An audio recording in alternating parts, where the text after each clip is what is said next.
in cooperation with Street and Smith, publishers of astounding science fiction, bring you Dimension X.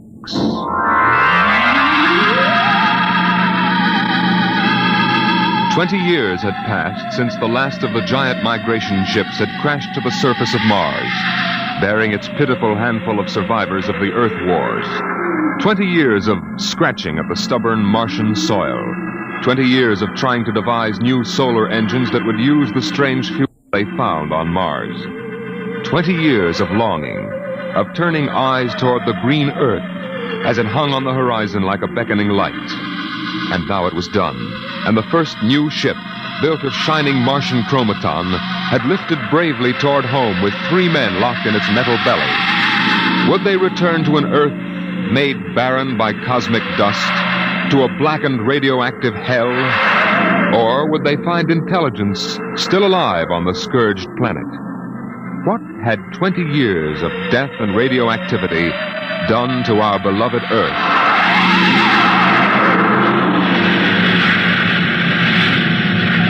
That's it, Captain. We've intersected the course vector.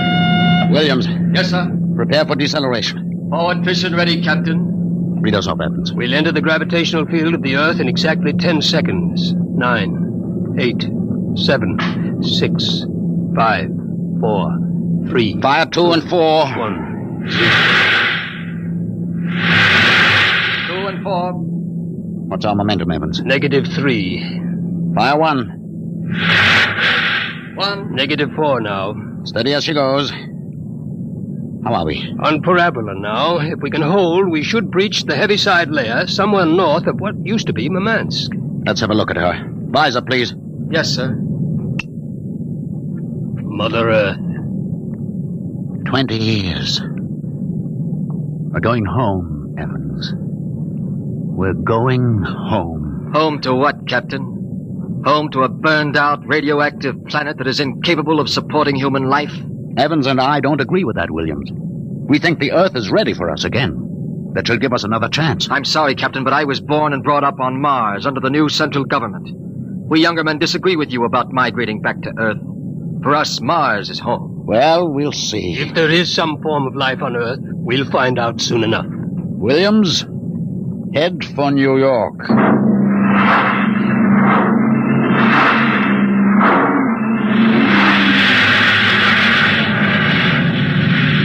There it is, Captain. You can barely see the top of the Atomic Trades building in the twilight. They never finished building it. Dark as a tomb. Slow to cruising speed. Cruising speed. It begins to look as if Williams is right, Captain. Not a sign of life on 4 continents. We'll make a radiation check and then head back for Mars. You agree with me, gentlemen? That for all practical purposes, the planet is dead? It still might... Captain! What is it? Am I going out of my mind? Look out that way to the west. Could that be... By heaven, it is. Those are lights. Turn the ship. Heading west-southwest. Full speed. Full speed. They are lights. Captain, it's a city, a whole blasted city lit up like a Christmas tree. Well, what do you think of your dead planet now, Williams? We shall see, Evans. Remember, the Commission wants evidence of life as we know it. Decelerate to -5. We're going to take her down. There's an open area just on the edge of the city. Yes, sir. Hold on, gentlemen. We're about to land.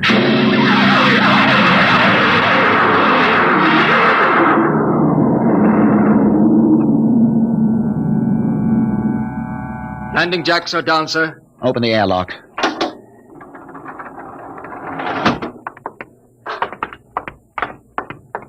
Close.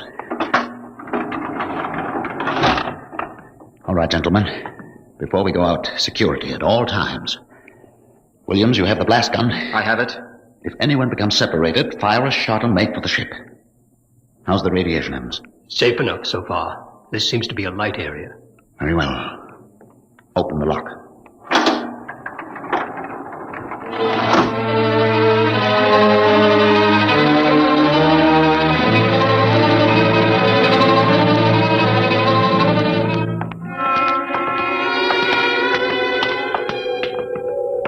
Oh, it's unbelievable. Unbelievable. We've been walking for hours now, and not a soul to be seen. There must be someone. How do you explain the lights? I don't know. Municipal building. Shall we have a look here, sir? Possibly the records might contain some clue. Good idea. Keep your weapons ready.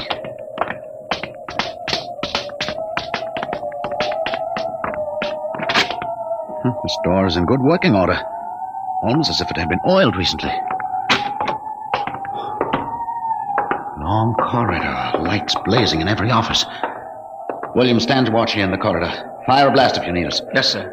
Evans, you come with me. We'll start right here with the city clerk's office. Better check radiation again. Not enough to do any damage. Gives you the creeps, doesn't it? Look at this desk. Papers crumpled, inkstand. Just as if somebody came in and worked here every day. Calendar. June 18th, 1987. Why, that's the day of the evacuation. The dust cloud had already blanketed New York and was heading west. Dog licenses. Hunting permits. Somehow I have a peculiar feeling that... Good Lord. Pick it up, Evans. Hello? No answer. Hello? I hear something. A scratching sort of noise. Good day, Doctor. What? How are you? I called to ask some advice about a trepanning problem. Can you tell me if the lateral cut should be made first? Hello? Hello? This is absolutely insane. Thank you, Hello? Doctor. I'll do that. By the way, how is your wife, Alice? And the girls? And your son, John? Fine boy, John. I'll call again tomorrow. Goodbye, Doctor. Hello? Hello? It's gone dead. Who was it? I don't know. A strange voice carried on a conversation about some surgical operation without paying the slightest attention to anything I said. Captain, the lights are out. Good Lord. Captain! Captain! I have a torch. Come on. Williams, what is it? I don't know. You fired a shot. Yes, sir. Just as the lights went out, I'm sure I saw a figure. It looked like an old man in a white robe. It moved across the end of the corridor down that way. Flash your torch down there, Evans. Nothing there. Are you certain, Williams? I'm not certain. The lights. They're on again. We're going to get to the bottom of this. Wait. What? Listen. Quietly. Someone is coming, walking slowly toward the corridor. Coming closer. Couple him when he turns the corner. It'll be a pleasure. Don't fire unless I give the word. Shh. What? Jumping Jupiter. Are you... Is it really someone, or am I having hallucinations? We're no vision. No. Oh, you seem to be real. I saw the ship come down. I thought perhaps I was losing my mind. It's been so many years. I'm Captain John Parsons. These are my assistants, Dr. Evans and Mr. Williams. We've returned to Earth from Mars. Then it's happened. We're not alone anymore. Forgive me, gentlemen. I seem moved. I waited and hoped for so long. You survived the radiation? We did.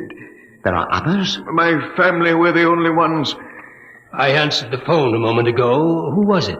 You heard my voice, Doctor. Your voice? To break the loneliness, I've recorded my voice and rigged up an automatic telephone. It's pleasant to hear the phone ring. I come here to do my work. I take it you're a medical man. My name's Cornelius Hathaway. Hathaway? Hathaway, the brain surgeon? You know my name. Who doesn't? I watched you on television at college. I saw you 23 years ago. You performed a difficult surgery for a cerebral tumor. Marvelous. Thank you. I'd almost forgotten. My mind, you see, I'm almost 80 now. You look fine, sir. Well, we've had the best of everything. An entire city to choose from. Cold storage, the best equipment. But come, when I saw your ship, I told Alice, my wife, you know, to prepare a feast. This is a great day for me, gentlemen. A great, great day.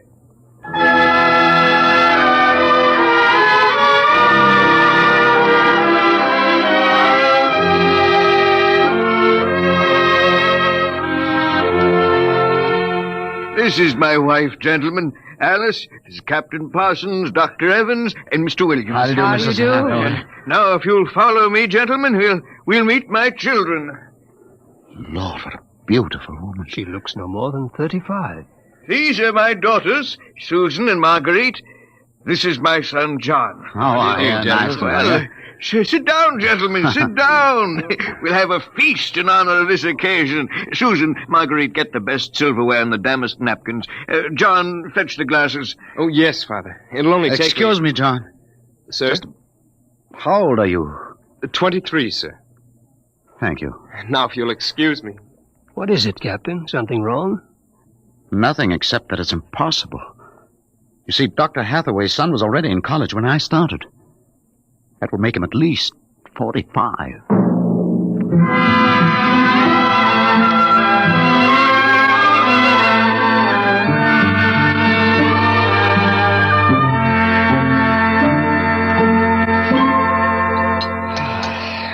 That was a wonderful meal, Mrs. Hathaway. Doctor, your wife is an exceptional woman. Thank you, sir. How would you gentlemen like some fresh gingerbread with your coffee? I baked it this morning. Oh, wonderful. Smell that, Evans? Oh, it's like coming home, Mrs. Hathaway. We enjoy having you here. Mrs. Hathaway, may I compliment you on your having preserved your youth and beauty so well? Thank you. We have had no worries here, no competition. Only the things we need for material comfort. Parsons and I were wondering, Dr. Hathaway, if the radioactivity had any effect in preserving tissue. Your children all look so young, too. It is possible, gentlemen, of course. Radiation does strange things to living tissue. Alice, could we have some champagne? Of course. I'll only be a moment. An amazing woman. Did you ever see such grace? Such complete relaxation. It doesn't seem quite natural. I beg your pardon, gentlemen? Captain Parsons was just about to ask how you and your family managed to escape, Dr. Hathaway. We were very fortunate. I was working in the Sierra Mountains at the time. I had a lead-lined laboratory where I did X-ray research on my pet project. And what is that, sir? The study of machines as they relate to human function and the corollary of...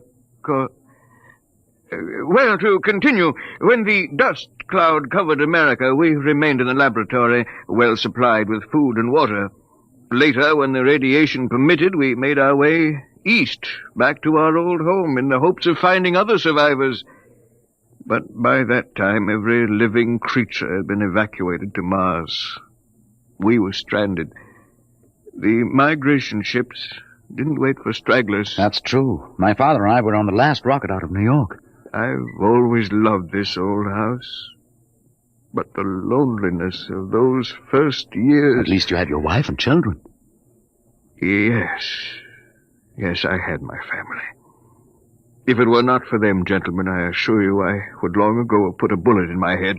Here we are. Champagne, Captain? Oh, thank you, Mrs. Hathaway. May I propose a toast? Oh, let me. Gentlemen, to Earth. To Earth. Earth. May she never be a stranger to man again. Hathaway, what is it? Nothing really. It's just a rather sharp pain in the chest. I think you should lie down, Doctor. Yes. Perhaps you're right. Let me help you. No. John and Susan will help. Of course, Father. Why don't you gentlemen go out on the porch, enjoy the air? I'll see you all in the morning. Good night, Doctor. Good night. Come, John. Yes, Father.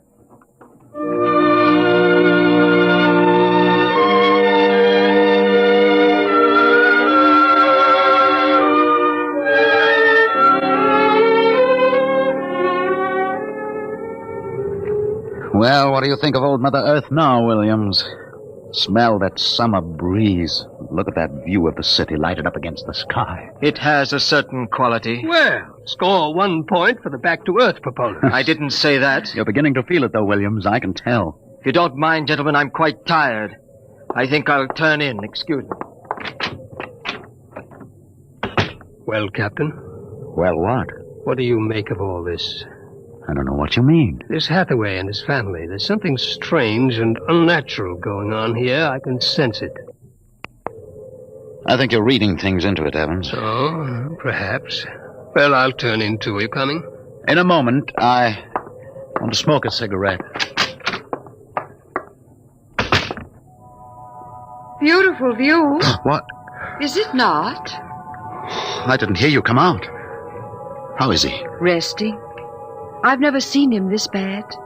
Yes, he's an old man. I'm sorry, but the difference in your ages is so apparent. You must have been married very young. My husband is a very great man, Captain. It's too bad there was no one to appreciate him. Once, he wired the whole city with sound speakers, and when he pressed a button, the whole town lit up and made noises, as if 10,000 people were living in it. He must have been very lonesome for people. Although with a woman such as you, I don't understand. Perhaps one day you will understand. Good night, Captain. Good night, Mrs. Hathaway.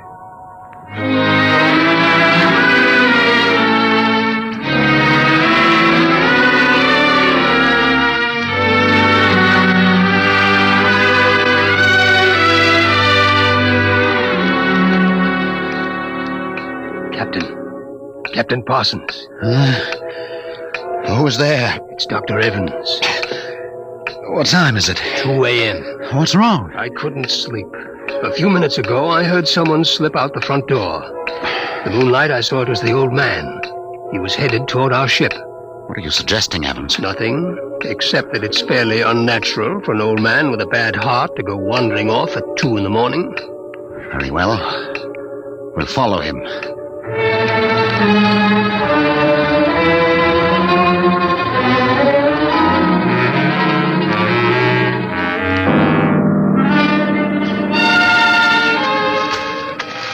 See him yet?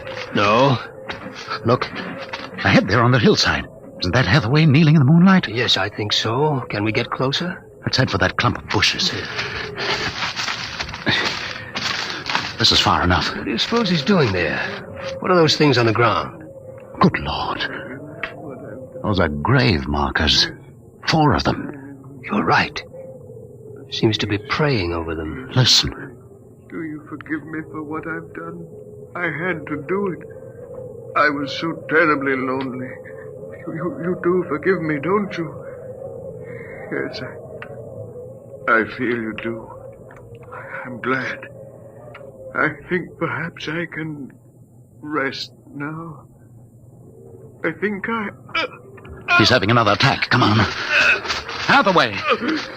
Dr. Hathaway. Raise his head, Evans. His lips are moving. What is it, Doctor? Lean closer. I'm sorry I had to spoil all of this. I've expected it for some time. We'll fix you up. No, this is the end for me. It really doesn't matter. Except for them. What about them, Hathaway? You suspected, didn't you? Yes, I suspected, but I couldn't believe it until now. Do they know? No, they wouldn't understand. I wouldn't want them to know, ever. The Earth... Don't try to talk. The Earth is so fair. Doctor. He's dead, Captain. He knew it was the end this time. Yes, he knew. What was it he meant about your suspecting? Light a match, Evans. Look on those 4 grave markers and tell me what you see. Good Lord. Well? Alice Hathaway, Marguerite Hathaway, Susan Hathaway, John Hathaway. Died July 1987.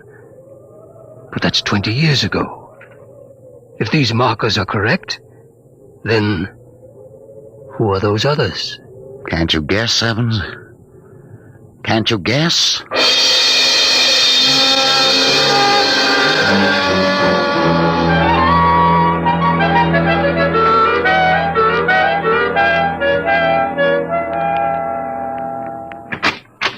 Mrs. Hathaway, are you awake?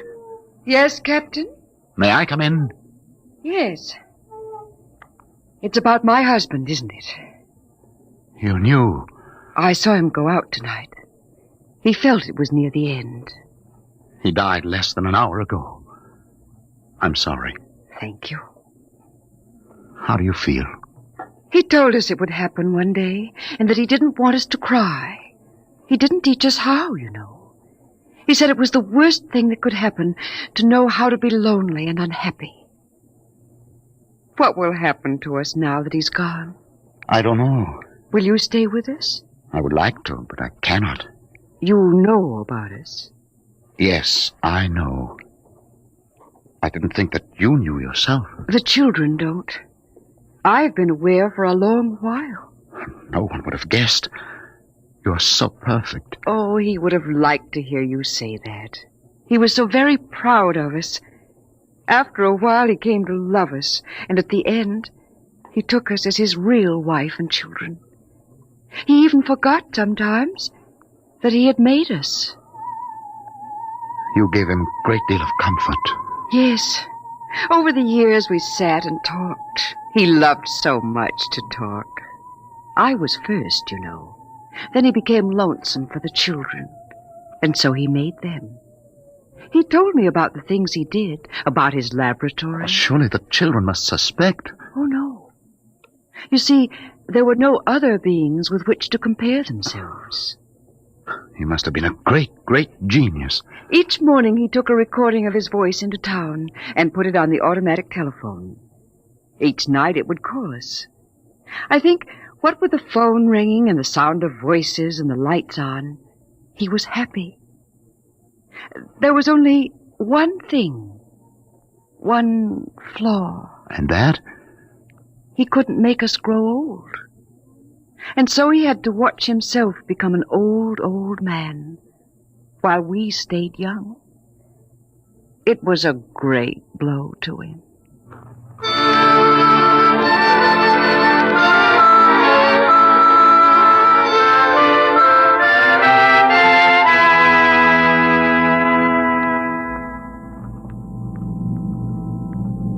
And so we commend the body of this man, Cornelius Hathaway, to his Maker. Ashes to ashes, dust to dust returneth. Amen.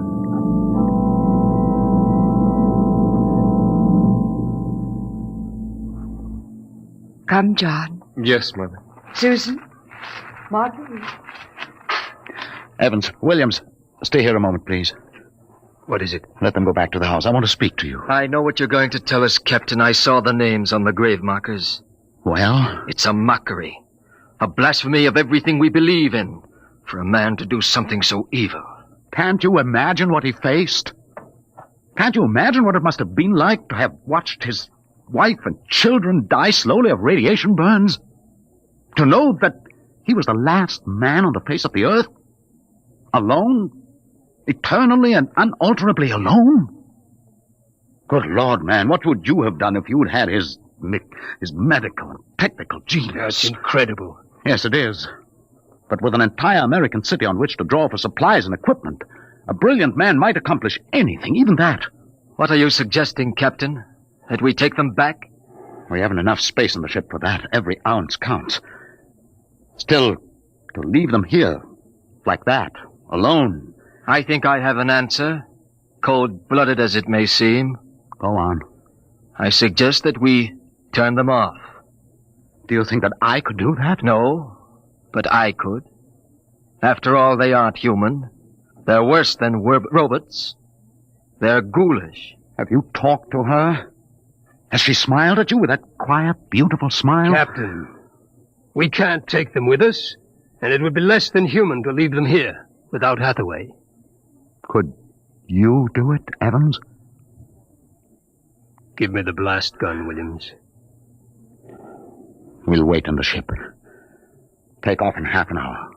Half an hour.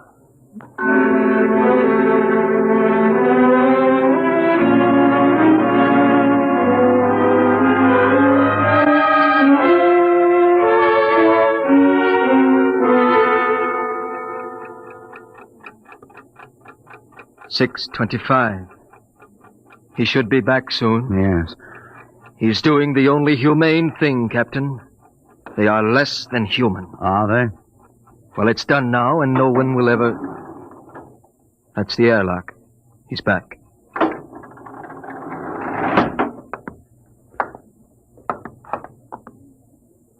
Well? Here's your gun. Did you do it? When I entered the house, she looked at me with those fine, intelligent eyes.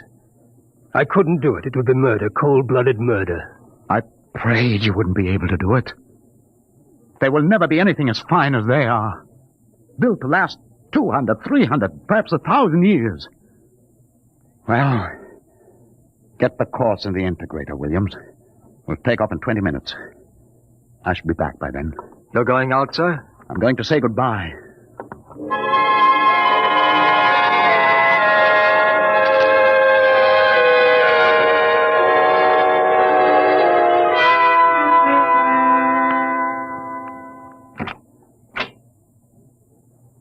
You've come back. Only to say goodbye. It was nice of you. I wanted you to know that I am coming back someday. When will you come? I don't know. It will take many years to prepare fuel for another trip. 6, 7, perhaps 10 years. I will watch the sky at night, just as he watched it. Oh, I'm afraid I must go now. I understand. Strange. I have a new feeling. One which he did not teach us. A feeling of longing, of sadness.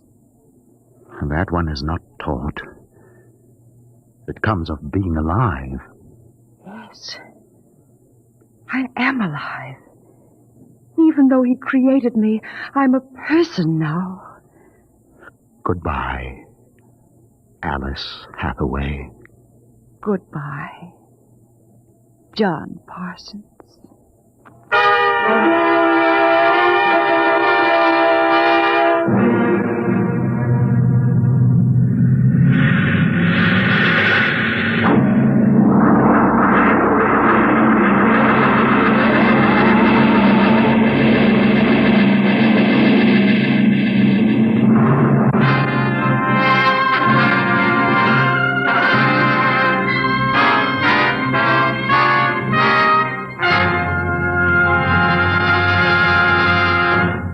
You have just heard another adventure into the unknown world of the future.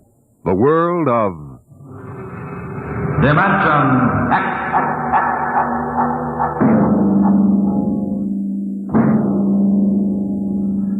When the time comes for man to explore the universe, to deal with the strange inhabitants of other worlds, there will be much to remember. Perhaps the most important lesson of all will seem too fundamental to be included in the training manuals. Listen at this time next week as Dimension X brings you a story from the pages of the August astounding science fiction. A story called Courtesy.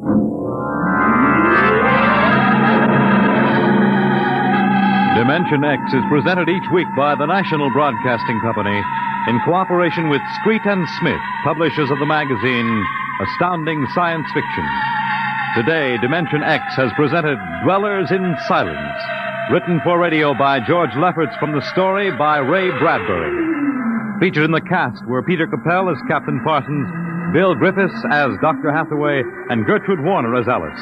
Your host was Norman Rose, music by Albert Berman. Dimension X is produced by William Welch and directed by Fred Way.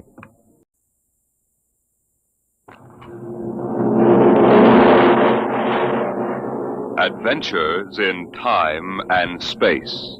Told in future tense.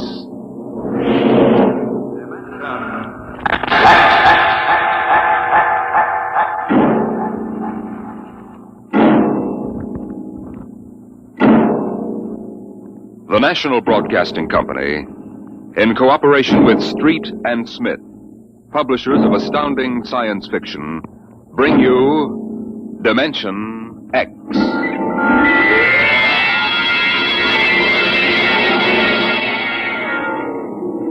It happened during a routine skirmish in the Great War.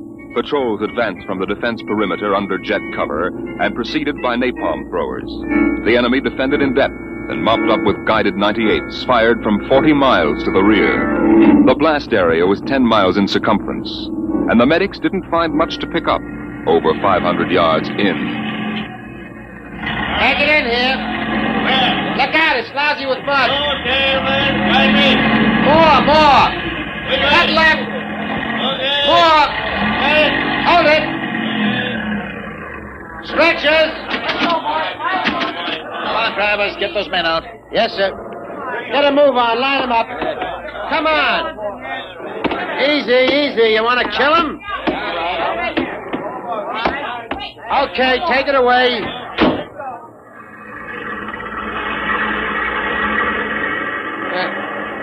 They might have left these Joes where they was. Half of them won't last till the plane comes. As long as they're alive, they'll be treated. Get out the tags, Travis. Start talking names. Yes, sir. This one must have been 1,000 yards in. Get his dog tag out. What a mess. Here. Hartley Allen, Captain G5, Chem Research, AN73D, number SO238694003J. Alan Hartley? Alan Hartley. Well, that could be the hunter that wrote Children of the Mist and Conqueror's Road. Never heard of him. Major, I think maybe he's part conscious. Maybe I should give him another shot. Go ahead, Sergeant. There isn't much else we can do for him. It's a rotten shame. Ain't it always? Okay, Captain, give me your arm. There.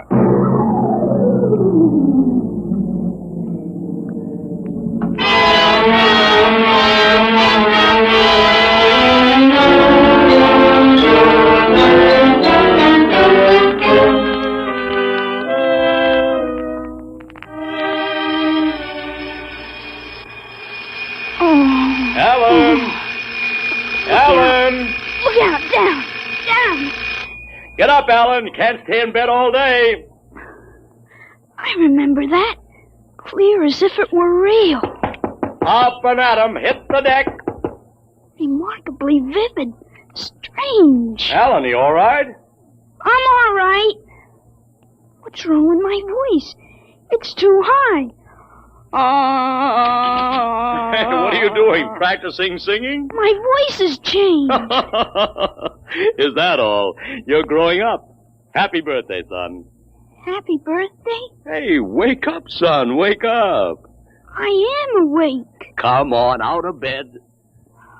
I don't understand. Breakfast waiting. Now, out of bed or I'll turn it over. All right. It's a dream. Maybe, but you're wide awake now. I am awake now. Well, half awake anyway. That's the bell of St. Boniface, isn't it? What day is it? You kidding? You forget today's your birthday? No, I didn't forget. Neither did I. Here, son. Happy 13th birthday. You won't guess what's in here. A rifle. A light .22 rifle. How'd you know that? I remembered. Did I spill the beans sometime? I could have sworn it'd be a surprise. Well, go on, open it. Like it? Yeah, it's perfect, Dad. I'll be shaving, Alan. Come down to breakfast when you're ready. It's a big day today. You're almost a man. Almost. You're still groggy. Snap out of it, Alan. I will. There's a dream in it somewhere. But I'm not sure which. What? Never mind, Dad. I'll be right down for breakfast.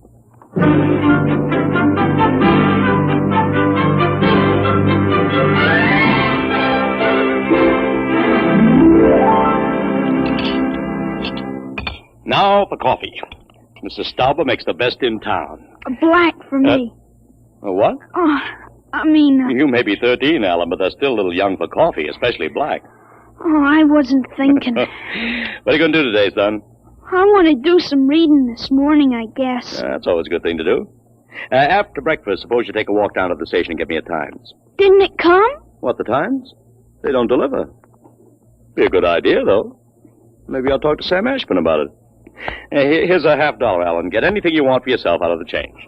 Thanks, Dad. Finish your milk before you go. Oh, sure, Dad. And hurry back. I like to finish the crossword puzzle before lunch.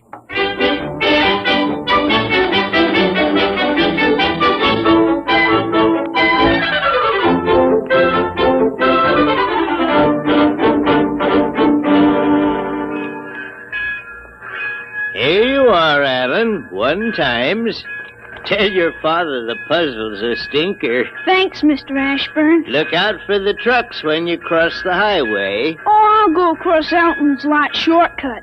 Elton's? You'll have a hard time crossing there, son. There's 4 buildings on that block. I thought they burned down. Seen 'em this morning, big as life. Oh, I guess that didn't happen yet. What'd you say? Oh, nothing, Mr. Ashburn. I was just muttering. In my days, youngsters talked up. Yes, sir. Bye, Mr. Ashburn.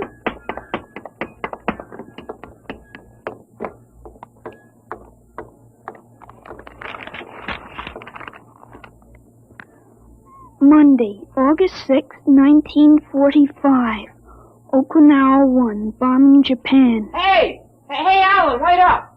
Larry Morton. Hiya, Larry. Hi, Al. Hey, you want to have a catch or something? No, I have some things I want to do at home. Wow, get him. Fancy pants talk. Things I want to do at home. Oh, go chase yourself around the block. Go jump in a garbage can, will you? Go take a flying jet to the moon. Hey, that's a new one. A flying jet to the moon. Hey, you thought up a new one, Al. Yeah. Hey, how about us going swimming at the canoe clubs after? Gee, I wish I could. I gotta stay home. After. You see the football movie at the Grand? Boy, what a team. Notre Dame. I thought you liked Cornell. Cornell? Ha, they couldn't even beat Vassar. You're going to Cornell, aren't you? Me? Cornell? Fat chance. I'll bet you do. I wouldn't take your money. I know you wouldn't. You'll go to Cornell, all right. Cornell. Far above Cayuga's waters, there's an awful smell. Just the same, you'll go to Cornell. I've got to hurry, Larry. Well, so long, Al. See ya. So long, Larry. See ya.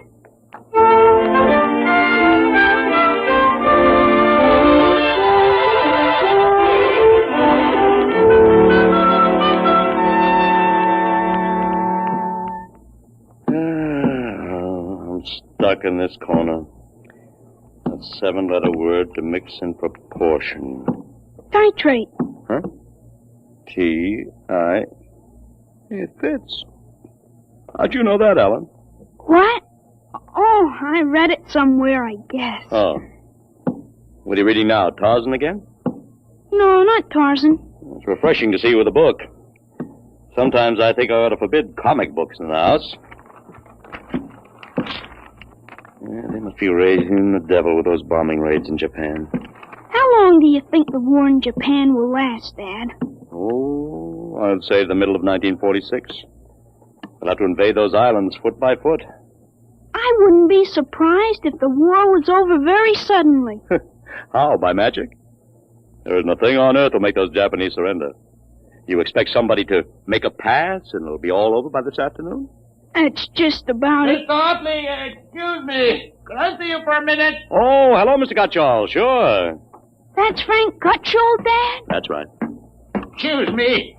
Didn't mean to disturb you, Mr. Hartley. That's quite all right. It's a lovely day, isn't it, Mr. Gutchall? The Lord's world is always beautiful. Oh, of course, Mr. Gutchall. Mr. Hartley, I wonder if you could lend me a gun and some bullets. Huh? My little dog's been hurt and it's been suffering something terrible. Oh, it's too bad. I want a gun to put the poor thing out of its pain. Oh, of course. How would a 20-gauge shotgun do? You wouldn't want anything heavy. I was hoping you'd let me have a little gun. Maybe so big. A pistol? So I could put it in my pocket. Wouldn't look right for a godly man to carry a hunting gun through town. I don't hold with killing innocent creatures. People wouldn't understand that it was for a work of mercy. Of course, I understand. You're a very religious man. The whole world is evil, Mr. Hartley. Well, sometimes it certainly looks like it. Well, I have a Colt 38 special from the auxiliary police outfit. That's fine. You'll have to bring it right back, Mr. Gutchall. I might be called out. Dad, Dad, wait a minute. I just remembered. Remembered what, son? Aren't there some cartridges left for the Luger? Then you wouldn't be without the Colt. Hey, that's right. I've got a German automatic, Mr. Gutchall, I could let you have. That way I wouldn't get stuck. Wait, Dad, I'll get it. I know where the cartridges are. Well, be careful, son. Well, Mr. Gutchall, it sure turned out nice after all that rain.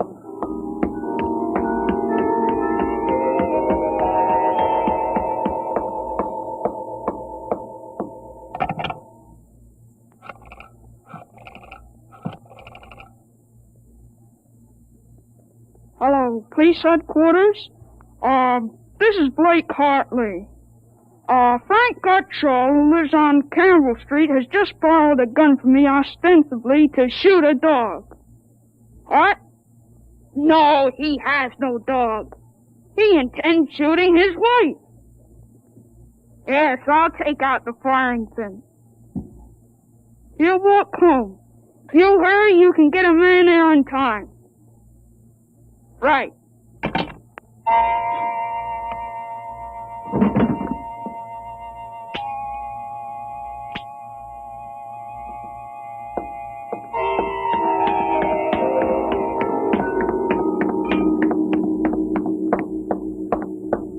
Oh, there you are. What kept you, Alan? I couldn't find the cartridges at first. I'll show Mr. Gutschall how it works. It's all loaded, ready to shoot. This is the safety. Just push it forward and up. There are 8 shots in it. Did you load the chamber, Alan? Oh, sure. It's unsafe now. You understand how it works, Mr. Gutschall? Yes, I understand. Thank you, Mr. Hartley. Thank you, Sonny. Goodbye. Goodbye, Mr. Gutschall. Return the gun when you're done. Yes, I'll be done with it soon. Goodbye. Alan, you shouldn't have loaded that gun. I guess it's all over now. I had to keep you from fooling with it. Didn't want you to see I took out the firing pin. You what? Gutschall didn't want that gun to shoot a dog. He's a fanatic. He sees visions, hears voices. The voices probably put him up to this. I'll submit that any man who holds intimate conversations with disembodied spirits isn't to be trusted with a gun. He wants to shoot his wife. What are you talking about? While I was upstairs, I called the police. I put a handkerchief over my mouth and told them I was you. Why'd you have to do that? I couldn't have told them. This is little Alan Hartley, 13 years old. And suppose he really wants to shoot a dog. What kind of a mess will I be in then? No mess, because I'm right. But you'll have to front for me. They give me a lot of cheap boy hero publicity, which I don't want. This is crazy, Alan. This is absolutely crazy. We'll have the complete returns in 20 minutes.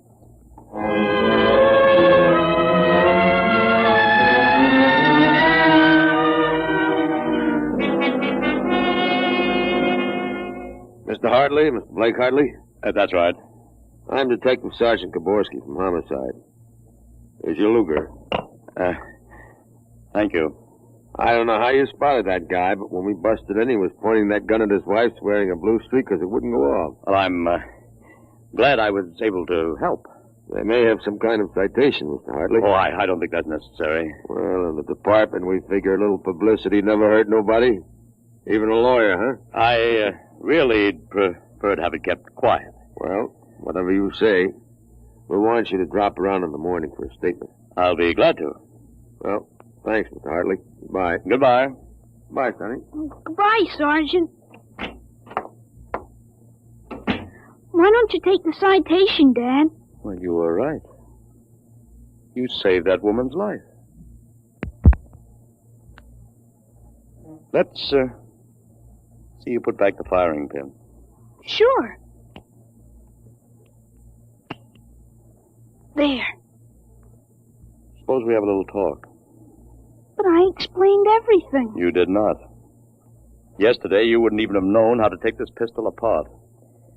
Today, you've been using language and expressing ideas that are outside of everything you've ever known before. Now, I want to know.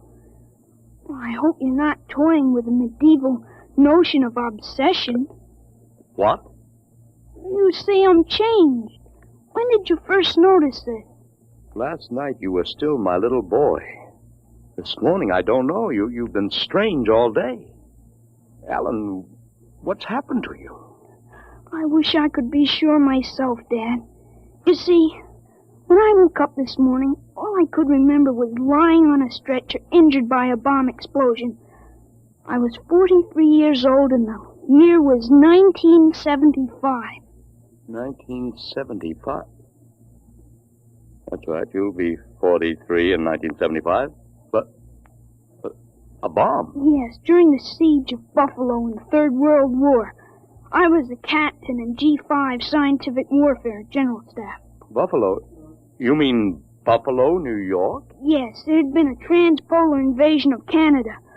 I was sent to the front to check on service failures of a new lubricating oil.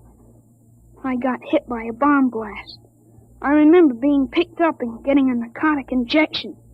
The next thing I knew, I was in bed upstairs, and it was 1945 again. And I was back in my own 13-year-old body. Alan, you just had a nightmare to end all nightmares, that's all. I thought it might be that at first, but I rejected it. It wouldn't fit the facts. Well, it's ridiculous. All this Battle of Buffalo stuff. You picked it up listening to the radio. All the commentators have been going on about another war after this one. You've just got an undigested chunk of H.V. Calvin born in your subconscious. But that isn't everything. I remember 4 years of high school, 4 years at Cornell, 7 years as a reporter on the Philadelphia Record, 3 novels, Children of the Mist, Rose of Death, and Conqueror's Road. I wrote detective stories under a phony name. I worked in chemistry. You think a 13-year-old can dream up all that stuff? Well, it's the only possible explanation. Maybe, but I can speak 5 languages today that I couldn't yesterday. French, German, Chinese, Russian, and Spanish. Although I've got a Mexican accent you could cut with a knife. But how did it happen? I can't believe it. All I know is here I am. I've been reading up on time theories. Nobody seems to know much about them. Evidently, time exists parallel as another dimension. And I've got kicked backwards and somehow. But how? It may have been the radiations from the bomb. Or the narcotic injection. Or both together. But the fact remains I'm here with full knowledge of my future identity. It was quite a shock, Alan. But you do believe me, don't you? Yes, I suppose I must. You seem so strange, as if you weren't my son. I'm your son, all right. The same body as yesterday. I've just had an educational shortcut. Wait a minute. If you can remember the next 30 years, suppose you tell me when the war is going to end. This one against the Japs, I mean. Sure. The Japanese surrender will be announced at exactly 7:01 p.m. on August 14th, a week from Tuesday. Better make sure we have plenty of grub in the house by then. Everything will be closed up tight till Thursday morning. Even the restaurant. I remember we had nothing to eat in the house but some scraps. Tuesday week? That's pretty sudden, isn't it? Not after today. What do you mean, what happened today? Plenty. What time is it, Dad? 11:16. Is your watch right? To the second, why?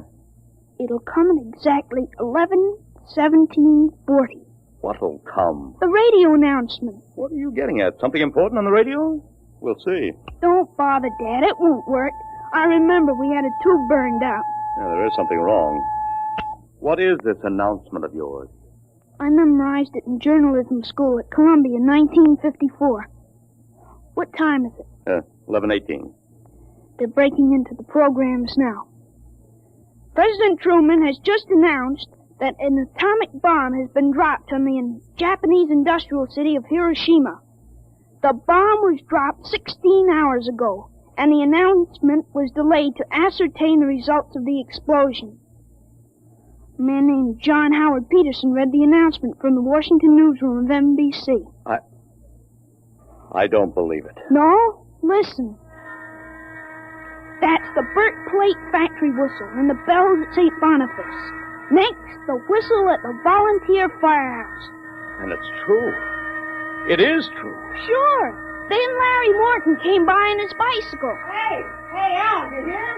You hear about the bomb? An atomic bomb. Yeah, we heard. Boy, atomic bomb. Oh, boy. I gotta go find my pop. He's on the golf course. Bye, Al. Bye, Mr. Hartley. You knew.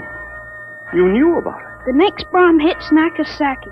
I thought that stuff about atomic energy was so much fantasy. What? Was that the kind of bomb that got you? That was a firecracker compared to the one that got me. It was a guided 98, exploded 10 miles away. And that's going to happen in 30 years? I remember it. How about me? Oh, wait, never mind. I don't think I better know when I'm going to die. I couldn't tell you anyway. I had a letter from you just before I left for the front. You were 78 then, and you were still hunting and fishing and flying your own plane. But another war and fought on American soil. Alan, I wish this hadn't happened to you. It happened. I remember it. But if I can help it, I'm not going to get killed in any Battle of Buffalo. But if you remembered, if time exists as a parallel dimension, then every tick we're getting closer to that Third World War. Dad, you know what I remembered when Gutcho came to borrow that gun? Well, I suppose that you suspected him and warned me. No, that wasn't it. The other time, the first time, when I was really 13. I wasn't home. I'd been swimming at the canoe club with Larry Morton. When I got home about half an hour from now, I found the house full of cops. What if the gun didn't fire? What makes you think it didn't? Gutcho talked the 38 out of you, went home, shot his wife 4 times in the body, once behind the ear, and used the 6th shot to blow his own brains out. That's what you remember? Yes, but now it hasn't happened because I warned you. Dad, I found out the future can be changed. One man can't change the whole future. I stopped the murder and the suicide. I know, son, With 30 years to work, I can stop a world war. I'll have the means. The means? Unlimited wealth and influence. I've got a good memory, Dad. Wrote a list out this afternoon. Look at this. Assault, jet pilot, citation, ponder, middle ground, counter... What is this, code? Horses. That's a list of Kentucky Derby winners from 1946 to 1970. You sure? I learned that list on a bet at the Officers Club in Cincinnati in 1971. Assault paid 8 to 1. You figure out what we can take in. Oh, but gambling, This son. isn't it. Gambling, it's a sure thing. When we get rolling, we'll make the Rockefellers look like pikers. Assault at 8 to 1. I suppose I could scrape up $5,000. In 10 years, that'll make a lot of money. Any other little thing you have in mind, Alan? By 1952, we start building a political organization here in Pennsylvania. In 1960, I think we can elect you president. Oh, of course. President? Isn't that going a little too far? Why not? Who wouldn't vote for a politician who was always right? Besides, that's one thing we've got to change. In 1960, we had a man in the White House who was good to his wife and sang a nice tenor. And that's about all. He fouled up so completely we ended up at war. I think President Hartman might be a little more trusted to take a strong line. But I don't know anything about international decisions. I do. I know all the wrong ones. If we can stop a murder, with time we can stop a war. How do I start? Well, as I remember, just after that bomb announcement, you got a phone call from the City Fusion Party about the next election. Well, there is a lot of talk about a reform ticket. That call is going to be important, Dad. It's the turning point. You've got... There it is. Well, what do I do? Answer it. Go ahead. But, Alan, Don't worry. I'll tell you what to say. Go ahead. Hello? Yes, this is Blake Hartley. Judge Crimmen? Well, just a moment. Alan, he's asking me to run. Oh, my head. Alan, what's the matter? Alan. Oh. Passed out. Alan, what do I do now? Alan, listen to me. Alan, what's the matter? Alan!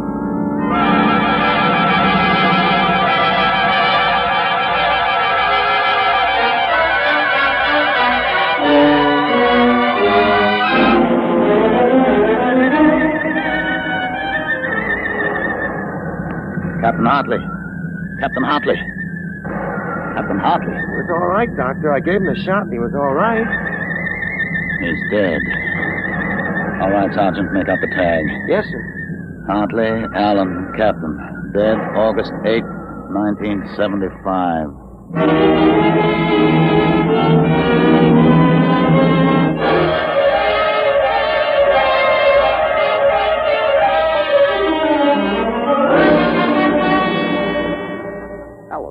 Alan, what happened? Alan, Ellen! Huh? Ellen, are you all right? Hi, Dad. I've got Judge Crimmins on the phone. What do I tell him? What? Ellen, are you all right? You passed out. Sure, I'm all right. Hey, today's my birthday, isn't it? What did you get me, Dad? Huh? What did you get me? Ellen, are you all right? Sure, I'm okay. What did you get for my birthday, huh? Don't you remember the Third World War? What Third World War? Gee, Dad, what's the matter? You're looking at me funny. Judge Crimmins, I'll have to call you back. Goodbye. You don't remember. You're back again, aren't you?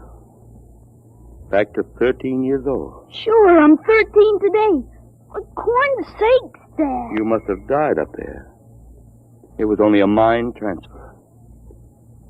That means now I'm on my own. I have to do it myself without your help. Help for what? Oh, if it's the grass, I said I'd cut it tomorrow. No, it isn't the grass. I've got to save your life, Ellen. I can't let you die that way in 1975. What are you talking about, Dad? You sound goofy. I've got to change it all by myself. Change what? Never mind, Alan. You don't know yet. Come on, let's have lunch. Sure, Dad. Hey, how about my present now? What did you get me for my birthday? Hey, in a minute, son. Go on in. Hurry up, Dad. All right. Now, where'd I put that list of horses?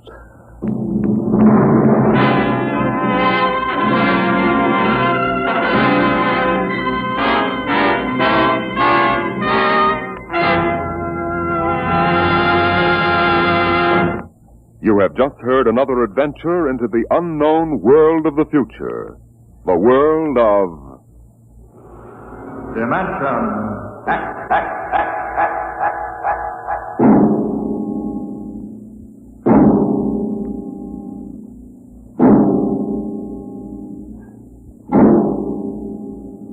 Homecoming is a joyous word. But when the home you're returning to is a burned-out radioactive planet, and when you cannot even imagine what terrible changes you will find there, the word then takes on a very different meaning. Next week, Dimension X brings you a strange story called Dwellers in Silence.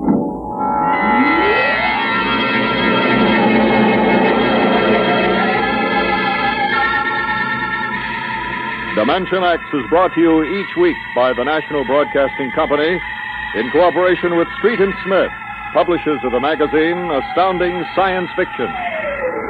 Today, Dimension X has presented Time and Time Again, written for radio by Ernest Kenoy, and the story by H. Beam Piper. Featured in the cast were David Anderson as Alan and Joseph Curtin as his dad. Your host was Norman Rose. Music by Albert Berman. Dimension X is produced by William Welsh and directed by Fred Way.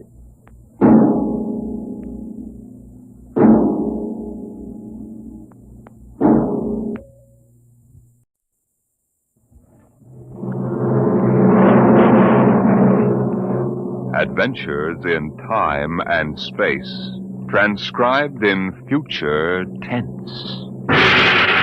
Dimension.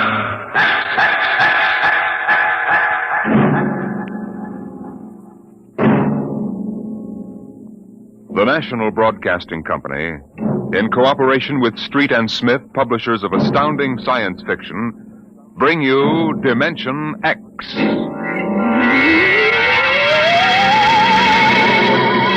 The civilization of the galaxy spread across 200 million worlds. The black void of space swarmed with the ships of the Empire. But far off the trade routes, almost forgotten, lay the dying planet Earth. A backwater in galactic culture, a place of exile, a pebble in the sky.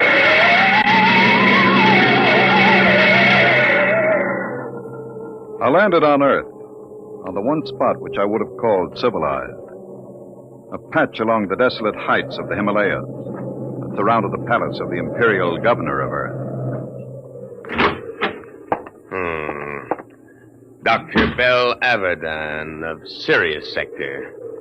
That's a familiar name. Perhaps you've seen it in the Galactic Archaeological Journal, my Lord Ennis. Me? No, I'm a soldier, not a scientist. It was a newspaper article. You gave an interview about your expedition to Earth. I suppose you want to start digging. Whatever can you find on this miserable heap of rubble? I don't consider Earth a miserable heap, my lord. It's absolutely unique in the galaxy. Unique? It's the only inhabited planet that is radioactive. It's a pig pen. Yes, I know. But this planet is inhabited. Biologists have proven that on a radioactive world, high forms of life cannot develop. High form? The rest of the galaxy hates the Earthmen, and they return it with interest. I don't think you understand. I'm not intolerant of anyone. And that even includes Earthmen. My theory is that life on Earth originated before it was radioactive. There's a story like that in the Earth lore of the ancients. I know, I've read it. Oh? I wouldn't admit that here if I were you, Dr. Averdan. It's forbidden for outsiders to read it. The Earthmen get pretty violent about their religion. Do you mean the Imperial police power here is defective? It is in case of sacrilege. Well, now, what do you actually want to prove? That man originated in prehistoric times on Earth before space travel and spread to the other planets. What? Are you seriously suggesting that at one time Earth was the only inhabited planet? And that man descended from Earthman? There's a chance it might be so. You'll change your mind when you see them, Doctor.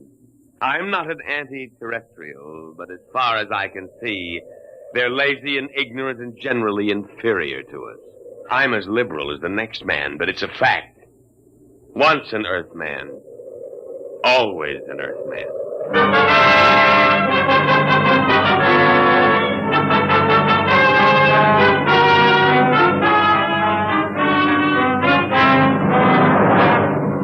I booked passage to the city of Chica on an Earth line. My fellow passengers seemed ordinary enough.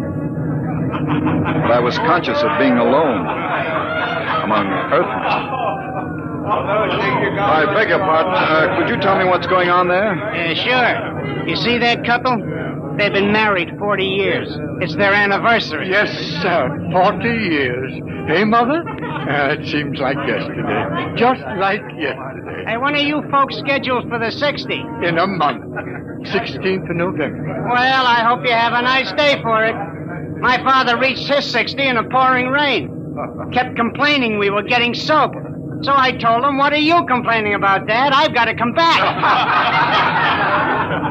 Now, this 60 they're talking about, are they referring to their 60th birthday? Sure.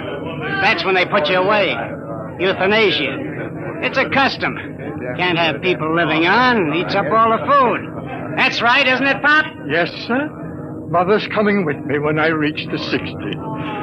She's not due for a couple of months, but she thinks we might as well go together. Yeah, that's the spirit. There's many a man living past the 60. Sneaks, stealing the food from the next generation. A guy should go when it's his time. Yes, but suppose It's only fair to... Hey, where are you from? I beg your pardon? Asking all them questions. Yes. Who are you? A spy? Where are you from? I'm Bel Abaddon from Baron, Sirius Sector. Oh, an outsider, huh? Come on, we'll go forward. Did you hear that, Mother? An outsider.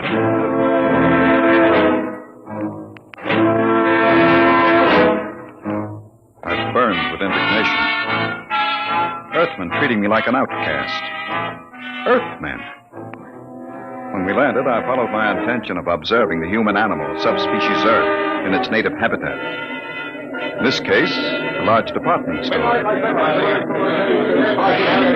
Perhaps I resembled a floor walker, for a young Earth girl came up to me and asked a question. Pardon me. It's my father. He's about 5'4". He wears eye lenses. I think he had on a brown coat. I'm afraid I don't remember seeing anyone. But they followed me here. I've got to find him. Are you in trouble, miss? No. No, it's nothing, really. I'm sorry I bothered you. Attention. Attention, please. What's that? All patrons of the store will kindly leave by the 5th Street exit. This store is being evacuated for radiation fever quarantine. What's all this about? They're after me. It isn't really radiation fever at all. Who's after you? How am I going to get out of here? They'll be checking registration cards at the door. Haven't you got one? Yes, but it has my name on it. I don't know what to do. Come on. But you don't even know me. I don't know anybody here, but you're an interesting species. Person. This way. Show your own car. Come on, step along. Next. Next. Wait a minute. Polishek, Yes, sir. stand right there. Look here, officer. Are you with her? Yes, but you'd better find out who I am. Later. Stand over there. Next. Come on. What is it now? The Imperials. Are you afraid of them? Of course. Don't worry about the outsiders, Miss Schecht. I'll handle them. Oh, no, don't try anything. Don't talk to them at all. Just do what they say. Don't even look at them. We'll see. Here they are. All right, now. You, guard. Yes, sir? I'm Lieutenant Cloudy, Imperial Garrison. Who's got the fever? If it please your honor. Not so close, idiot. You might be infected. I'll take over. You, Worthy. What's your name? Speak up, squaw. Polishek, sir. Your registration papers? Here you are, sir. Thank you. All right, now. Pick them up. Go on. Say, look here now. What did you say, Earthy? If you please, sir. This man has nothing to do with me. I never saw him before. What did you say? I don't like the way you treat women. And I'd advise you to improve your manners. And where have you been brought up, Earthy? Here's lesson number 1. Why, you... My arm! Let go! Sergeant, Neuronic whip! Oh, no, no! Yes, sir.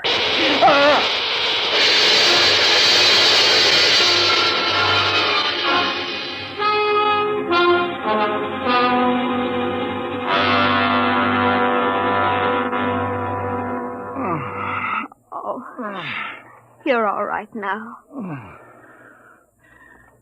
What happened? They gave you full power and the neuronic whip. Where are we? The military base. Oh, you should... Is that... Well, Dr. Abaddon, we seem to have had an unpleasant contretemps in the city this afternoon. Unpleasant? I should put it stronger, Colonel.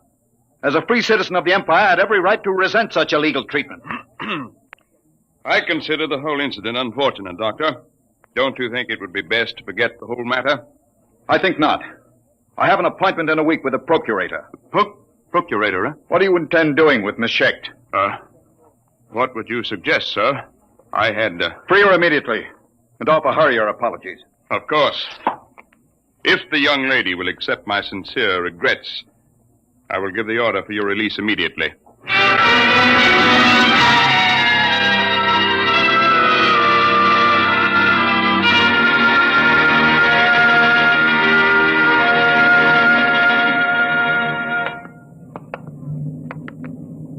I don't understand. They just turned us loose. Of course. You must be very important. I never heard of the outside as being that polite to an Earthman before. I'm not an Earthman, Pola. What? I'm an archaeologist from the outside. Oh. Well, then you stood up to the soldiers because you knew it was safe all along. And I thought... Oh, I should have known. Pola, does my not being an Earthman make me any different from 5 minutes ago? You might have told me, sir. If you don't mind, don't call me sir. Don't be like the rest of them. Like the rest of whom, sir? The rest of the disgusting animals that live on Earth? Please, Pola. If you'll excuse me, sir, I must leave. Oh, wait. Pola! Listen to me, Pola!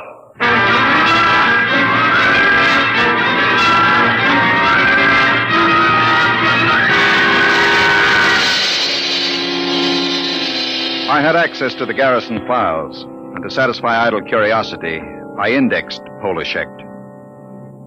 Her father was a Dr. Mikhail Schecht, biologist, and against his name was a black star with the notation, condemned in absentia. Charge, evading the 60. That was why she was afraid. So I sent a note asking her to meet me in the North Park after dark. Paula, over here. Sit down. Oh, I want you to understand. I wouldn't have come except... I understand. I've seen your father's record. You know about it. I looked into it, Paula. There doesn't seem to be much that can be done about the 60. Oh, it isn't that. It's not for my father. It's for the whole galaxy. What is it? Earth is going to revolt. No. All of it? Oh, don't laugh at me. Paula. The galaxy has a volume of several million cubic light years. It contains 200 million inhabited planets. Earth has a population of only 20 million. And no resources. What can Earth do? I don't know, Doctor, but my father does. He's told me that Earth knows a way by which it can wipe out all outside life and... Wait. Listen. Someone coming. Park Patrol. Quick, kiss me. Don't be stupid. Kiss me. They won't suspect anything. Oh, yes, of course.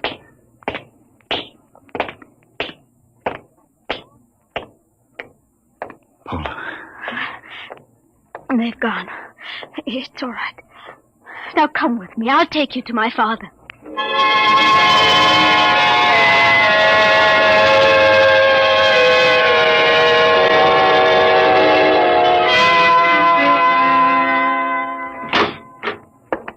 Dr. Avedon, this is a pleasure. I have read your articles in the journal. It is hard to get copies. Our neighbors don't care to trade with Earth.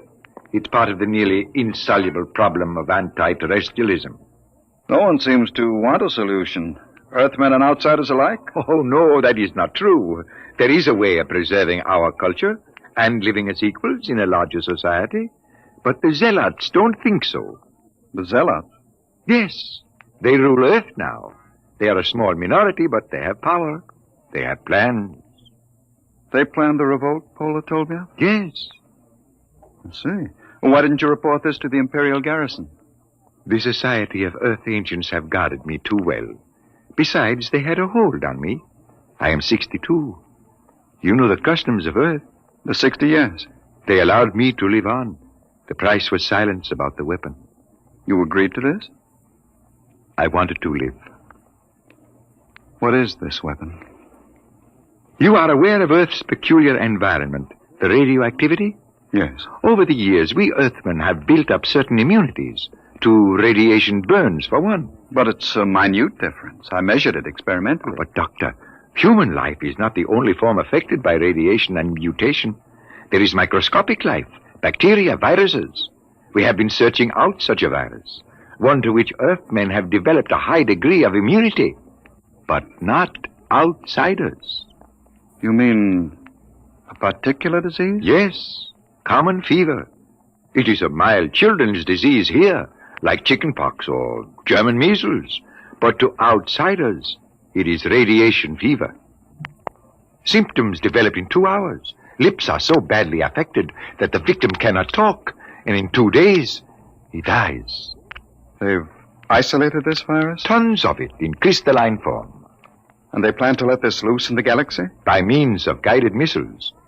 Then frightened refugees will carry the disease across space. Billions will die. You're sure about this? You have proof? I worked on the project. We've got to get to the Procurator. I can catch the evening train at... Who is it?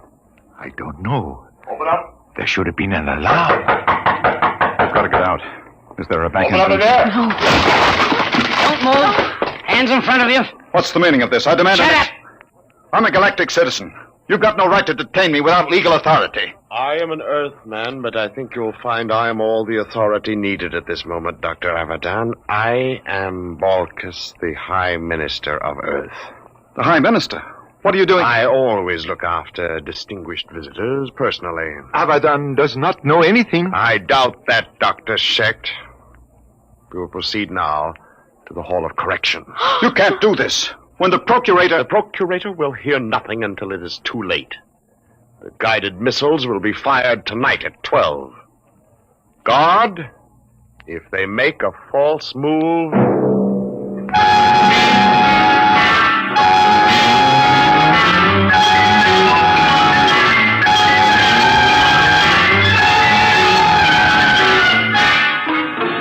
Keep them cover, guard. Right. Paula, can you scream? What are you... There, coming down the street. Imperial Patrol. Oh, it's no use. Do what I say. Scream. Go ahead. Hold it. They're outsiders. You're right. That's the Imperial Patrol. All right, Earthy. What's going on here? Good morning, Sergeant. Sir? Earthy? You don't understand. I'm Borkus, the Lord High Minister of Earth. Listen, Earthy, I don't care who you are. What's going on? Yes, sir. We've arrested these people. What charge? Blasphemy. All right, get moving. Thank you. Sergeant. What do you want, Earthy? I'm a galactic citizen. I demand the right...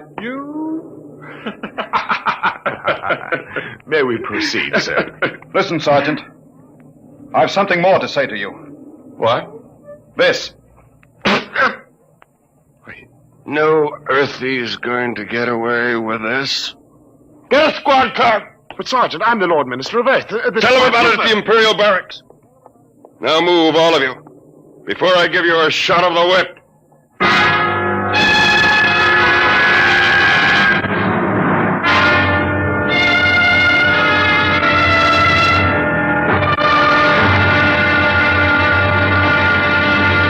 I tell you I'm a citizen of the Empire. Listen. I can prove it. You'll get into a lot of trouble if you don't believe me. I'll admit no Earthy would dare spit in my face. It was the only way I could get to the garrison. I insist on seeing the officer of the day. I sent for him. You better have a good story. Attention! Steady. Which one of you claims he's a citizen of the Empire? I am. Bellet, the one from the store. You, eh? The smart louse that broke my arm.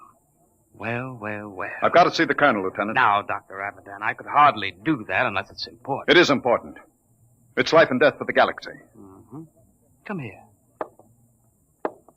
Closer. Oh, it's too bad I've got to save you for the colonel. What? He'll see you at 5:30, his orders. You knew all along. Sure. Come on, Earthy lover.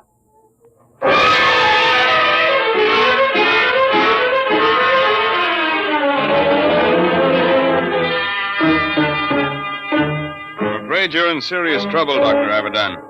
The man you're accusing is the High Minister for Earth. I know, but I have proof. Well? I can only speak to the Procurator. You've got to contact him. There are channels, Dr. Abaddon. We haven't time for channels. I have the details of the plot from Dr. Schecht. You've got to let me speak to the Procurator. I've already advised him of your arrest. He's flying in. You'd better be able to prove what you say. If you don't, we'll have to hand you back to the native authorities and their courts, now notoriously savage.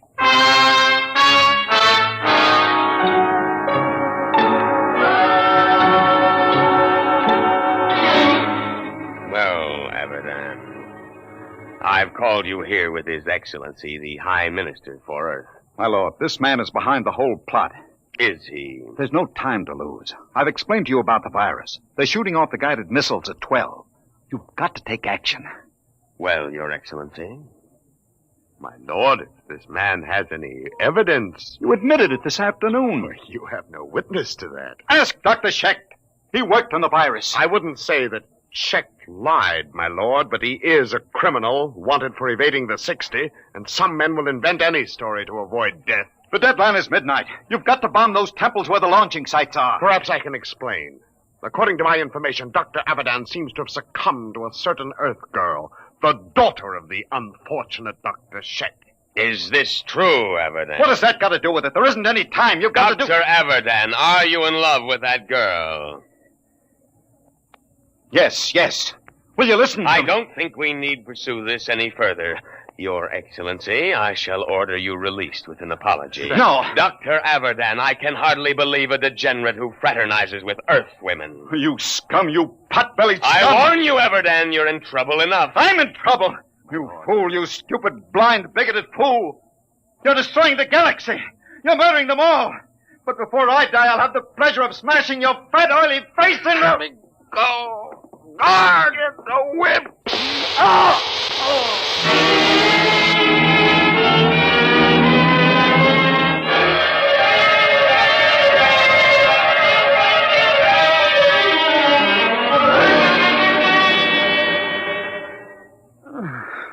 Belle, are you all right? Paula. What time is it? 1:30. Past the deadline. It's all over. Lord Ennius released the High Minister with an apology. Doesn't matter. The Empire can wipe Earth out. It won't save any lives. The virus must have been spread here, too. Earthmen are immune, but outsiders... Belle, you're an outsider. Yes, Oh, I am. We're paying, Paula. The rest of it. Paying for centuries of intolerance. oh, Belle. Look out there. Through the bars. The night sky. 10 points of light. The Empire. Doomed. Oh, Belle. Belle, don't. I was just thinking. I came to Earth to prove a theory that man started here. That once in prehistoric times, Earth was the only populated world of the galaxy. Funny. Now it will be that way again. Man living only on Earth. He'll forget the science, the machinery of the Empire. He'll forget the stars. There will be only Earth. Alone in the universe. A pebble in the sky.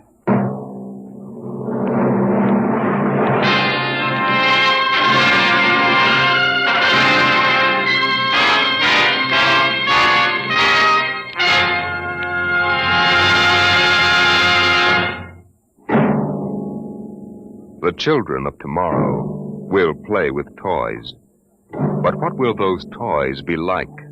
An ordinary clerk in an ordinary job finds a terrifying answer to that question next week as Dimension X brings you Child Play.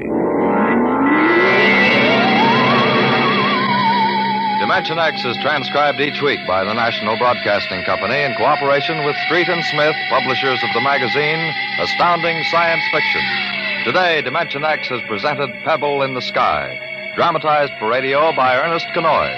Featured in the cast were Santos Ortega as Abaddon and Susan Douglas as Pola. Your host was Norman Rose, music by Burt Berman. Dimension X is produced by William Welch and directed by Edward King.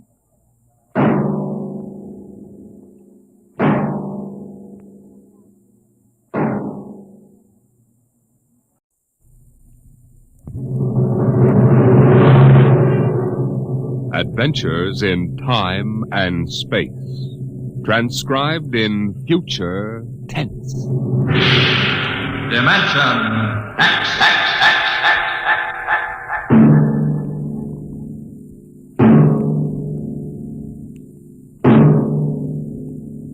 The National Broadcasting Company, in cooperation with Street and Smith, publishers of astounding science fiction, bring you Dimension X.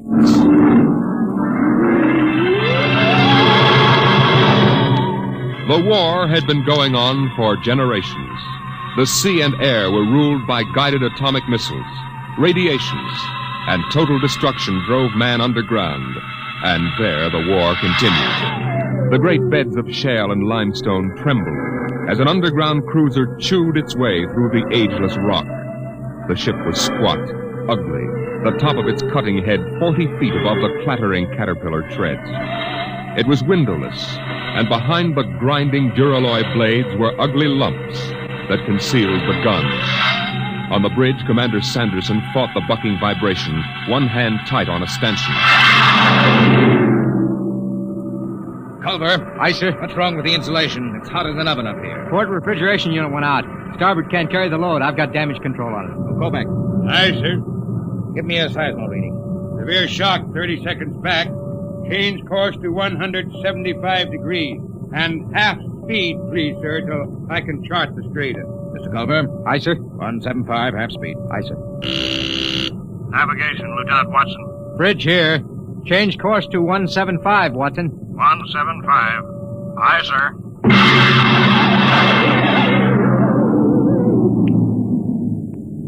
Clark.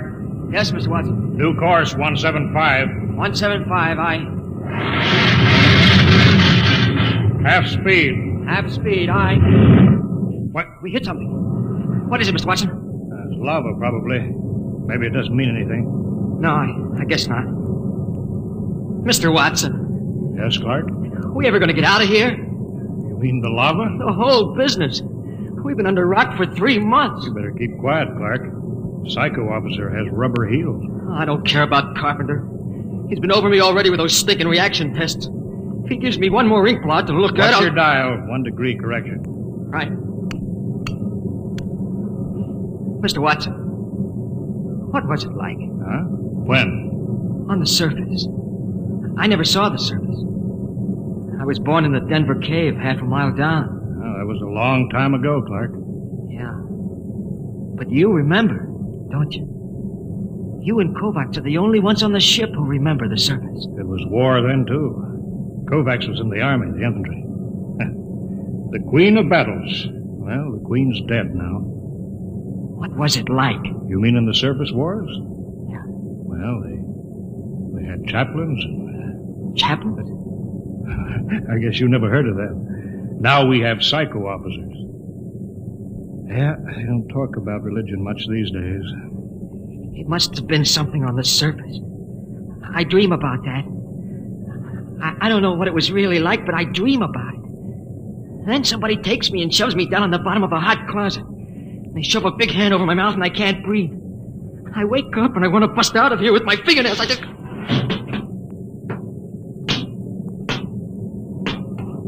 What's the matter, Clark?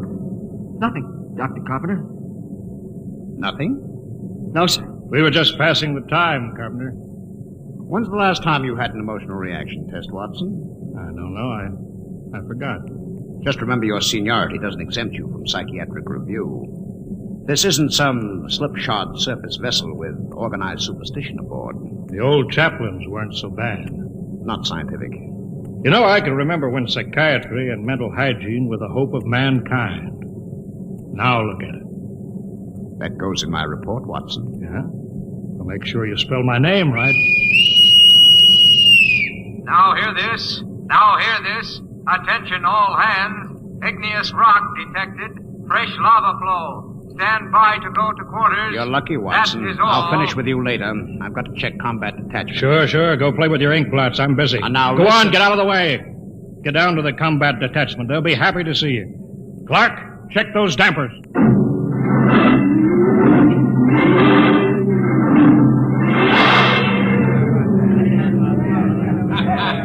I'll take 3 cards. I'll stand pat. Jake to the pat hand. Combat detachment, huh? What kind of a chicken guy are you? Anytime you want to start anything, you lying, yellow, All right. Don't flip your wig. All right, I don't want no trouble. That rubber-soled rat carpenter, he's worked us all over. Yeah, all except Norman. Hey, Norman. Norman, how come you ain't been psychoed? I don't need it. I'm stable. I bet you any money he's a stoolie for carpenter. I've seen his 201 personnel file. It's blank. I heard a guy say he was born in a lab. What do you mean? You ever seen him eat? Oh, you're crazy. The science press has been working on something like that. You're crazy. You know how many men they fell short in the last draft? 900,000. So what? Now, suppose you run out of real men for soldiers. Suppose you figure how to make them. Artificial. If they ever do, they ain't gonna talk about it. Till it's combat tested. Yeah, I never thought of that. Hey, Newman. What do you got inside of you? Gears? I'm not supposed to talk about myself. Yeah? Well, suppose I make you talk. Hey, sit down, Sheriff. Sit down. All right, Let go of me or I'll lay you out, too. Hey, cut it. Keep Cut that. it. Knock it off. Cut it. At ease, men. Well, how's everybody feeling? You, Coke? All right. I'm all right, sir. Uh-huh. Sheehan? Sheehan? I'm all right, sir. Norman? I'm all right, sir. Of course. Very well, carry on.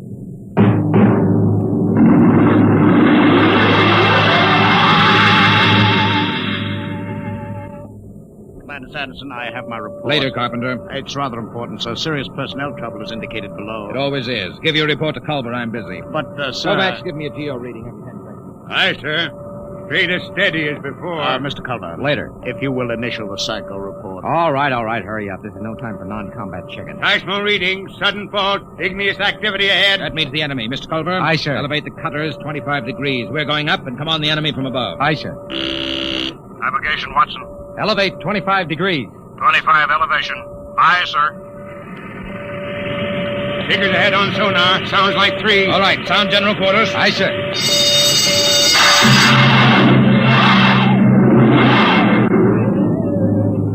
All right. General quarters. For all this stinking luck, aces I got. Get into your armor, you tubbalot. Yeah, give me a hand, Shin. The oxygen valve on my helmet's stuck. It's too tight. Helmet's too tight. You eat too much. At least I eat. Not like Newman. Yeah, look at him. Full armor and he's still smoking. I bet he lives on nicotine. Hey, Newman. Yes? You live on nicotine? Tobacco is necessary to me. Say that, a rope. What did I tell you? All right, shut up and test your helmet radio. Snap it down. Okay. Now I'll get mine. Can you hear me? Is my intercom okay? Okay. Keep the power up. Newman, check your intercom. I can hear you. Attention, combat detachment, move out. Where are those chow runners with battle breakfast? Breakfast, huh? I can remember when I had meat in the chow. When I had cooks instead of food chemists, first class. Quit griping, Coke. At least we eat. Yeah, we eat. How about him? Want any breakfast, Newman? No. I don't need breakfast. I can wait without it.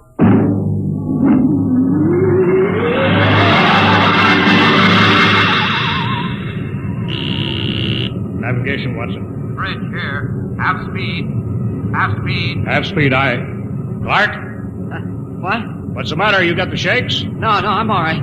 Half speed. Half speed, aye. Attention, all hands. Enemy digger sighted. What? Prepare for action at close quarters.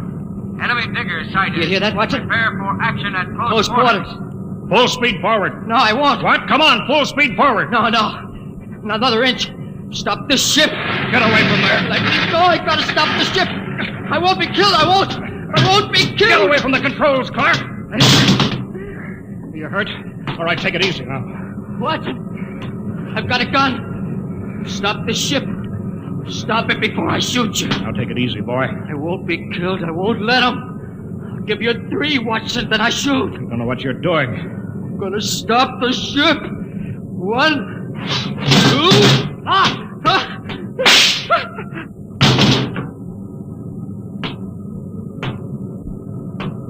You could have wounded him, Carpenter. That would have been enough. My judgment was the clock was more than a marginal risk. I acted accordingly. Sure. I'll get a detail to clean up after you.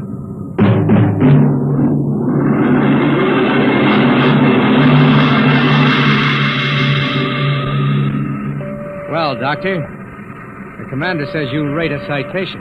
If you had read my report, Mr. Culver, you'd understand. Carpenter. Aye, sir. Don't let the crew hear of this. Wouldn't do for them to know an officer was emotionally unstable. You won't keep it quiet, sir. There was a detail to remove the body. What's that? Enemy digger within 100 feet, coming in fast. Hold it, Culver. Don't reverse engines. Turn on the drill with the tread stationary. Aye, sir. Full speed drill. Threads cut out. We'll blow up a cloud of dust that'll blind their optical technician in the infrared. Stand by, gunnery. Stand by, gunnery. Ready, sir.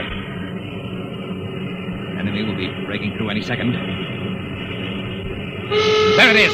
Halt drill blades. Navigation. Cut out drill. Cut out drill. Fire when ready.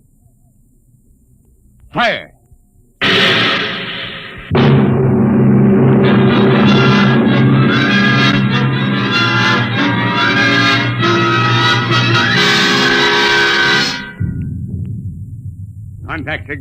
Contact signal received. Cease fire, Mr. Culver. Contact signal. Cease fire. Enemy battery silent, sir. Give the go-ahead to the combat men. They can move in. Who tripped that alarm? Cut it off.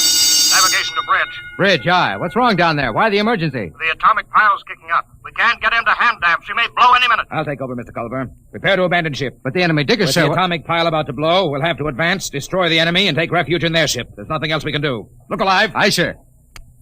Attention, all hands. Prepare to abandon ship. Prepare to abandon ship. Kovacs, have the ship's records packed and ready to go. Aye, sir. Commander? Watson, what are you doing up here? There'd be a lot more chance of getting out if the ship's engines were reversed. She crawled back down the tunnel before she flew. There's no way to set up remote control. I know. I thought I could stay and run her. But the pile's going to blow. I know. All right, Lieutenant. Permission granted. You may stay with the ship. Thank you, sir. You may go, Watson. Aye, sir. We can't let him do that, Commander. You can't ask any man to do that. This is no time for sentiment, Mr. Culver. Doctor, you're a louse. That's an unstable statement, Culver. It's obvious that Watson isn't worth much anyway. He might as well die. I've heard enough, Doctor. You've had this coming a long time. Now, get away from me. Culver!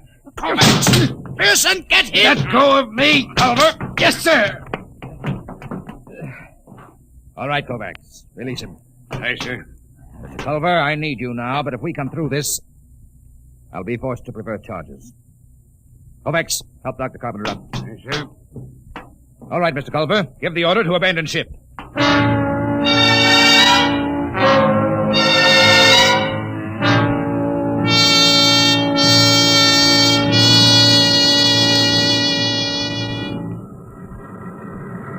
All the men are away, Kovacs.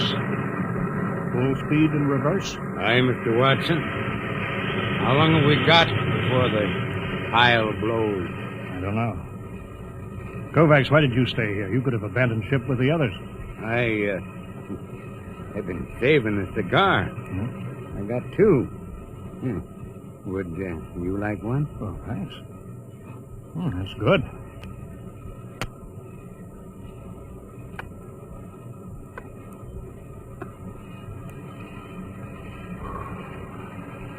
You didn't answer my question, Kovacs. Why did you stay? How about you, sir? Me? I was in the last class out of Annapolis before it went underground and merged into the Geo-Warfare Academy. I guess I just hang on to illusions. Dead traditions of service. I suppose I did it because I thought it was the right thing to do. Yeah, I guess that's it when you get down to it. Kovacs, you saved a cigar against the rules. I've got something, too. It's a book. I stole it out of a hotel room in Frisco in the old days. A Bible? Yeah. Psycho officers don't allow them on board. Carpenter would have had me in the cells if he'd known about it. There goes the Geiger alarm. It'll blow any minute now. Kovacs, you remember this?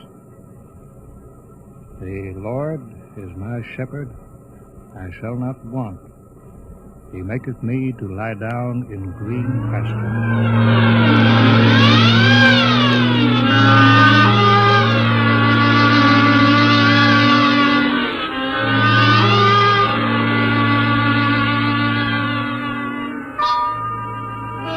All right, guys. Now you know what an enemy underground cruiser looks like. Let's board her. What was that, Sheriff? I don't know. Come on. The enemy left their landing trap down. Let's go. Look out.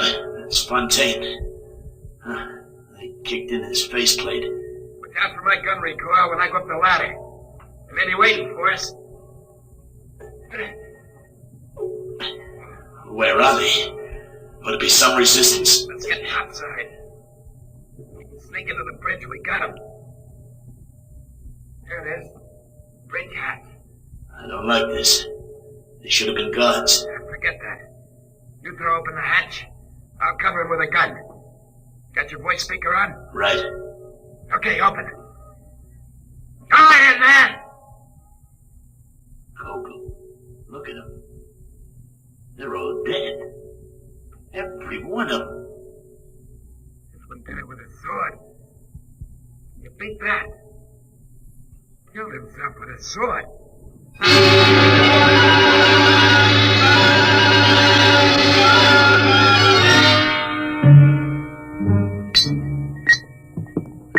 Hans found this foreign equipment. Culver, how soon can we get this enemy ship underway? Give me the damage report. Aye, sir. The port tread knocked out, armor breached aft and amidships, gun batteries inoperable. Lieutenant Adamson estimates we can make limited headway in 2 days. Very well. Sir, is it necessary for me to have this guard tagging after me? You're under arrest, Culver. Excuse me, Commander, sir. Oh, go ahead, Coke. There was a message or something under the guy with a sword when I broke in. I kept it as, well, sort of a souvenir. Oh, give it to me. I didn't mean anything wrong, sir. Hand it over. Culver, you read the enemy language. I'm afraid I'm under arrest as a prisoner. That'll do. Go ahead, read it. From Supreme Headquarters. There's a code designate. To all field commanders. Subject. Secret weapon, X-39. Failure of. 1. Research project X-9 released on South America front last night. X-9, a semi-living chemical process attacking all forms of protoplasm, was found to be uncontrollable, is spreading through our own armies all over the world. 2, you are instructed to... Well? That's all, sir. Quiet! Gentlemen, there is only one way to interpret this news. Carpenter, you will inform all hands that the destruction of the enemy is worldwide. The war is over. Hey, Newman, why don't you laugh, huh? Why don't you shout the war's over? I don't need to shout. Hey, Dr. Carpenter. Aye, sir. You will instruct Cook to serve double rations as a celebration. No, sir. I strongly advise against it. The psychiatric implications are... What's the matter? I don't know. Something it's inside me. I've got to get out. Carpenter! Coke, Newman, go after him. Come on. No. That can't happen to a man. Not that. It's Carpenter. You can see that. But that can't happen to a man. He's dissolved. What's going on here? You don't understand, Commander. You didn't listen to that enemy message. A semi-living chemical process attacking all forms of protoplasm. All forms. Carpenter and you and me. You understand why the enemy killed themselves. They knew. The war's over, all right. There's got to be something to do. Culver, Sun General Quarters. It's too late for that, Commander. The war's over. They invented the perfect weapon. The human race is dissolved. That's funny. Dissolved like Carpenter.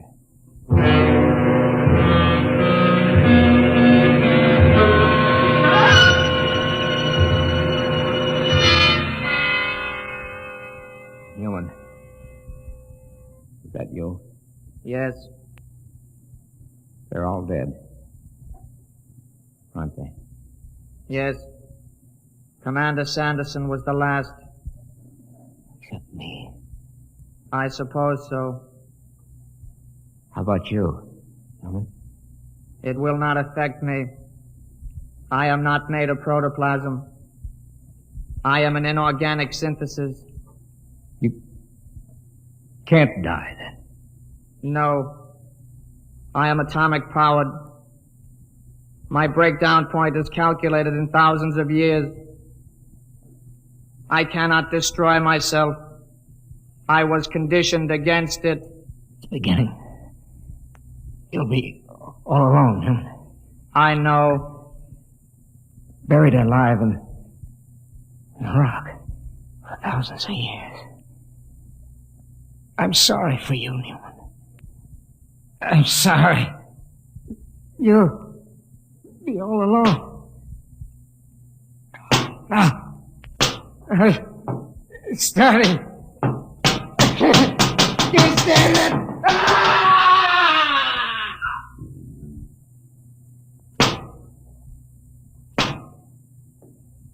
Why can't I die? Why didn't they make me so I can die like the others? I can't even kill myself. Why can't I die?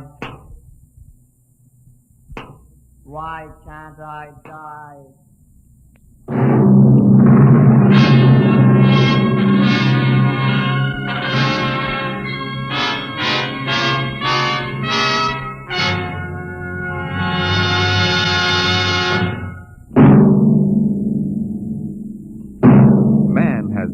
Told himself that he was master of the machine.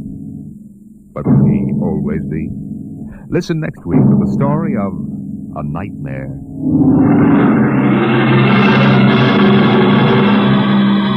Dimension X is transcribed each week by the National Broadcasting Company in cooperation with Street and Smith, publishers of the magazine Astounding Science Fiction.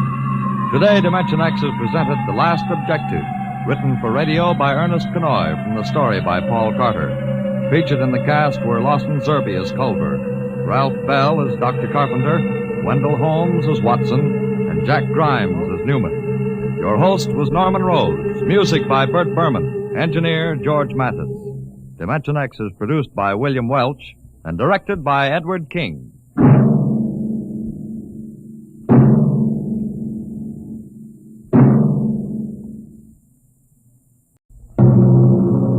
Adventures in Time and Space.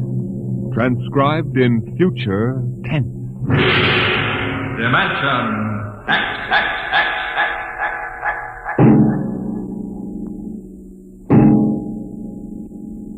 In the beginning, there was Jordan, thinking his lonely thoughts. Out of the loneliness came a longing. Out of the longing came a vision. Out of the dream came a planning. And out of the planning came decision. Jordan's hand was lifted, and the ship was born.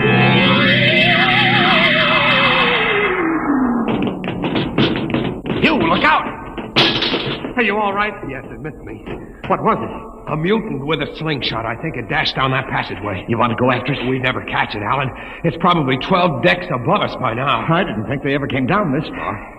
Patrols usually get them before they reach this level. They get more daring with each generation. This one looked like a female. Male or female, it might have killed us. I told you this trip was pure foolishness. Climbing 24 deck levels to hear a crazy old man rave.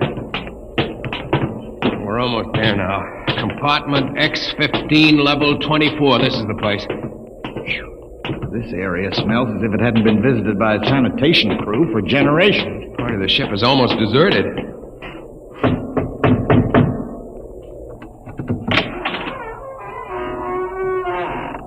Yes? This is the compartment of John the Witness. Who are you? My name is Hugh Hoyland. I'm a cadet from the scientist barrack. This is my friend Alan Mahoney. What do you want of John the Witness? Only to talk. Are you a believer in Jordan? Naturally. I have heard that there are those among the younger scientists who doubt the word of Jordan. To doubt is death. We're not heretics. Enter. I have brought a gift of tobacco, grown on the richest level. It smells good. I assure you it's the best. Wait here. What a rat's nest. Shh. What the devil do you think he can tell you? I don't know. Now hush.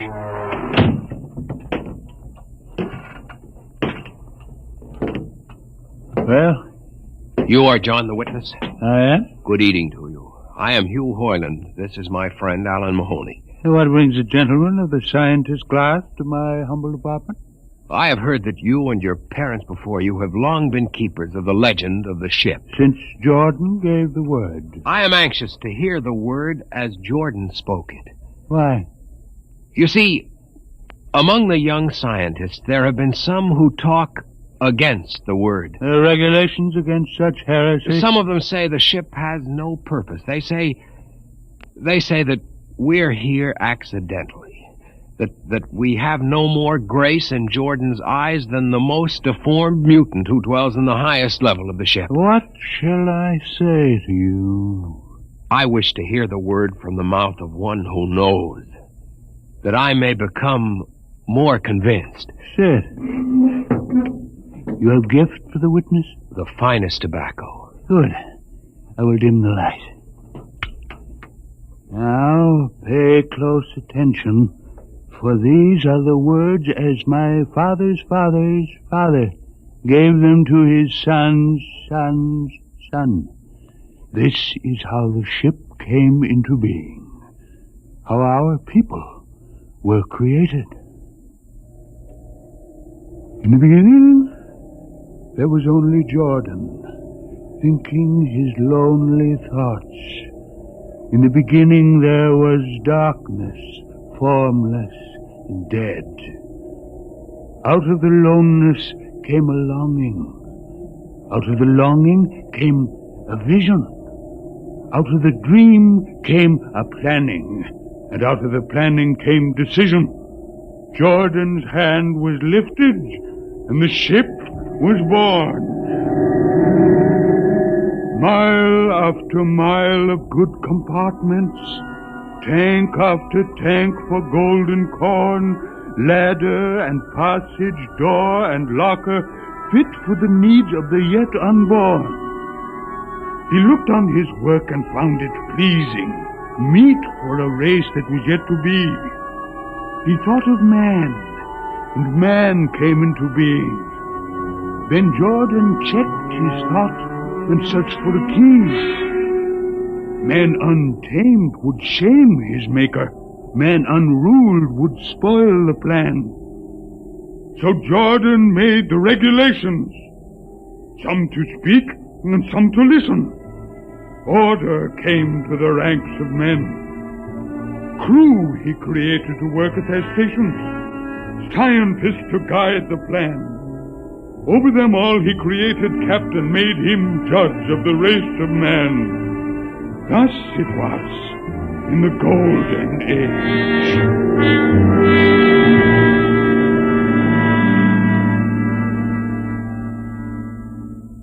These are the true words? As my father's father taught them. But what of the strange beast-like people on the upper levels of the ship? Surely Jordan did not create them. Jordan is perfect. All below him lack perfection. You have heard of the legend of Huff? I have heard that he mutinied against Jordan. Darkness swallowed the ways of virtue. Sin prevailed upon the ship. And before wisdom prevailed and the bodies of Huff and his followers were fed into the converter, some of the rebels escaped and lived to father the mutants. They are tainted with the sins of their fathers. One more question, witness. Speak. What is the ship? The ship is a great sphere, 25 kilometers wide and 100 levels deep. I know that, but what about the upper levels? The regulations forbid us to venture into the upper levels, but it is said that beyond the levels of the mutants lies the forbidden place where Jordan's spirit prevails. So I've heard. But something troubles me. Something which prompted my coming here. Yes, my son. What lies beyond the ship? What? What lies beyond the ship? This is heresy. Answer me. I will not permit such talk. The ship is complete. The ship is universal. The ship is everywhere. The ship is endless. You're muttering to those of a frightened old man. They answer nothing. You question the word? I think you lie. Hear me, Mr. Highland. For what you have already said, I can have your body fed to the converter. Your soul launched on the endless trip. You threaten me. You, for Jordan's sake. You think I fear this dried fig of a man? You. Sir, my friend is impetuous. He doesn't understand. I might be persuaded to forget a substantial gift. You pig. You. Come on, Alan. The sight of this so-called holy man offends me. No, you shall not leave. Look, don't try to frighten me with a gun, old man. Remain where you are, heretic. I warn you, put down the gun. No. No closer. Drop it. Very well, then. Death to the heretic. Alan, get him! Is he dead? I don't know. Come on, Hugh. We've got to get out of here. Now where? We can't go back. They'd feed us into the converter. What's that? The old woman must have turned in an alarm. Come on, the patrol will be here in no time. Where can we go? The upper levels. But the mutant. We'll have to take our chance. Listen, that's the patrol we've got to climb. There's a hatchway. Down the corridor. Quickly. Halt! Halt, do we fire? Up the ladder.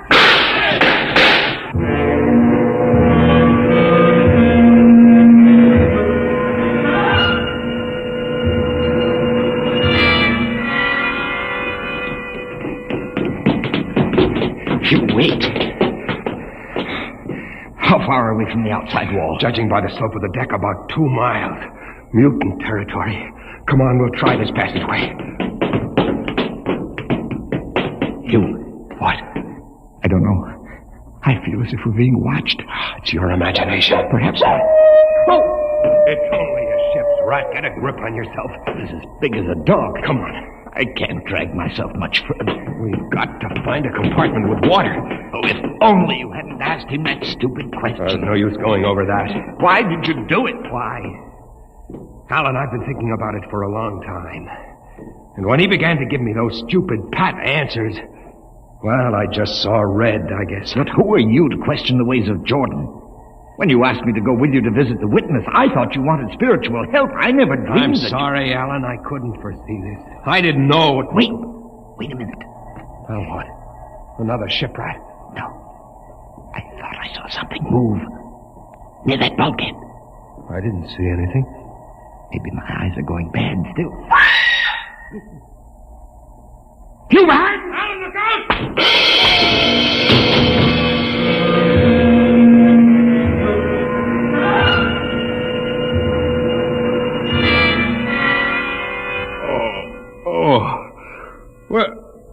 Where am I? What are you? Get away from me!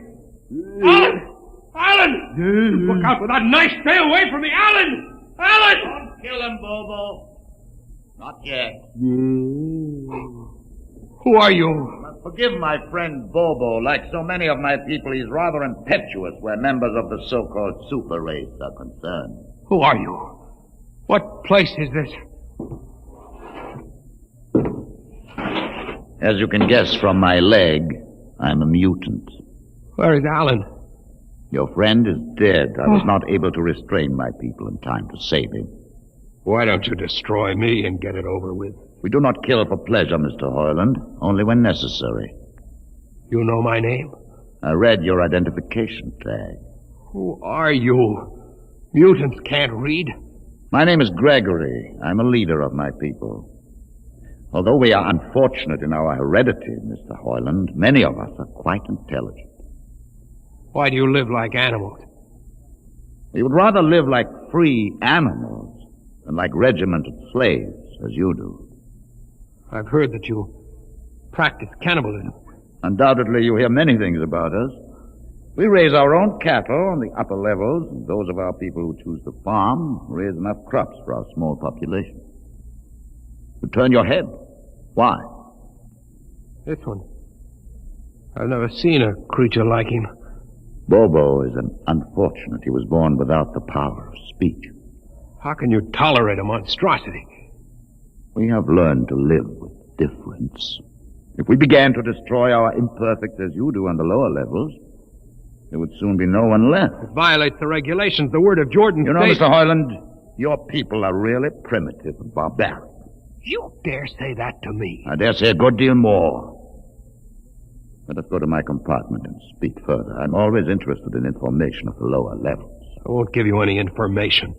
Bobo, I want Mr. Hoyland in my cabin, please. I advise you to go quietly, Mr. Hoyland. Bobo has a hatred of superior beings, which is unfortunate, but quite understandable. Proceed.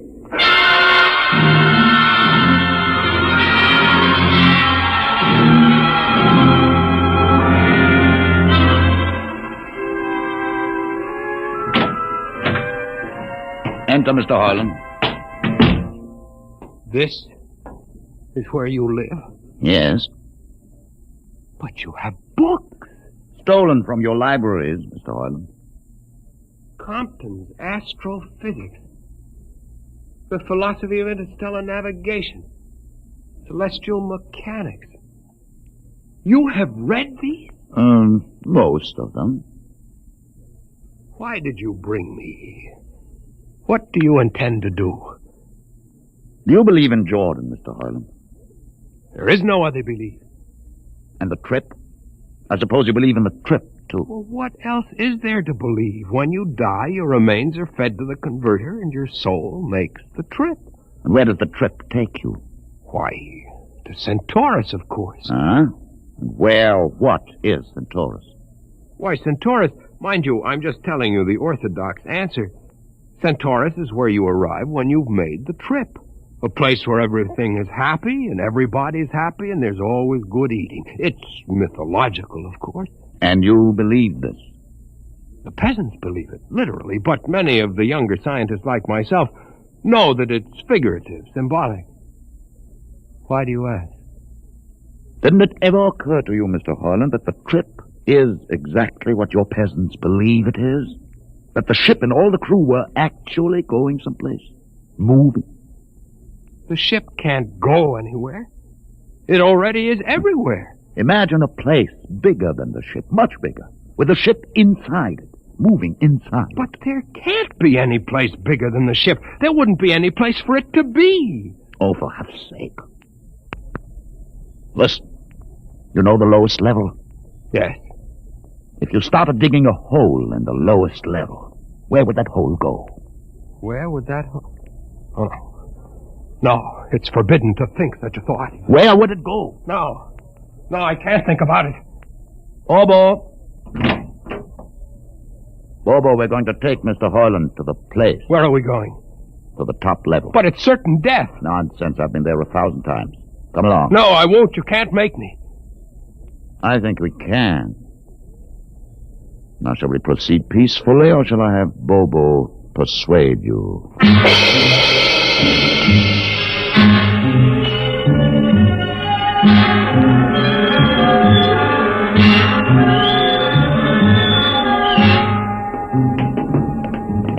Open the door, Bobo.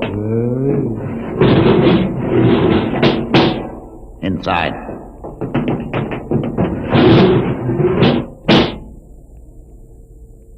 What place is this? This, Mr. Hoyland, is the main control room. Why, Mr. Hoyland, you're trembling. It isn't true. There is no such place except in mythology. You younger men are so wise, Mr. Hoyland, except for one thing. This happens to be the main control room of the ship. But it's nothing but a huge room with an instrument panel. What did you expect? How do you know this is the main control room? See these instruments? Using them, the navigator, many hundreds of years ago, actually steered the ship on its voyage. I don't understand. I didn't suppose you would. Your people have been so steeped in superstition and ignorance that the whole concept has lost its meaning. Sit in that chair. Don't be frightened. Sit down. Very well. Look up. What do you see? Nothing but a huge shield. Watch it for one moment, Mr. Hoyland. You are going to see something that few of us have ever been privileged to witness. Something so dazzling that you may find it hard to accept at first. But it is there. It is a reality. And ultimately you must accept it. What are you doing? I'm dimming the lights. Don't be frightened. Keep your eyes focused on the shield above us. Ready? Watch. The shield! It's sliding back! Ghost of Jordan! Well? What am I seeing? The universe, Mr. Hoyland. The universe in all its beauty. The stars, the planets, the sun, the moon, and the constellations. This is your heritage, Mr. Hoyland. The heritage you've been too stupid to see. But if can't be. The ship is the universe. There is nothing but the ship. Ah, but there it is. You see it before your eyes, spread out like a canopy of glory. You still deny it? Answer me, Mr. Hoyland. Do you deny it? No, I can't. They lied. They lied to us.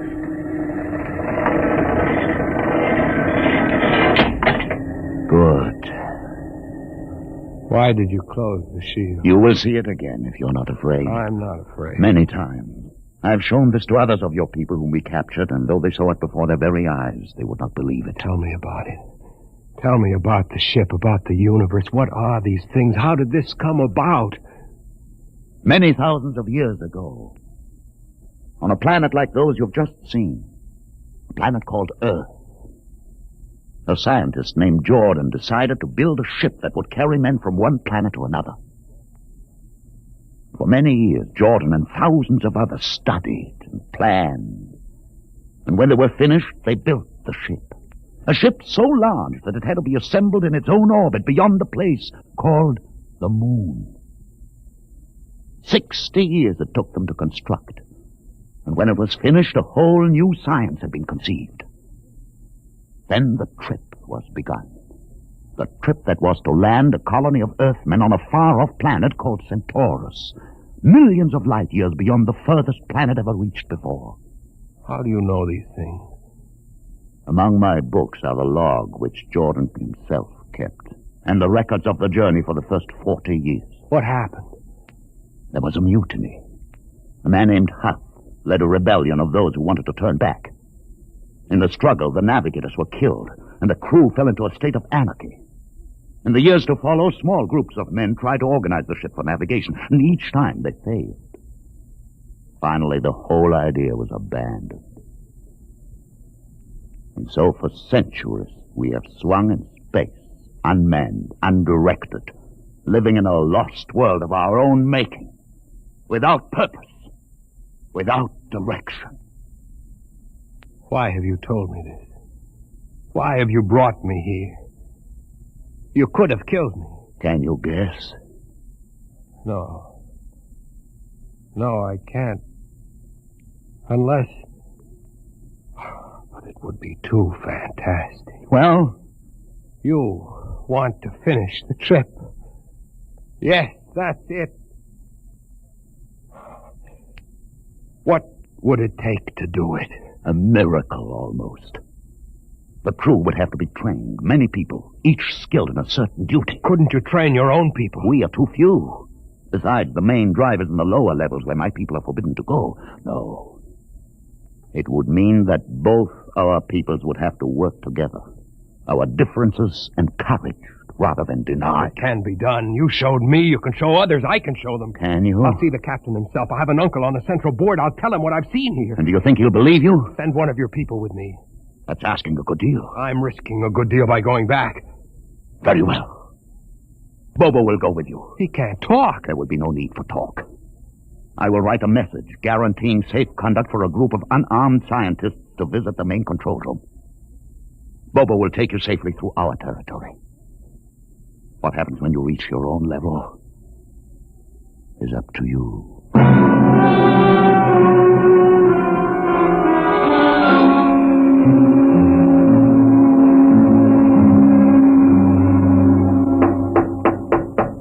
One moment. Yes, what you... Quick, Uncle Edison. But this mutant... He's harmless, please. Now, what is this? You're wanted I know all about that. Listen, Uncle, I must see the captain. The captain? Are you mad? You're a council member. You can get me to see him. They'll kill you. You're wanted for heresy. I don't care. I must speak with the captain. You're close to him. You can arrange it. I don't understand why... Uncle, listen to me. The ship is moving. I can prove it. Do you understand there is a purpose in the ship? I don't understand what you're babbling about. Never mind. Just talk to the captain. Tell him I have information of tremendous importance. Tell him I've arranged a truce with the mutants. A truce? Here, show him this paper signed by their leader. Do it, Uncle, for my sake. I don't know. Please, Uncle. If I'm to die, let this be my last request to you. Very well. I'll speak to the captain. I'll try.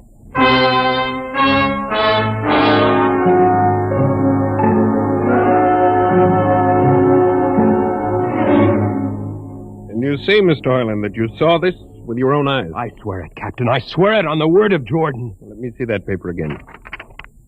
What do you think, Commander Erst? I don't know, sir. It might be a trick. I guarantee you safe conduct. If these things are as Mr. Hoyland reports them, it would pay to risk a few lives. The man is a convicted heretic. Still, we mustn't discount his word entirely.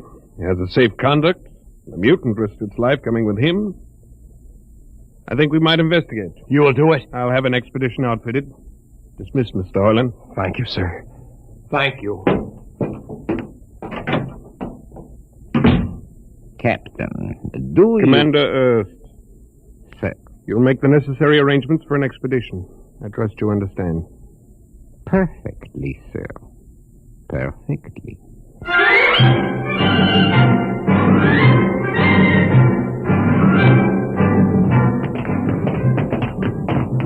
Lieutenant. Mr. Hoyland. You'd better halt your men here. This is the spot. Patrol, halt. I see no welcoming party of mutants. There will be none. Their leader will meet you inside the main control room. You don't say. And just where is this main control room? Beyond that door. I see.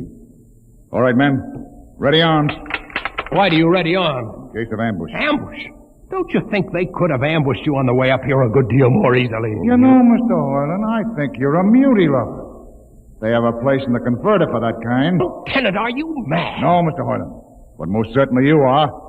To think that we could be lured up here to be slaughtered with a fantastic story about some mythical control room. Guns ready, sir. Lieutenant, I warn you, these people have acted in good faith. If you break that faith now... to open the control room, Mr. Hoyland. No, not until those guns are dismounted. As leader of this expedition, I order you to call them. I refuse. You cannot do this thing. This is no way to keep a truce. Very well, if you refuse. Oh, there! Mutant! Come out! For Jordan's sake, Lieutenant. Be quiet for company. Mutant! Open the door! Please, Jordan, don't let anything happen. Please don't. It's opening. Ready, men. Someone's coming out. Look at his leg. Horrible. Steady. He's walking toward us. I can't stand this. Look out! Gregory! No! You fools! You've killed him! Here come the rest of them. Fire!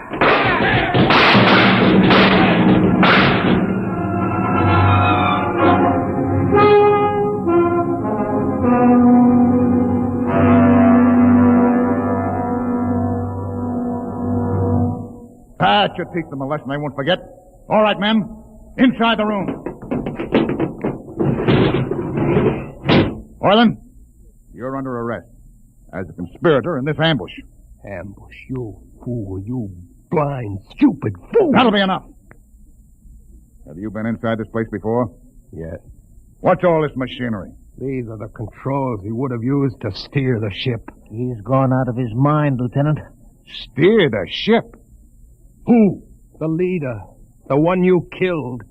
This ugly mutant? This ugly mutant happened to be a man of true greatness. You're mad. Am I? This man had a vision which could have saved you, but you chose to kill him because you couldn't stand the sight of his difference from you. I'll not listen to these ravings. Close your ears. Shut your minds against the conscience that tells you it's wrong to kill. That tells you that your need to be arrogant only proves your inadequacy to yourself. Shut him up. Don't listen to him, man. You can't shut your ears. My words sting you. You cannot shut your mind. And you cannot shut your eyes. Don't do this! The roof. It's moving back. Look. Let the vision of this confound your ignorance and blind your eyes. This is the heritage you tried to stifle in your own breast. This is the heritage of stars and open skies for which men have yearned for centuries. Try to destroy this, and you will only destroy yourself. Death to the heretic. Kill me if you choose. But I say to you that this you cannot keep from our people. That they will seek it out, and the ship will be manned, and the ship will be steered, and there will be freedom and purpose and respect for ourselves. This is your heritage. Look upon the universe. Kill him! Kill him! Kill him!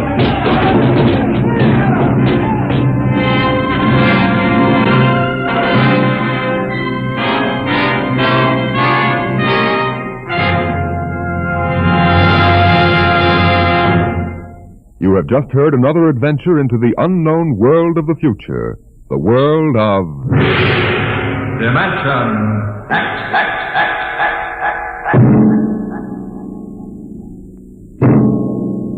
This has been the concluding broadcast in the current series of Dimension X.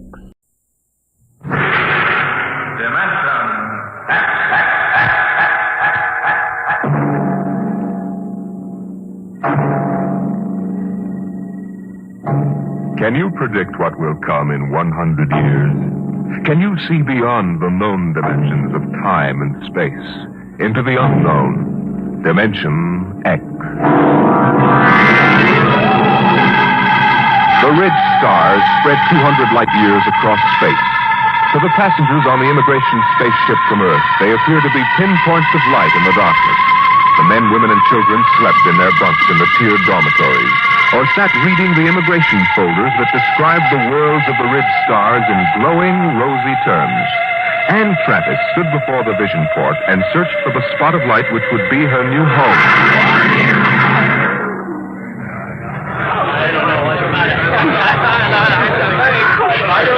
You can't tell which is which, can you? Well, I asked the steward for mine. There it is, you see? That nice, bright little star up in the left-hand corner. That one? Yes, Alka 3. I'm going to meet my son there. He sent for me. Harry always was a good son. I used to say to my husband just before he died, Harry is a good son. I'm going to Dora 3. My sister's there. Oh, isn't that nice? It's a wonderful thing for a young girl like you to start life way out here. I used to tell Harry's father that if he had any spunk, he'd be out on the ridge stars making a fortune. He was assistant buyer at Bloomingdale's kitchenware. I see. Maybe if I asked the purser, he could point out Dora 3. Oh, well, you go ahead, dear. You paid your fare like everybody else. What did you say your name was? Anne Travis. Well, I'm Lottie Elders, Mrs. Harold E. Elders, though, of course, I don't use Harold's name now. Are you all alone? Yes, my folks died last year. That's why I'm coming out to live with my sister. Oh, why, you poor child, traveling halfway across space with nobody to talk to. Attention. Attention, all passengers. There it is. I just know it. You are now within the Ridge Star Quadrant. The trip is almost over.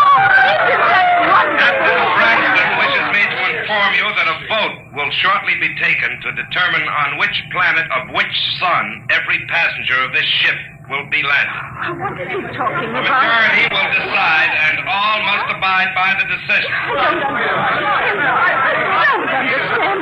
What did he say about a vote? I don't believe it. He said everybody had to go to the same planet, didn't he? But Harry's on Alka 3. Look here, Mrs. Elders, they can't get away with this. They can't just set us down anywhere. I've got to meet my sister, but what can we do? I don't know, but I'm going to find out. I'm going to see the captain right now.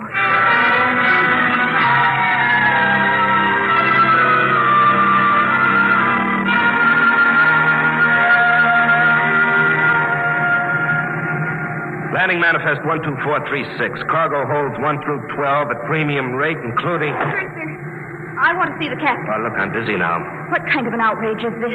I'm going to join my sister on Dora 3. That's where I bought my ticket for, and that's where I'm going. Vote or no vote? That's what you think, baby. I'll call you back, Jerry. I want to see the captain immediately. Do you hear? Yeah, sure, I hear. Perfect, in both ears.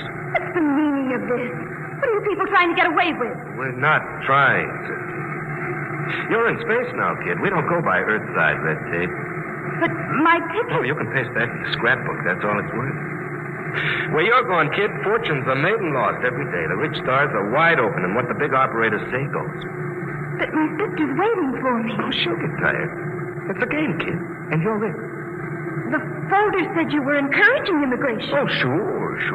But all the improvements in Earthside working conditions in the past 50 years were to prevent wholesale immigration to the rich. That's why we have to cut the price of the tickets below cost to suck you immigrants out here. Why did you lie? Why won't you take us where we want to go? Simple, kid. The only way to make a profit is to dump each shipload in one place. This cargo goes to Delphi, too.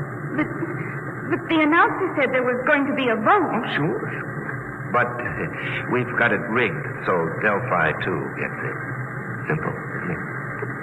But you can't. Oh, it's not so bad, Delphi. It's okay. Real balmy. Great world. Especially for a kid like you. But how would I get to my sister? She's expecting me on Doradora 3. Can I take another ship? Not where you're going. What do you mean? Look, baby. Space travel is an Earthside monopoly. They own the patents on the rocket power that makes space travel possible.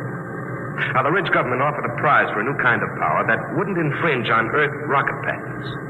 But until that drive is developed, you just won't get off, Delphi 2. You can't travel to another planet? That's right. There isn't any public transport, and only a millionaire could afford a private jet. You mean I'm just stuck? Mm-hmm. Like a fly on flypaper. Hey, where you going? Back to my bunk. I want to lie down. Wait a minute. I'm afraid you can't leave here till that boat is taken. Why not? Well, I'm a kindly type, friendly fella. I always give a straight story to anybody, but that means I've got to keep them under wraps. So, you'll stay right here till we land on Delphi 2.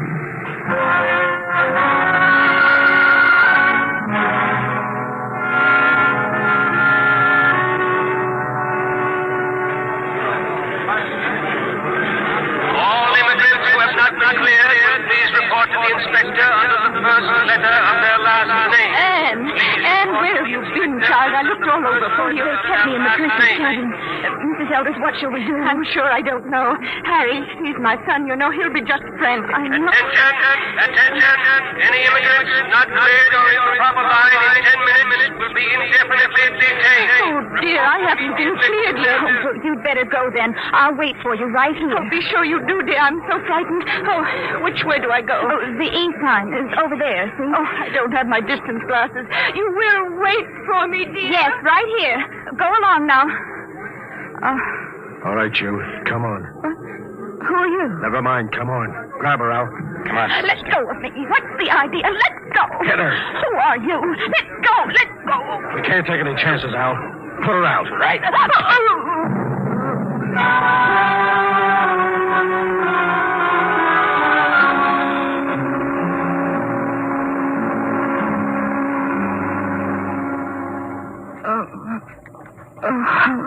Come on, up. What happened? Come on, sit up. What? Who are you? Your face. That's a motor-driven face dissolver mask. I've read about them. I've never seen one. Who are you? That's why I'm wearing a mask, because I don't want you to know. But there must be... Look, lady, quit babbling. I hauled you in because you're pretty and intelligent-looking. But why? You're going to make 1,000 stellars for yourself, whether you like it or not. Now stop looking like a scared rabbit. You can't do this. I'll call the police. The police? What do you know about the Red Star's government? Nothing. Obviously. Around here, things are different. Now, listen. You go to the New Sol Hotel. As soon as you're registered, you go to the Fair Play Employment Agency. They'll take care of you. Now, take this. It's a tape reel. Play it back in your room. It'll tell you what to do. After it's played once, it'll destroy itself. Is that clear? I don't understand this at all. Have you ever heard of the 7-day poison? I don't think so. Well, it's an interesting device. It feeds on the blood. On the 7th day, undergoes a chemical change, and... Oh. Very easy to use. You just inject it like this. Oh. Yeah, it's all over. For 7 days. The beauty of this poison is it can be made to look like a clock pattern in many thousands of small variations. The only antidote must be some of the original poison at its base. And I have that.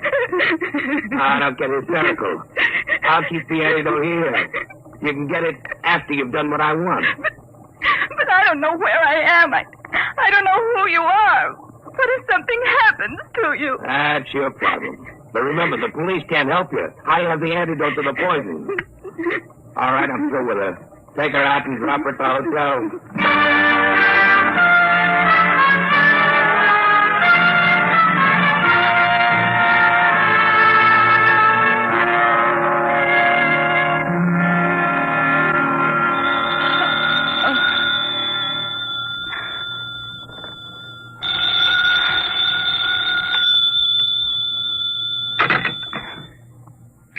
Room 2635? Yes? And Travis? Yes? Who is this? Play that tape reel and get started. We'll be watching you. Hello? Hello? Hotel News Hall desk. Can I help you? I was cut off. Someone was speaking to me. I'm sorry, there was no incoming call on your line. Can I help you? No, never mind. I'd better play that tape. Guess you push this button. You will find in your purse a full cigarette case. Half of the cigarettes are doped. Tomorrow, you will be hired as private secretary to Arthur Blord. When you're alone with him, you will give him one of the cigarettes. The case ejects two at a time. The outer one is doped. When he's unconscious, push the brown knob on the case.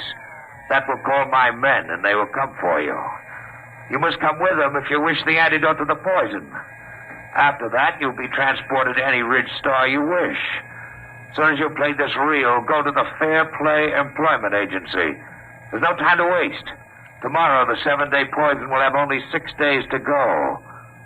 Now that the reel is finished, it will destroy itself. Why do they have to pick me? Oh, the reel! Come on, Travis. You've got 7 days.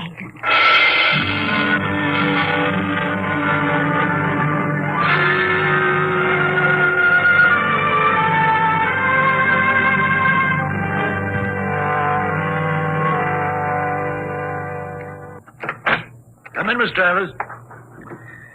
Well, everything seems in order. I must verify one thing. Yes, Mr. Markerson? You did arrive just yesterday on that immigrant ship from Earth. Oh, yes, sir. And this is your first job, not only on Delphi, but on any planet other than Earth. Yes, sir, that's right. We'll check that, of course. In the meantime, we can go up to see Mr. Blord. You'll be his private secretary. Just wait, please. Did you say... Did I say what? Never mind. Nothing. Have you heard of Arthur Blord before? Not exactly. You would if you'd been in the Ridge Stars longer. Amazing man. Amazing. We'll wait here for the elevator.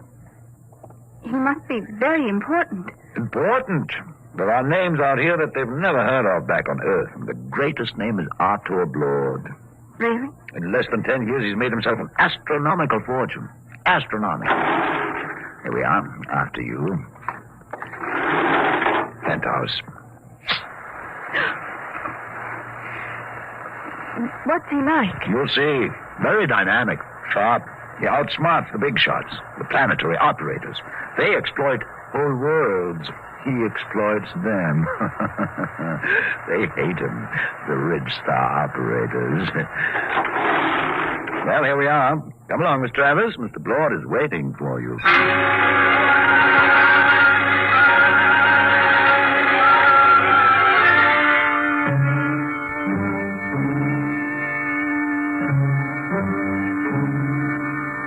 Mr. Blord, this is Ann Travers, her record and references. Not interested. You check them. Margerson, get out. Yes, Mr. Blord. Ready, Miss Travis? Yes, Mr. Blord. Take this dictation. Chromium field on Transition 4, value 100 billion stellars. Just plain slogging. Let somebody else do it. Trigona 7, Forest, all treasure wood, priceless. Dennis Carey, operator, hard, cruel, brilliant. Should be interesting.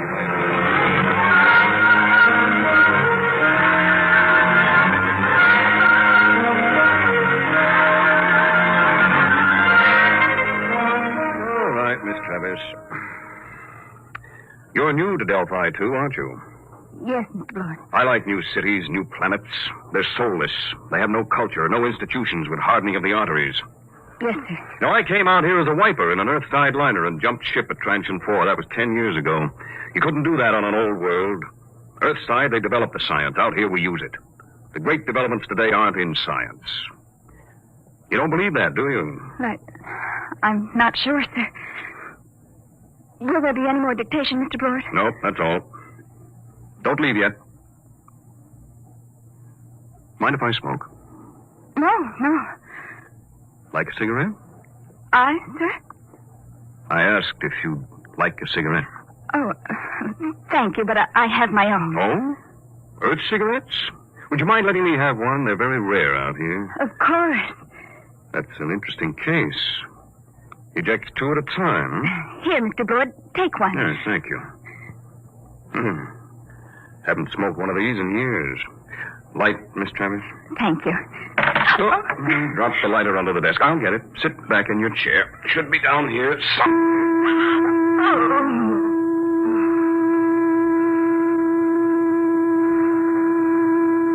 Miss Travis. Miss Travis.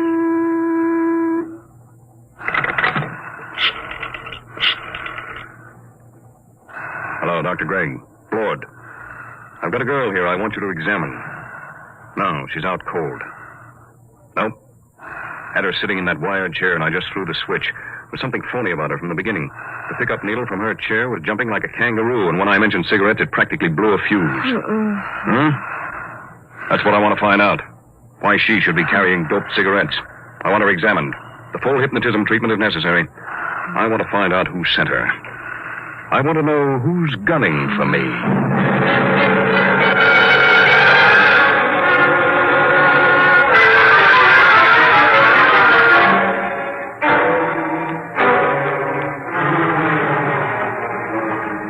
There you are, Blord.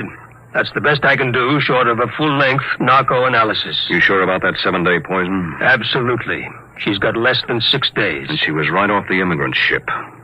This is the first time I've had a plant. Somebody found out I hire 'em fresh from Earth. I've got her memory track on that face dissolver mask. It was Delaney. I thought so. But he isn't working alone. It's that gang working for the prize on the new space drive. I got into the competition 2 weeks ago, and I guess they're afraid of losing the money they've put into research. What about this kid? She's got 6 days to live, and I wouldn't take any bets that they try to save her if she doesn't deliver the goods. They wouldn't even save her if she did. Delaney wouldn't want witnesses. Doc, set everything up the way it was before she went under. What are you going to do? I'm going to let them take me. Wait a minute. They're liable. I know what they're liable to do, Doc. You take care of the girl and leave the rest to me. Okay. It's your funeral. Maybe. Now, let's revive Miss Travis. You set up the projectors. Come on, hop to it.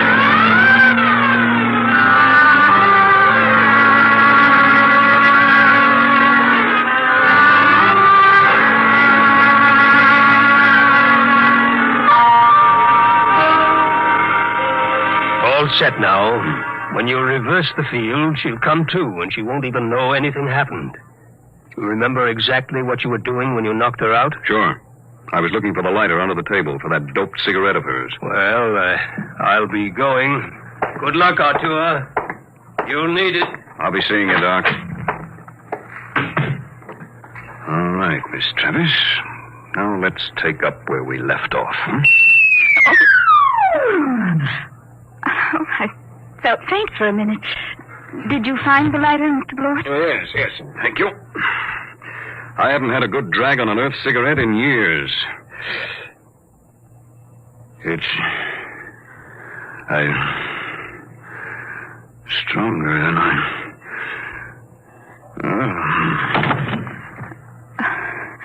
I've got to call those men now. Let's see the brown knob on the case.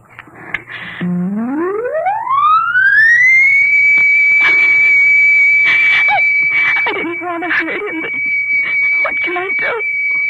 What can I do?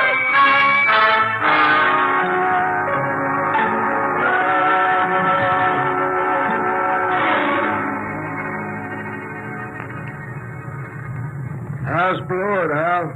I'd like a light. This dame sure fixed him. Where are we going? What do you care? Tell her.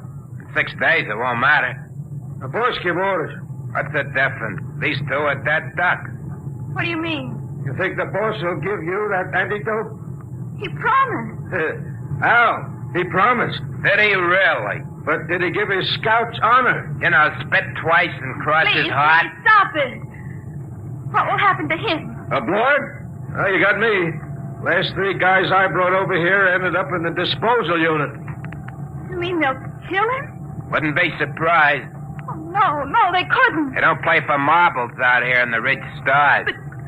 But the police... It's just like Earthside, sister. Police take their cut and arrest a couple of bindle stiffs every night to make it look good. Blord was playing around with some pretty big men. He knew what he was getting into. I didn't think they'd kill him. I don't know anything about the Ridge Stars. Oh, that's tough, lady. Real tough. That's the beam. We're hit. All right, fasten your straps. I'm taking her down.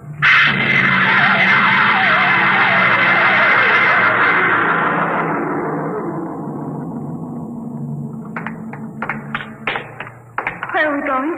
You're on Delphi 1. What is this place? A private escape. Very private. How you coming with Blord, Al? He's heavy. All right. We stop here. I gotta spring the voice lock. Combination 1, 3, alibi, Peter, uranium. Repeat. These things never work. 1, 3, alibi, Peter, uranium.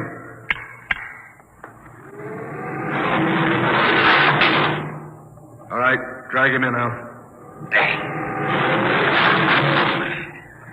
Where do you want him, boss? Clamp him in the chair. Give me a hand, will you? Yeah.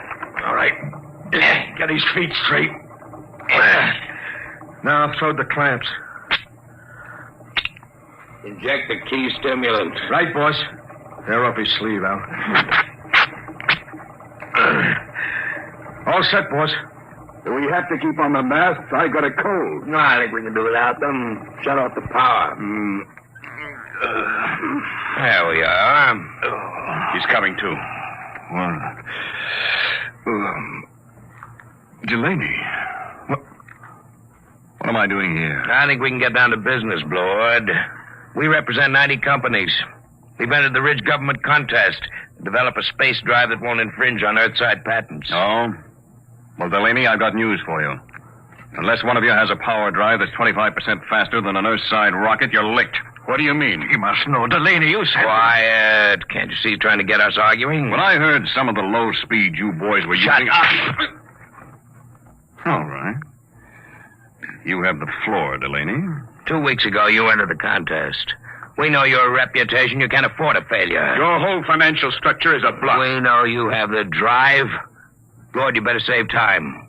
Tell us now. What does your space drive run on? Twisted rubber band. You'll force us to extremes, Blord. All right, take that girl out of here. No, let go of me. You can't kill him. I didn't know. You tricked me into getting in Get here. her out. Come on, sister. Let's go. Oh, all right. So you want to play rough?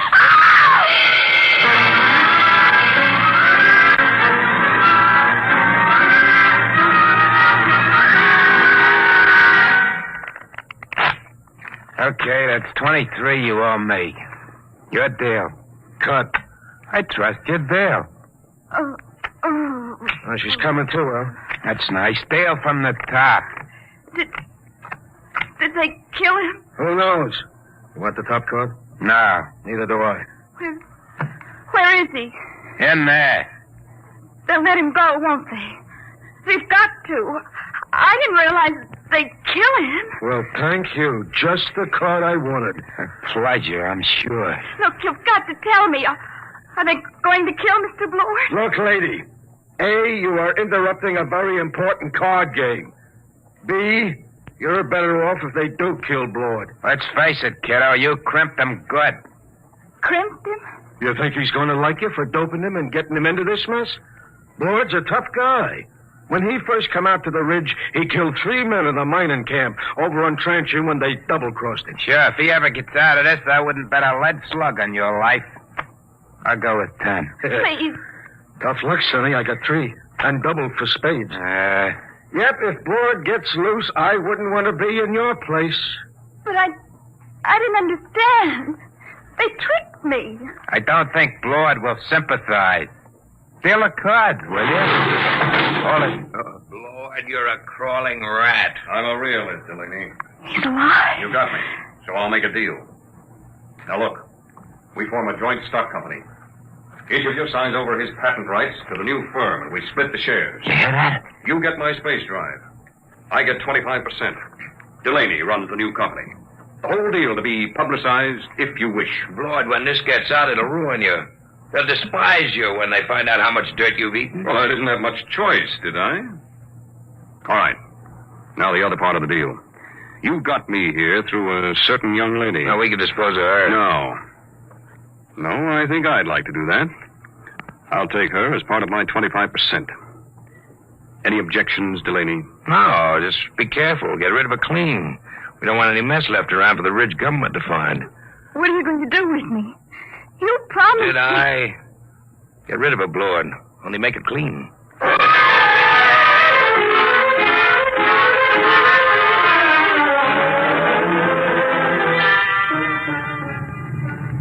You can loosen your strap now. We're on automatic. Where are we going? Back to Delphi 2. I didn't understand what they were going to do. I know. I didn't realize. I'm sure you didn't. Miss Travis.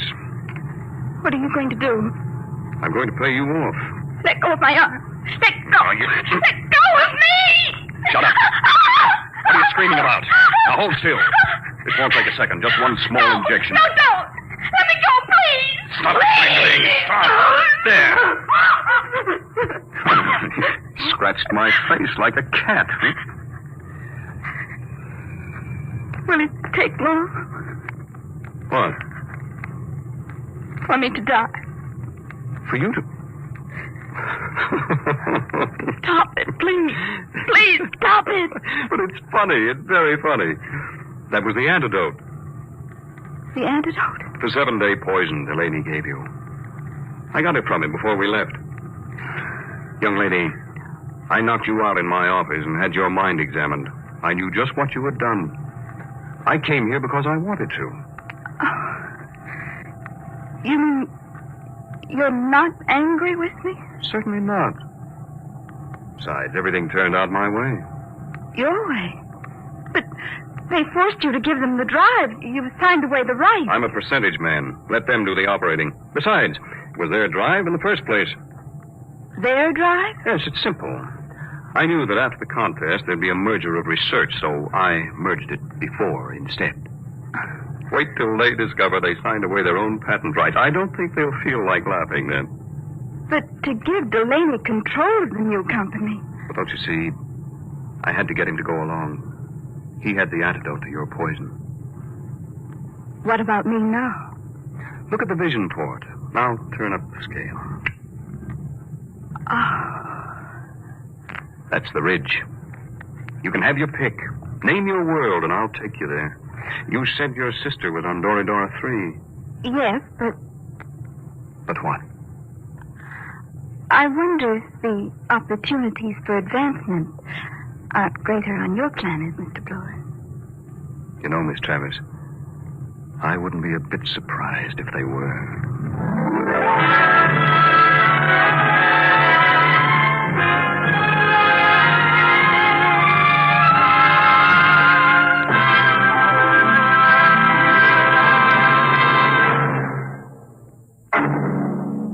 How would you like to live in a world no larger than a single gigantic rocket ship? You'll find out more about it next week on... Dimension Today, Dimension X is transcribed competition, adapted for radio by Ernest Kenoy from a story by E.M. Hull. Featured in the cast were Elaine Rost as Anne and Les Tremaine as Arthur Blord. Your host was Norman Rose. Music by Burt Berman, engineer Bill Chambers. Dimension X is produced by William Welch and directed by Edward King. Adventures in Time and Space.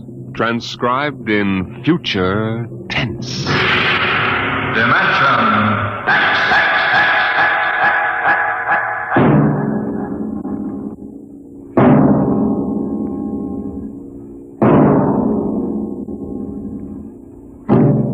Can you predict what will come in 100 years? Can you see beyond the known dimensions of time and space into the unknown, Dimension X? In 1987, Atlantic Spaceport was established on the site of old Fort Devon outside of Boston. And as the ships pushed deeper and deeper into space, the time of voyage increased by geometrical progression. It became more and more difficult to persuade able spacemen to sign on for flights which lasted for years, 10 to 15 monotonous years in the cramped forecastle of a deep spacer.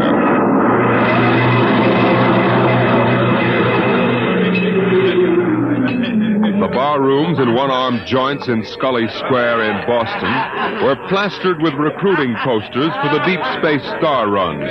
Flashy four-color signs with a blue-eyed young man gazing into a star-studded sky. Seek your future in the stars. Jeff, there's your last chance to get out of the wedding. Sure. Just send Judith a short note. I can't get away to marry you today. I'm 300 million light years away. Very funny, very funny. Well, think it over, boy. Tomorrow, the shackles of matrimony. What, tonight? The stars. The mystery of the galaxy. Eat, drink, and be merry, for tomorrow you commit matrimony. Oh, come on. We came here to have a little fun. We might as well be at Mother's Music Hall on Commonwealth Avenue. Please. Ah, the problems of the rich.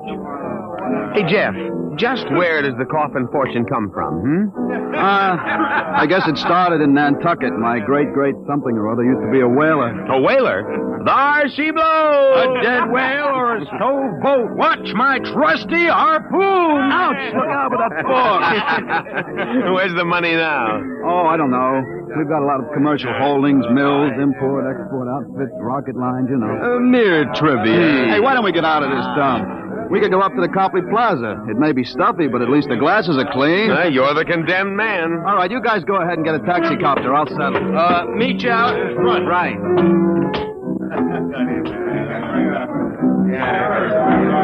Excuse me. Want something, bud? The check. Okay. Hey, Milton, check. He'll be right out. Right. Hello, mate. Huh? Nice night, eh? I suppose so. I've been watching you. Celebrate? Sort of. Well, so am I. Just got off a deep space run out to Centaurus. Centaurus? That's a 15-year run, isn't it? 15 and 3 blooming months. How'd you know? You a spaceman? No, not exactly. Hey, barkeep, where's that check? Hang on to your hat, bud. Milton is slow, but he's sure. Fill it up, Charlie. Say, why don't you join me, mate? Here, Charlie. No, thank you, no. Oh, come on, won't take off on Mo. Celebrate whatever it is you're celebrating on me. Come on, pour it, Charlie. Yeah, sure. Well, I guess I might as well. Thank you. Cheers. Cheers. Was that varnish? Charlie's special brand, eh, Charlie? Yes. Hey, look, could you get that waiter out here? I've got to meet my friends. They're waiting what's outside. your hurry, mate? You got plenty of time. Sure. Sit down. Take it easy. You don't look so good. I don't feel so good. Well, here now, you sit right here. You'll feel chipper as a blooming grasshopper in a second. Gotta get outside. In a hurry. Where's the check? Check! Oh! All right, come on. Get him out the back before his mates turn up. Grab his other leg.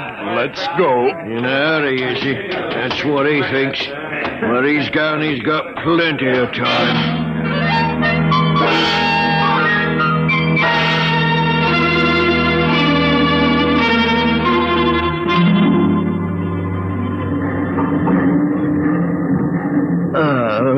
All right. right, mate. Up on your feet. Wakey, wakey, wakey. Let go of me. What's the idea? Rise and shine and greet the dawn. Where am I? What's going on here? Come on now, mate. Up and at him. Wakey, wakey, wakey. Come on, show a leg, show a leg. Wait a minute. Hey. You were at that bar. Scully Square. Come on now, up to the power room or you'll be in trouble. Power room? What are you talking about? Where am I? Well, that's hard to say exactly. Offhand, about 8 hours out of Atlantic Spaceport. Atlantic Spaceport? What kind of a joke is this? If Alan and Peter think this is funny, they... What ship is this? R.S. Michael M. Rafferty. Coffin Line. Coffin Line. Well, that makes it easy. You've got to put back to port. Forget your toothbrush, mate. Listen, you runt, take me to the captain or I'll tear you apart. Here, let go of my lapel. Get moving. Sure, mate, I'll take you up to the captain. Captain Lundstrom is just the man you want to see.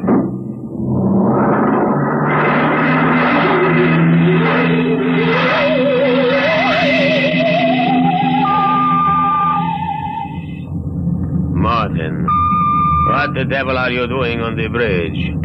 Get below. Right away, sir, right away. Only this here gentleman asked to see you. Now, that's right, Captain. There's been a mistake made. I'm afraid it was supposed to be a joke. Oh? Yes, you see, I'm going to be married today, and I suppose my friends thought it would be funny to make me miss the ceremony. I'm sure it won't be too much trouble to have you drop me off back at Atlantic. What? Martin, what is this? Oh, it's simple, Captain. He wants you to turn the ship around, that's all. If there's any trouble with your superior, I'm sure I can fix it up. You see, I'm Jeff Coffin. Yes? Well, you don't understand. My father is Cyrus Coffin. He owns this ship. He does, eh? I can understand you're not believing me, Captain, but I can identify my... Hey, where's my wallet? My. Look, Captain, all you have to do is radio back and check. Mr. Black, remove this man from the bridge. Aye, sir. You heard the captain, Buster. Wait a minute. Let go of me. This is no way to treat a passenger. Passenger? Wake up, sonny boy. You're one of the crew. What? Well, you're crazy. I'm Jeff Coffin. Maybe, but you're signed on as a crewman. Now stand at attention. You can't get away with this. And say, sir. Why, you cheap hoodlum. Now listen careful, sonny. You're a spaceman on this ship. And when an officer gives you an order, you're going to jump. Now, how do you all bust it? Let go of my arms. I guess you need a little lesson in ship's discipline. And you might as well get it now. All right, Mr. Black. Now take him below.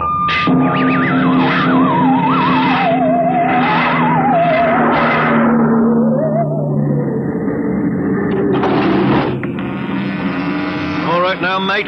You grab yourself a buffer and you get to work on those deck plates. I can't get away with this. It's kidnapping. Maybe yes, maybe no. Now get this here deck nice and shiny. We might even see about some grub. I'll be back in 2 hours. And mind you, I want to be able to see my blooming reflection in it. Hey, you'd better get started. You can't get away with it. The law says once you sign on, you're under absolute orders. I looked it up. But I didn't sign on. I was kidnapped. You won't be able to prove it. Come on, mister, please. I didn't get anything to eat today. Give me a break. All right. You run the buffer over it, is that it? Yeah, that's right. Like this. Yeah, okay. You sign on? Yeah. I ran away from home. What? How old are you? 16. I'll be 30 when we get back. What do you mean 30? We're headed for Mars, aren't we? Only to refuel. We're bound out to Centaurus. But no, we can't, but that's 15 years... Morton! I've got to get back. It's no use. Getting married, you'll think I'm dead. Morton! Now, what's up? You want me to call Mr. Black again? He'll give you what for? No, listen. Now, listen, I've got to get back. I can't disappear for 15 years. How is that a fact? Look, we stop at Mars, right? Yes, and you'll be below decks under lock and key. Listen, I can make it worth your while if you get me off at Marsport. Jumping ship? Why, that's real naughty, mate. $1,000. Why, what would I tell me poor old mother in Battersea? 2,000? 5. In advance. What do you mean in advance? I'll bet you're the one that rolled me for my wallet. There's a way. They don't believe you're young, Coffin. Maybe I know better. All right? It's a deal? All right. Look, Mr. Coffin, can you take me with you? I didn't realize what it would be like. I'll pay my share. I could work it for you, or maybe borrow money. I couldn't stand 15 years. I'd go crazy. It'll cost you another 1,000. You cheap swindler. Here now, Mr. Coffin. I'm all what stands between you and a lovely pleasure cruise for 15 years, so I'll thank you to treat me with the respect and politeness what a gentleman like myself deserves.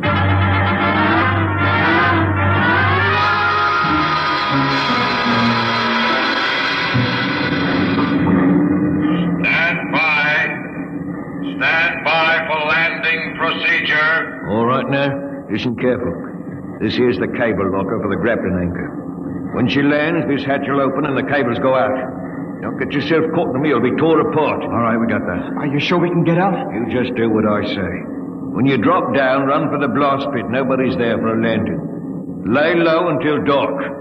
You got that? All right. Don't worry, I'll tell the patrol you helped us get away. That'll help you when they catch up with this gang. Well, thank you, sir. Thank you kindly. I've got to get to my station now. Good luck. Thanks. Thanks, Mr. Morton.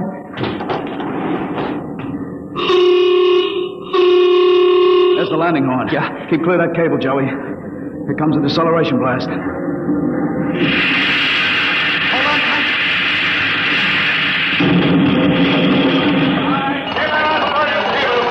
There goes the grappling cable. All right, come on. Drop to the hatch. It's about 6 feet. It's clear. Hurry up. What? Here I go. You all right? Twisted my ankle. It's all right. There's the blast pit. Come on, get going. Yeah. Yeah, we're all right so far. The ship hides us. Here's the pit. Get down so they can't see you. I don't know how to thank you, Mr. Coffin. I must have been crazy to sign on that ship. That's all right, Joey. What happened?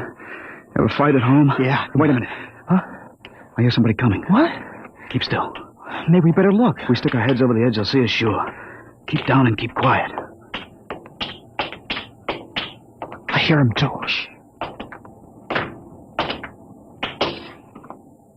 Well, look what we have here. 2 little babes in the wood. You two move and I'll shoot you each once in the belly. Morton, you got good eyes. I told you I saw him come this way, Mr. Black. Jumping ship! Why, that's a terrible thing to do. You double-crossing rat! You got paid in advance, didn't you? Then turned us in. I'll see the port police about this. Yeah? We already turned your papers over to the port police as ship jumpers. Papers? I didn't sign any papers. You just don't remember signing them. We got them stamped nice and legal. It's no use, Mr. Coffin. We haven't got a chance. My, jumping ship. Well, don't worry, mate. You'll see your girl again in 15 years.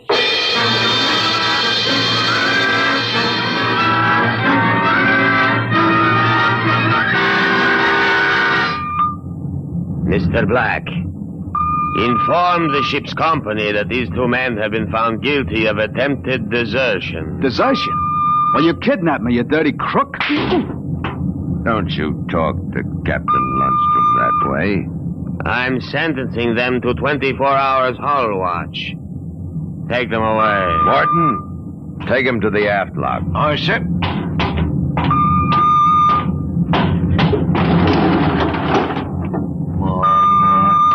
Ship jumping. You didn't have that gun, I'd break you in 2. Double-crossing rat. You'll calm down after 24 hours hull watch. What's hull watch? Very simple. We put you 2 in spacesuits and shove you through the airlock on the end of a line. You sit out there and you watch the hull for 24 hours. You can talk to each other on the wireless intercom, but no food and no water. And the heating units in those suits are just a little bit defective. It makes it interesting long about the 18th hour. I'll bet. Well, here we are, gentlemen. The airlock. Now, you get in here. You've got 5 minutes to get into suits and we blow you out of the lock. See you in 24 hours. Maybe.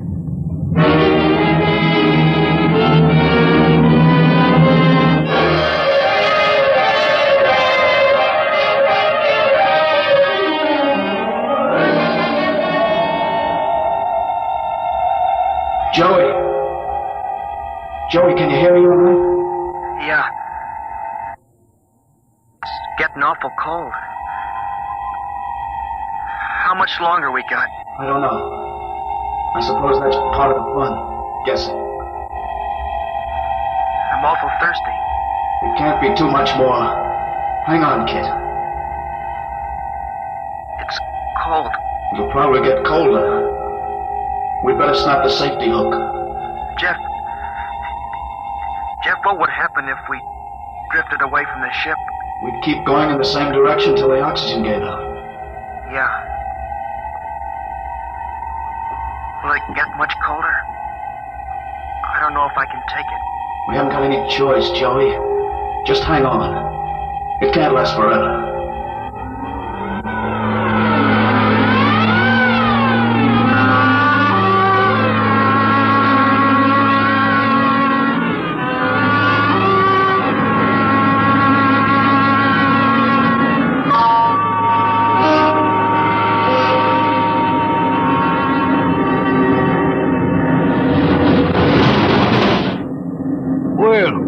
Welcome back to our little home. Water. Thirsty? Get water. Right here. Here. Slopping like a bloody animal. Joey, passed out. You'll be all right. Help him. Teach you a lesson, both of you. Just take my advice and behave yourselves. Got 15 years to go on this here ship, and you might as well make the best of it.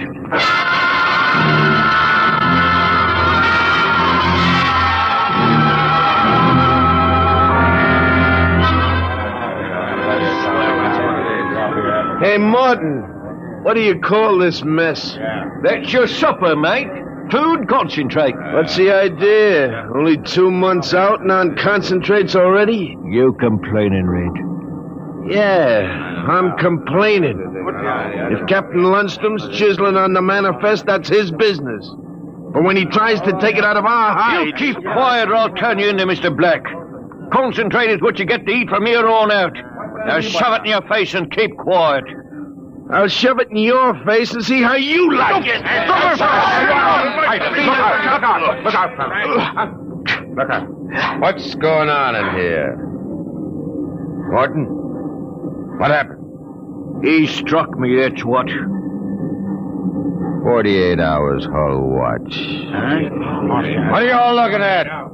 Get back to your places. Morton, bring that man to the aft airlock.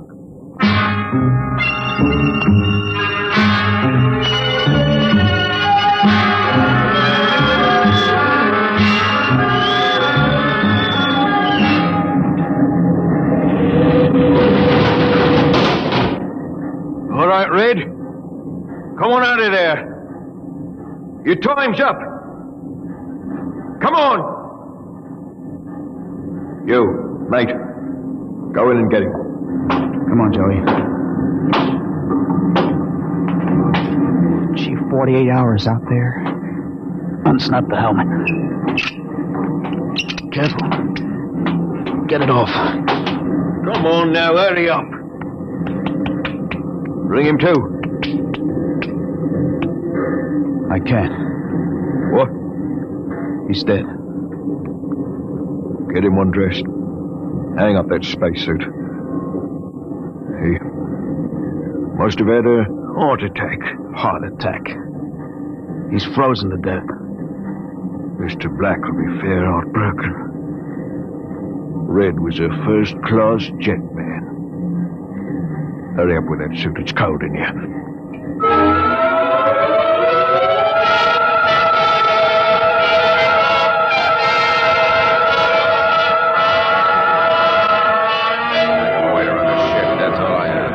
It's murder, that's what. Just plain murder. Space Code gives a 30-hour limit for punishment. They didn't even have a burial. Just shoved him out of the lock. Well, if the owners knew about this, they'd stop it. Oh, fat load of good that's going to do us for the next 15 years. Oh, wait a minute. Wait a minute. If we could get the ship back to Mars... Oh, look, that's no good, son. 2 weeks after we landed, we'd be hung. That's what Space Code says about mutiny. If they catch you in the act, they shoot you down and no question. Well, I'm willing to take the chance. Are we going to let Black and Lundstrom kick us around for 15 years? Well, I'm not. Why don't we take over and head back? Okay, Quiet. Did I interrupt something, gentlemen? A discussion? Talking about the captain, maybe? Well, grab him. Let go of me. I'll have you all out in the island shifts. I'll see you in operations. That's what I'll do. Yeah, chew on my oil, right, Morton? There. Well, that's done it, Harry. He's an officer. Who cares? Look, we've got to move now. Joey, get up to the radio room and smash the set before they can get a message out. Right. Pop, you get out. Yes. Tell the engine watch. All right. The rest of us will go up to the bridge. How about this, Rat? Tie him up. Speed counts now. We've got to take over before they know what hit him.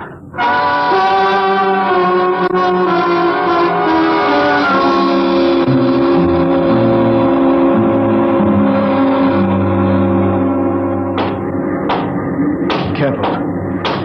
We've got to surprise them. We'll get him cold. Jeff, quiet. Sparks was sending when I got in, but I knocked him out and smashed the set. We're all right? All right, come on. Let's get up to the bridge. Hey, look out. Let's close the hatch. Hey, we're cut off from the bridge. We'll never get through that. They must have found out somehow.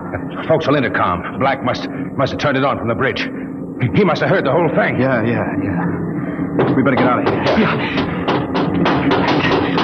What'll they do? I don't know. They got all the controls up there. We can shut down the drive, but we can't steer. Better dog down the hatch behind us. Well, what next? All right, men.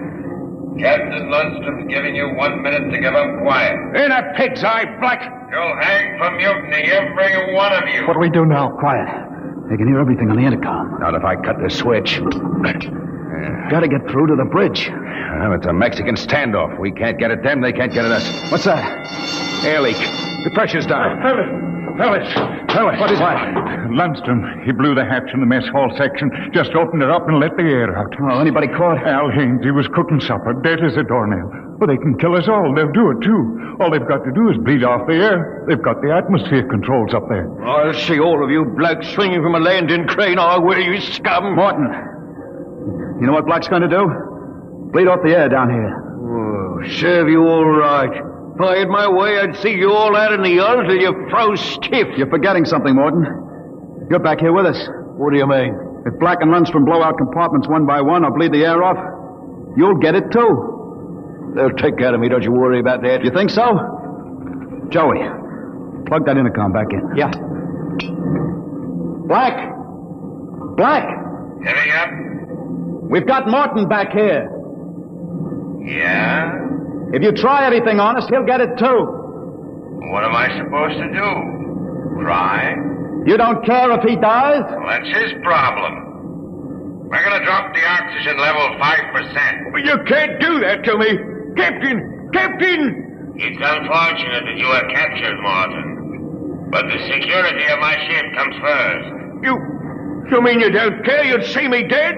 Precisely. Well, you can't. It's murder, that's what. I'm not one of them. You can't kill me. You can't. Joey, pull the intercom plug. Can't do it. I always followed orders. I did the dirty work and Paul. He can't hear you anymore, Can't Morton. do this. Shut up. Morton, they kill you as soon as look at you. Now listen. We've got to get through to the bridge. You know this ship. There must be some way. We're your only chance, Morton. Get us through that hatch and up to the bridge. All right. Why shouldn't I? They'd kill me. And there is a way to get through? Emergency release. Works by hand. I don't tell crewmen about it to keep them from breaking through in an engine blast and leaking radiation to the bridge. Let's get going. We've got to get through before Lundstrom cuts the air down and gets us all.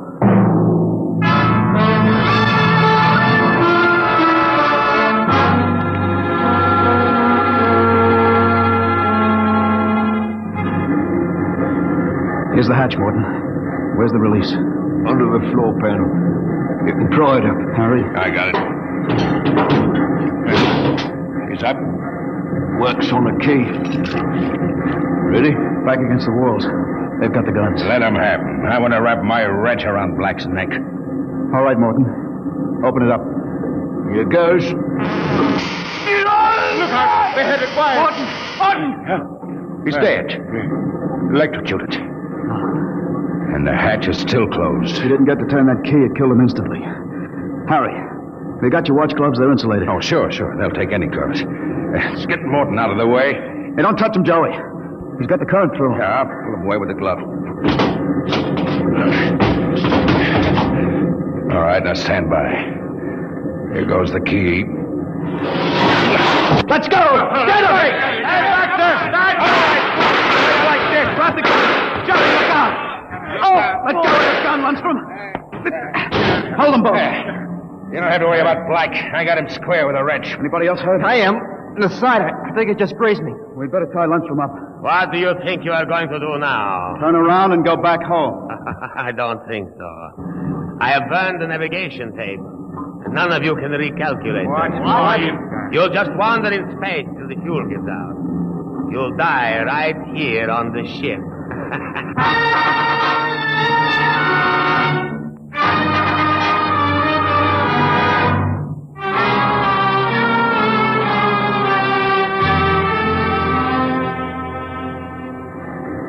How you coming, Jeff? It's no use.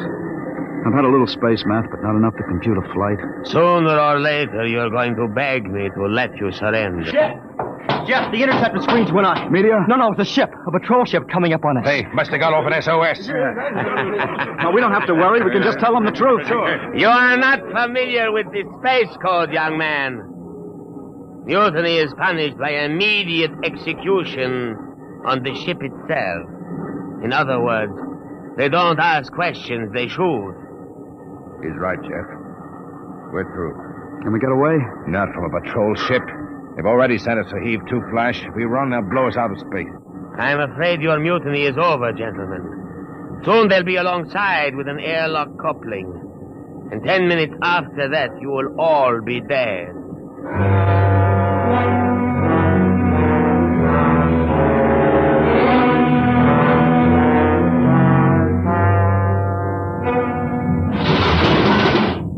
Nobody move. Sergeant, take a squad and secure the ship, collect all weapons, and post a guard in the engine room. Yes, sir. You, Brown, Williams, Kowalski, Kelly. I'm delighted to see you, Major. I was not sure that an SOS had gotten through. Oh? You're Captain Lundstrom? That's right. I can swear out the affidavit of mutiny. I don't think a mutiny charge will stand up, Lundstrom. Not with the relief of command warrant out for you. I think we'll just forget about it. You're under arrest, Captain. Oh, you can't do that. Space code is clear. You recorded my SOS. SOS? Of course. How else did you get here? They sent us after you to get Jeff Coffin. Where is he? I'm Jeff Coffin. We had a missing persons alarm for you, and then when a check is signed turned up at Marsport... A check? That's right. I gave one to Morton to help me get away. And he sold it to a fence for half face value. We traced it back to this ship. Coffin, I've got orders to escort you personally. We're taking you back to Earth, son.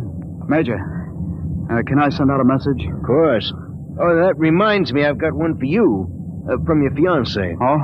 She said to tell you that she didn't object to a bachelor party in principle, but, well, she did think 6 months was stretching it a bit.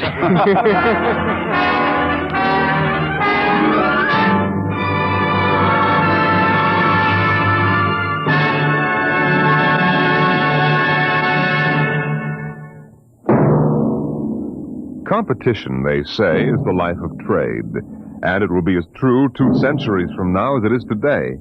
You'll hear about it next week when we present... Dimension X.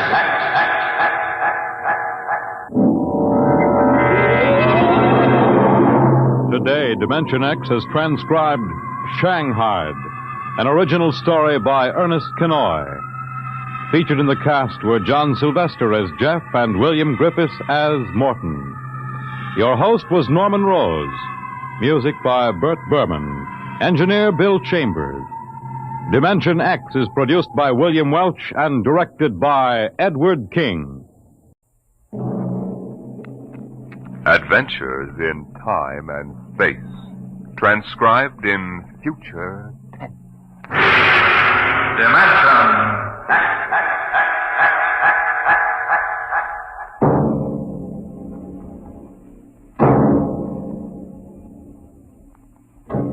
Can you predict what will come in 100 years? Or in 10? Or in the next minute? Can you see beyond the known dimensions of time and space into the unknown dimension X? Today we tell you a story of America's largest city, a story that began in the bustling city room of a New York metropolitan jail.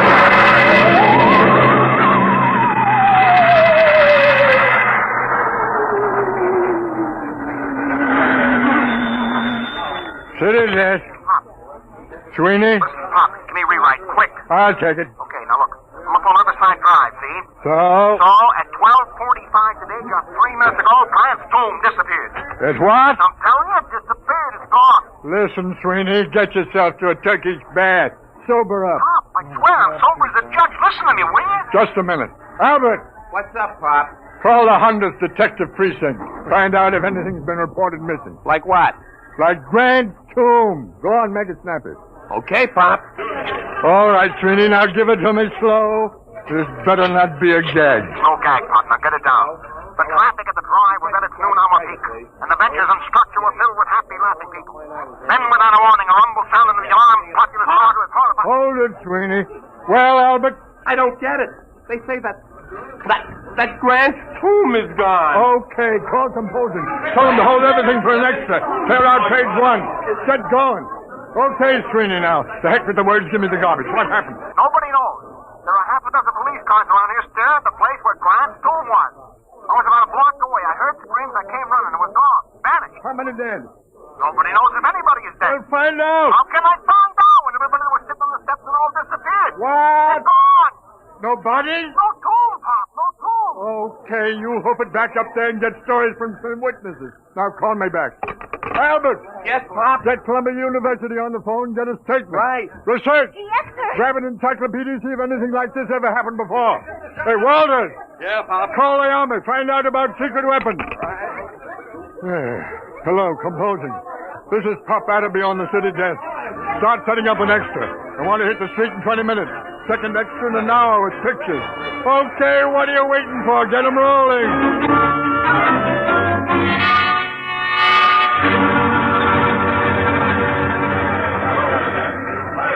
Pop? Pop. Oh, I'm busy, Albert. Yes, sir. Pop, Mr. Colborne wants to see you. Toronto. Tell him I'm busy. Well, he says to come now. Oh, of all the flat-headed publishers to saddle a newspaper with. Okay. Sweeney calls, switch it to Colburn's office. Okay, Pop. Come in.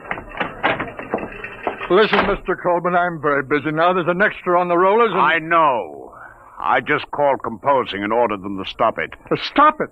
Are you... Atterby, you've been on the city desk of the Herald for 25 years now.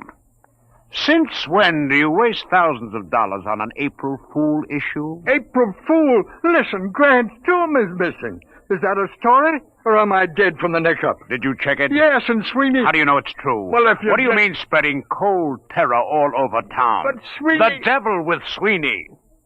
How do you know it isn't just a hallucination? Mass hypnotism, something like that. Well, what if it is? Atterby, if this is a farce, we'll be in Dutch, but good. Civil suits, criminal action. We're the only paper in town on the streets with an extra. The other editors don't believe this story for one instant. It takes guts to run a paper. Well, if that's what it takes, you've got too many. You took the authority for this without even trying to find me and get an okay. Your father-in-law knew a story has to run while it's hot. All right. You ran this while it was so hot, our first 10 papers drove the city into a panic. How do we know this whole thing isn't a big... Hello. Now there's Corborn. Yes, he's here. It what? Oh, well, that's fine. That's fine and dandy. You're fired. It's your star reporter, Mr. Sweeney, formerly of the Herald. Formerly? Give me that phone. Hello, Sweeney. Pop, Did you get the pictures? How are things up there? Pop. I'll need more witnesses. Pop. What? It's back. Fine. What did you say? It's back. Grant's tomb is back. I'm sorry. You're sorry. All right, golden boy. Now give it to me slow. Make it sound intelligent. It just reappeared, that's all. What about the people who were inside? All back. Don't remember a thing. It's just like it never happened at all. It's a miracle. Some miracle. We got an extra on the streets with 28 types screaming that Grant's tomb has vanished, and you calmly call me up to tell me that it's back. But it was gone. I tell you, Pop. Sweeney. What? Do me a favor, will you? Yeah, what? Drop dead. Well, that'll be. Guess we run a attraction. Just doesn't make sense. 12 police cars saw it. We've got statements from witnesses. I told you it was hysteria. Look at the man from Mars broadcast that Orson Welles did. 1,000 people will swear they saw the monsters. Oh, I don't know. I'm all confused. Well, let's look at it this way, Adderby. Maybe you've had enough. Enough what? You've been on the city desk 25 years now. That makes you, 55? 54.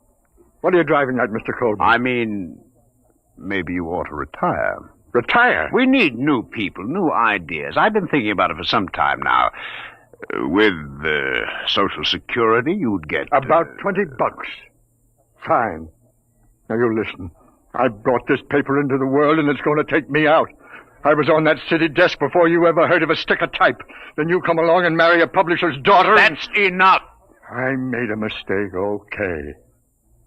Anybody can make a mistake. I still think there's something in this story. Sweeney's been around too long to blow one like this. Even when he's drunk, he's a better newspaper man than most. I'm sorry.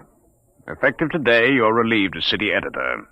Sanford will take over. Sanford? Why, he's green as grass. If you want to stay on in some minor jobs... Such as? Well, how about science editor? Science editor. You could have the office right next to mine. It'll pay the rent. Well? Oh, I don't know. I don't know what I'll do. Been on the city desk so long. Well, maybe it's too much excitement for a man your age. Stop writing me off, will you? I'm sick. I'm 54. And a man at 54... is no longer a boy. Oh, I don't know. Maybe I am losing my grip. Gotta go somewhere and think it over. All right, Adderby. Take your time. I'll be across the street at Burley's bar if you need me. I'll let you know before the bulldog hits the streets.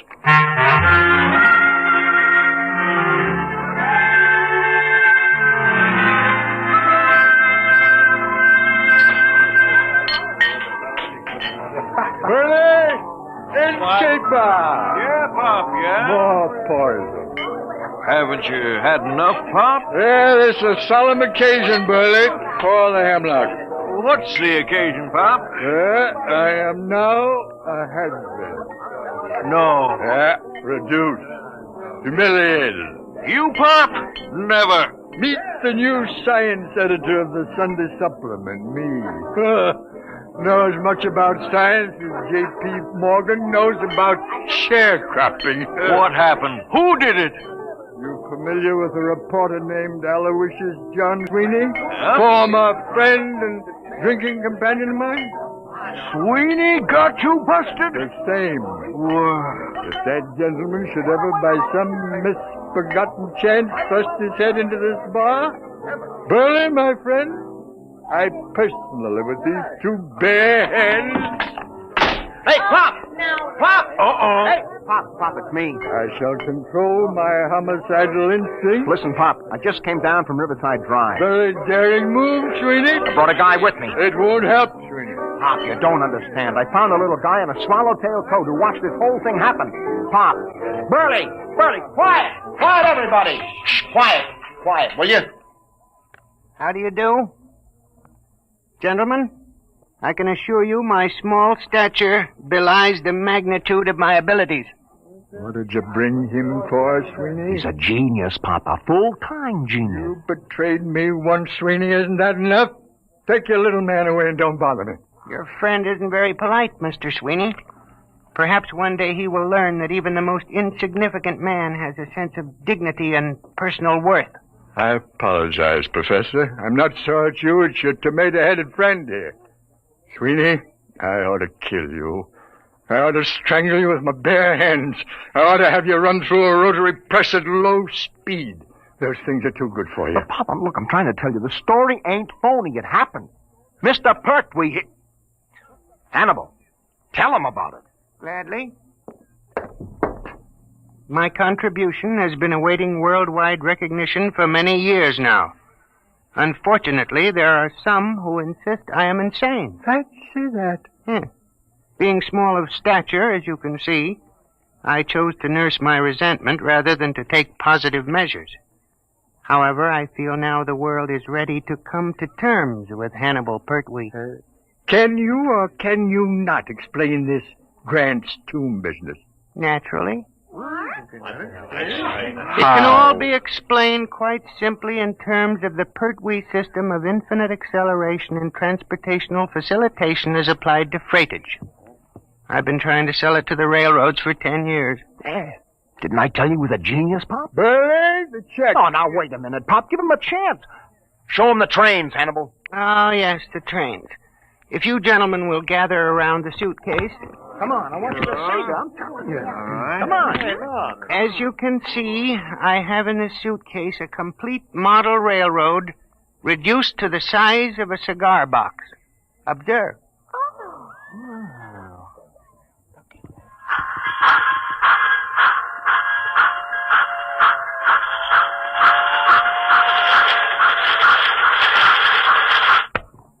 That's enough, I think. They run! Just like real trains. Sweeney, not content with ruining my life, losing me my job, driving me to alcohol, you're now trying to drive me out of my mind with an obvious madman who builds model railroads. Here's the money, Burley. Keep the change. Oh, but Pop, Goodbye, gentlemen. Pop, you're not even giving him a chance. Out of my way. Listen, Pop, please. Out of my way.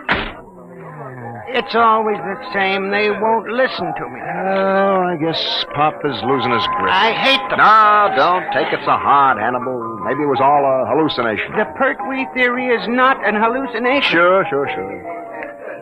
Well, it was a good try anyway. I guess I'll go back to the office and pick up my stuff. But I'll show them. Someday they'll listen. Sure. You'll show them, Hannibal. Hey, Burley, fix Professor Pertwee here with a double scotch. Ahead, make it a triple.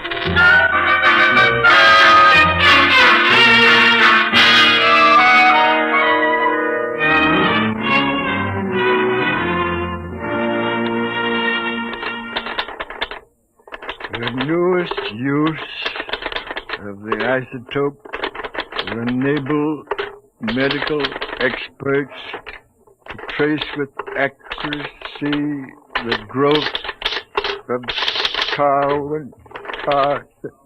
Oh, nuts. Yeah, maybe it's better to be unemployed. Science editor speaking. Pop? Yeah. Sweeney, listen, I got a story. I thought Colburn canned you. Can't fire me. Listen, you know Burley's bar? Does DiMaggio know Yankee Stadium? What about Burley's bar? It's gone. Oh, sweet. On the level, Pop, just a few seconds ago. Take a look at the window. Sweeney, I warn you. Take a look. Okay, Sweeney, hang on. Albert? Yes, Pop? Do me a favor. Stick your head out of that window and tell me if anything unusual is going on at Burley's Corner. Okay, Pop. Holy jumping catfish! Huh? It's gone! Come here and look! Well, I'll be a monkey. Hey, where's Colburn? He went to a polo match out on Long Island. Who's on the city desk? Young Stan? Come on. City desk, Okay, I'll give it to rewrite. Just a second. City desk. What? Are you nuts? What? Everybody listen to this, will you? It's Martinson down at 34th Street. He says the Empire State Building has disappeared. Can you feature that? What are you going to do about it? Do? Am I supposed to do something? He's gone nuts. Give me that phone. Hey, let's Give me that phone. Hello, Marty. This is Pop. Pop, what are you doing on there? Never mind what happened. Well, I'm down at the precinct. 5 minutes ago, a cop staggered in. It's gone, he says. What's gone, they say? The Empire State, he says. Well, I figured I better call. Okay, get down there and get the details. In case you need to convince a Burley's bar went just before you call. Holy mackerel, what catastrophe that is. Okay, Pop, I'll call you. Look at the skyline. The Empire State isn't there. No. Don't get panicky. Don't get panicky. It may come back just like Grant's tomb. Okay, Pop. You'll take over, won't you? I'm kind of shaky. Will I? I'll show you fledglings how to run a newspaper together. Wallace? Yep. Get a camera down to the Empire State. Right. What a story. Call the mayor, Albert. Tell him ask what he intends to do. Check. Where's the research department? Right here, sir. Columbia University says it's mass hypnotism. Tell him to... No, dress it up and shoot it down. Yes, sir. Research! Wait a minute. Yes, sir. Find out how many people are usually in the Empire State. Yes, sir. No, don't try to call the Empire State to find out. No? No, it isn't there. City death. Shoot. Frank Walter, listen. I'm dead sober, see?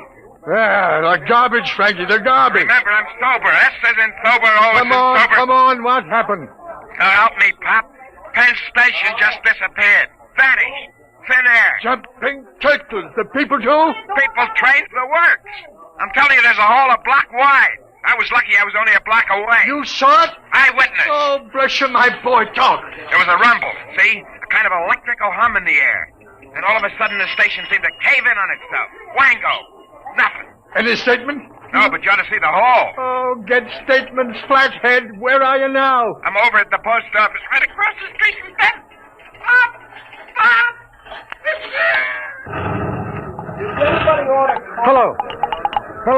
Hello, Frankie.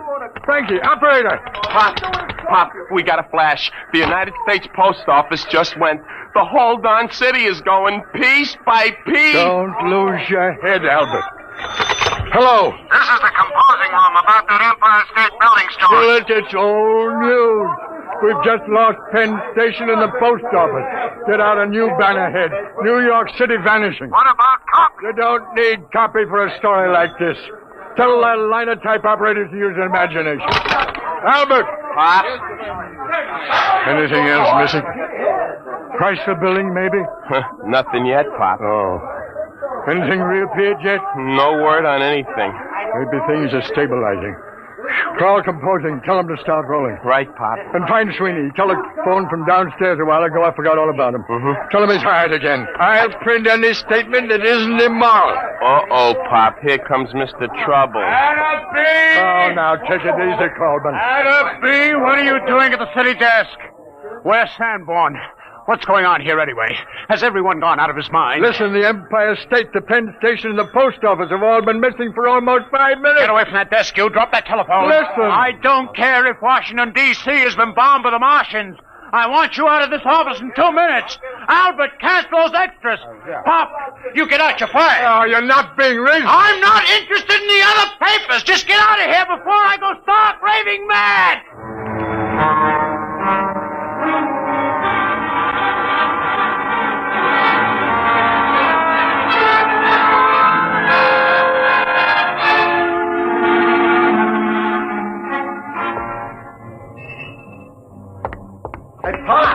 Hey, Pop. Oh, hello, Srini. Where have you been? I've been trying to make up my mind whether to come up or not. When you left me hanging on the phone, I thought you was insulting me. Hey, how come you aren't on the desk? Oh, I'm canned. Are you kidding? Oh, it's been coming. I really had the place jumping. You should have seen me, Sweeney. It was like the San Francisco earthquake. Oh, I need a drink. How about... keep forgetting. Isn't any Burleys anymore? No. Just a big hole in the ground. Let's walk over. I want to browse around. Pop, there's nothing to see. Well, let's take a snoop anyway. Just for old time's sake. Well, okay, Pop, let's cross. We got the light.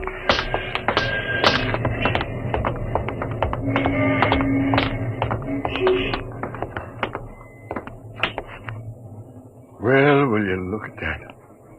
Who'd ever thought that less than 10 minutes ago there was a building here? Yeah. Let's climb down and have a look, Sweeney.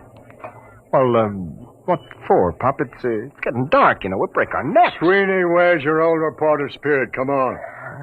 Okay, but I don't see what you expect to... My ankle. Easy.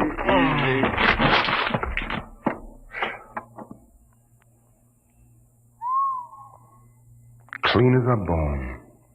Well, let's walk around a bit.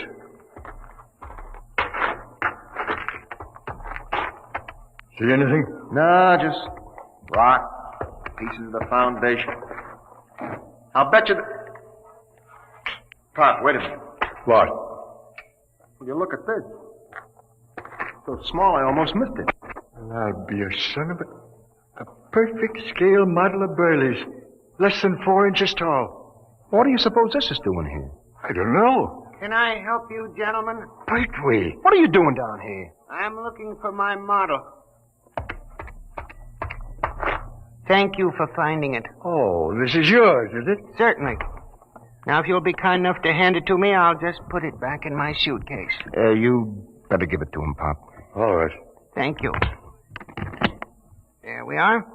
Thank you, gentlemen. I thought you just went in for model trains. I have always been preoccupied with tiny things, but lately I've been branching out. Well, I really must be going. Thank you very much. He's as loony as a bat. The geniuses are all crazy. I read it in a book. Sweeney, you get a look in that suitcase. Sure, I seen it when he opened it in the bar this morning. I mean just now. Oh, why? This morning when he opened his suitcase, he had a little round tube and a set of model trains in it. Nothing else. So? This time he had 3 other models. So what? Nothing. Except they happened to be models of the Empire State, Penn Station, and the United States Post Office.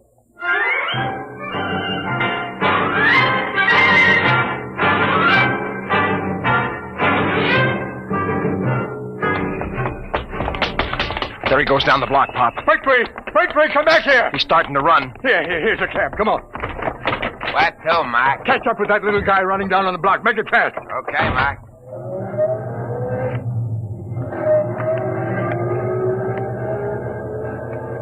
There he is. Hold it, cabby, hold it. Come on, Sweeney. Hey, how about my dough? Hey, you bum! Stop, gentlemen. Stop, I warn you. Hey, Pop. He's got that little tube out of his suitcase. He's pointing. Grab him, Sweeney. Why, give me that thing. Let go of my arm. Give it to me. There. I warn you. Never mind the warnings. Just you come along with us. We're going to have a little talk. Take him up to the office, Sweeney. Pop. What? Where's the taxi? What? The taxi. If you look at the curb, you'll find your taxi. Jumping saints. Pop, look at it. Now, gentlemen, perhaps the world will believe in the validity of the Pertwee system of infinite acceleration.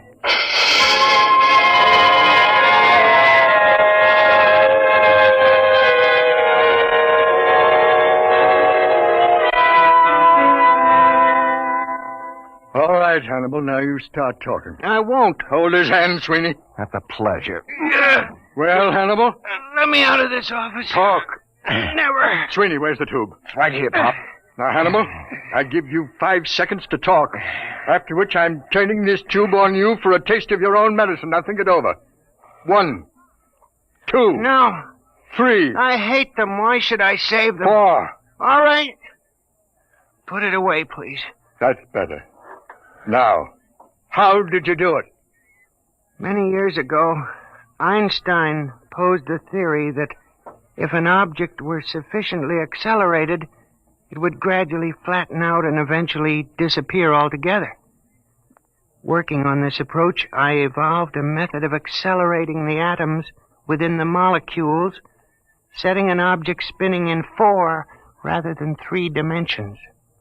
For many years, I tried to sell my idea to the railroad for condensing freight and storage. And you start the thing spinning with this little tube? The tube sends out a whirling ring of electrons which engulf the object. Why did you turn it on those buildings?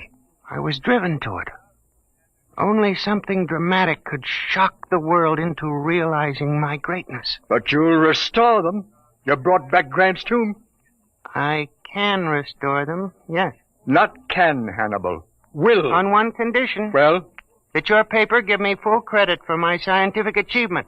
Front page, pictures, a complete story. It's a deal. Wait a minute, Pop. We don't even work for this paper anymore, remember? We'll take care of that little matter, Sweeney. Mr. Coleman, this is Pop Atterby. You've just rehired me. Now, if you'd care to step down the hall into my new office, I think I can show you something make your hair stand on end. I have 3 missing buildings in my desk drawer. Well, he's on fire. Says he's coming down here to have me committed to an institution. Fine. All right, Atterby. All right. What's going on here? I fired you. I ordered you off these premises. If this is a joke, Well, Mr. Colburn, you see these models? What about them? What would you say if I were to tell you that these 5-inch models are actually the Empire State, Penn Station, the United States Post Office, and Burley's Bar, and a taxicab? All compressed 500 times.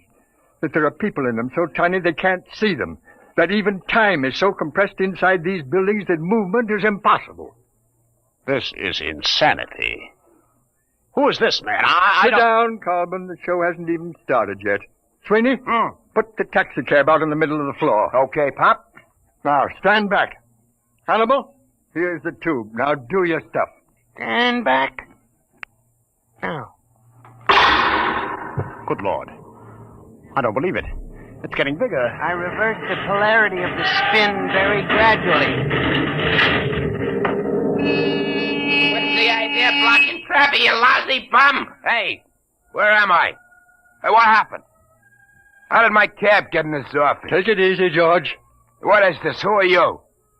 Hey, ain't you the fare that skipped out on me? Hey, what is this, a bug house? Well, Mr. Colburn? I don't understand. But you do believe. Well, yes, I saw it right before my eyes. Okay, well then here's the deal. You give our boy Hannibal a front-page spread with pictures.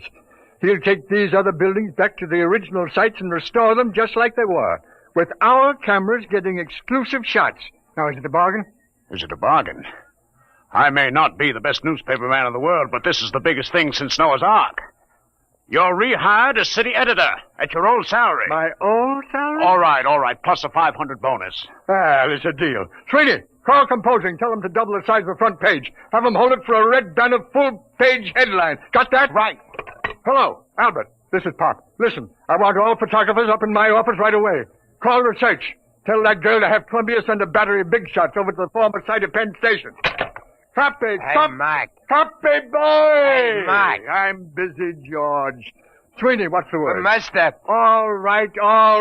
What is it? All I want to know is, how do I get my hack out of this office?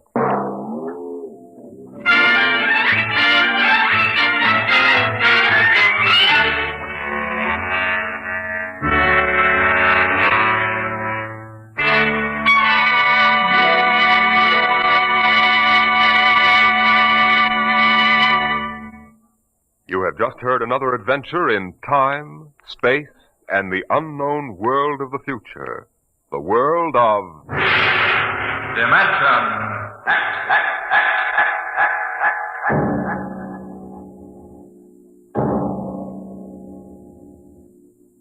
How would you like to leave your home and friends for a trip that might last for 10 years or forever?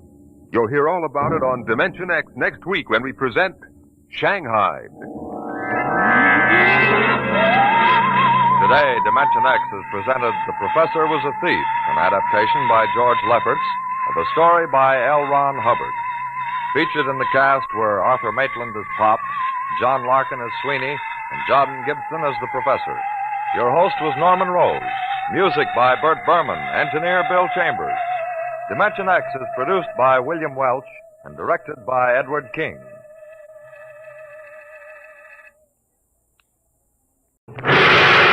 Dimension X.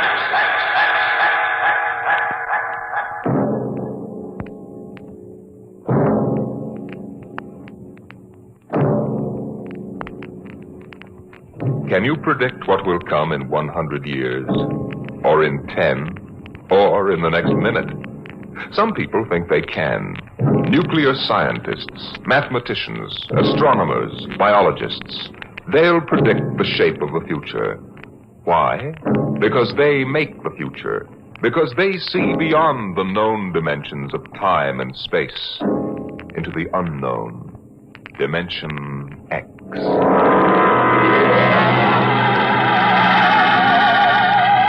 It It was in the year of 1982 that spacemen first discovered the Great Galactic Barrier. In the past 10 years, rocket travel to the moon and the nearer planets had become commonplace. And then men fixed their sights on a more distant star, the remote planet known as Volta.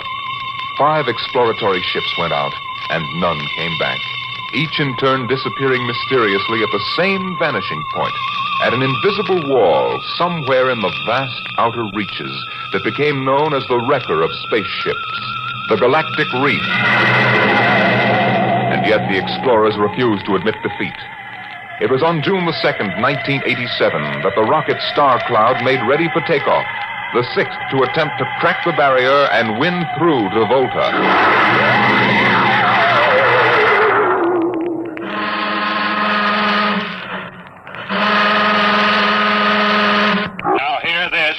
Condition green. 2 minutes. Captain, I don't suppose you'll want the ship's doctor up here on the bridge during blast off. I think not, Smitty. All right, then. I'll be in the sick bay counting vitamin pills if you need me. Good luck, Lewis. Thank you, Smitty. Lieutenant Collier. Yes, sir. You're relieved. You'd better get down to navigation control and take over. Yes, sir. Oh, Lieutenant. Yes, sir? We've never flown together before. This is your first flight in a space vessel as big as the Star Cloud, isn't it? Yes, sir. But I was trained in oversized jobs at the Naval Academy. Well, if you're half as good a navigator as your father was, you'll do fine. Thank you, sir. You were old shipmates, weren't you? Old shipmates. I served under him in the first rocket that ever got back to its base in one piece. We flew that mission in a tin can not much better than a primitive guided missile. I almost went along on the last trip your father made to the barrier. Too bad about that. Yes, sir. Now, that's all, Collier. I'll bus you when you get down to nav control. Lieutenant Paulson. Yes, sir. Get me ground control tower on the radio. I want to talk to Colonel Harrison. Sparks has the circuit up now, Captain.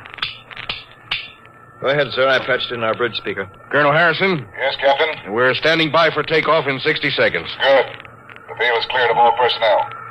We'll try to reestablish radio contact immediately after takeoff. In any event, there'll be a 24-hour ground monitor. Fine. Good luck. I hope you make it. Thank you. Bridge to navigation control. Nav control, Collier. Ready, Lieutenant? We're ready, Captain. The course is in the integrator for takeoff at 1200 hours. All right. Stand by for blastoff. Bridge to engine room. Fire up your rocket chambers. Take off at exactly 1200 hours. I'll read you off. 20 seconds. 19, 18, 17, 16. Condition red. Hold it. Revoke all orders. Who turned in that alarm? We uncovered a stowaway, sir. Stowaway? Where, Masters? Hiding in 6th Bay. Dr. Smithson found him. Have him brought up to the bridge. Engine room, kill your rockets and stand by.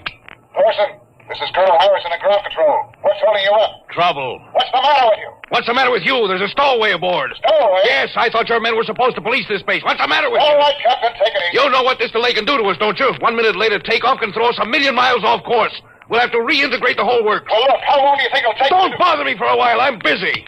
Stupid idiots. Captain Thorson. Oh, come in, Smitty. Here's your stowaway. I'll court-martial the... Charlie. Can you use a good radio man, Skipper? I see you two have met. Met? The skipper and me made 50 trips to the moon together. Didn't we, Captain? Charlie, if you wanted to come along, why didn't you volunteer? I did, Skipper. They turned me down. What's wrong with you? Acceleration bends. Oh. They said my arteries wouldn't stand another trip. Well, I'm sorry to hear that. But they're wrong, sir. I got one more good trip in me. Now, listen, Captain. You know these green kids don't know the first thing about space radio operations. You put a man like me on, I'll be getting you a bedtime story from Mars. Now, listen, Charlie, you know the regulations as well as I do. I can't take you much as I'd like to. Colonel Harrison will murder me for this. Oh. I'm sorry, Charlie. I'll have to put you aground. I'll tell you what.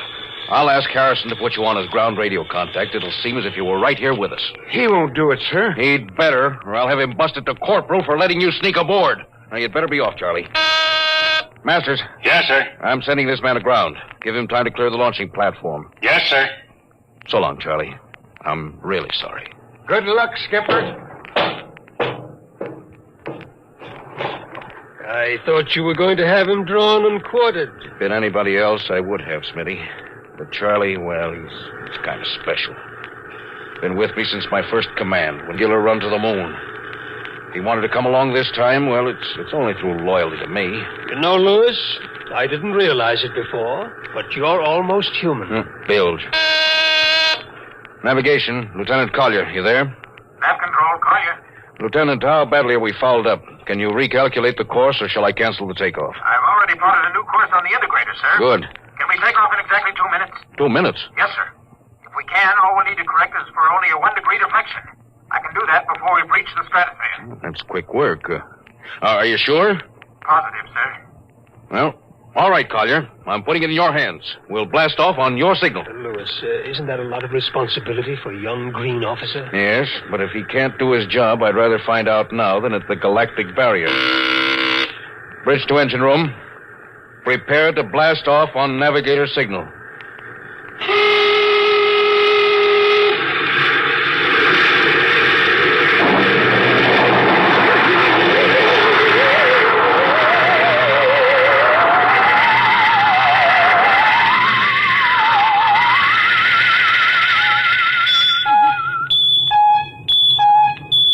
How are we doing, Collier?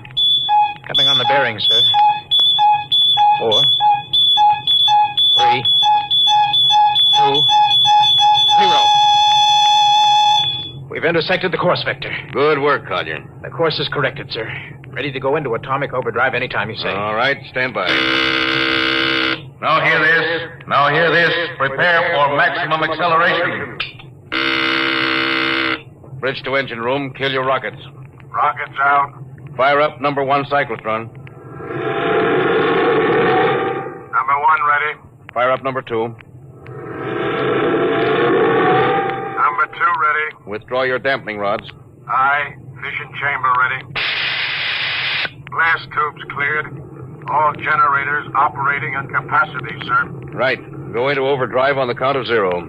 5 seconds, Captain. 3. 2. 2. 1. 1. 0. 0.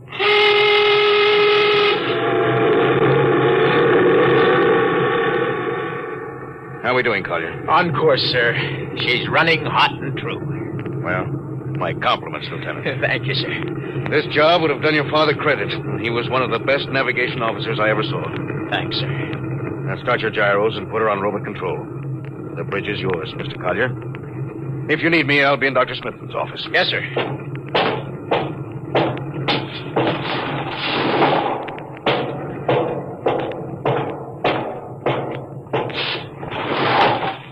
I see you got us off the ground. Yeah, you can thank young Collier for that. Chip off the old block. You knew his father? Matter of fact, I knew him very well. First-rate spaceman. Is he the one who, Yes. He was lost in the galactic barrier on the second ship we sent out to Volta. Lewis, just what do you think this galactic barrier is? Oh, your guess is as good as mine, Doc. All I know is that 5 ships have gone into it. None of them have come back out. How about Miss Struvik's theory that it's a time warp in space, that the ships reach it and slip into another dimension? Rubbish. My theory is that the galactic barrier is nothing more than a radioactive layer of some kind. What makes you say that? Well, we know that radar signals bounce off it like they were hitting an invisible glass wall. And we know that it destroys our ships and crews in some way. There's no other logical explanation. What makes you think we can get through it, Lewis? Because we're ready for it. The others weren't. The entire hull is completely shielded with lead. We can crack through any radioactive cloud ever detected. Besides, we're equipped with some new UHF radio devices that should enable us to maintain radio contact with Earth. Nothing can happen. Absolutely nothing. Who are you trying to convince? Myself, I suppose. Lewis, you've had your share of glory. First skipper to reach the moon back in 1962. You could have retired. Why are you risking this trip? Because 5 ships are missing. And men like Prentice and Marketson and young Collier's father. I'm tired of seeing good men fed into that meat chopper. Then why are we going? We haven't any choice, Smitty. We're in a race, the kind of race where men and ships are expendable. According to Interspace Code, the first nation to reach Volta can claim it. Personally, I want no part of it. Doc, there are a dozen nations who feel very differently about that. I know. You're right, of course. Well, at least it won't be boring. I'll have to play physician morale builder and mother substitute for 112 slightly nervous men. Your morale doesn't sound too good, Doc. As morale officer, I can state without fear of contradiction, it is terrible. And something tells me that as we approach that galactic barrier, I'm not going to be alone.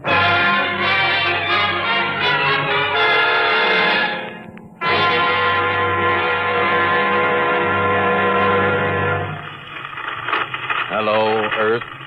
Hello, Earth. Captain Thorson of the Star Cloud calling Earth. Star Cloud to Earth. Can you read me? Hello, Star Cloud. Hi, Captain. Charlie. Well, I see they haven't court-martialed you yet. No, sir. Thanks to you. It's good to hear you. You can read us the funny papers on Sunday morning. Right. How's our signal? Strong. Clear as a bell. Well, here's our log report for Colonel Harrison. Ready? Shoot.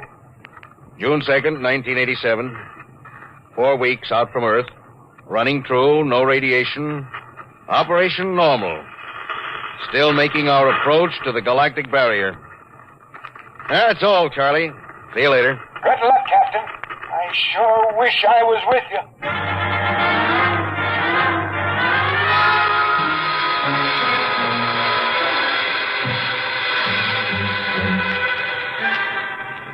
How's the morale, Smitty? Well, the men know we're getting closer to the barrier.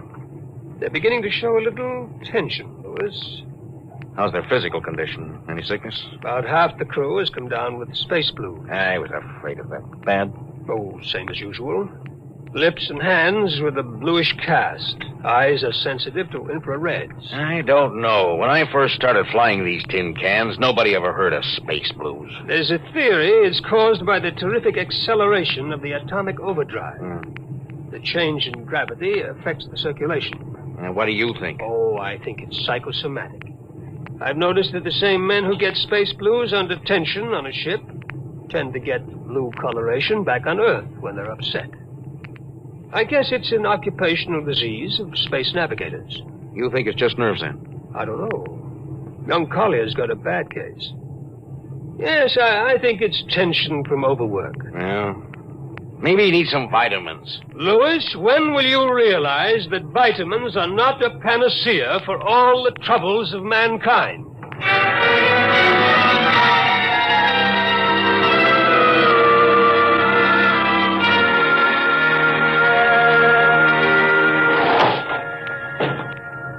Sir, I understand you've relieved me from duty. Dr. Smithson says you aren't looking very well, Collier. I'm just giving you a rest. But, sir, I feel perfectly able to continue. Your lips were as blue as Minnetonka. Captain, I'd like to remain at my post. Now, don't be so foolhardy, Lieutenant. I'm not being foolhardy, sir. You see, I have a special personal reason for wanting this expedition to reach Volta. Oh, your father? Yes, sir, my father. You think he might still be alive? Huh? Sir, I have to find out what happened. I think I understand. Very well, Collier. Report back to duty.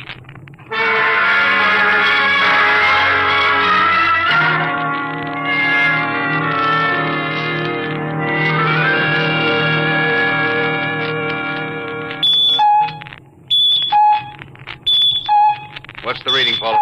We're getting a +5 radar bounce now, sir. Coming off the barrier almost as fast as we send it out. What's the interval? 0.3 of a second. Shortening steadily.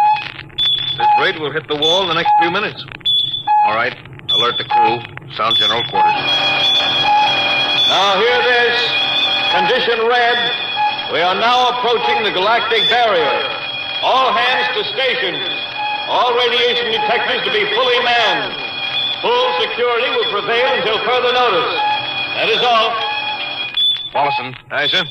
Radar bounce is up to +6. We'd better try to make final contact with Earth. Is Spark still trying to raise the base? Yes, sir, but he's not having much luck.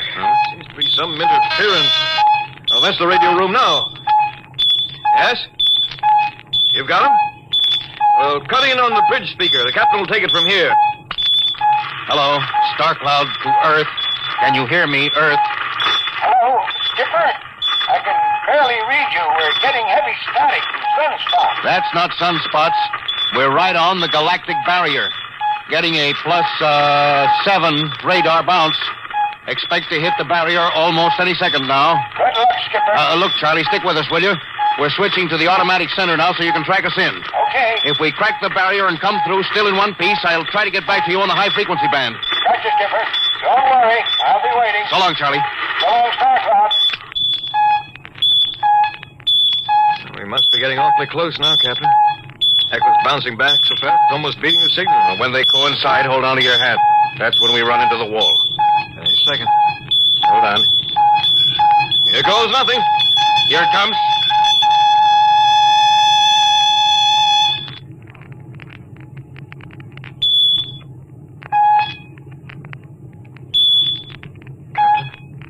What? Nothing happened. We made it, Captain. No radiation, no time warp, no nothing. The crew's gone crazy, sir. Let them. They earned it. Hey, Doc, can you break out a few bottles of snake bite serum for medicinal purposes? I sure can, Lou. This calls for a celebration. How's your morale now? Couldn't be better. How's yours? Couldn't be better. Hey, what the? Condition red. Condition red. Radiation detected. Condition red. Radiation detected. Holy mackerel. Look at the needle on that indicator. Paulson. I see it, Captain. We're picking up radiation like crazy. What's it like? It's a strong impulse. What kind? I don't know, sir. It's too long for a cosmic ray and too short for UHF. The ship's lousy with it. Man your battle stations! Paulson, track it down. Triangulate it and make it fast. I want a directional fifth. Yes, sir.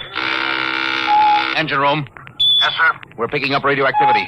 Is it the fission chambers? No leak here, sir. I'll check your gauges. Nothing here, Captain. Must be coming from outside. Damage control. Yes, sir. Is radiation penetrating the lead shield? Haven't found anything yet, sir. Well, keep at it. Paulson, how are you doing? I've got a fix, Captain. What is it? I'll have to recheck my figures. Hurry up. The angle is correct. Come on, man, for Pete's sake. What's the radiation from? It's coming from inside the ship. That's impossible. Oh, sir, I've checked it twice. Well, it's got to be the engines. If it is, we're finished. Engine room. Yes, sir.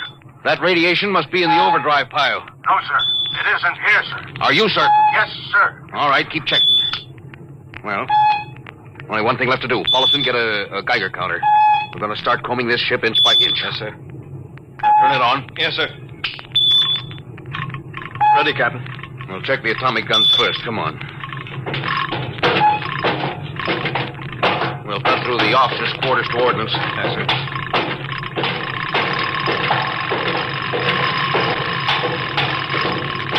Through here.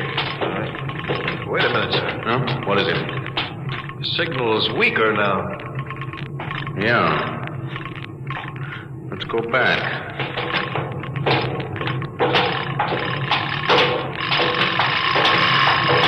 Hold it. Seems strongest right about here. Doesn't make sense. Whose cabin is this? Lieutenant Collier's. Collier!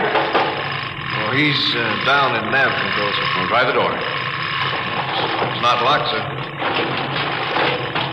Yes, it's in here, all right. Listen to that counter. It's strongest over here. Open that wall cabinet. It's locked, sir. I'll smash it. Shut off the Geiger counter. Well, what do you make of this, Paulson? Well, it looks like some sort of portable transmitter, sir. Must be foreign manufacture. I don't recognize the calibration symbols at all. I've never seen anything like it. Which raises a small question. What is Lieutenant Collier doing with a transmitter in his cabin? I don't know, sir. Well, I intend to find out, Paulson. Get down to nav control and bring Collier up to the bridge on the double. Well, hadn't we better find some way to shut this thing off first? I know a way.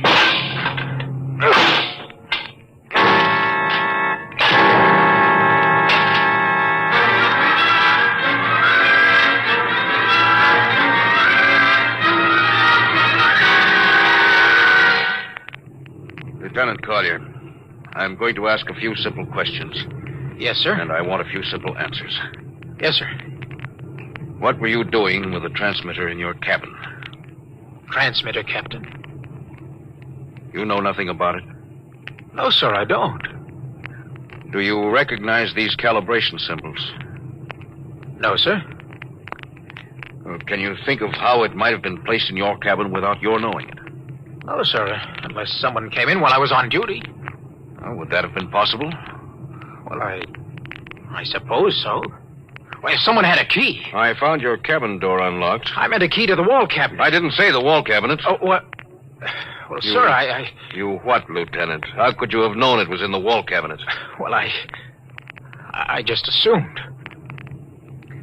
Lieutenant Collier, I find it hard to believe you would lie. Having known and respected your father and having observed the way you handled your job. However, I intend to get to the root of this thing. May I have your wristwatch, Lieutenant?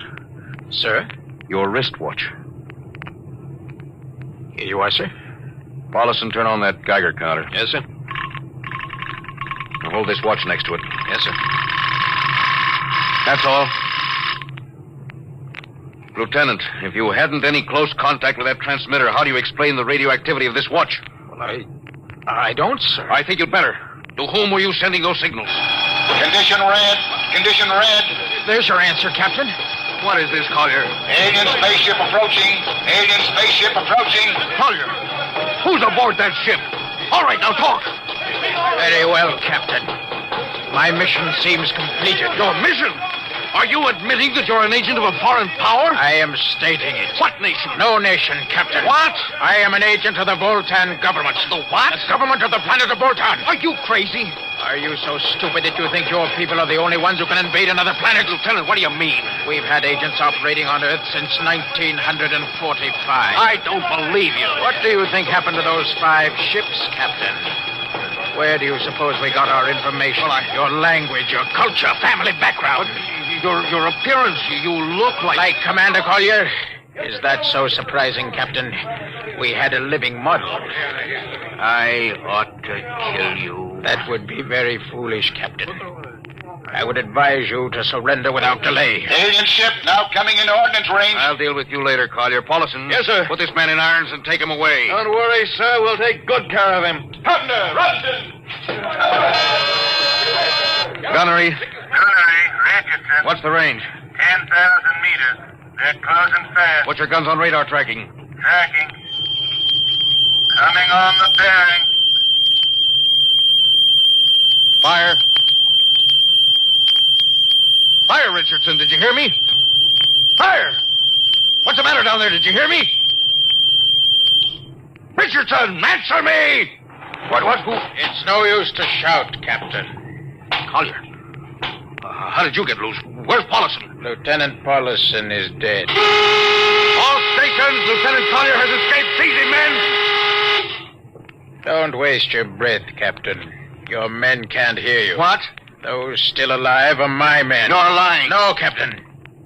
Every ship that has ever left Earth was controlled by a Voltaire crew. That's impossible. Those were hand-picked men. Hand-picked by us. I don't believe you. Then why not call for help? Carpenter, Robinson, Haley, report. Carpenter! Robinson! Haley! Wait. Report. You see, Captain, it is quite useless. The Star Cloud will be taken to Volta for, shall we say, further experimentation. I see. Of course, there's one thing you hadn't counted on. And just what is that, Captain? This...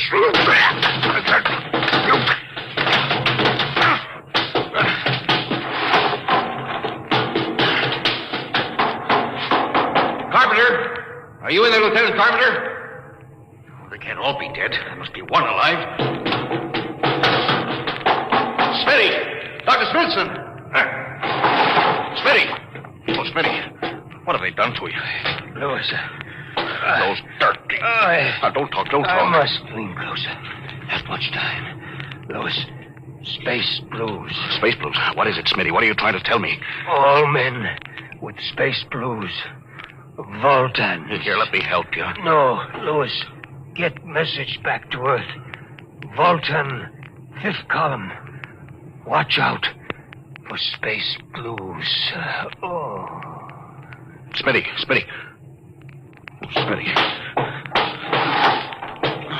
Captain Thorson, you can't hide from us now. Come back to the bridge and surrender, or my men will come and get you.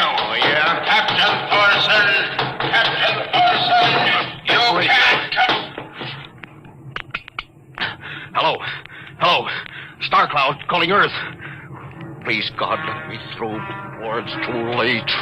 Hello? Start onto Earth. Come in, please. Come in, please.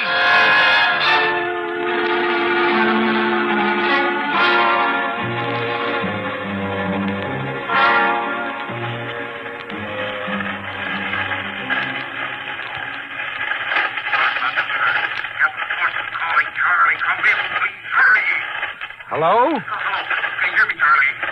Skipper, is that you? It's coming in a little louder now, Skip. Keep sending. Thank God, Charlie. Now listen to me. Not much time. Get word to Colonel Harrison. Crew, mutinied. Most of crew members, Voltans. What? Voltans. Spell that. V-O-L... Voltans? That's right. They're from the planet Volta. Skipper, are you all right? Look, Charlie, this is serious.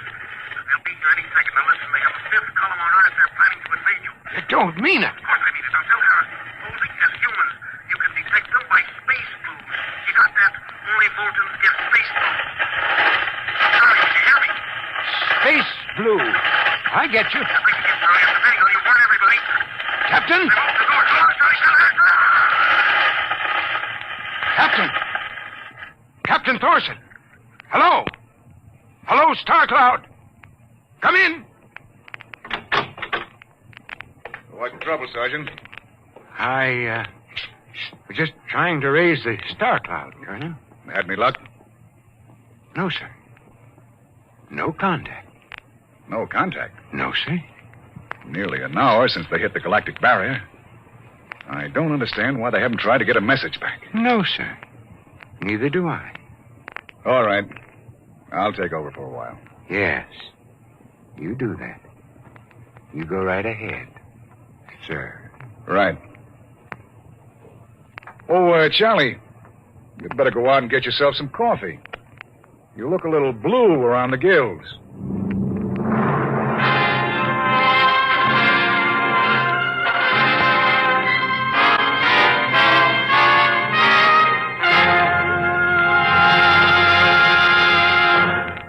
You have just heard No Contact, an adventure in time, space, and the unknown. The world of...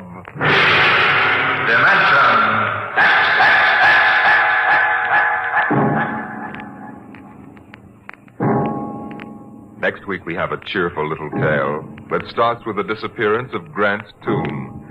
It's about a veteran newspaper reporter and a strange little man who calls himself the world's greatest genius. You'll hear all about it next week at the same time when we present The Professor Was a Thief.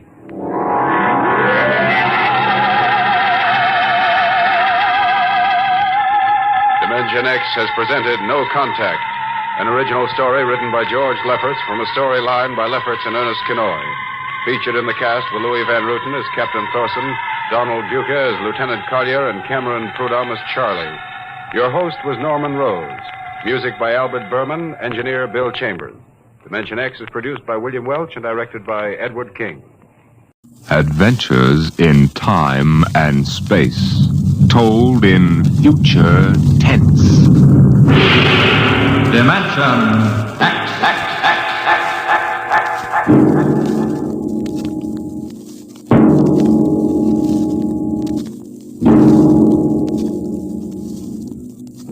Tonight, transcribed from Ray Bradbury's collection, The Martian Chronicles, we present And the Moon Be Still as Bright.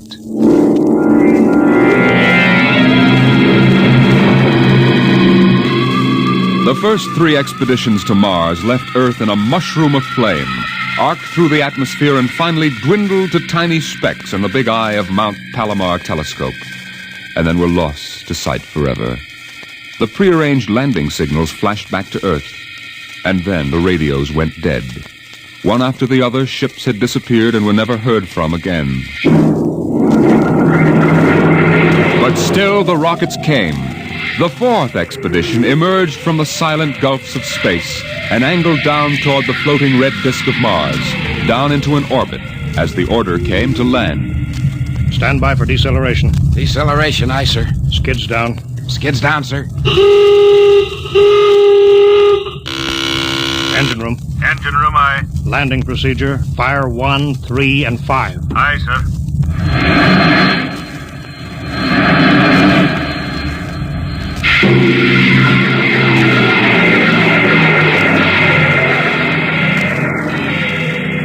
The last blast of the bow jets broke red against the blue desert sands, and the ship slid to a halt at the edge of a vast city that reflected the icy glare of the moonlight.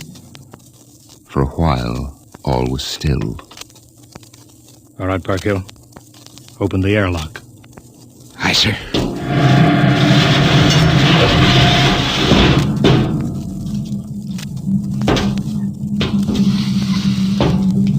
Fresh air. How about a fire, Captain Wilder?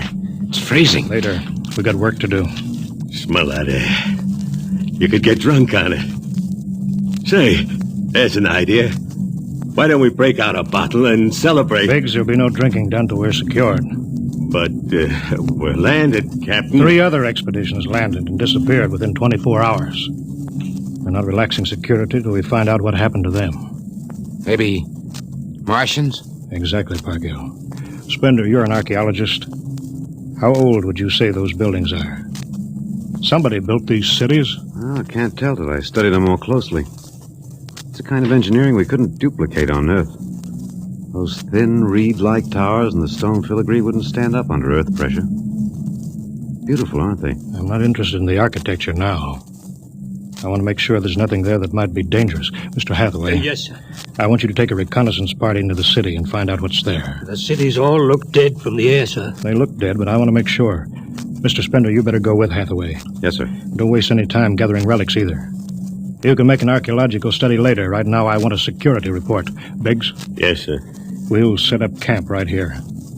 No man is to go more than 50 feet from the rocket. And there'll be no celebration till Hathaway and his party report back. No, sir. It's just that we've been cooped up in there. That's all, Biggs. We've landed safely. We're not safe yet. Not until we know what we're up against here. We'll maintain full security till Hathaway gets back.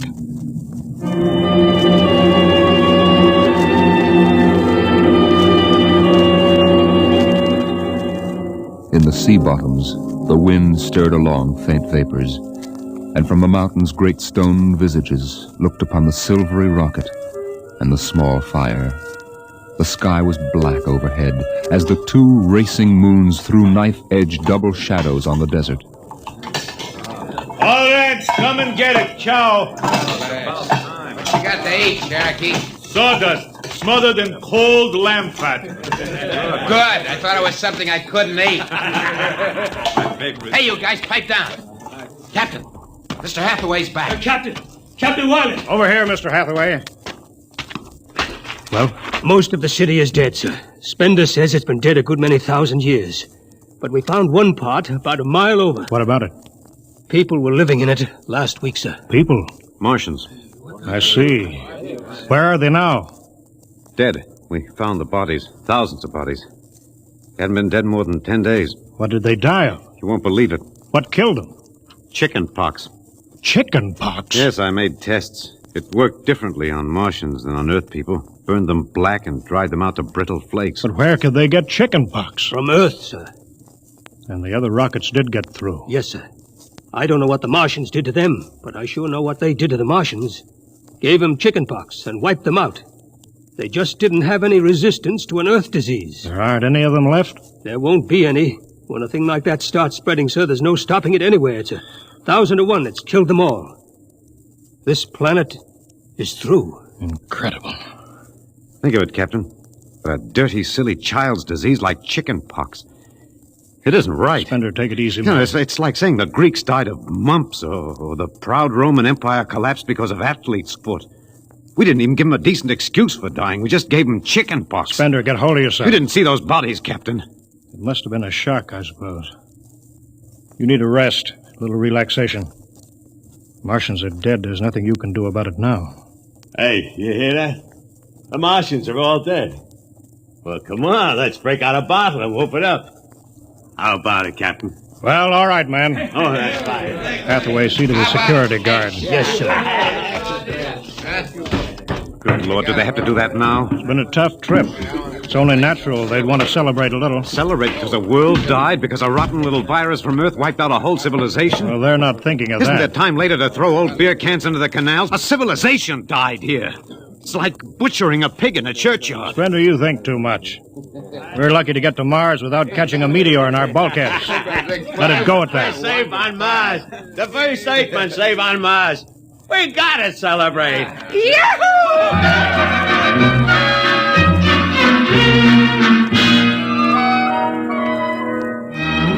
Many bottles were opened and drunk.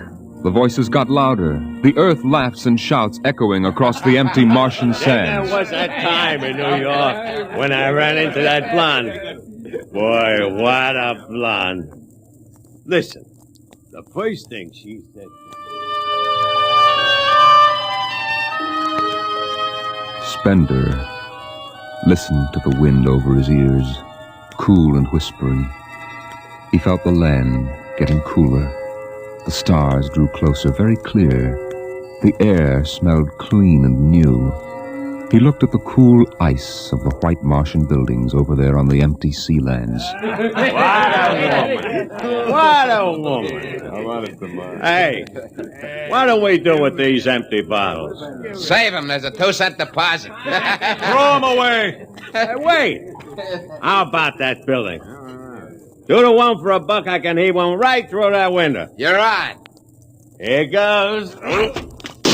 Bullseye! I owe him $1. Double or nothing on the next shot? Put that bottle down, Figs.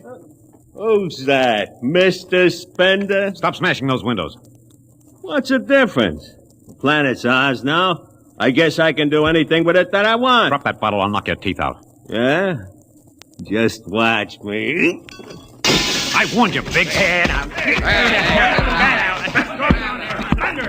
Spender, what is this? I hit him. He's crazy, Captain. He just walked up and slugged me. Biggs wasn't doing nothing. All right, let go of him. You men go back to your party. Spender, come with me. I like Yes, that sir. guy. Just walks up to him and slugs him. He wasn't... Spender, suppose you explain. What was the idea? Oh, the noise, the drunken brawl. I guess I was ashamed of the spectacle the whole crew was making. Where's their respect for what's happened? Their sense of what's right? Men are tired. It's been a long trip. You've got a different way of seeing things. I'm seeing things all right. I'm seeing how we'll ruin Mars. We'll rip it up, rip the skin off the way we've already ruined Earth. We Earthmen have a talent for ruining big, beautiful things. Is that why you hit Biggs? Yes, I couldn't stand the idea of them watching us make fools of ourselves. Them? The Martians. The Martians? They're dead. All dead. But they know we're here. Doesn't an old thing always know when a new thing comes? We've come a long way to smash their windows and spit in their wine. Well, maybe you're right. I'm fining you $50 for that fight. Now suck in your chin. We'll go back there and play happy.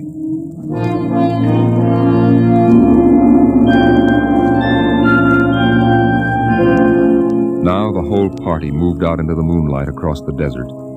They made their way into the dreaming dead city. The light of the racing twin moons glinted on the barrel of a pistol, the long blade of a machete, the round, gurgling shape of a raised bottle. Their shadows under them were double shadows on the ice-blue sand. They were waiting for something to stir in the dead city, something to rise, some ancient ancestral shape to come galloping across the vacant sea bottom on an ancient armored steed of impossible lineage, of unbelievable derivation. Look at it, Captain. Down those avenues in the mist. You can almost see them. The mind's eye populated the dead city. Each window was given a person who leaned from it and waved slowly, as if under some timeless water, at some moving form in the fathoms of space below the moon-silvered towers. There were faint murmurs of sound, and odd animals scurrying across the gray-red sands. The wind blew in from the dead sea bottom and brushed through the silvery wire filigree of the towers. A strange music drifted down to the double-shadowed streets, a thin, haunted music that played as it had played through the uncounted years of time. Nobody moved. The moons held and froze them. The wind beat slowly around them. Hey, out there. You people in the city. Pigs. Well, I just wanted to make a little noise. Come on. built this city thousands of years ago. And now where are they? How did they die? Who cares? They're dead. It's good enough for me. Lord Byron. What? Lord Byron, an old 19th century poet. He wrote a poem that fits this city. Might have been written by the last Martian. So we'll go no more a-roving so late into the night, though the heart be still as loving and the moon be still as bright.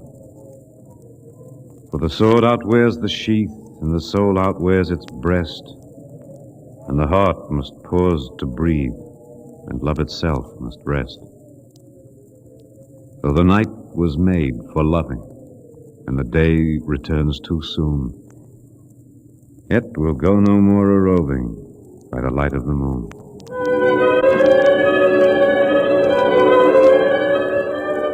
Without a word, the Earthmen stood in the center of the city.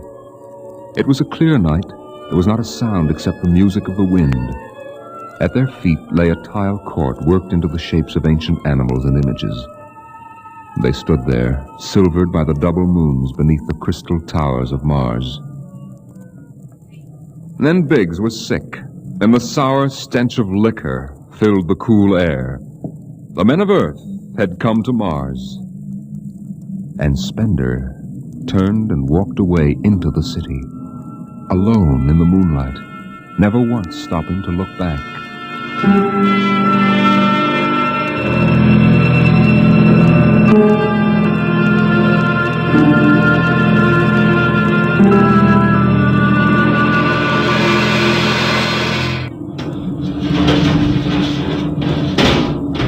That you, Hathaway? Yes, sir. My trick on Bridgewater, sir. What time is it? 0400. Any orders, sir? No, I'll stay on watch. You turn in. Aren't you sleeping, sir? I'll wait for Spender. He didn't come in? No. He's crazy. Walking away into the shadows, he didn't even look back. Spender's a strange man. He's crazy, sir. How's the rest of the crew? Sleeping it off. Biggs had DTs, but he's calmed down now. You can go back below, Hathaway. I'll take your watch. Captain Wilder, do you think Spender'll be coming in before morning? I don't know. You know, sir, I don't think he's ever coming back. That's the way I feel about him, sir. He'll never come back.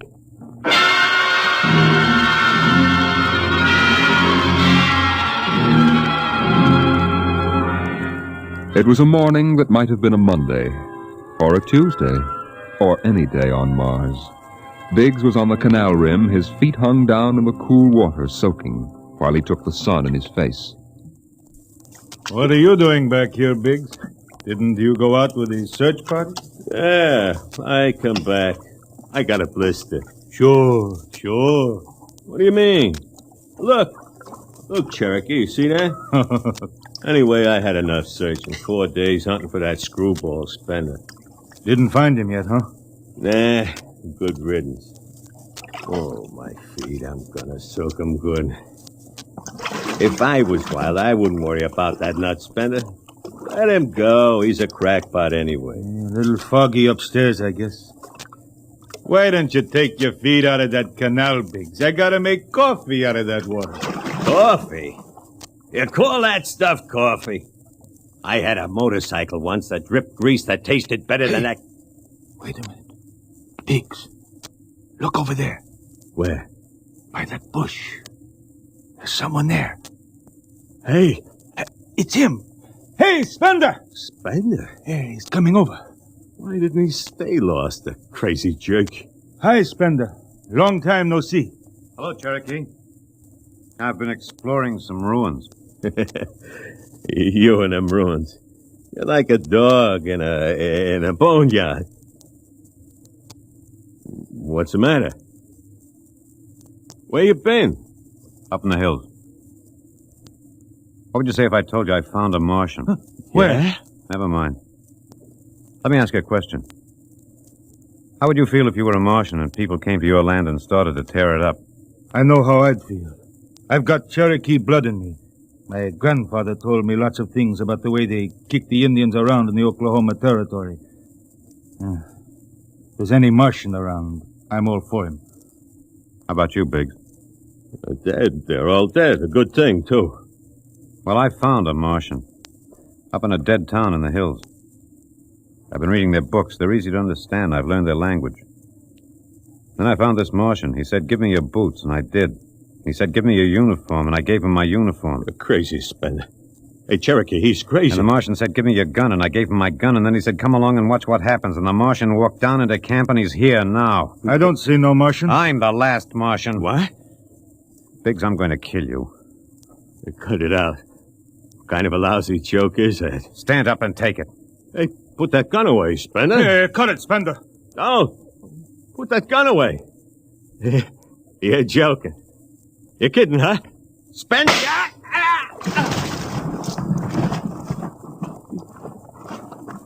He's dead. You killed him. You can come with me, Cherokee. You know how the Martians would feel. You can be in this with me. You killed him. You just killed him. He deserved it. You're crazy. Well, maybe I am. But you can come with me. Come with you? For what? Go on. Get out of here, you crazy murderer. All of them. I thought you'd understand. I thought you'd remember what happened to your own people. You get out of here, you crazy Don't murderer. reach for that gun.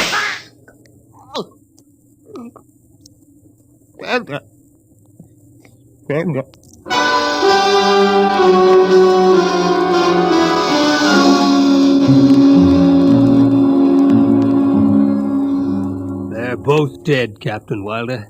Who's missing? Only Spender. It must have been him, sir. Why didn't he come and talk to me? Why didn't Should have talked to me.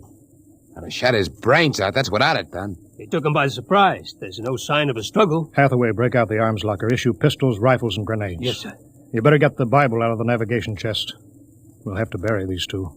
Parkhill. Aye, sir. You start digging a grave. How about Spender? We'll have to go up in the hills and find him. Just let me at him with my bare hands.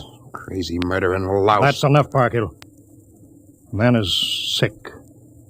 He must be. Sick my eye. Now grab a shovel. Start digging.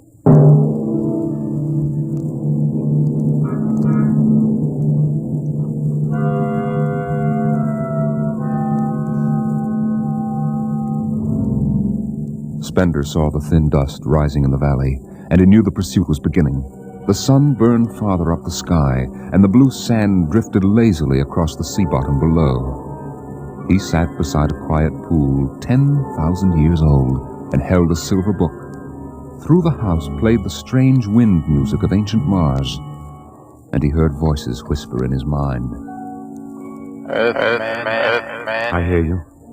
I've always heard you, even down there on Earth. Run. I won't run. What's the use? Run. Live? What for? To see them tear down your temples and put up hot dog stands? Run.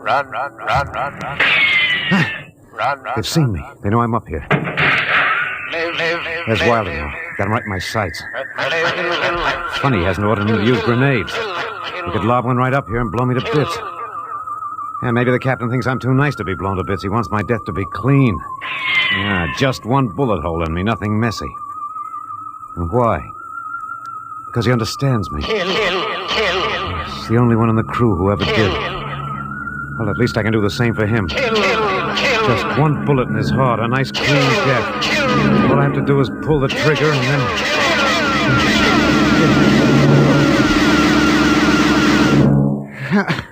It's no use. I can't do it to him. Spender, can you hear me, Spender? Yeah, I hear you, Captain. What do you want? Talk. Truce. All right, come on up. Leave your gun down there and keep your hands up.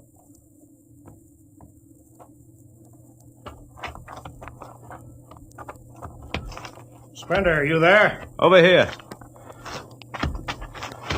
It's quite a climb.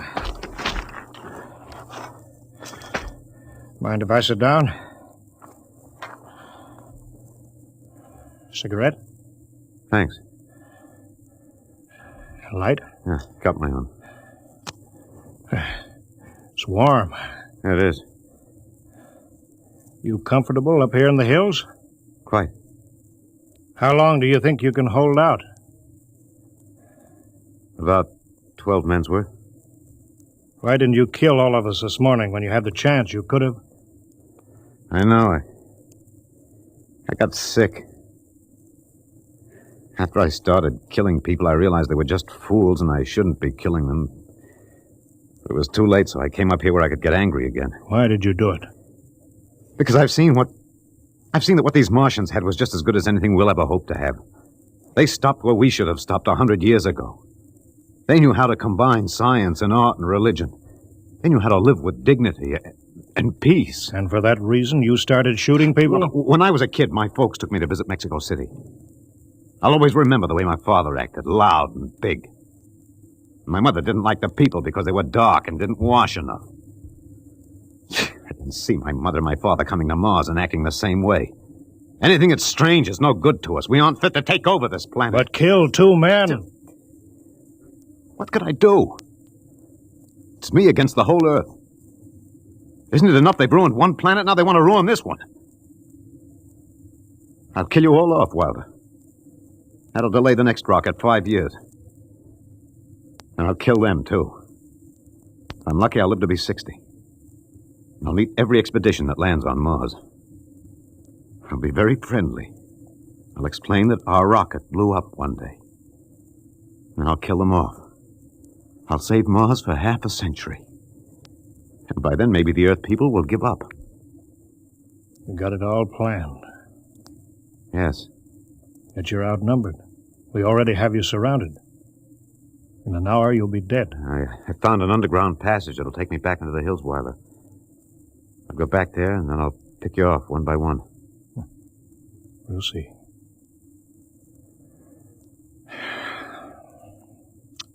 It's a nice town you got here, Spender. Beautiful. I'd like to live here. You can. But join me. You're not like them.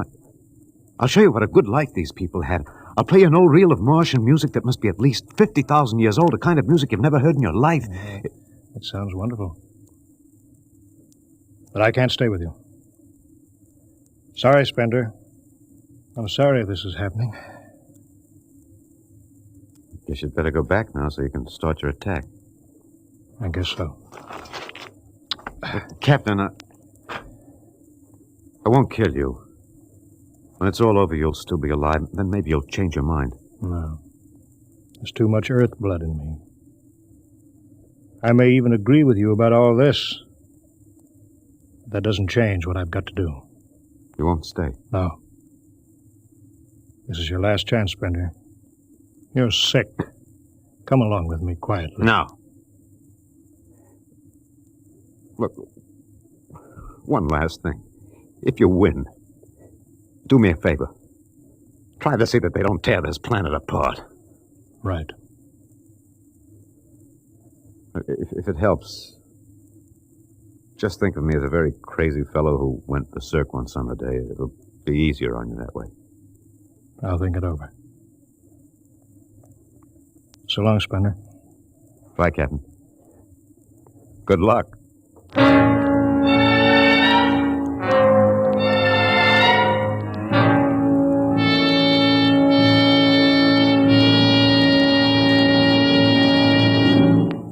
All right, we'll go after him now. Hathaway, you take the right, I'll lead on the left. You have to kill him, he won't come down. Make it a clean shot if you can. Get it over with. I'll blow his bloody brains out. No, Park Hill. Through the heart. Brains. You heard what I said. Through the heart. Now let's go get him. They spread out again, walking and then running on the hot hillside places, where there would be sudden cool grottos that smelled of moss, and sudden open blasting places that smelled of sun on stone. The men ran and ducked, and ran and squatted in the shadows. Blow his brains out! Just one slug, that's all he needs. Captain Wilder hugged the rock warmed by the sun. He gasped, for the air was thin and not meant for running. Spender lay at the top of the hill, and a gap in the rocks showed the white of his shirt against the shadows. Wilder looked at the towers of the little, clean Martian village like sharply carved chess pieces lying in the afternoon. He saw the rocks and the interval between where Spender's chest was revealed. Go on, Spender, get out. You've only got a few seconds to escape. Get out to the caves and come back later.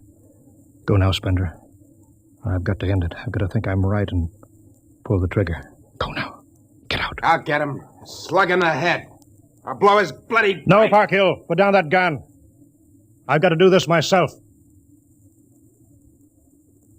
Spender. Why didn't you get out? Why?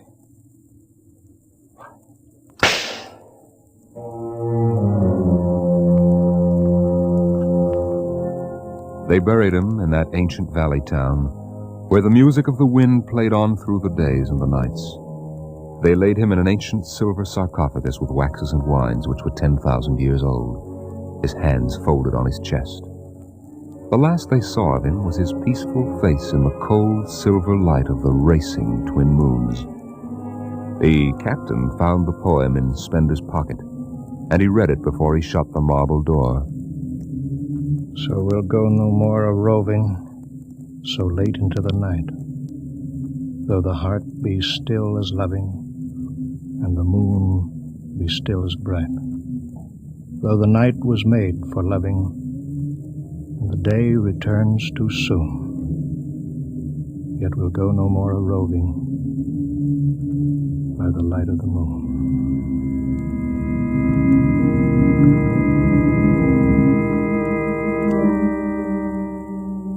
The next afternoon, Parkhill did some target practice in one of the dead cities, shooting out the crystal windows and blowing the tops off the fragile towers. Captain Wilder caught Parkhill and nearly knocked his teeth out.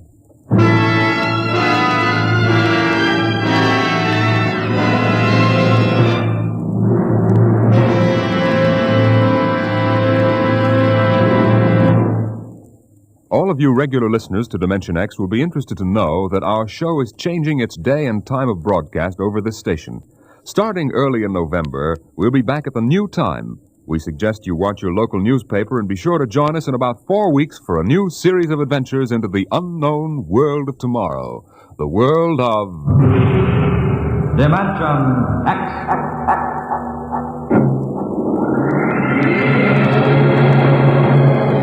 Tonight, Dimension X is transcribed, And the Moon Be Still as Bright. Adapted for radio by Ernest Kenoy from the original story by Ray Bradbury. Featured in the cast were Alexander Scorby as Spender, Wendell Holmes as Captain Wilder, and your host and narrator for the story, Norman Rose. Music by Albert Berman, engineer Bill Chambers. Dimension X is directed by Edward King. This is Robert Warren speaking. Dimension X.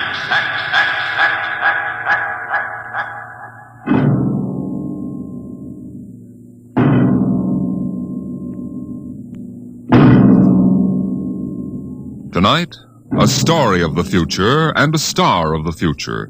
The story, Hello Tomorrow, and the star, Miss Nancy Olson, the talented young actress who is currently winning critical acclaim for her performance in one of the outstanding pictures of the year, Sunset Boulevard.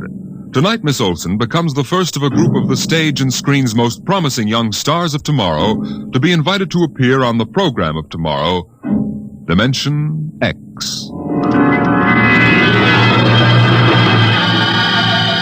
It was in the year 1991 that man disappeared from the face of the earth. The third atomic war had ended at last, leaving the land a mass of red radioactive dust, filling the air with gamma rays so deadly that life on the surface was no longer possible. There was only one way out. The few survivors went underground, burrowing their way deep into the earth like hunted moles, hiding from death in huge underground caverns. And it was there in the next 2,000 years that they built the new civilization, a civilization in which the genetic survival of the race came first, and every life and every law was shaped to serve that end. It is to this civilization, in the year of our Lord 4195 A.D., that we take you now.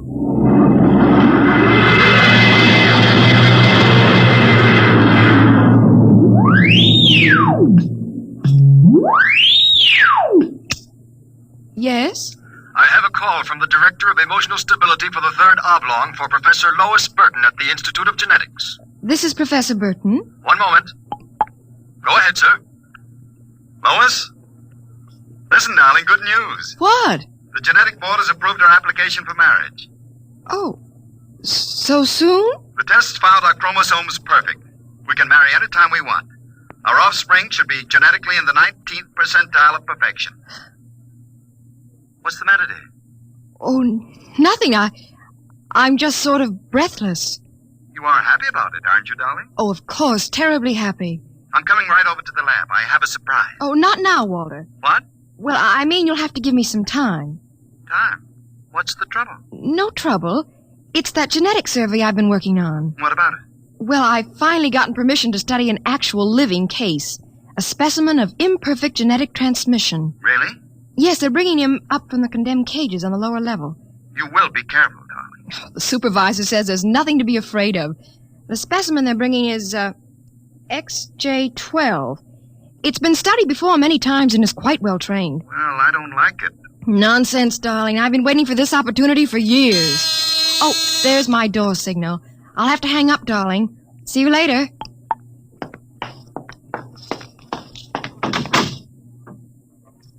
Yes? Professor Lois Burton? Yes? I'm from the Phylogenic Institute. Lower level. Oh, then you brought me specimen XJ12. May I come in? By all means. Oh, how? Horrible? It all depends on your viewpoint. I happen to have a twisted leg. My parents were genetically unsound. But then you... Yes. I am specimen XJ12. I see. I hope you aren't shocked. No stable person permits feelings to enter into his work. I will admit to surprise. I was expecting something a little more, abnormal. Sorry, I try to be as abnormal as possible. If I am, the Phylogenic Institute allows me out of the genetic cages every so often, so I can breathe the pure air of the upper levels and mingle with the genetically perfect. You seem quite well educated. I spent the first years of my life here in the upper levels. How is that possible? They segregate imperfects. As a small child, my mother concealed me from the director of selective heredity. I was brought up in secret. My mother actually, dreadful word, loved me. I see. That would explain your obviously low threshold of emotional control. If you choose to call it that. At first, you seemed to be struggling to repress a few feelings yourself. We will confine ourselves to the impersonal aspects of our work. As you pleased. I shall require you as a demonstration for a lecture I'm delivering to one of my classes tomorrow. At your service, Professor. Sit here, please. Grip these electrodes tightly. I'm going to calibrate your electrochemical tension. I'm quite familiar with the procedure. Oh! I realize that as an imperfect, I'm expendable. But I should hate to be electrocuted. The charge is not lethal. Plus 15 surface tension. You know, you have beautiful hair. Plus 12 at a depth of 4 centimeters. Lovely blue eyes. Crystal clear.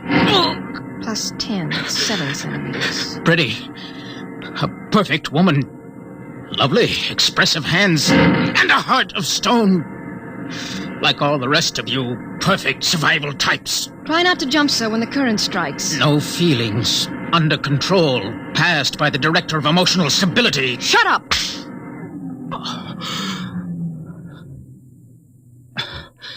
Maybe I was wrong. Maybe you have feelings. That will be quite enough.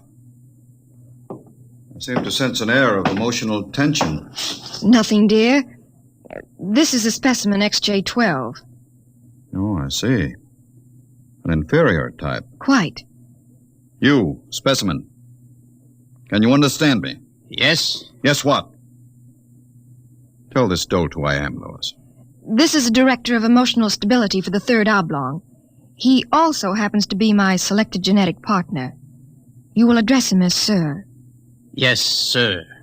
This creature seems quite impertinent. He's only a specimen, darling. I suppose. We'll use him and ship him back to the cages at the Institute. He's probably radioactive. You, specimen. Mr. Director?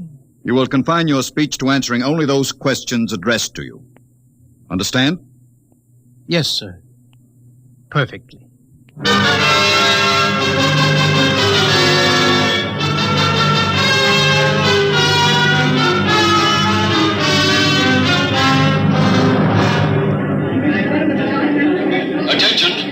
Attention! The next demonstration will be conducted by Professor Lois Burton of the Institute of Genetics. Her topic, the probability of radioactive damage in the chromosome heredity of imperfect non-survival types. Professor Burton. We are very fortunate today in having obtained a specimen of an imperfect genetic type through the good graces of the Phylogenic Institute. Moreover, this specimen has been trained to tell in his own words about the factors in his upbringing. Specimen XJ12.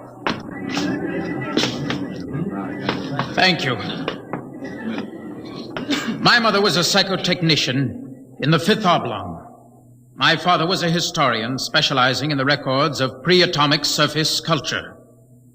In the earthquake of 2170, apparently some hard radiation filtered down through the tunnels and penetrated the Fifth Oblong. The effect on my hereditary factors is quite apparent in this twisted leg. I appreciate that you do not laugh. Most audiences seem compelled to laugh. Perhaps you are different. If so, perhaps you can be made to understand somehow what it means to be labeled an imperfect. Perhaps in some way I can penetrate the insulation with which the psychotechnicians, the drugs, and the glandular experts have surrounded your emotions. Wait. As Director of Emotional Stability for this oblong, I order you to confine yourself to the subject. My father taught me in the last days before he was executed that every human personality is born with certain inalienable natural rights. The right of free expression, the right to have feelings, and the right to mature, and above all, the right to be different from every other living organism, because every organism is different. I submit to you, distinguished students, that the attempt by this society to abridge these rights is a violation of nature.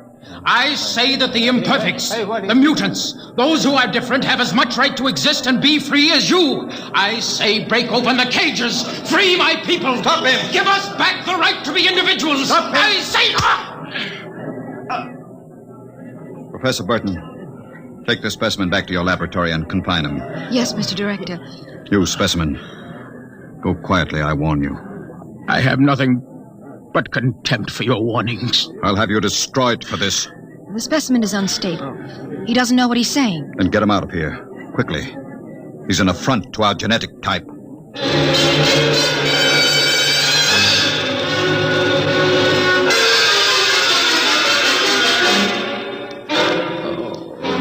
Hold still while I bandage your head. He'll be all right. I suppose you detest me for getting you into trouble. Don't squirm. Not that I blame you. I don't detest you. Oh. In fact, I thought you quite magnificent. You... what? As you spoke, something began to stir in me. You don't hate me? I've never felt so strange. Tell me what you feel.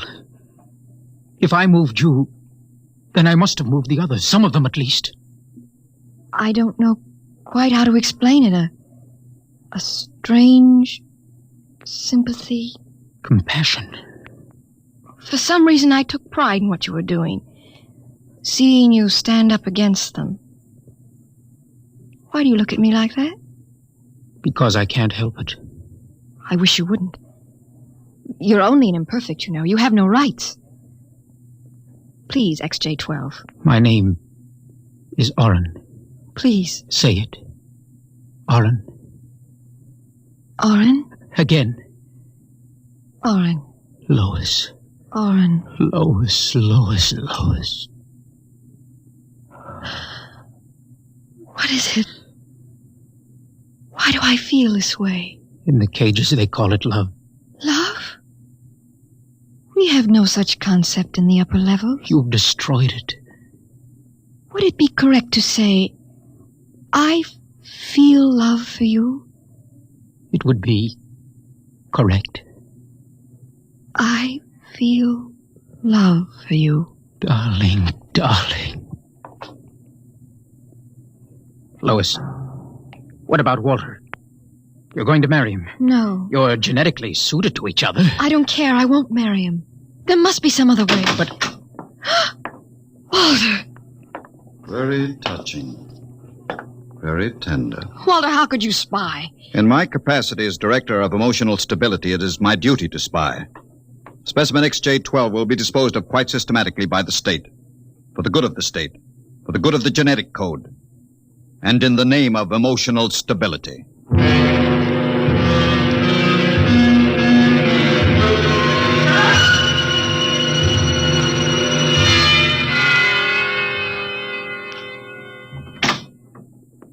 Come in, Lois.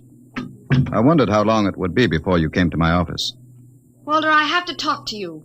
Go right ahead.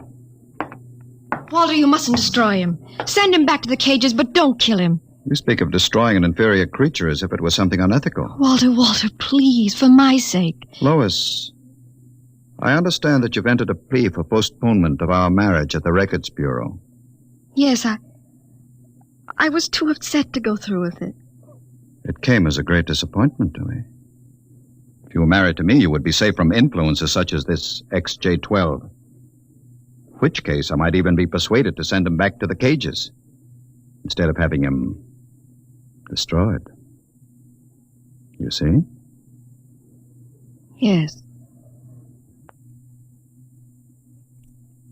I see. Think it over. Well, my dear? When can we be married? Soon. Tomorrow, if you like. The sooner the better. Lois. Lois, you make me very... What about XJ12? Oh, I see. A bargain is a bargain.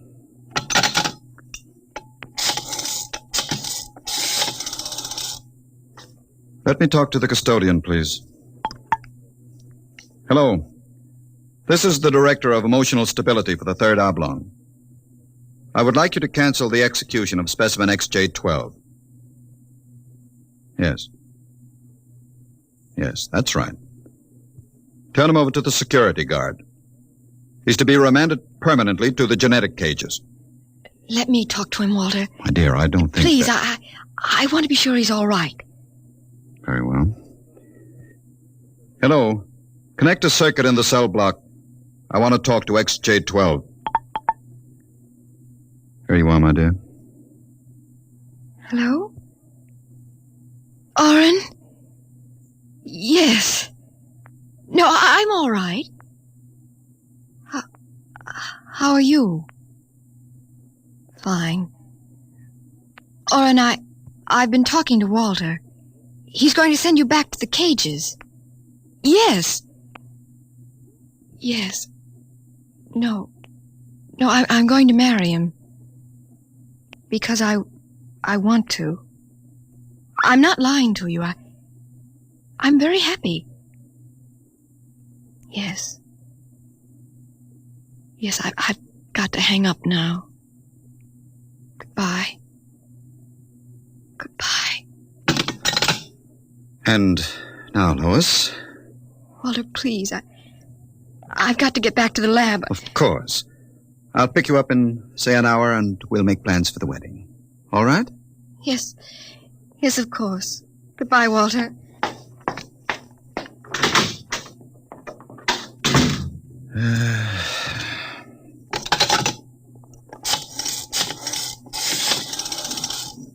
Hello. This is the Director of Emotional Stability again. I want you to cancel that last order. Proceed with the execution, but under conditions of absolute secrecy. No. Don't use the lethal chamber. Take him to the tunnels on the upper level. That's correct. Fine.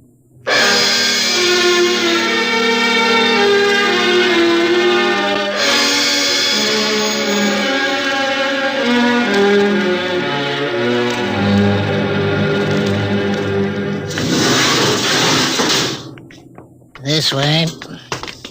Where are you taking me?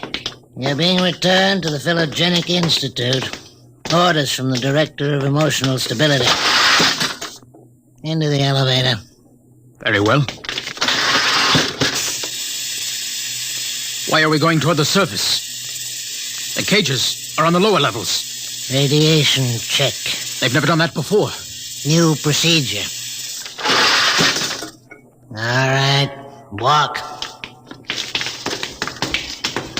Hawk, state your business. I'm the custodian for the third oblong. This imperfect is my prisoner. You can't go beyond this checkpoint. There's radioactivity in the tunnels. This is a special mission, if you know what I mean.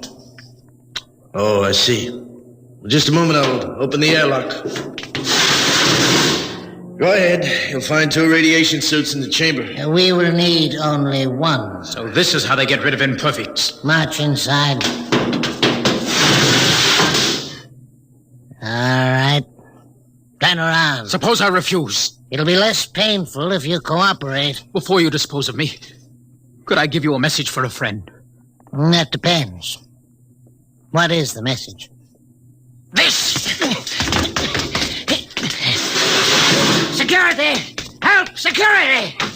What is it? What happened? The prisoner, he struck me. Before I could recover, he escaped into the tunnels. Well, he won't last long. If the radiation doesn't get him, he'll starve to death. Can you go after him? I could send a robot, but it isn't worth the trouble. There's no way back from the tunnels except through here. Only other direction he can go is toward the surface. The closer he gets, the hotter the radiation. No, I think you can consider your prisoner dead.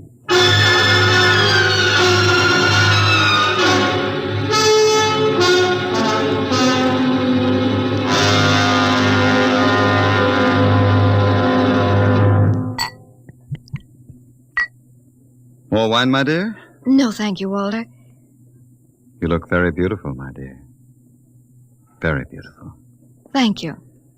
These hydroponic fruits are delicious, aren't they? Oh, the wedding will just be a small affair. I've arranged for a few friends, the director of endocrine control, the chief of the security guards, 1 or 2 assistants to high council members. Walter, Yes? Was he returned to the cages? Now, why must you spoil this lovely dinner by bringing that up? Was he, Walter? Well... Was he? Well, as a matter of fact, there was a little difficulty. Difficulty? Yes, you see, he escaped. Escaped? He struck a guard and ran off into the tunnels. The tunnels? But that's death. He's free to return any time he chooses. When did it happen? Just a few hours ago, as a matter of fact. Walter... Now, don't become upset again, darling. You planned it, didn't you, Walter? Stability, darling. Stability. Stability. Stability. Is that all I'm to hear from you for the rest of my life? Darling. Here's what I think of stability. Were we not to be married, I'd be compelled to turn you over to the endocrine surgeons for doing that. Well, you can go right ahead, because we aren't going to be married.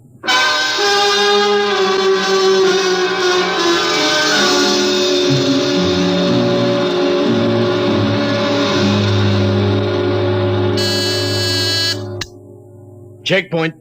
This is the Director of Emotional Security. Yes, sir. If Professor Burton tries to pass the checkpoint, I want to take it into custody. Well, Professor Burton just passed, sir. She said You idiot. But she said I don't care what she said. Stop her. Send robots after her. Get her back. I'll have you destroyed as incompetent if you fail. Yes, sir, at once, sir. Robot control. Checkpoint to robot control. Order out all televocal robots into the tunnels. Have them bring back any humans. This is a first priority order.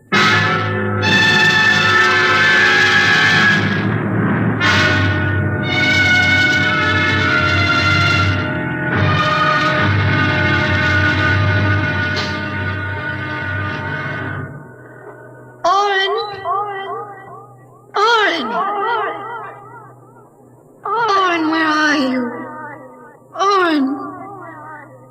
Hello? Oren, it's Lois. This way. Behind the rocks. Over here.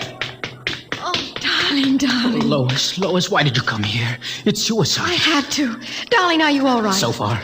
You've got to turn back. Give yourself up. They'll kill me. You can't stay here. The radiation is +4 at this point. It gets worse as you approach the surface. Go back, darling. What will you do? I'm going ahead. But you can't. I can. I'm going to the surface. Not even the robots can survive it. At least I'll be the first human in 1,100 years to see what the surface of the Earth looks like. Come back with me. No, darling. Then I'm going with you. Lois. Don't try to stop me, darling. There's nothing to go back to now. Nothing but Walter and emotional stability. Lois, you really want to come with me? Yes. You know what it means. I don't care. Oh, darling, I can't let you go. Oren, I love you. See, I know how to say it now. Say it again. Oren, I love you. Lois, what's that? Sounds... Oh, Oren, it's the robot control. It's looking for us. Come on, we've got to hurry. This way, hurry.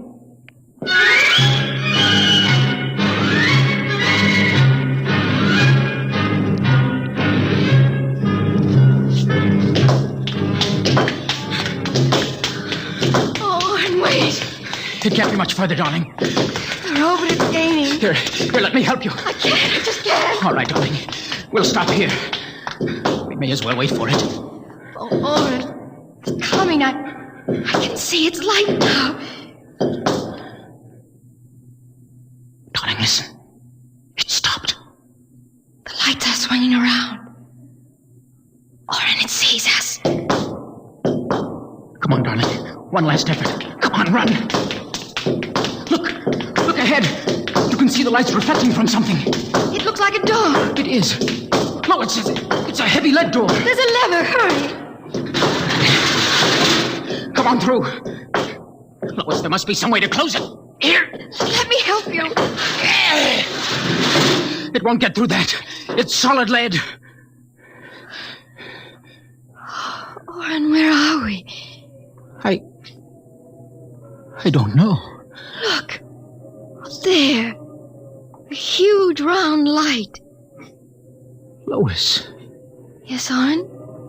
That's Luna. The moon. We're on the surface. How red everything looks.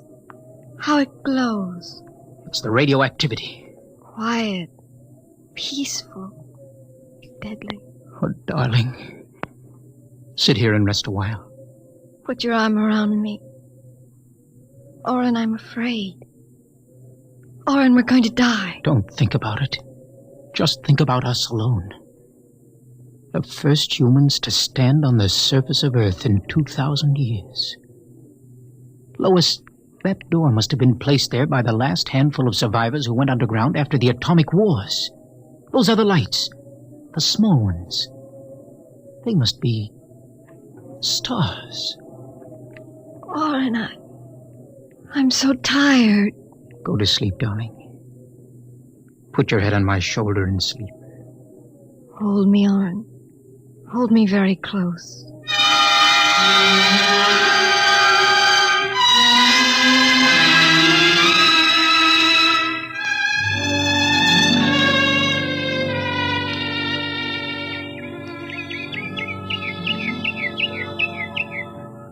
Oren. Oren, wake up. What is it? Look, it's light. What? The whole universe is light. Oh, Oren, how beautiful. Look. By all the laws of nature, we should be dead. Lois, no life could survive this. By all the laws of nature. Oren. What is it? We're not dead. This is Earth and we're alive. We're not going to die. But the radiation, it's present. You can see its effects. Oren, did you ever hear of adaptation? What? There is a natural law of adaptation by which an organism will try to adjust itself to its environment by changing. It's called a geotropism. I don't see what that has to do with it. All these generations, we've been bombarded by radiation filtering down through the Earth. Each successive generation must have inherited some degree of immunity to the effects of radiation. And you think that... Oren, it can't hurt us. Don't you see? We're immune. We're probably the first generation to inherit sufficient immunity. But if that's true, then we can transmit that immunity. We can pass it along to our children. Come on, darling. We'll have to find food and water. The practical wife. Oh, wait a minute, darling. What are you doing with that rock? I want to scratch something on the outside of this lead door. Lois and Oren. 40, 195 A.D. Hello, tomorrow.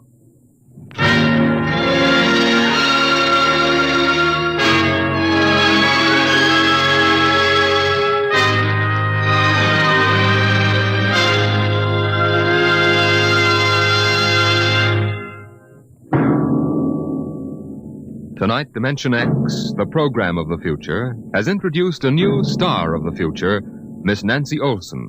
Miss Olson appeared by courtesy of Paramount Pictures and may currently be seen in their production, Sunset Boulevard. Next week on Dimension X, the strange and sinister story of Dr. Grimshaw's Sanitarium.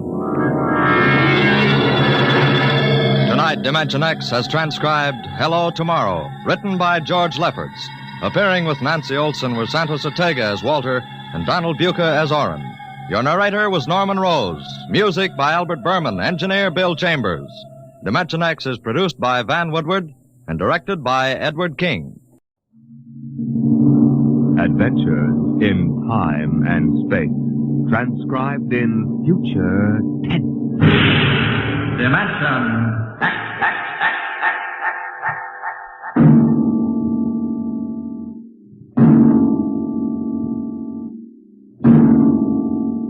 Can you predict what will come in 100 years, or in 10, or in the next minute?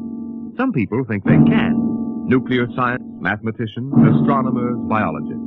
They'll predict the shape of the future because they make the future. Because they see beyond the known dimensions of time and space into the unknown Dimension X.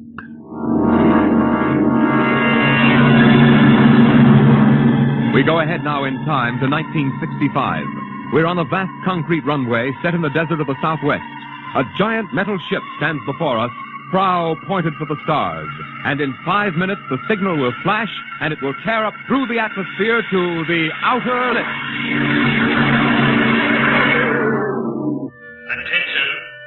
Attention. Clear field for takeoff. Clear field. 5 minutes, Steve. For takeoff. Warm her up, Charlie.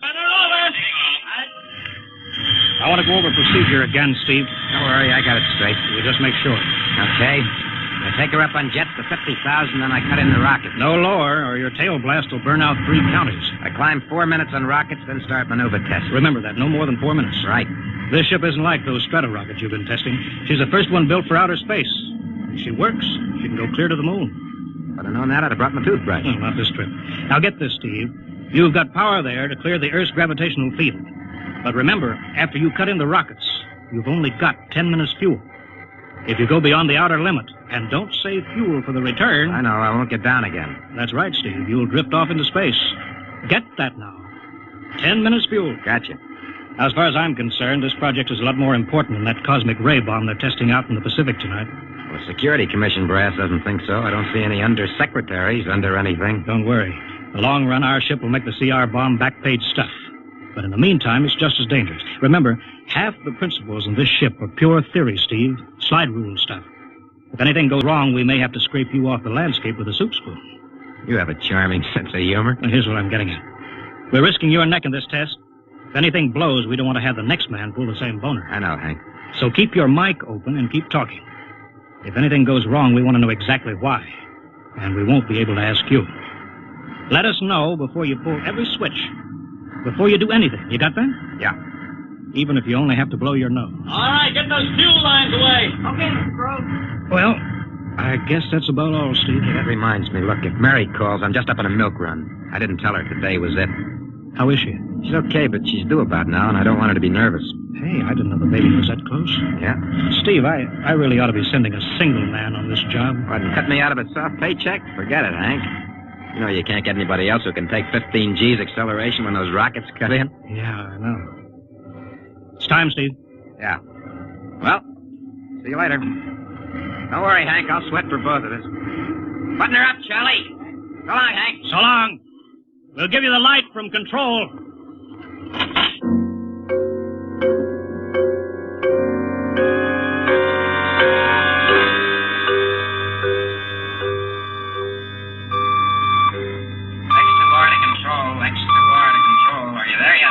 Okay, Steve. Got you on the speaker.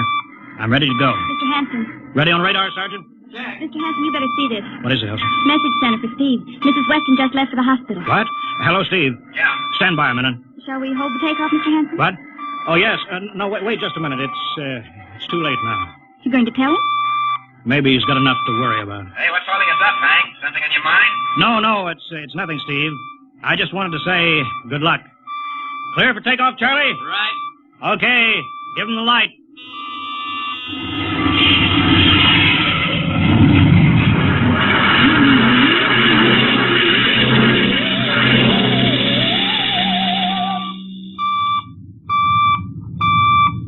All right, Steve, I'm reading you clear. 20,000. Airspeed 600. She's running fine. Soundproofing works. There's a third-degree waiver in the AGY pressure. Got that, Charlie? Check. Dead center on radar, Mr. Hanson. 50,000 now. Cutting out the port jet. Now the starboard. Off jets. Airspeed dropping. Opening the rocket ports. Switch sticks a little, Charlie. Oxy alcohol pressure at 350.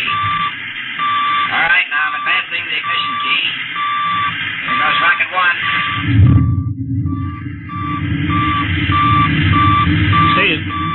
Steve, you all right? Yeah. Looks like somebody slugged me with a sledgehammer. Airspeed now 1,200. Here goes number two.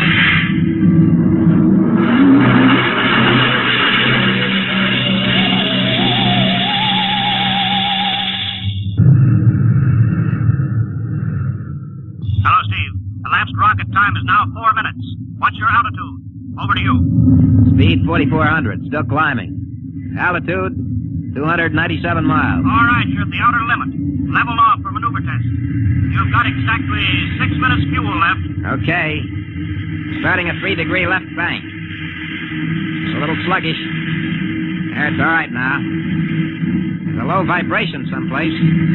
Maybe the cockpit hatch. Now I'm straightening out. 5 minutes fuel left. Now I'm starting a 3-degree Hey! What's the matter? What's wrong? There's something up here. Something shining. What are you talking about? There's something above me, Hank.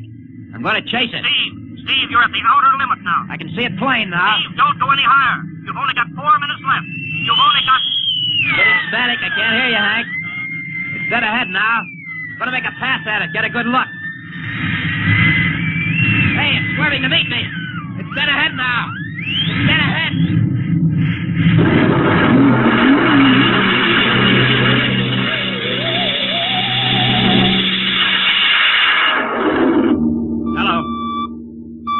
Hello, Steve.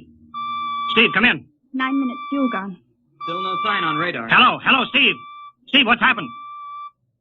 Charlie, get out the crash squad. Tell the Army squadron to alert their search planes. Right. 9.5 minutes gone. Hello, Steve. What's happened? Who the devil is it? Charlie, Hello. for Mr. Hanson. Come in, Steve. We need a search squadron. Come in. No, Mr. Hanson's busy. Hello, Steve. Hello, Steve. 10 minutes, Mr. Hanson. At the end of his fuel.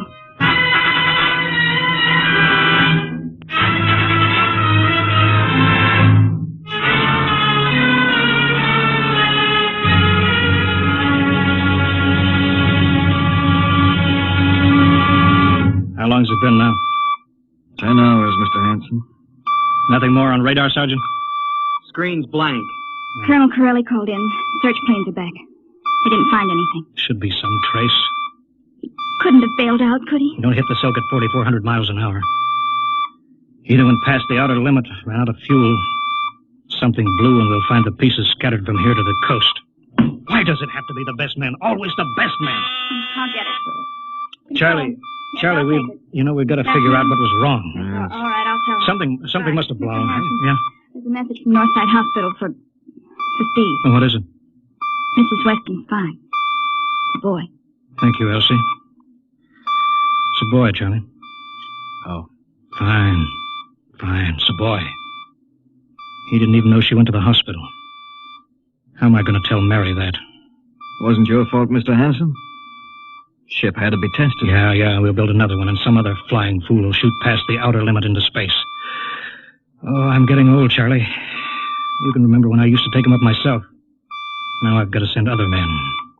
It's a job, Mr. Hanson. Now I'm afraid. Every time I hear a jet go off, I jump. Every time I have to send someone up in a new model, I start to sweat. Mr. Hanson. Yeah? I think there's something on the radar. No flights scheduled in, are there, Elsie? We have the whole day cleared. It's coming in behind us. Here it comes over the building. What crazy jockey is buzzing the field like that? Is that an Army plane, Charlie? I can't see. It's turning. Charlie, alert the field. I know that engine. Steve! That's impossible. Look, that's his ship. It can't be. Well, there's no other model like that. It's Steve, all right. He's coming in. Thank God. Thank God.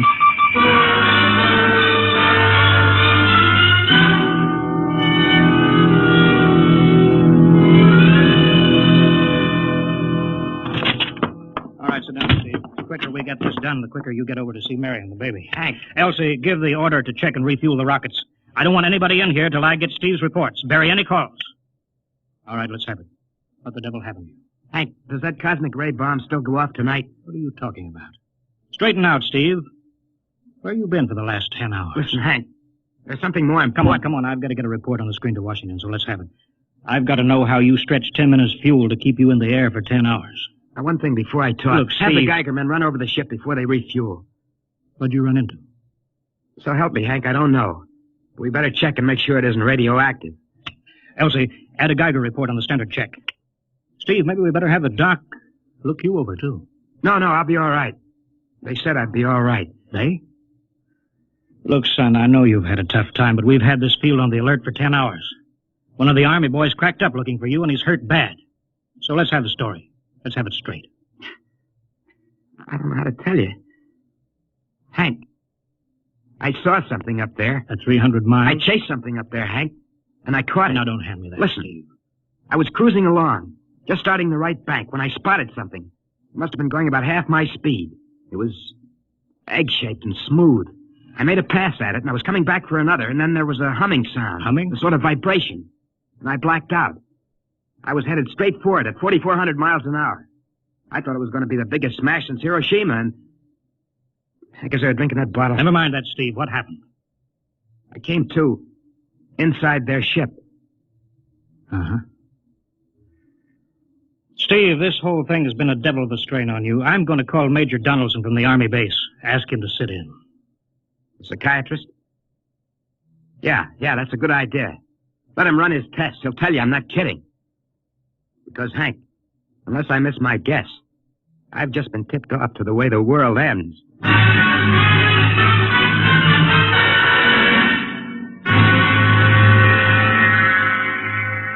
All right, Mr. Weston, suppose you continue your story. Yes, let's have it, Steve. You woke up inside the ship? Yes, and the place was jammed with machinery.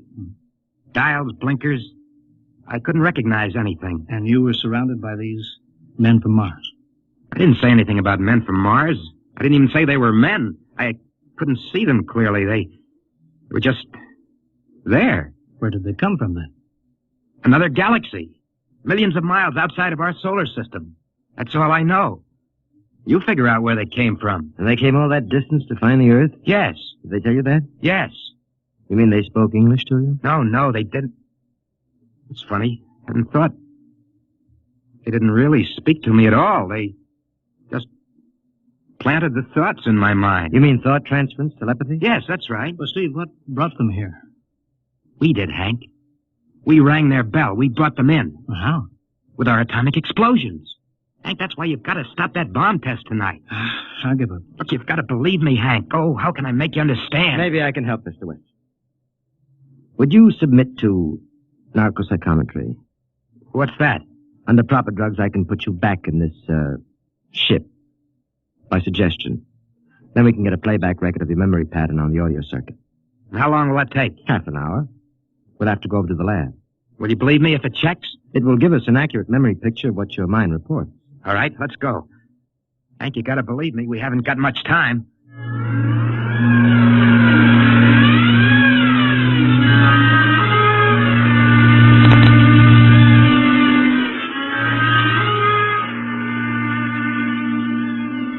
You should be getting drowsy now.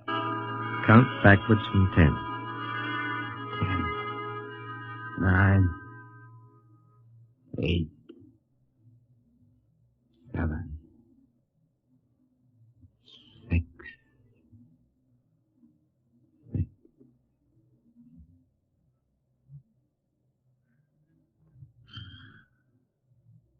He's under. Now we attach the head plate electrode. The cortical pickup. Look out for that wire, Mr. Henson. 3-0 setting. 31.3. Now throw that switch, Mr. Henson. I have to start him off by suggestion. All right, Steve. You're in your ship now.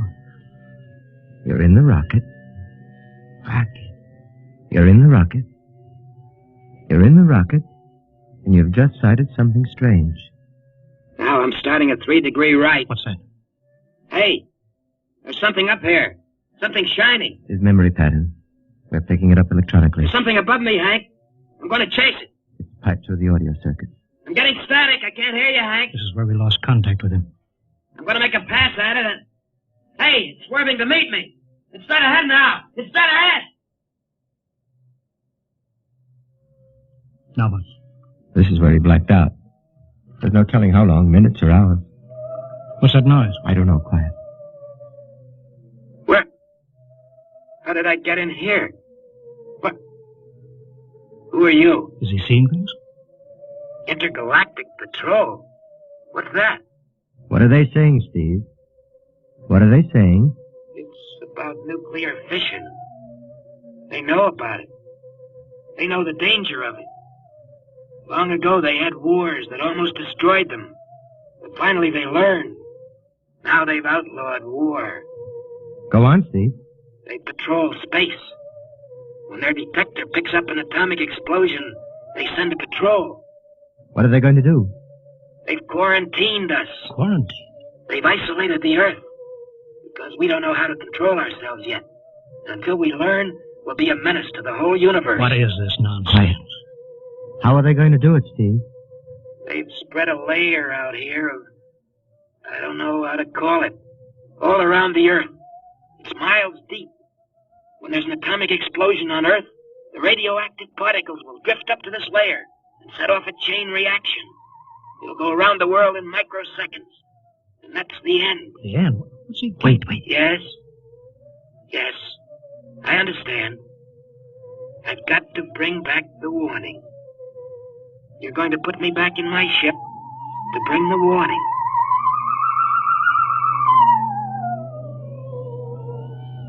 Now what? Blacked out again. I guess that's all. What does all that mean? It's what he remembers.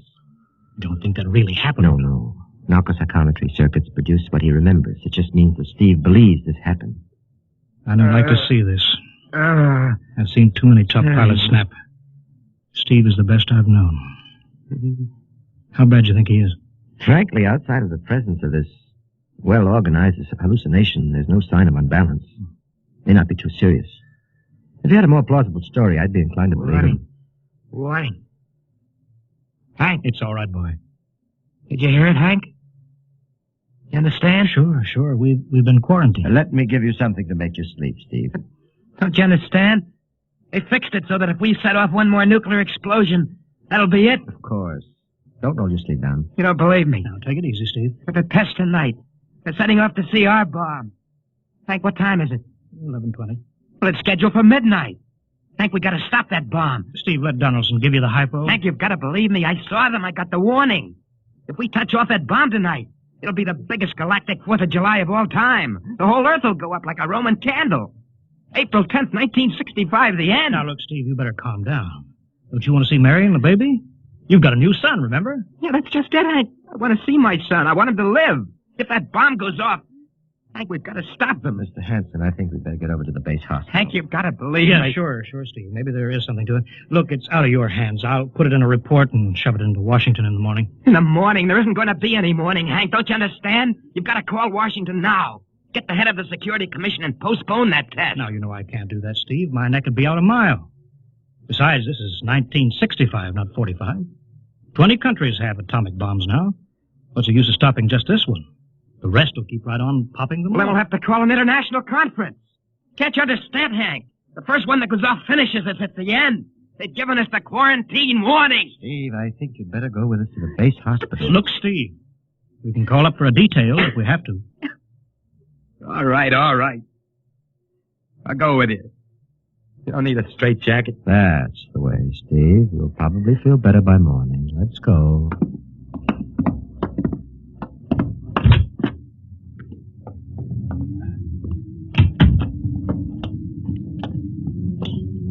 Well, Steve, tomorrow I'll drive you over to the hospital to see Mary and the kid. Sure. Look at the ship under the floodlights. Pretty, huh? You'll be flying her again soon, don't you worry. Yeah, I guess so. What you doing out in the line? They refuel her? Yeah, we got Clausewitz coming in tomorrow from Denver for another test. Figure we give you a day off. That's good. That's Why? Steve, come back. Come on, Donaldson. Steve, wait. He's heading for the rocket. Look, there he goes up. That crazy fool. We can't get at him now. That covers armor glass. He's waving. Yeah, towards control. It's the radio. He means the radio. Come on. I should have gotten help. Oh, the radio's still hooked up here. Hello, Steve. Listen to me, Hank. You gotta call Washington now. Come out of that rocket, Steve. I'll call my men. Don't try anything, Hank. They've refueled the rocket for tomorrow. Take it easy, Steve. Listen, you know what'll happen when I fire the rocket tubes down here? Steve, don't. It'll burn out every building for 5 miles. All of us in one big blast. Steve, what do you want? You've got to stop that bomb. You got to call Washington right now. They won't believe me. You make that call or I cut in the rocket. Now, I mean it, Hank. Now, hook my screen to yours in parallel. I want to see exactly what you're doing. All right. Just don't fire those rockets. Get going, Hank. You got 12 minutes to make that call and stop that bomb. All right, I'm making the parallel hookup right now. Donaldson, you think he'll really blast? I don't know. Up to now, I'd almost say he was normal, but now he's liable to do anything, Hanson. Steve, there, you getting it on your screen? Yeah. Now, put that call through. All right. Operator. Visit screen to Washington. The visit screen circuits are busy, sir. If you'll try again in half an hour. This is Security Commission priority. Break in, get me a line. Yes, sir. Just a moment, please. 10 minutes, Hank. Listen, Steve, I'm trying. We're ready to take your call, sir. Washington, Security Commission 3. This is urgent. I want Undersecretary Herbert Ames. Washington 3. 1 moment, please. Hurry, will you? 1 moment, please. What time is it, Donaldson? 11:51. Do you think he'll fire those rockets? He might. Washington? Visit screen 3. Mr. Herbert Ames, please. That is a coded exchange. I cannot accept your call without clearance. Get it through, Hank. Listen, Washington, put it through. This is Mr. Hanson at San Marco Air Base. This is a priority call. I'm coded. 1 moment, please. I will check your code number. Get that through, Hank, or that bomb goes off at 12. Will you be reasonable, Steve? Your call has cleared, San Marco. Washington, visit screen 3. Herbert Ames, please. Security Commission Ames. Listen, Ames. Hello, Hank. Ames, you gotta get me to the chief. Are you kidding? He's at the test control room. Yes, I know, but get him for me. What's up? You look lousy. Or is it a bad circuit? There's no time. I've got to get him before the test. It's about the CR bomb. I can't take that responsibility. Get that through, Hank, or I blank. What's going on there? Ames, my project has a high enough rating. This is a priority A call. What? Okay, it's your neck. I'll try to get him for you. He's in the control room, so you'll have to switch off your screen and speaker and go on earphones. Too much going on in there. Security ruling. You hear that, Steve? I've got to cut the incoming screen. All right, but don't try anything. 8 minutes, Hank. Hello.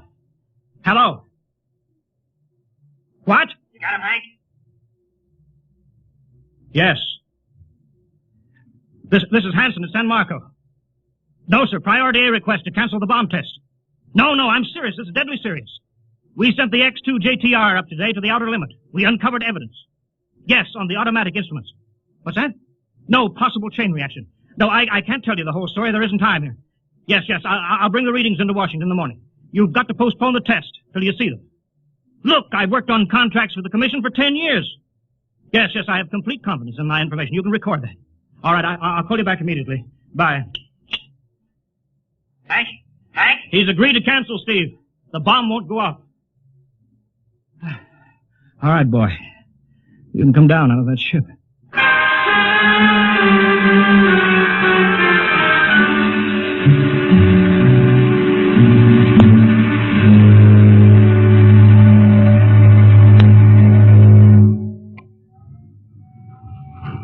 He's opening up.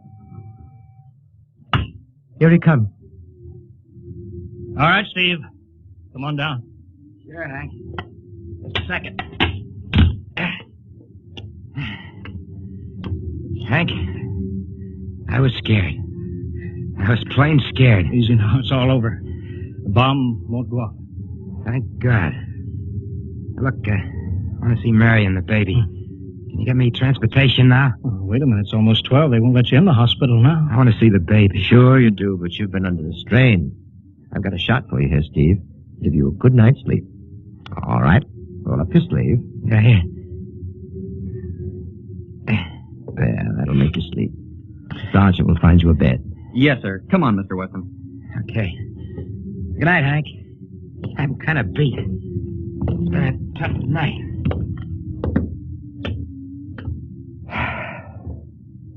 It sure has. I thought for a minute he was going to blast those rockets and send us all to Kingdom Come. Yeah. Quite a stunt getting the ray bomb test called off. It isn't called off. But the chief said... Ames couldn't get the chief. I was talking to a dead circuit. Bomb goes off in a couple of minutes. Oh. Poor Steve. Was one of the best. He was the best. 1 in 10 million. Some story of his, poor guy. For a while, he almost had me believing that quarantine. That's a very common illusion. End of the world. Yeah. I suppose so. Ah, it's a nice night. Never saw the stars so bright. We better be getting in. That wind is cold. Well, the bomb goes off in 30 seconds. Poor Steve. You know, Hanson, there's just one thing. Yeah? It's outside my field, but I'm curious. How did he keep that ship in the air for 10 hours with only 10 minutes fuel?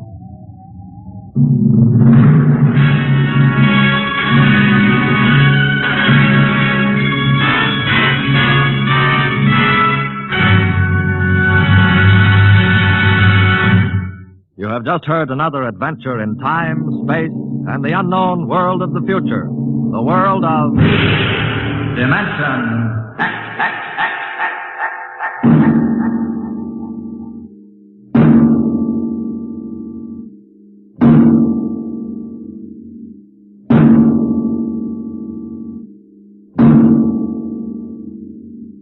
Next week, a star of the future appearing on the program of the future, Dimension X.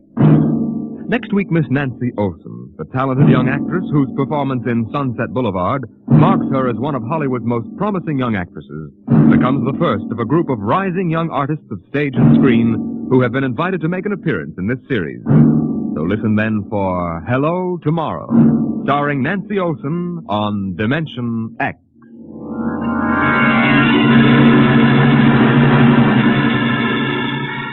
Tonight, Dimension X has transcribed The Outer Limit, written by Graham Dorr and adapted for radio by Ernest Kenoy. Featured in the cast were Wendell Holmes as Hanson, Joseph Julian as Steve, and Joe DeSantis as Donaldson. Your host was Norman Rose. Music by Albert Berman, engineer Bill Chambers. Dimension X is produced by Van Woodward and directed by Edward King. Adventures in Time and Space. Transcribed in future tense. Dimension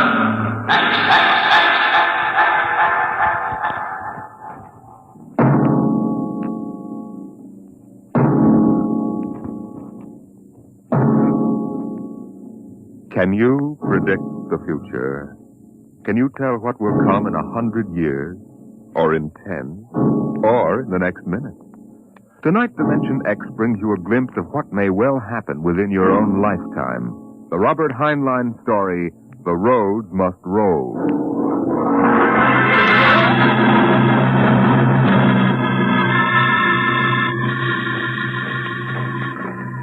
Run, watch them run, oh, our job is never done, for our roadways go rolling along. While you ride, we are watching down inside, so your roadways keep rolling along. Oh, it's high, he, the roadermen are we. Check off the sectors loud and strong. 1, 2, anywhere you go. You are bound to know that your roadways keep rolling along. Keep 'em rolling! Your roadways keep rolling along. It was in the middle 1950s that the automotive age began to die. The traffic engineers had long expected it. For years they had watched our vast cities sprawl and spread out, spill over into the countryside, become more and more dependent on motor transportation. And then finally the inevitable breaking point was reached. The growing flood of cars and buses and trucks began to swamp the streets and arterial highways. The building of roads could no longer keep pace. The superhighways clogged, congested, became packed with cars stalled bumper to bumper, and the cities began to die of slow strangulation, for the traffic could no longer roll.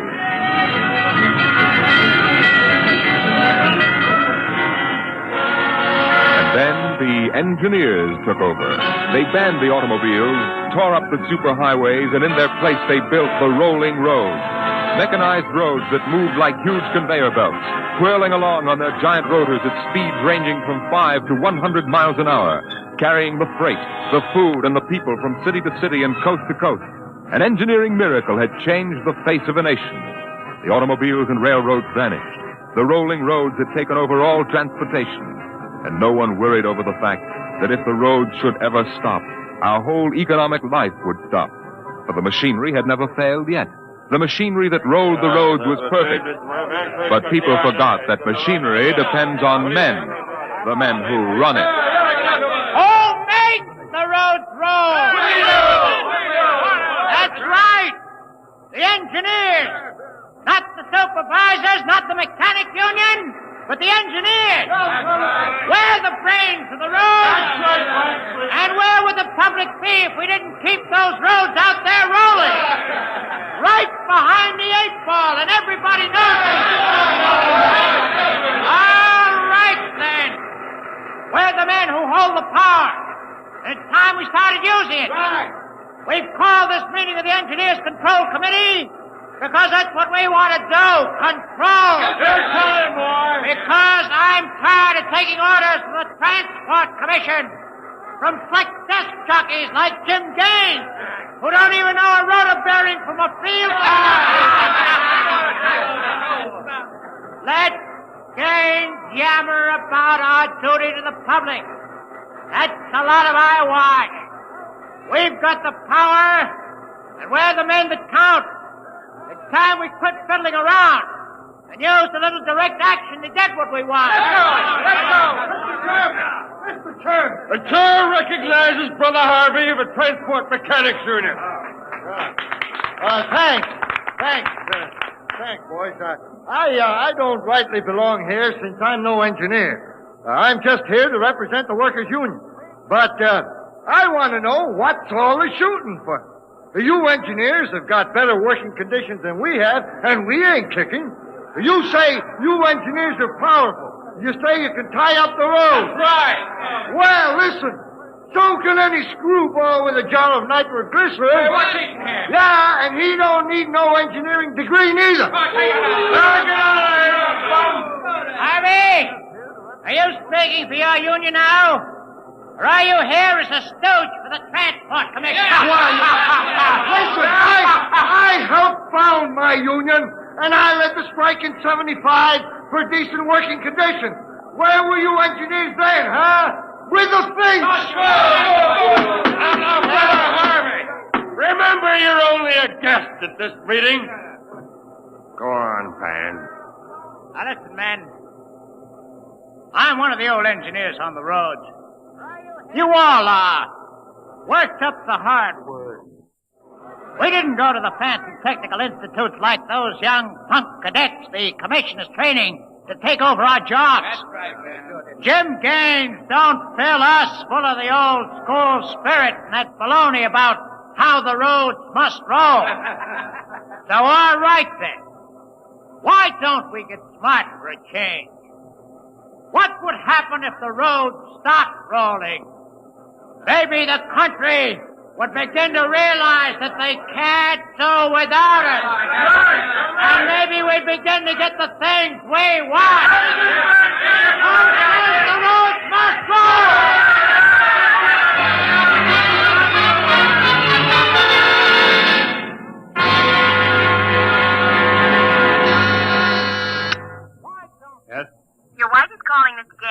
right, put her on.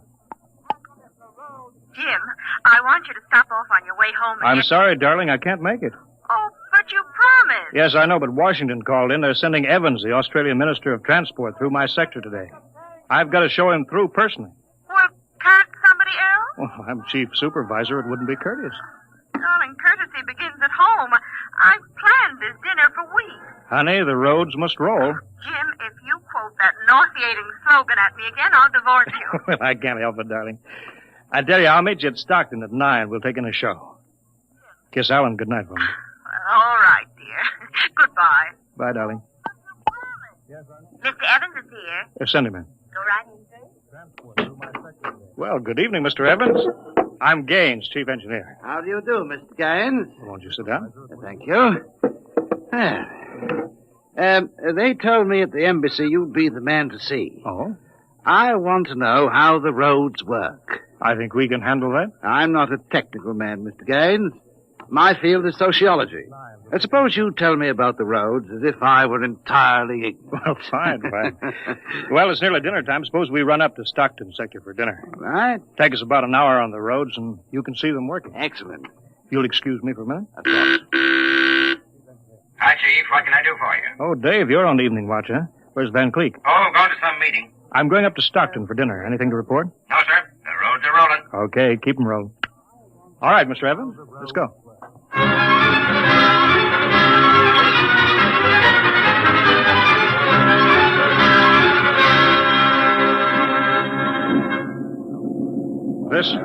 This here is the low-speed strip. You ever ridden a conveyor before? No. Oh, it's quite simple. Remember to face the motion of the strip as you get on. Oh, that's it. All right.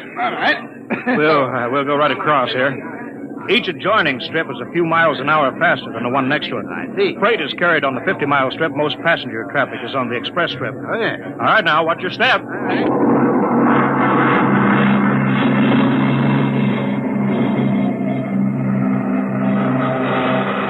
Here we are, maximum speed. 100 miles an hour. Amazing. This strip makes a round trip San Diego to Reno in 12 hours. Oh, here's the restaurant. Ready to eat? But is this a restaurant? There's a sign, Jake's Steakhouse, fastest meal on the road. Is it really a proper restaurant? Yeah, well, the best. Hooked right into the moving strip, of course. Shall we go in?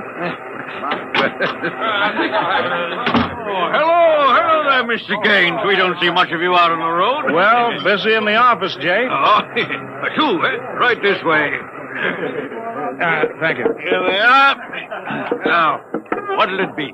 Well, you order, Jake. Well, how about a steak? 2 inches thick from a steer that died happy. Oh, that's fine. That's fine. Plug me in the intercom, will you, Jake? Sure, there's a talk box right next to you. Flank 2, Ryan. If you'll excuse me, Mr. Evans. Davidson on watch. This is the chief, Davidson. I'm at Jake's Steakhouse. You can reach me at 10L66. 10L66, right. There now. They can get a hold of me in an emergency now. Mr. Gaines, what kind of an emergency could there be? Well, 2 principally. Power failure on the rotors would bring the road to a standstill. That happened during rush hour. We'd have to evacuate millions of people. Well, as many as that? Oh, yes, easily. There are 12 million people dependent on this section of road. Gaines here. Hello, Chief. Davidson. I just got the hourly reports in. Proceed. Cadet Engineer Gunther, while on watch, was found playing cards with C.J. Ross, technician on duty. Any damage? One rotor running hot, but still synchronized. It was jacked down and replaced. All right. Have the paymaster give Ross his time. Turn him over to civil authorities. Place Cadet Gunther under arrest. Bring him to Road Town Central. Yes, sir. All right. Keep him rolling. As I was saying, Evans, there are 2 possibilities of danger. Can you visualize what would happen if the strip under us would break? I hadn't thought of that. You don't realize you're traveling at 100 miles an hour. Well, it can't break, not now. The strip has a safety factor of over 12 to 1. It's a good soup, Jake. Thank you, Mr. Gaines. But you know, Evans, a break did happen once in the early days. That was on the Philadelphia-Jersey City Road. Dear me, no. That's right. The strip wasn't much more than a conveyor belt then. You know, it buckled for miles, crushing passengers against the roof. Yeah. Forward section in front of the brake spilled them down under into the rotors and the rollers.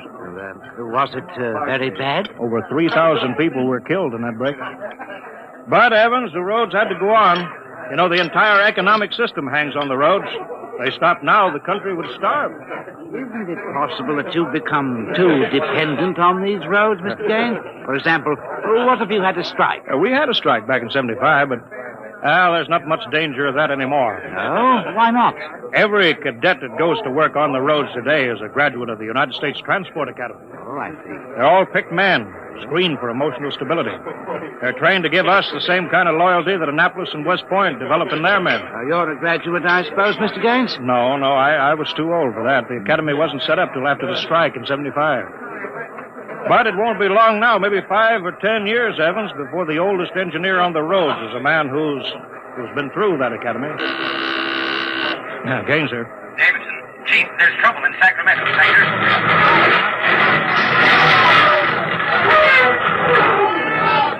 What is it? What's happening? Emergency stop. Hello, Davidson. The phones must be out. Come on. Jake! Hey, what is it? What's the matter? Have everybody stay in the restroom, Jake. What's that? Probably somebody stepped onto the next truck. Got cut to ribbons. There'll be plenty of casualties. Jake, where's your getaway hat? In the pantry. Well, how am I going to help those people? I've got the whole road to think of. Now, don't bother me.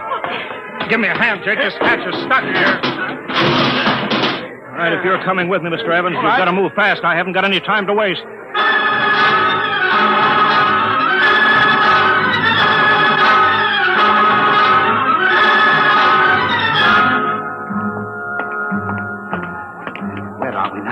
Freeway on top of the inner road ceiling.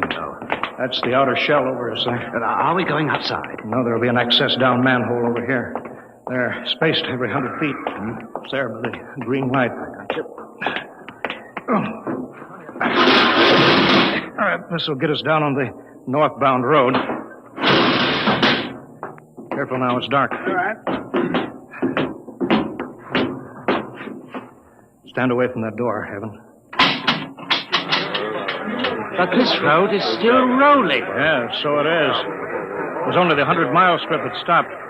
There's what I want, a phone booth. Look out, Evans. Excuse me, will you? Hey! Out. I'm talking to my wife. What? Don't argue. Out.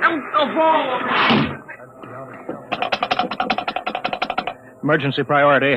Division office. Davidson? Gaines here. Report. Chief, where you been? I've been calling... Never mind that report. 709 report. Strip 20 past emergency level. Interlocks acted and cut the strip out. Cause of failure unknown. Direct communication to Sacramento control office out. Evacuation of strip 20 commenced. No casualties. There are casualties. I saw them. Put police and hospital routine A into operation. Get me Van Cleek. I want him to take over for me till I report him. We can't reach him, Chief. Shall I cut out the rest of the road? No, keep those other strips rolling or we'll have a traffic jam the devil himself couldn't untangle. There are 5 million passengers on that road now. Notify the governor that I've assumed emergency authority. Arm all cadets available and await orders. Shall I recall technicians off watch? No, this isn't an engineering failure, man. That whole sector went out simultaneously. Somebody cut those rotors by hand. Now, I want all available senior class cadets to report to Stockton Subsector Office 10 with pistols and tear gas. Yes, sir. Oh, the governor wants to talk to you. He called in. Refer him to somebody else. I'm busy. I'll get back to you. I'm going down under.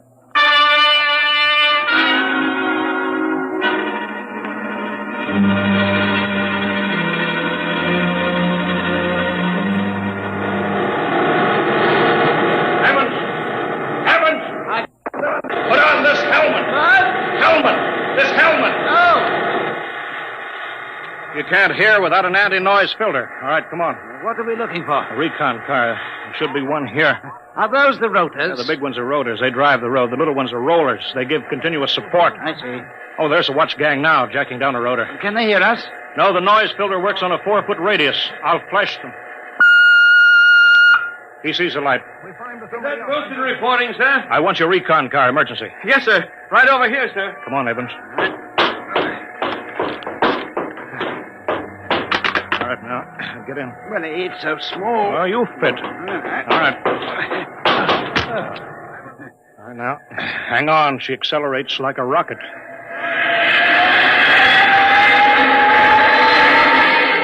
Oh, my stomach.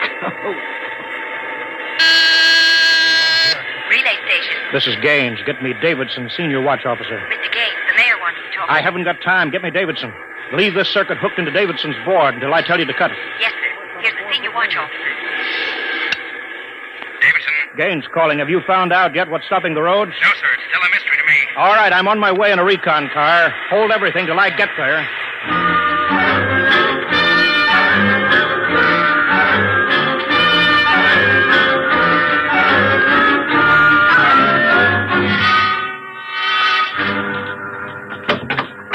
Cadet Edmonds reporting, sir. 3 platoons of cadet engineers standing by with tumblebug motorcycles. Are they armed? Pistols and tear gas is ordered. All right, good.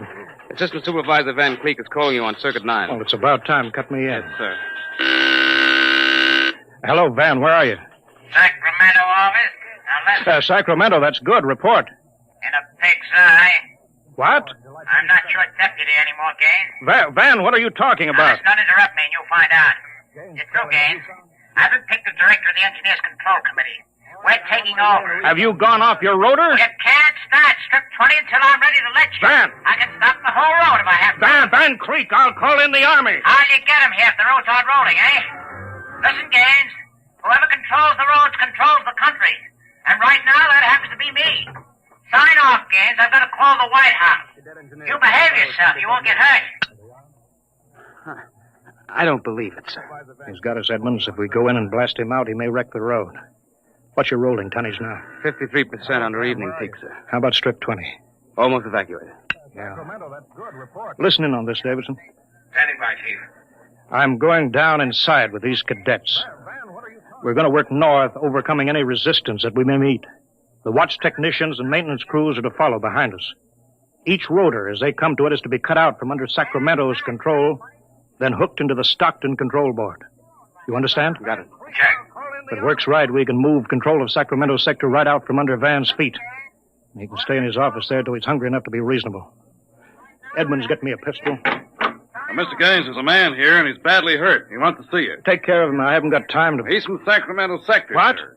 Send him in here. Mr. Gaines. Mr. Gaines. Take it easy. Mr. Gaines. You're Harvey from the mechanics show. Actually, I tried to warn you. Tried to get away and shot me 3 times. Get a doctor, will you? All right, now. Easy, Harvey. Harvey, how long has this been building up? It isn't the men. It's the engineers. I told them they were crazy. Told them the road's got to roll. And when I tried to get away... Easy now. Bleeding from the mouth, sir. Harvey? Harvey? Can you hear me? He's dead, Mr. Gaines. Come on, Edmonds. We better move.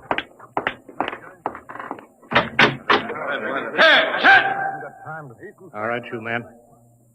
You saw Harvey brought in. How many of you want a chance to kill the louse that did it? All right, men. Anybody who hasn't got his mind on his job will be in the way. Now, here's the order. We move north, mounted on tumblebugs. We're going to try to regain control, rotor by rotor, before Sacramento sector knows what we're moving. Now, we've got to capture any watch personnel we run on before they can get word back, you understand? Men, surprise is vital. Use tear gas when possible. Shoot only when necessary. But get them before they can reach your phone jack. Any questions? No? Then move out.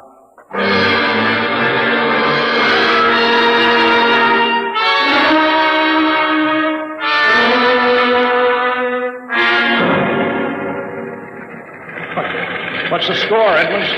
33 prisoners so far. No one killed. For years since I rode one of these tumblebugs. Forgotten how to steer it. There's a man ahead. There at the rotor base. Yeah, he's got a phone jacked in. Hurry. If he gets word back, we're sunk. I don't think he's seen us. I'll dismount. Get him. All right.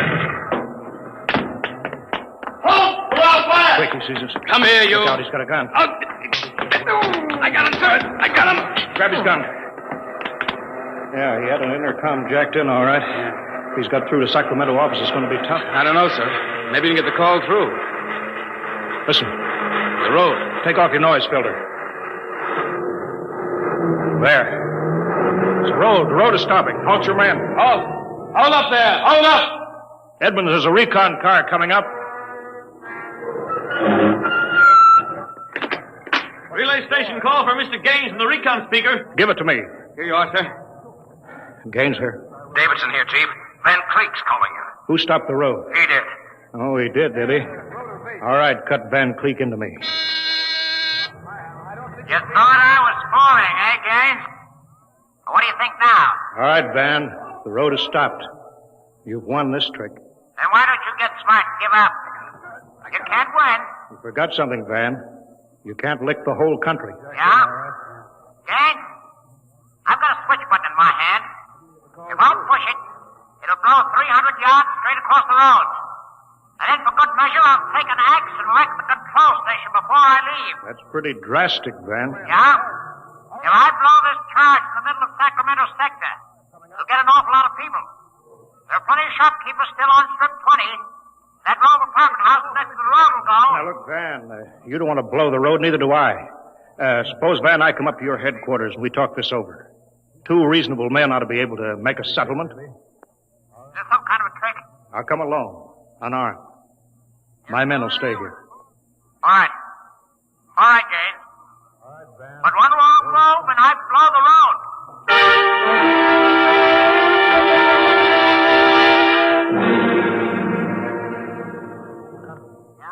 We've got to hurry, Dave. If I take too long, Van Cleek will get edgy and set off that charge.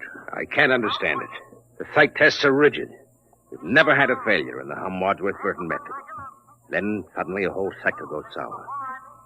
How could Van Cleek get a whole crew of psych-cleared men to revolt? It's easy, Dave. As my deputy, he was ex officio personnel officer for the whole road. He must have been faking psych records for years, transferring maladjusted men into his sector. I've got that personnel record, Mr. Gaines. Oh, thank you. This is Van's record here. Masked introvert, inferiority rating 7. Comment: in spite of potential instability shown on Wadsworth Curve, this officer is especially adept in handling men. He's adept, all right. I haven't got time for any more, Dave. Chief, are you actually going up there to Van Cleek's office? I've got to. They'll be armed. They'll kill you. I'm going to take that chance. Why don't you call in the army? He won't dare blow the road then. Yes, he would. Look at that psych record there. He's putting up a big, brave front, but he's rotten inside. He wants to be taken seriously. He wants everybody to think he's the most dangerous man in this country. If I call the army in, he'll try to prove it by blowing the road. But how can you stop him, Mr. Gaines? He'll have a gun. What'll you have? What'll I have? Only a prayer. And what I know about Mr. Van Cleek.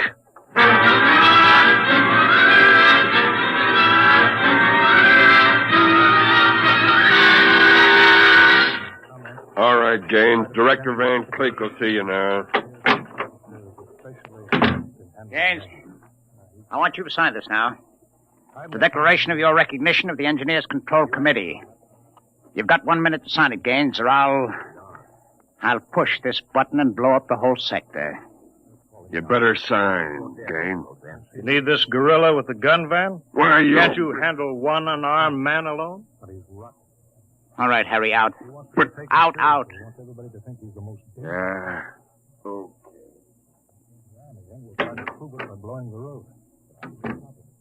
All right. Now sign. What's so funny? You are, man. You start a revolution because you think the engineers should control the road. Then when you've got control, the only thing you can think of to do is to blow it up. That's kind of silly, isn't it? All right. Tell me what you're so scared of. I'm not scared. Yeah, sitting there sweating all over that push button that you're holding. If your buddies knew how afraid you were, they'd probably throw you into the road. I'm not afraid. You're afraid of me right now, Van. You're afraid I'll have you on the carpet. Got 1 minute time. You're afraid the cadets won't salute you. You're afraid that they're laughing at you behind your back. No, I'm not. You keep quiet now. I've got a gun here. Yeah, you're afraid of using the wrong fork at dinner. You're afraid people are looking at you, Van, laughing at you. I am not. You dirty, stuck-up snob. Just because you went to a high-hat school, you think you're better than everybody, huh? You and your crummy little gold-braid cadet. Van, you're a pathetic little shrimp. I understand you perfectly, Van. You're a third-rater.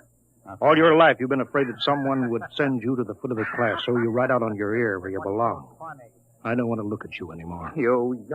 I'll show you. I'll put a bullet in you. Put down that pop gun before you hurt yourself. Don't you come near me now. Don't you come near. I'll shoot now. Give me that, Van. No, let me go, will you? Give me that pistol. Yeah. I thought if I wounded your little ego, you'd forget to push that button and pull the trigger instead. I'm not afraid. I'm afraid you'll never make a good executive, Van. They have to know when to punch buttons. Davidson. Gaines here. Chief, are you all right? Yeah, I'm all right. Attack now, Davidson. Mop up. I'll hold the control room. I've got Van Cleek. I think his little revolution is just about over.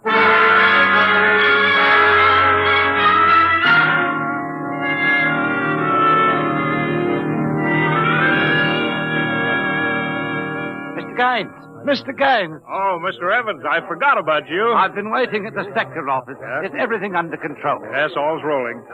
Those are the watch engineers going under to check Sacramento sector inch by inch now. Remarkable organization. Remarkable. Thank you. Hourly's in, Chief. San Diego Circle rolling. Bakersfield, Fresno, Stockton. Stockton, oh. Oh, no. What's the matter, Chief? There's trouble, Mr. Gaines? There sure is. I promised to meet my wife at Stockton for a show. She's been waiting there since 9 o'clock last night. Oh, dear me. Dave, see if you can get her for me. Try the sector office. All right, Chief. And Dave, see if you can calm her down. Oh, sure, Chief, sure. I'll tell her the road must roll. No, don't tell her that. I don't think she'd appreciate that. She's heard it too often. Well, I better get going. Bye, Dave. Keep 'em rolling. Keep it rolling, and the roadways go rolling along.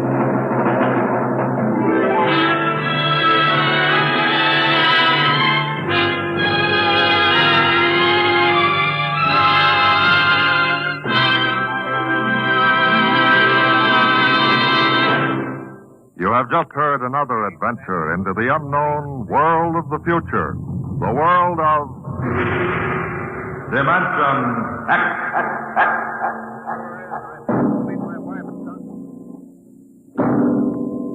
Next week, the strange story of the test pilot who became the first man ever to invade outer space, and of what he found when he got there. Listen next week to The Outer Limit.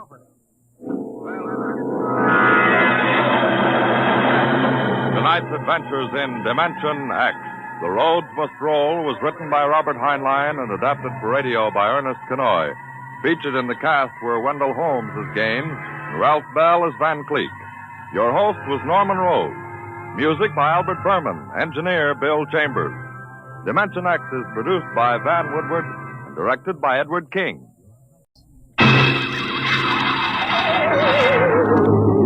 On stage tonight, Dimension X, another in the Wheaties big parade of exciting half-hour presentations. It's National Wheaties Week. The week to buy Wheaties and eat Wheaties and enjoy them as never before. The time to really find out what difference a good breakfast with Wheaties can make. You know, you're getting protein when you dip into a bowl full of Wheaties.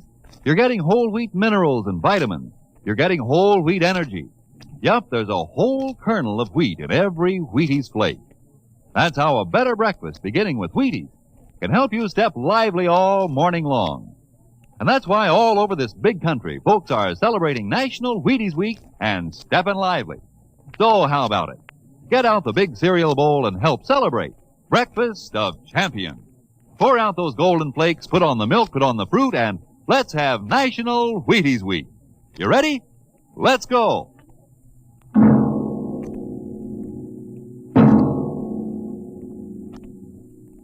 Tonight, Dimension X presents The Martian Chronicles, a dramatization of the new novel by one of our most brilliant young science fiction writers, Ray Bradbury.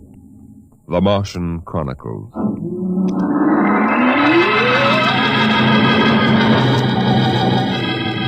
January in the year 1999.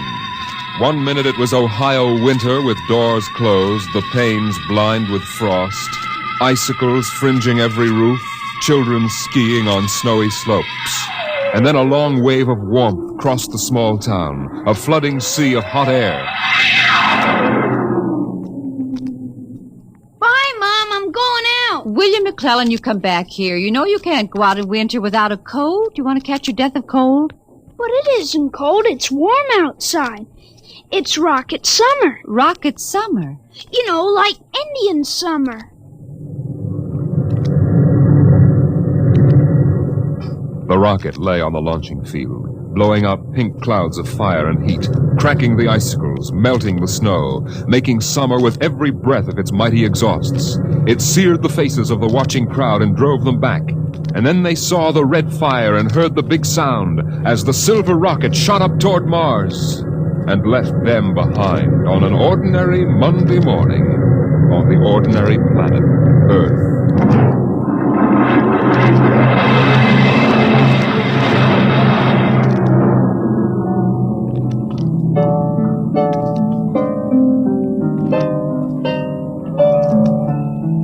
They lived in a house of crystal pillars on the planet Mars by the edge of an empty sea. And every morning you could see Ela eating the golden fruits that grew from the crystal walls, or her husband sitting alone in his room reading from a singing metal book, over which he brushed his hand as one might play a harp. Ela and her husband were not old. Once they had liked painting pictures with chemical fire, swimming in the canals when the wine trees filled them with green liquors, and talking into the dawn together. But no more. Marriage sometimes makes people old and familiar while still young, and Ela was not happy now. This morning she sat dreaming between the crystal pillars and wished that somehow a miracle might happen. And then suddenly... Ela, did you call? No. I thought I heard you cry out. Did I? I was almost asleep and had a dream. In the daytime? You don't often do that. Strange. How very strange. I dreamed about a man. A tall man. 6 feet tall. Oh, how absurd. He'd be a giant, a misshapen giant. I know. And yet somehow he looked quite handsome. He was dressed in a strange uniform. And he came down out of the sky in a long silver craft. Out of the sky?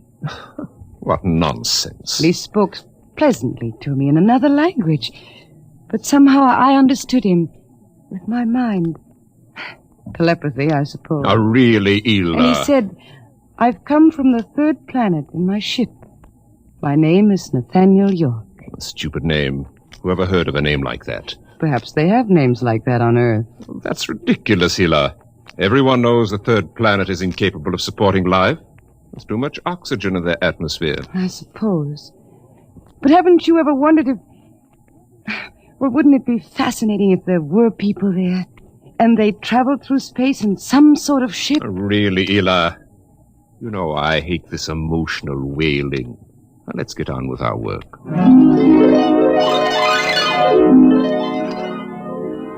Evening came. The twin white moons of Mars were rising, and the house closed itself in like a giant flower.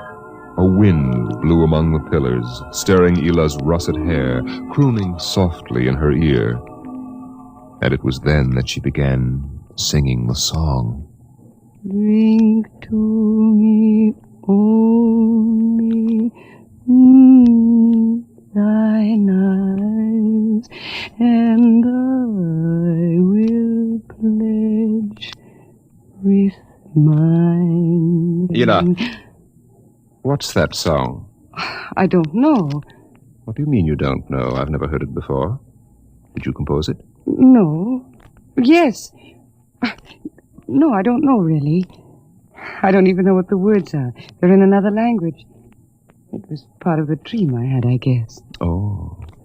You know, you haven't been yourself lately. It might do you good if we went away to the Blue Mountains for a week or so. What? Did you hear what I said? I'm sorry. I was watching the sky. You're certainly interested in the sky tonight. It's very beautiful. Well, what about my suggestion? Shall we leave for the Blue Mountains in the morning? You mean go away now? Oh, no. No? Why not? Why don't you want to go? I don't know. I just don't want to, that's all.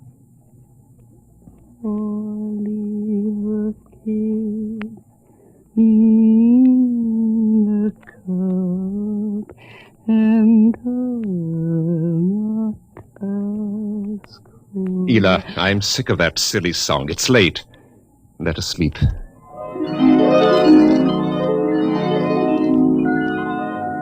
From the crystal walls poured a soft carpeting of mist to support Ela where she lay down to sleep.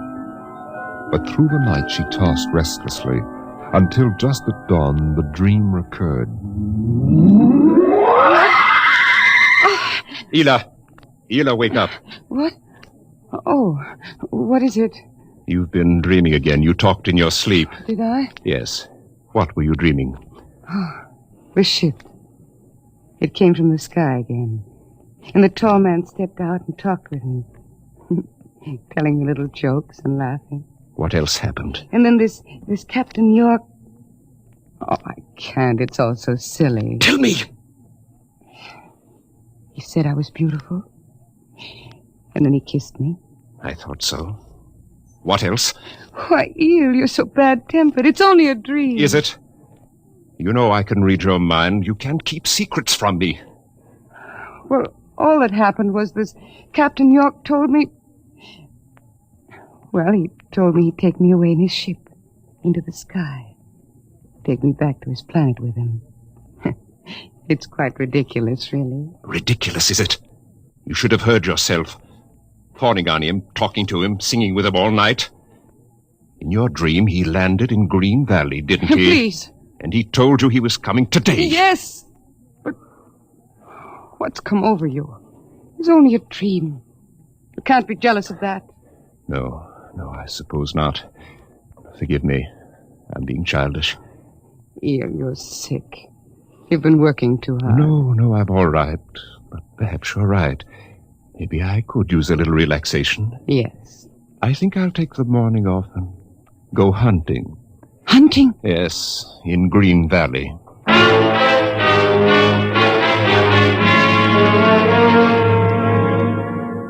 Numbly, she watched him go to a closet and draw forth an evil-looking weapon. And then her husband was gone, walking toward Green Valley. And Ela waited, watching the sky for an unknown thing, trembling with a nameless fear. And then it happened. A whirring, rushing sound. The warmth as of a giant fire passing in the air. The gleam of metal in the sky. He's come. It's true. The dream is true. The rocket vanished over the hill. The sky was empty again. And trembling, Ela waited again, looking toward Green Valley and seeing nothing. Listening for sounds and hearing nothing. Until... a shot sounded, very sharply. The sound of the evil weapon. Oh, no. No. Her body jerked with the sound, and she wanted to scream and never stop screaming. For now she knew the dream could never come true. There was nothing left but the song, the strange and fine and beautiful song. Drink to me only with thine eye, and I will pledge with mine. Or leave a kiss within the cup.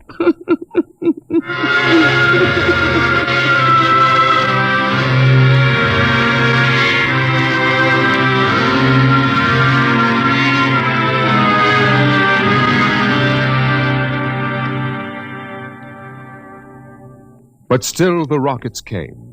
The next ship came down from the stars and the black velocities and the silent gulfs of space, and landed by night near a Martian city. The men made their way to the outer rim of the dreaming city, and then Jeff Spender went in to reconnoiter, while the others watched and waited for something to stir in the haunted city, some gray form to rise, some voice to break the unearthly stillness. Where were the people? Where were the Martians? Nothing stirred to disturb the silence until... Halt! Who goes there? Don't shoot! Hold it, Parker. Let Spender and his party. They're coming back. Captain Wilder! Over here! Well? Captain, we've searched the city. People were living here last week. People? Martians. Where are they now? Dead. Dead? What did they die of? You won't believe it, Captain. Chickenpox. Good Lord, no. Yes. No resistance to an Earth disease, I guess. So the other rocket did get through to Mars. It looks like it, Captain. God only knows what the Martians did to them. But at least we know what they did to the Martians. You mean they're all dead? Yes. This planet is through. Hey, you hear that, guys? We're safe! Break out a bottle, Cookie. Let's have a drink to celebrate. Stop it, Parkhill. Put down that bottle. What's eating you, Spender? The planet's ours now. We got to christen it, don't we? I christen thee the city of... I christen... Hey, Parkhill City. Parkhill, I warned you! All right, Spender, that's enough. That'll cost you a $50 fine. Cookie, McClure, take care of Parkhill. Spender, you come with me.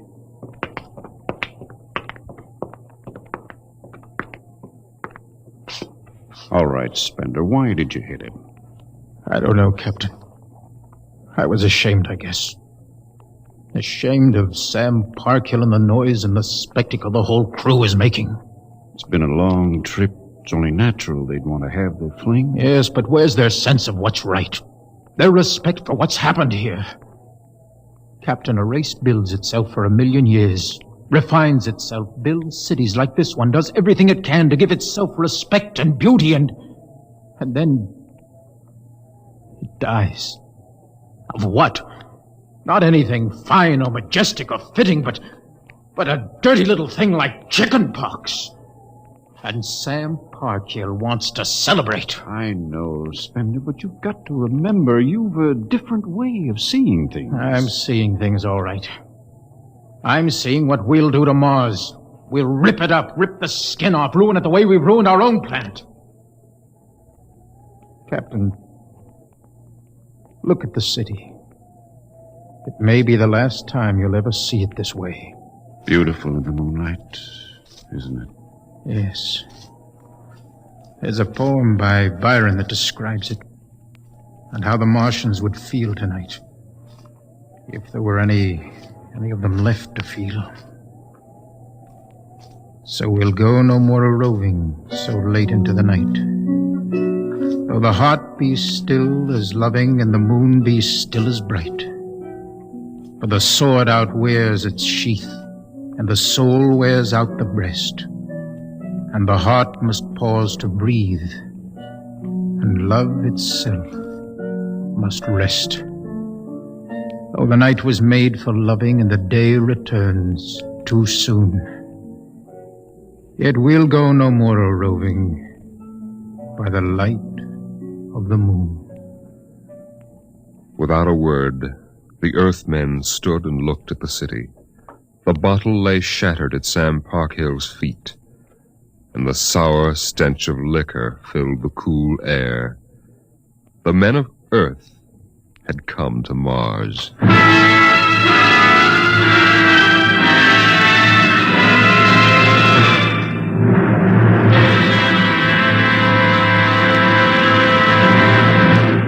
Dimension X will continue in just a moment. It's National Wheaties Week.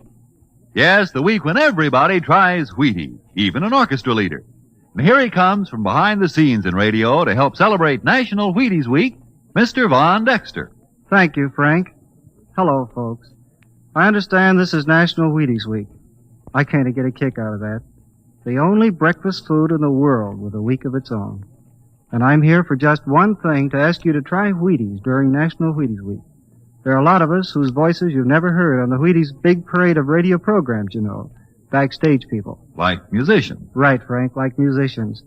We get great pleasure from knowing you like these programs well enough to buy a box of Wheaties tomorrow. Wheaties are good. They're nice to eat. I like them. I think you will. Try them once during National Wheaties Week. Will you do that? Vaughn, I think the folks will. Good. Thank you. Good night.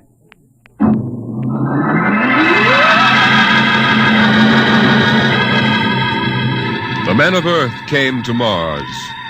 They came because they were afraid or unafraid, because they were happy or unhappy, because they felt like pilgrims or did not feel like pilgrims.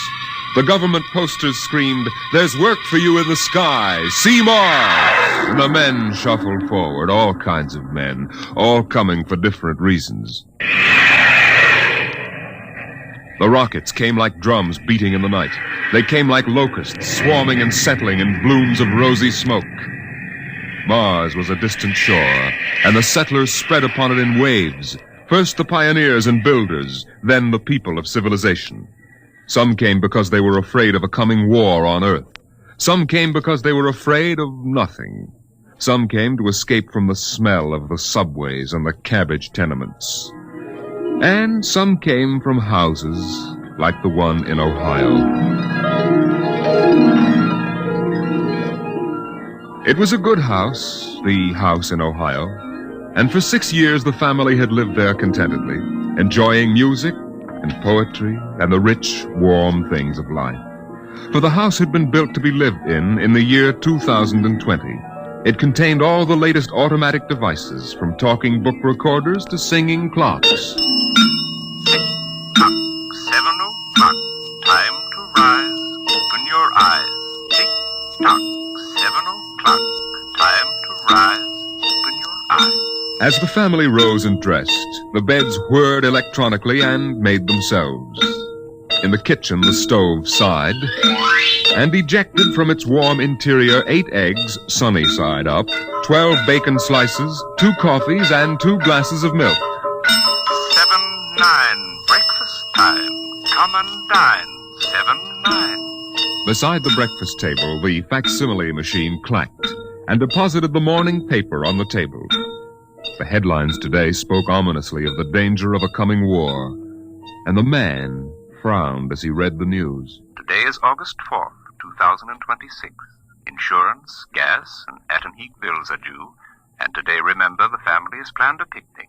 Gee, Dad, are we really going? Sure, Timmy, why not? It's raining out. It's not raining where we're going, son. Now run upstairs, pack your fishing tackle. We're going on our picnic, all right. Okay, Dad. Bill, are you sure we ought to go?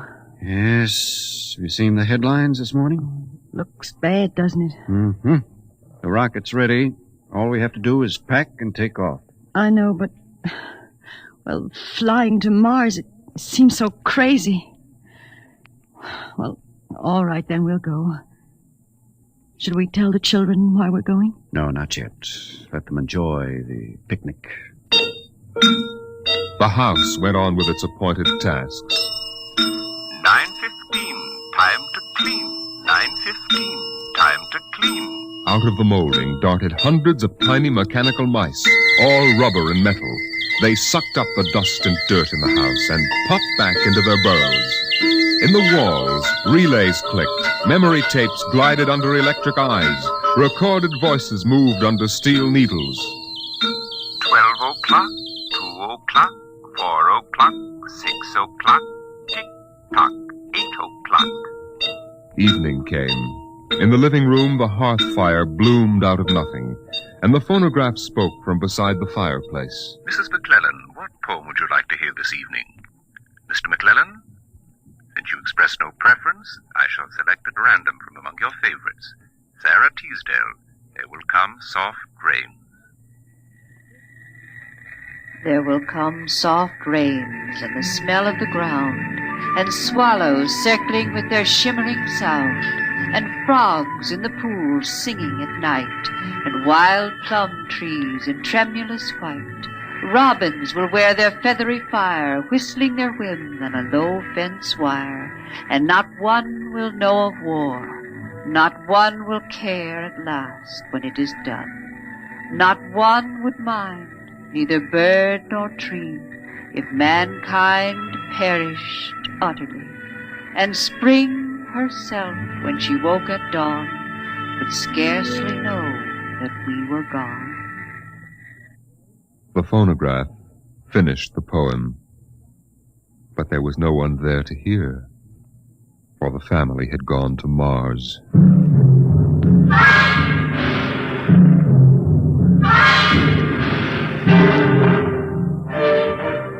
On the Martian desert beside the highway, there rose a blare of red and yellow neon lights that spelled the death of Jeff Spender's dream.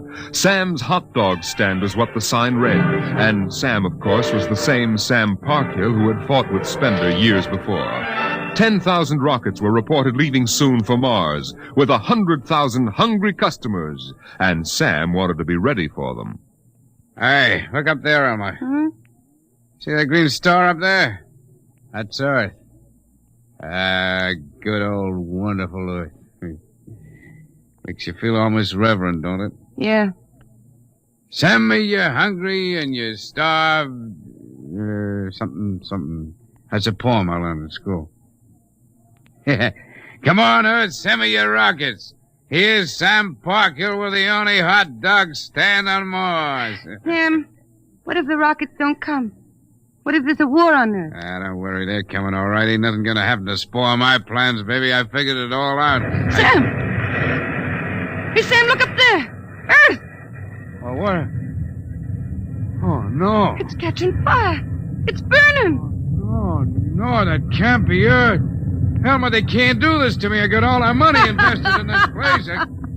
Go ahead, Sam. Switch on more lights. Turn up the music. Get the hot dogs on the fire.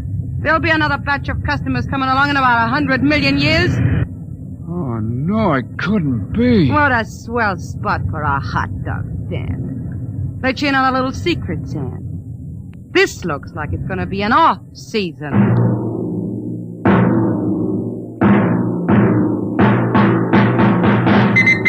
The light beam radio crackled with the news.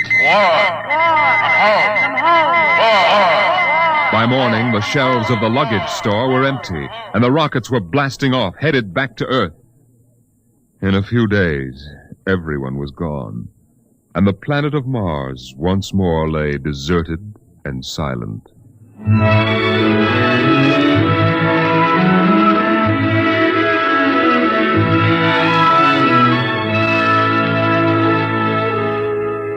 And then, after all the rest had gone, one last rocket landed on Mars. A small, family-sized rocket come all the way from Earth. It seemed a long way to go for a picnic, but Dad had suggested a fishing trip, and Mother thought the whole family would enjoy a vacation. So here they were, floating down a Martian canal, with Timothy sitting in the back of the boat with Dad and Mother up front holding Alice the baby, and the deserted Martian towns drifting slowly by. Dad, What is it, Timmy? when do we see the Martians? You promised we would. Soon, Tim, soon. Oh, but William, the last Martians died out years ago. They're a dead race now. Not quite. Don't worry, son. I'll show you some real live Martians later on. Gee, this is swell. I wish we didn't ever have to go home. How long can we stay? 1,000,000 years. 1,000,000 years? Yes. It's time we told you, son. We're not going home. This is where we'll live from now on. But what about the rocket? What about Ohio? There's nothing there now but ruins. The last Earth radio just went off the air. That means the war is over and Earth is finished. We're going to blow up our rocket and start all over. See if we can't build a better world up here. You mean Mars is going to be our home? Yes. I hope you don't mind too much. No, sir. But what about the Martians? When do we get to see them? There they are, son. Look down at the water. I don't see anything there. Beside the boat. Look at the reflections in the water. But that's us down there. Just you and me and Mom and the baby. Yes, son. You see, we're the Martians now. For a long, silent moment, Timmy stared down at the reflections of the family in the waters. And the Martian stared back up at him. Then he lifted his eyes to the deep ocean sky, trying once more to see Earth and the house he had always called home. But Earth was too far away, and the house was now only a heap of radioactive rubble. Only one wall remained standing, and within the wall a voice spoke again and again and again. Not one would mind, neither bird nor tree, if mankind perished utterly, and spring herself, when she woke at dawn, would scarcely know that we were gone, that we were gone, that we were gone, that we were gone, that we were gone, Today is that we October were 5th, gone. 2026. Today is October 5th, 2026.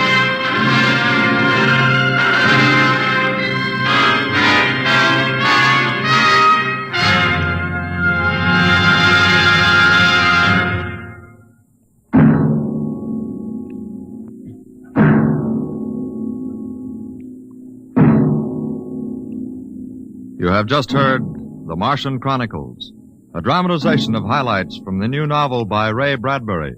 Your narrator was Norman Rose, and featured in the cast were Inga Adams, Roger DeKoven, and Donald Buca. Music by Albert Berman, engineer Bill Chambers. Dimension X is produced by Van Woodward and directed by Jack Cuny. Wheaties presents Dimension X. Adventures in time and space, transcribed in future tense. Dimension X.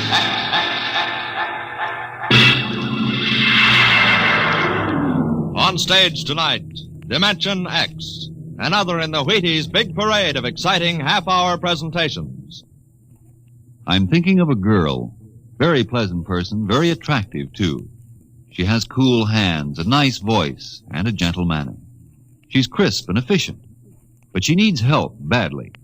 She's the American nurse, and her problem is this. There just aren't enough like her to go around. Not enough nurses for the hundreds of important nursing careers now open in hospitals, industry, research, the armed forces, and private duty. Now, you may not know the girl I mentioned, but perhaps you know someone very much like her. A young girl with at least a high school diploma, of good health and character. If you do, tell her this. America needs 50,000 student nurses this year. Tell her you think she might be one of them. If she agrees, have her stop in at the hospital nearest to her. She'll never regret it, and neither will you.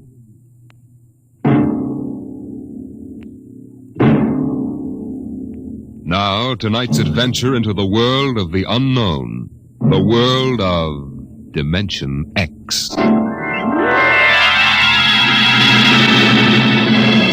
The doll shop stood on a quiet Washington side street, not too far from the sprawling Pentagon building.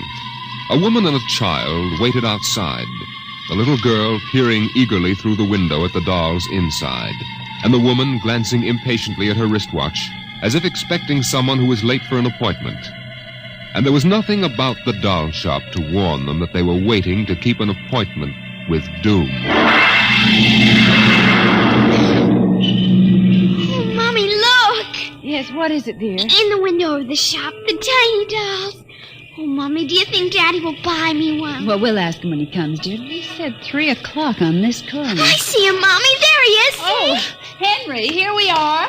Hello, dear. Hi. Sorry I'm late. Well, we've been waiting for you. Cindy's been Yes, telling... I'm afraid I'll have to call off the shopping, Alma. Oh, Henry, we promised. Yes, I know. Cindy. I'm sorry. It's just one of those things.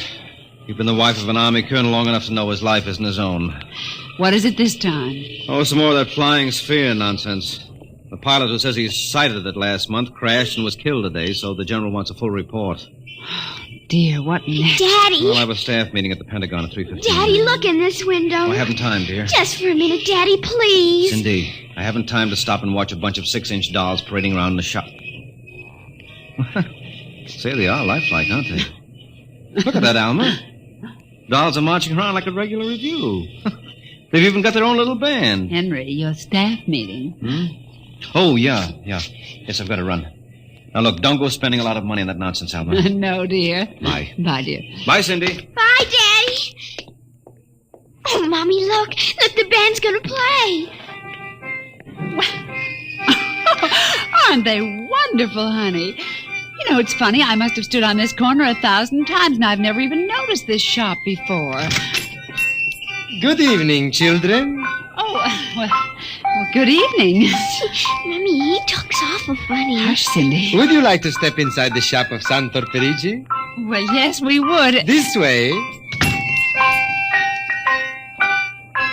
Oh, Mommy, it's like like fairyland. Here in the shop of Santor Perigi, creator of Perigi's Universal Wonderful Dolls, the world of adult reality is blended with the world of child's fantasy. This is a new shop, isn't it, Mr. Perigi? What is new and what is old? Come, this way. Would you like to meet one of my little ones? Oh, yes. This one in the red jacket is Toto. Speak, little one. Oh, isn't that wonderful? Mommy, he talks. The doll talks. Amazing. It's absolutely amazing. That is nothing for Perigi's Wonderful Dolls. Listen, sing, Toto. Sing for the little girl. My name is Toto. Cindy, listen. Sing, Toto. Men are big and tall. Dolls are very small. When men begin to fall, the dolls will rule them all. Oh, more, Mr. Toto, more. Well, how do they work, Mr. Perigi? How do they work? That is the secret of the great Perigi, greatest of all doll masters. To make an ordinary doll is nothing. To make a perfect replica, that is something. But to make a doll with intelligence, that is the work of an artist, huh? Well, yes. Well, they must be very expensive. Madame, when I construct a doll like Toto, I cannot bear to be parted from him permanently. So instead of selling, I rent my little people. You rent dolls? Precisely. $10. I have but one request. When you grow tired of my dolls, you must return me in good condition. Oh, Mommy, could we take him home? Take him home! Take him home! Take him home! Oh, look, Mommy, look! He's bowing and dancing. Oh, Mommy, he wants to come. Please, I'll take such good care of it, please. Well, honey, we'll have to deal with your father later, but... Well... Oh, Mommy! All right, wrap him up, Mr. Perigi. Oh, dear, I have a feeling when your father comes home, we'll be sorry. Be sorry! Be sorry! Be sorry! Be sorry!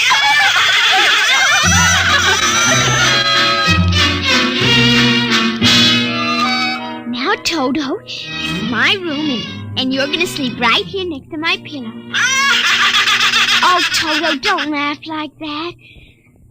I'm going to have to teach you some manners. You be quiet, because my daddy will be home soon, and he's a colonel in the army, and he'll bust you to private if you don't behave. Now, you wait here. I'm going to introduce you to my puppy dog, Mr. Blister. So be good now. Here, Blister. Here, Blister. Come on, Blister. Come here. Mr. Blister, now this is Toto. Oh, dear, I don't think Mr. Blister likes you, Toto. Stop it, Mr. Blister. Come over here and shake hands with Toto, Mr. Blister. Come on now. Blister, let him go! Let go! Let go! Cindy, Mr. Blister, come over here. Why, what happened, dear? Mr. Blister tried to bite my doll. Look how frightened Toto is. Dolls don't get frightened, Cindy. But he is, Mommy. He screamed. You just imagined it, honey. But he did. He did. Well, Mr. Blister didn't mean it. You know he's the gentlest little pup alive. He isn't. He's nasty and I hate him. Cindy, you've hurt his feelings. Okay. He tried to bite my new doll, and I don't ever want to see him again. Ever. Oh, dear. All right, Mr. Blister, you come downstairs with me. Come on now. Cindy's angry at you tonight. I'll kill him. Why, Cindy, where did you hear a thing like that? Toto said it. Well, I see. Well, you've had an exciting day, honey. You brush your teeth now and go to bed. Daddy's coming home late, so we'll see you in the morning. Hmm? Good night, darling. Sleep well. I hate him, Mr. Toto. I hate him.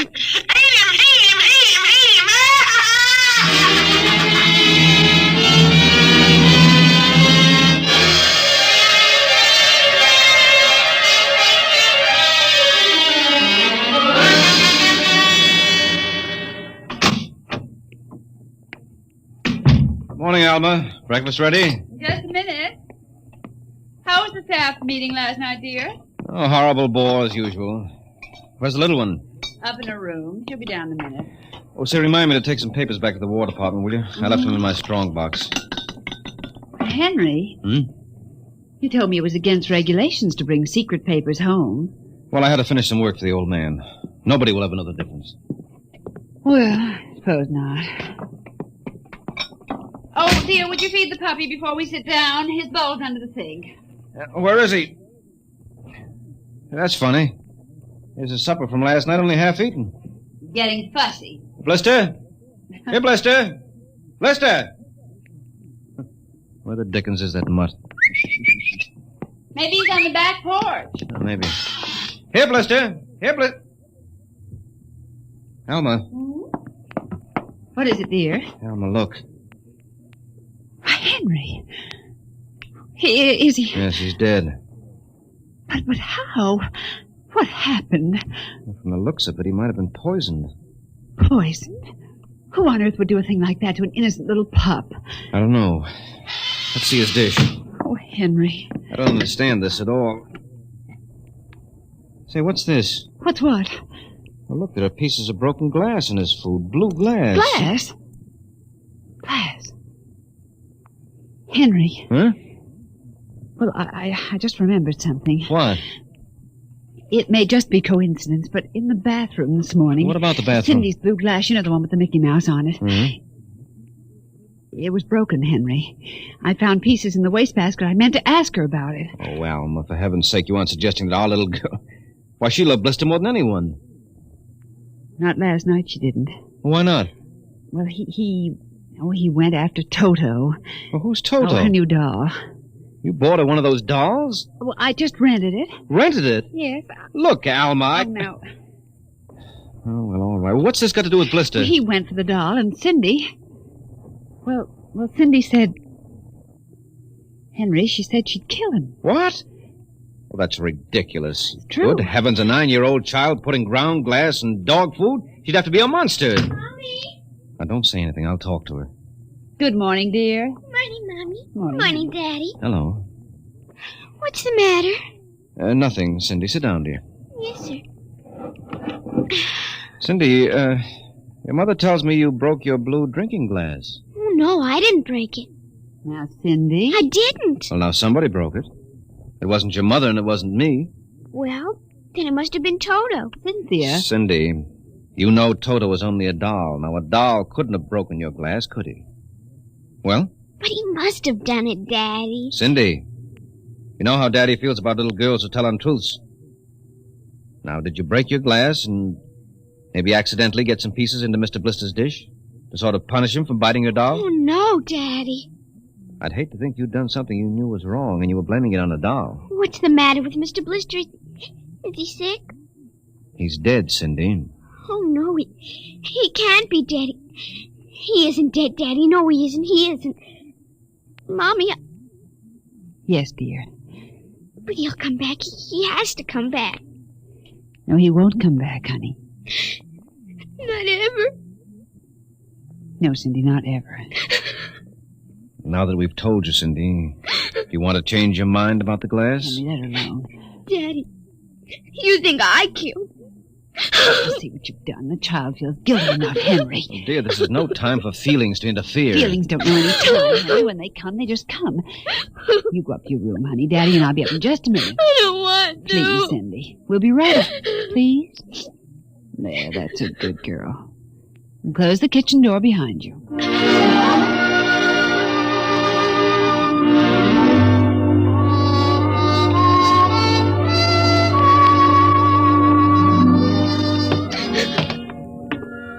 Mr. Blister's dead. And he isn't coming back. Ever. Daddy thinks it was me, but it was you. It was you!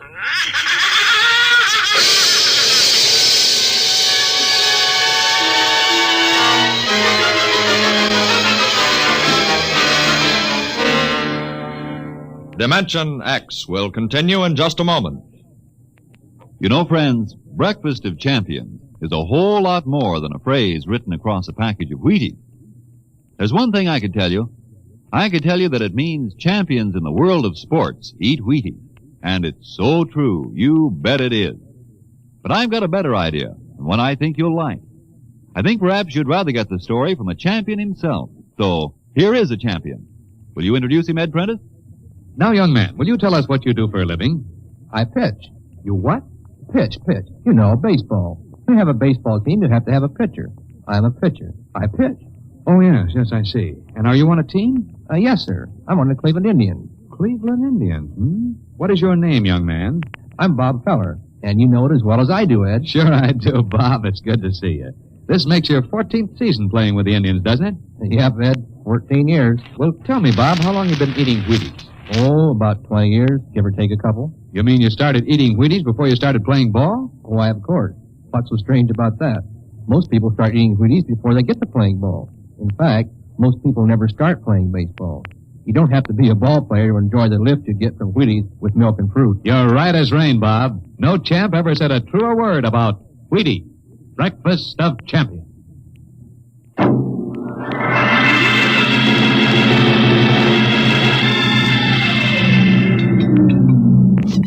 Eat your supper, dear. I'm not hungry. Oh, Cindy, you scarcely touched your lunch. I don't feel like eating. Is it Mr. Blister? Oh, Mama. Cindy, answer your mother. Now, Henry, she'll work it out in her own way, dear. Oh, I don't know. When I was a boy, there was such a thing as discipline. Where this child is being brought up... Henry. Well, it's true. There's no respect. Lying. Oh, I don't know. Alma, what's happened to us? We were a nice, peaceful, happy family until you bought that cursed doll. Now who's blaming things on the doll? Well, it's true. You wanted to get some papers from your strongbox. What? Oh, yes, excuse me. Will you try to eat something, Cindy? Now, darling. Yes, Alma! Alma! Yes, Henry, what is it? Alma, it's gone. What's gone? The box, the strong box is gone. But it can't be. The door to your study's always locked, and you and I have the only keys. I know all that, and I tell you it isn't there. Well, who would I don't know, Alma. Those confidential reports, if they ever get into the wrong hands... Oh, I warned you about keeping them here. Oh, what if it ever came out in the open? Can't you see the papers? Army colonel, derelict in duty. Call the police, Henry. What, and throw my career in the wastebasket after 17 years? And we've got to find it ourselves. But it was there when I went in to clean this morning. Well, what about your key? Well, it's right here. I always keep it right with me. That's funny. Oh, no. But my other keys are all on the ring. You've lost it. I don't see how. Alma, how could you do it? Henry, please. Come on, we'll search the house. I can't think of anything else to do. Oh, dear, you're going to miss your staff meeting. Well, all right, never mind the meeting. My whole career goes up in smoke if we don't find those reports. Now, somebody get hold of your key and open that room. I know, Cindy. Oh, let the child alone. She's been through enough. You know she wouldn't do a thing like that. I don't know anything anymore. I don't know my own child. I don't even know you. Henry. All I know is that strongbox is gone with papers that are dynamite if the wrong person gets them. The question being who? What's that? Coming from upstairs. What's that blasted doll again? Something must have set it off. I don't know how the mechanism works. Well, for heaven's sake, let's go up and shut it off. Right.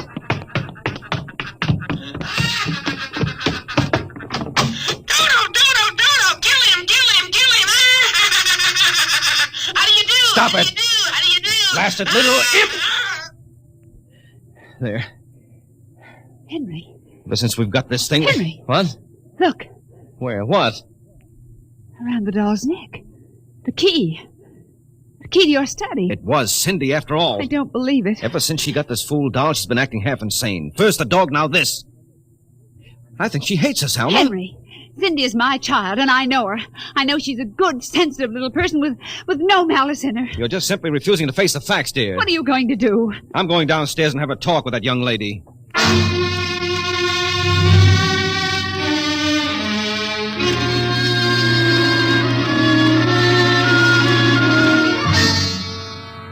Cindy, you're not telling me the truth. Oh, yes, I am, Daddy. Now, all I'm asking is that you tell me the truth. Now, where is it? I didn't take it, Daddy. Honest, I didn't take it.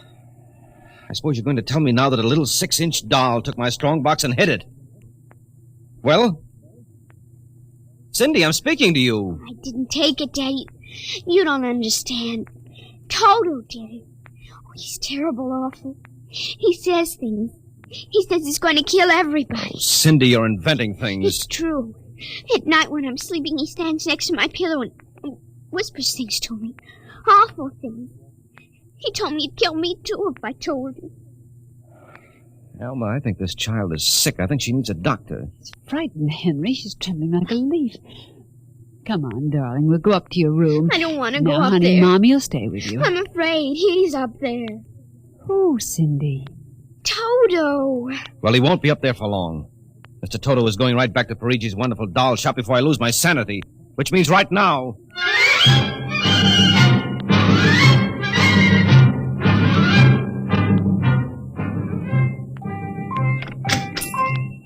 Ah, Colonel Grayson. Welcome to the home of Perigi's wonderful doll. Are you Perigi? Santor Perigi, creator of the universal doll. The doll with the mind. The doll Yes, with... well, I'm returning one of your masterpieces. Oh? If you will step into the rear of my shop. Now, what is the complaint? There's no complaint. Here's your doll. Good riddance. My little Toto, rejected, you found the world of men too filled with hate. We will change all that later on. Return to your comrades in the window, little one. And now, Colonel Grayson? I think we have no further business, sir. Ah, but we do, Colonel. Let me see. Here it is. Do you recognize this, Colonel? That's my strong box.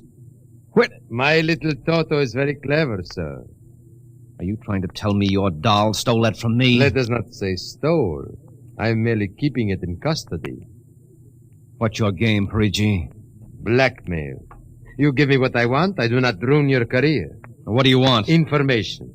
We already know something from the reports of the War Department concerning a certain strange-looking sphere reported by one of your pilots. What government do you represent? I represent Perigi's wonderful dolls, none other. I'm not so naive, sir. Perhaps I should explain. Each man hides something from the world. Each man loves something more than life. With the help of my wonderful dolls, I obtain personal information which enables me to control the men who control the world. Men like you. Hand over that strong box. I warn you, I have a gun. Give it to me. You are being foolish. Put down that walking stick. Now. No closer. Now.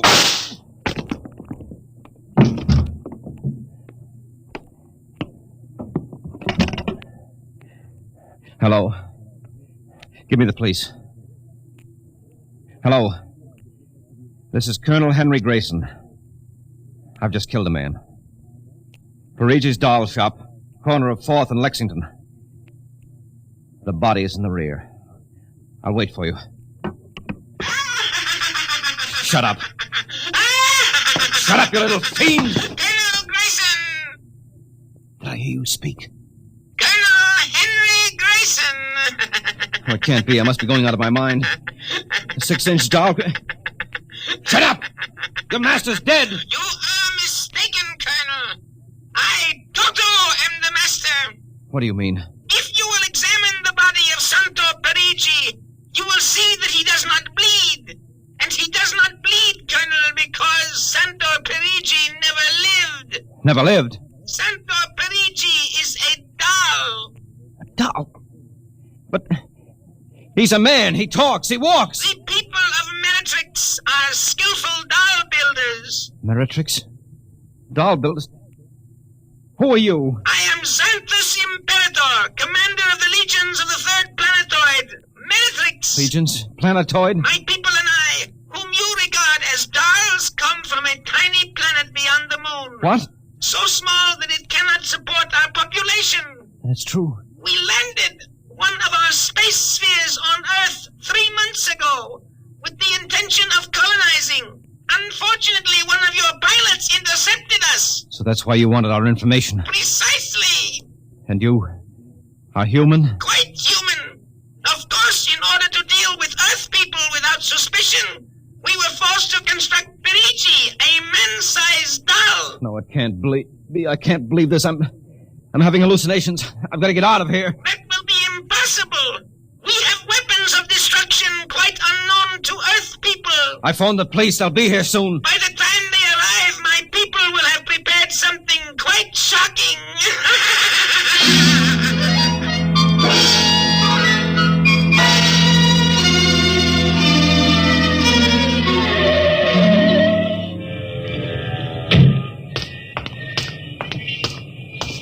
Keep me covered, Brian. Okay, Sarge. All right. You the guy who turned in the call? Yes, that's right, Sergeant. Where's the body? Well, you see, it isn't exactly a body. What do you mean? It's a doll. What? Now, wait, you've got to let me explain. I know this sounds fantastic, but I've stumbled onto an unbelievable plot. Yeah? Keep talking. Well, you see these little dolls? They aren't really dolls. They're tiny people. Now, there's a big doll named Santor Parigi. They're using him as a front to run the shop. He's off his trolley, Sarge. Now, look here. Now, listen, mister, we got to call it there was a murder here. Now, if there was one, where is the body? Well, it's behind the curtains in the back. Only, you see, it isn't really a body. It's a big wax dummy. It's all part of their plot to gain control of the world. Holy smoke, he's really off his rocker. Now, look, if you don't believe me, I'll prove it to you. Come here. Look behind this curtain and you'll see the dummy lying on the floor. Welcome, gentlemen. Are you looking for something? Parigi! This is impossible. I smashed his skull. Do you know this guy? That's the one, the doll. What's your name, mister? Parigi, Santor Parigi, creator of the Universal Doll. Uh-huh. You ever see this man? Never until just now. That's not true. He's lying. I tell you, he's nothing but a big doll. The real masters are the little dolls. Ryan, are you getting this? He's wacko, Sarge. No, He's a fruitcake. I'm not crazy. I tell you, I can prove it. They must have fixed up his head where I smashed it in. Touch him and you'll see. Mr. Parigi, you know what this guy is talking about? The man is demented, obviously. No, that's not true. I tell you, there's a plot to control the Earth. I've got to call the War Department. They want to know about the flying sphere. Holy mackerel, this gets worse every minute. Ryan. Take him to headquarters? No, save some time. Take him down to Psycho Ward. Okay, all right, Buck Rogers. Come along nice and quiet. No, don't you see? He's nothing but a man-sized doll. Sure, and the little ones are going to take over the Earth, and you're going wait and cut out some nice paper dolls. Oh, please, listen to me. You've got to listen to me. You've got to. Sorry you had all this trouble, Mr. Parigi. Poor chap. He is obviously suffering from delusion. Well, he's not the only one in Washington today. You know, we've been getting a whole string of crack-ups lately, bigwigs blowing their tops under pressure. If you could see some of the names in our confidential files... You keep confidential files on cases like this? Certainly. Believe me, they'd be dynamite if they ever got in the wrong hands. Well, I better be running along. Hey, is that a talking doll? Yes, Sergeant. My name is Toto. I dance and sing. Well, I'll be... Hey, my little girl would be nuts for that. So? Then please accept the doll for saving my life. That madman might have killed me. Yes, but Take Toto home with you as a gift. Well, I don't know, Mr. Parigi. It's against regulations for us to accept favors. But this is not for you. It is for your little daughter. And if you will only take the doll and give him a good home, you will be doing me a great favor. Well, then, if you insist, and thanks very much. When my kid sees this, will she be surprised? Yes, Toto will come as a great surprise. A very great surprise. Hey, Toto?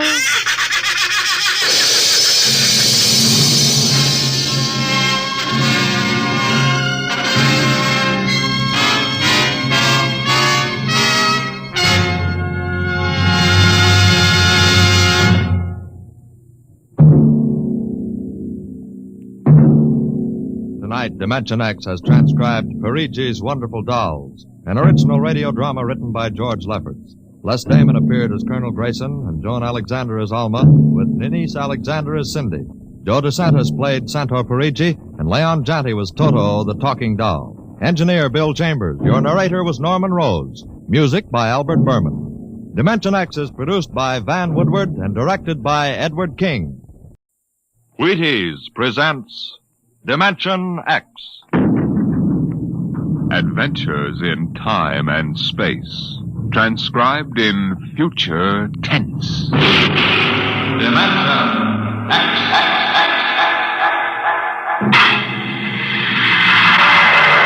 On stage tonight, Dimension X. Another in the Wheaties' big parade of exciting half-hour presentations. Just about the time you're getting up tomorrow morning, you know what's happened? You've been without food for so long that you gotta get more if you're going to get your work done. That's why first you need your Wheaties. Sure, Wheaties. Because when you dip into those golden flakes, you're getting real whole wheat. Yup, every single Wheaties is a kernel of wheat. And you know what that means? Vitality for working well, feeling well, looking well. Whole wheat energy, whole wheat vitamins. All the goodness of plump whole wheat in crisp little flakes that are mighty nice to meet any morning of the week. So be good to yourself. Tuck into the Wheaties at 7 a.m. and see if you don't feel the difference. Have yourself breakfast of champions and see how Wheaties at 7 can help at 11. Come on now, try 'em.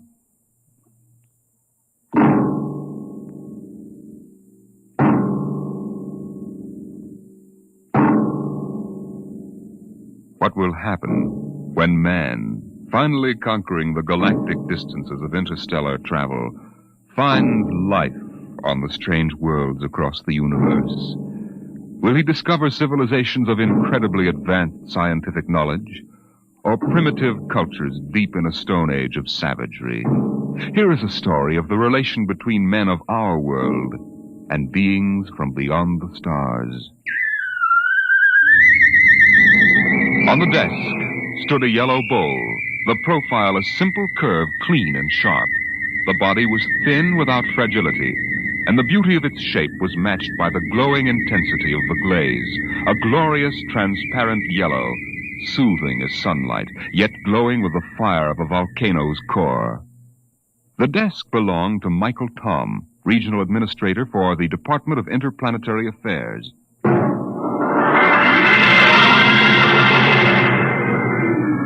That bowl?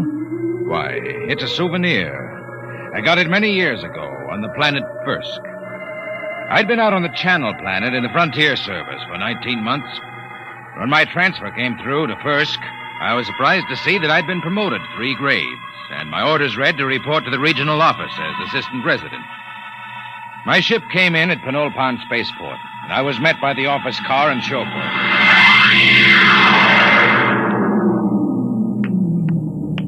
Mr. Tom? That's right. I'm Wirachek, sir. Welcome to Firsk. Thanks. Well, I didn't expect to find a 1992 Rolls here. The resident had it shipped out in parts. Mr. Koval changes every year for the new model.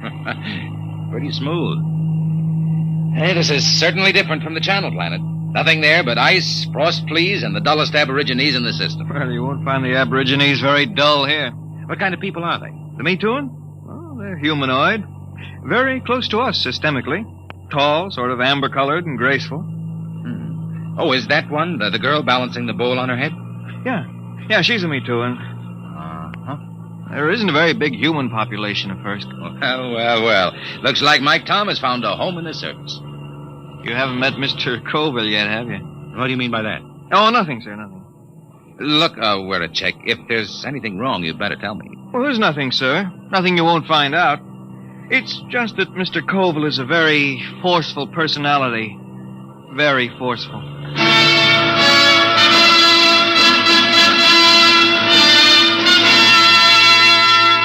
We drove through Penolpon, threading our way through narrow streets between rows of low houses of reed, parchment, and wood.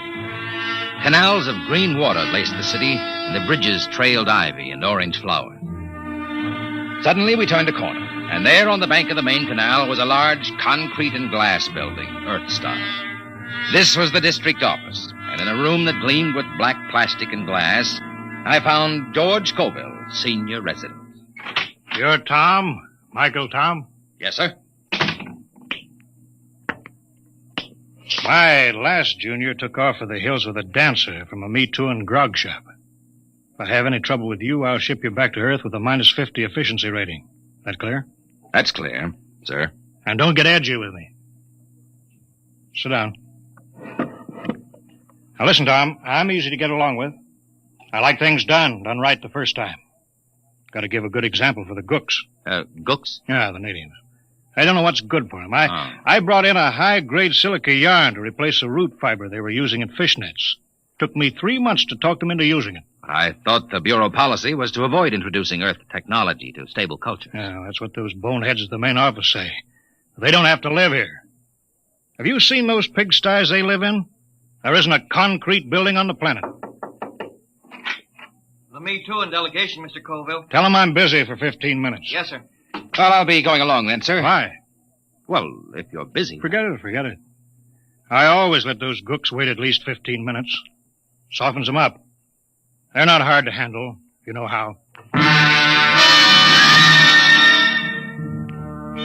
I was assigned to pest control, a duty Koval considered beneath his dignity.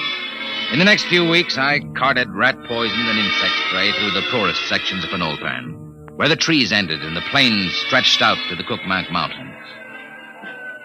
It was there that I first heard of the Potters of Firsk. I had found a pottery bazaar, long shelves of jars of every size and shape, Crocks, paper-thin vases, bowls, demijohns, tankards. The glazes were remarkable. Deep, glowing colors. And yet, something was missing. I looked up and down the shelves. Mr. Tom, is anything wrong? No, it's just, Oh, I've got it. There isn't any yellow. Yellow? That's right. There are no yellow glazes at all. They have every other color. Ruby, green. There's a jar that's translucent. But no yellow. Oh, maybe it's a superstition. Could be. Yellow might be connected with death or disease. Well, you can find out, Mr. Tom. Here comes a Me Too, and she probably runs the place. May I help you, sir? Oh, you speak English. I must. We trade with the Earth colony. Your wares are very beautiful. For example, how much is this bowl? 75 credits. That much? They are our ancestors. And to sell them as cheaply as wood or glass would be irreverent. Your ancestors? You mean the bowl? Yes. Uh-huh. Tell me, where's the pottery made? In Penolpon? No, back there. In the mountains? There our ancestors go and the pots are brought back. Aside from this, I know nothing. The Metun fear the potters. Why? No one knows what lies beyond the first hill, Earthmen. Sometimes we see the glow of furnaces. And when there are no dead for the potters, they take the living. Living? There are the potters now. What are they shouting? That they have sold all their wares. That they will ride back to the mountains now. Hey, big devils, aren't they? Red hair. They are very strong. I think I'll visit the potters one of these days. No, Earthmen. No? Why not? It is dangerous for you. They have guarded their secrets from all Penolpan. They are very fierce.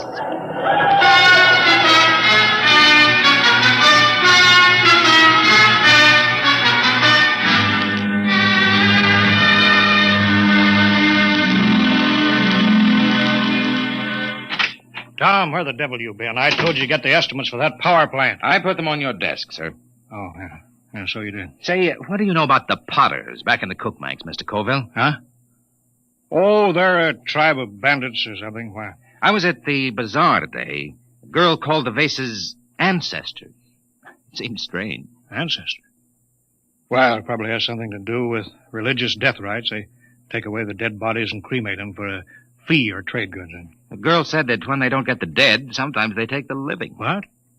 Well, so that's it. What, sir? Raiding. About every month or so, a couple of Me Too and turn up missing. The whole city clams up like tongue-tied parrots. For 2 years, I've been trying to track it down. Tom, these Potters must be behind it. Raiding, huh? Well, we'll see about that. No, we don't know anything definite. Well, we will. Get Weircheck to roll out the copter. We're flying out to those mountains. I'll put a stop to this if I have to blow them clean off the planet.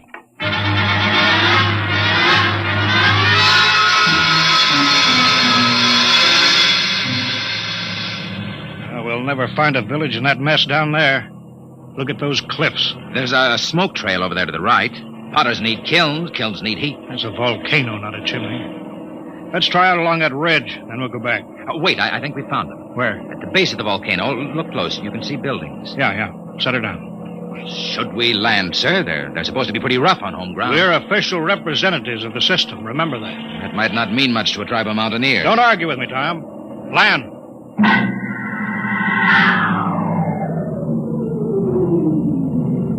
Get your pistol ready. I don't see anybody.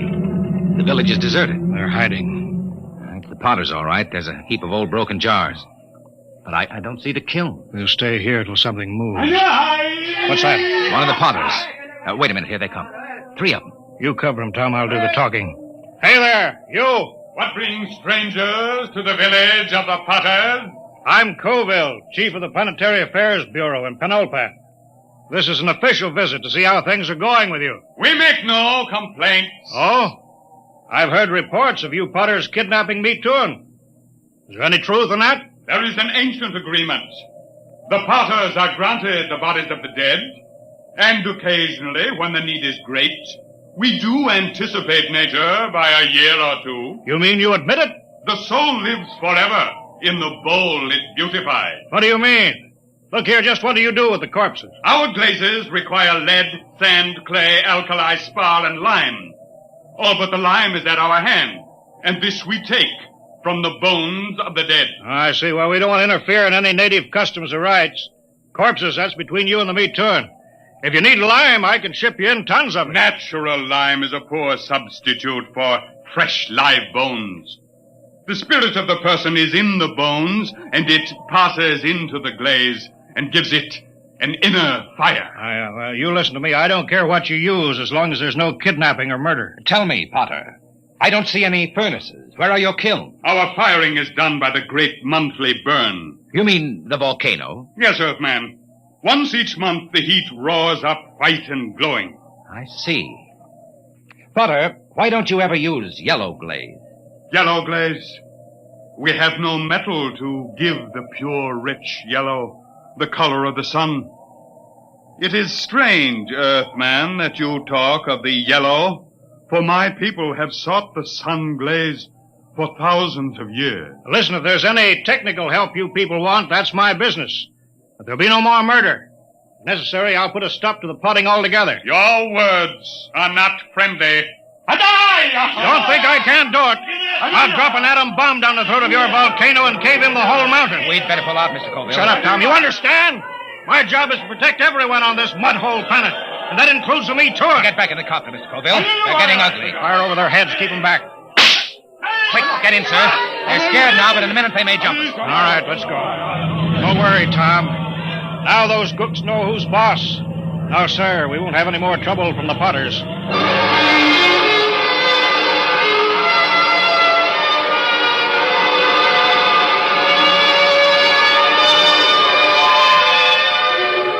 Colville kept me pretty busy the next few weeks, but I got to spending a good deal of time at the Pottery Bazaar with the girl. Her name was Sue Thin. She was interested in everything I had to tell her about the rest of the galaxy, and I was lonely, so I got to looking forward to my visits there. I was on my way there one evening when suddenly I heard shouts down the side streets. I hurried toward them, pulling out my gun. And then I heard the deep cry of the giant potters and the crack of hooves on the cobbled streets. Suddenly, a group of riders burst around a corner and charged down on me.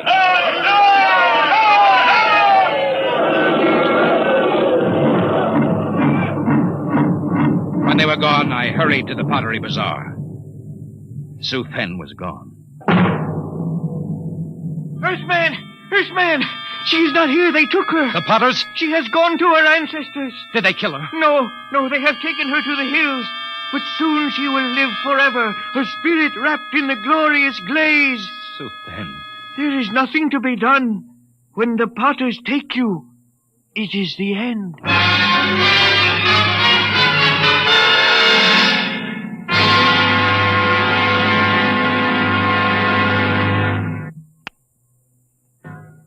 They've been raiding again, huh? Pour me to one tonight. Bring the copter around in front. It's ready. Tom, I'm going to break out the atom bomb from the arms locker. You fly out there and drop it down that volcano crater. I'll teach those murdering devils a lesson they won't forget. But the meat They'll one, come crawling to the city on their hands and knees. I know how to run this planet.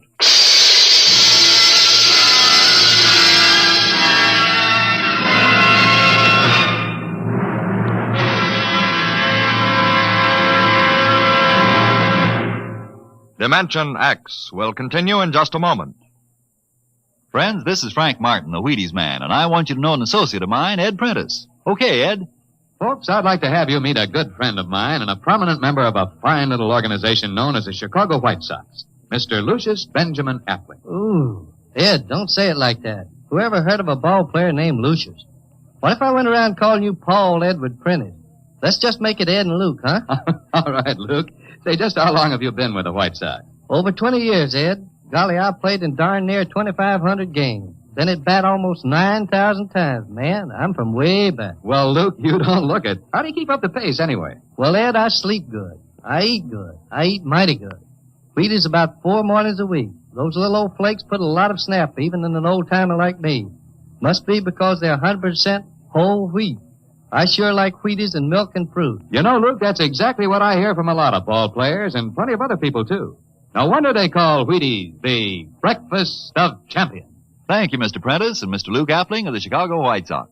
Mighty nice of you to say those good things about Wheaties. Now, folks, you and I may not be playing baseball for a living, but we can use those whole wheat Wheaties, too. Step around to the grocery tomorrow yourself for Wheaties, breakfast of champions. Breakfast for you.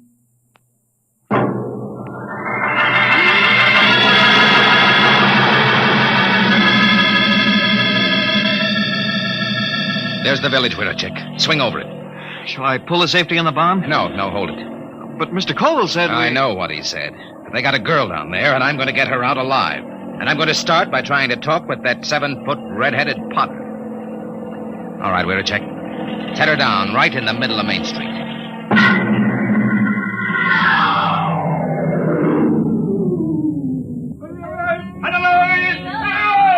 Have your gun ready, Witterchick. Here they come. Tall one, the chief. Oh, this is the insolent lordling again. Come on, out of the copter. Good. We are in need of bone lime, and yours will suit us well. They're closing in, Mr. Tom. Prepare your soul for the great burn. Stand back. I'll kill a lot of Potters, and you'll be the first. I've come for the 4 Me Too'in that you took from Penolpon. You don't seem to understand that we can punish. We can kill you before you can do much damage. We Potters do not fear death. Death is merely eternal meditation from the glass. Potter, listen to me. I didn't come here to threaten, but to bargain. You have a Me Too'in girl. Is she still alive? She still lives? Chief Colville gave me orders to destroy your volcano. We can do that easily. If I'm harmed, the next bomb will drop on your village.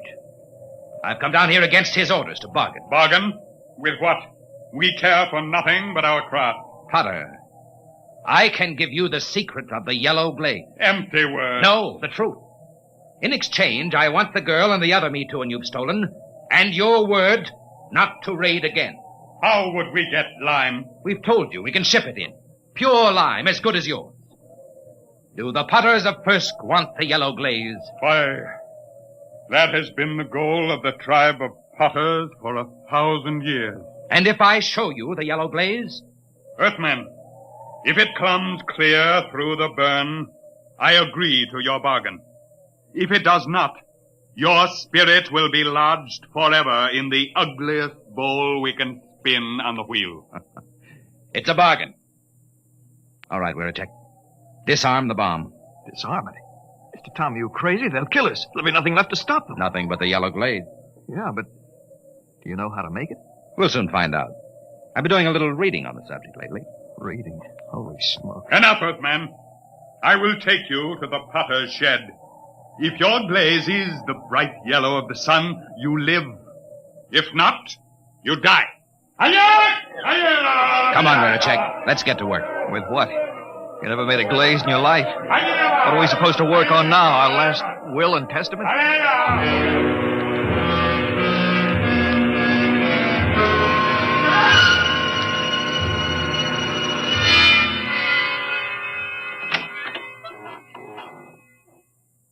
Who's that?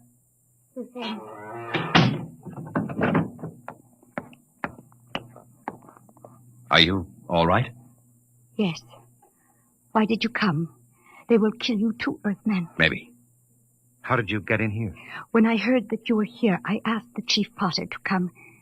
He said it would not matter. They would have all our bones soon. Cheerful, Zoe. Hey, stir this, Witterchick. Yes, sir. They said you were trying to make the yellow glaze. Oh, Earthmen, we will die. This goo may turn out yellow. It had better. No one on Firsk has been able to make it. But I'm not from Firsk. Hang on, Suthan. We're not dead yet. Earthman, I am glad you came. Although I wish you had not. Suthan. All right, Witterchick. Call that redhead. Tell him I got his glaze ready. Hey! Hey, you out there. Earthman, are you ready? Here's your glaze. Test it. You have 6 bowls of glaze. I'm no potter. This stuff ought to turn out yellow, but I can't be sure in one mixture. We will coat 6 tablets, one with each glaze. Then we will fire them. How long will it take? 20 hours before you know if the burn has brought you life or death.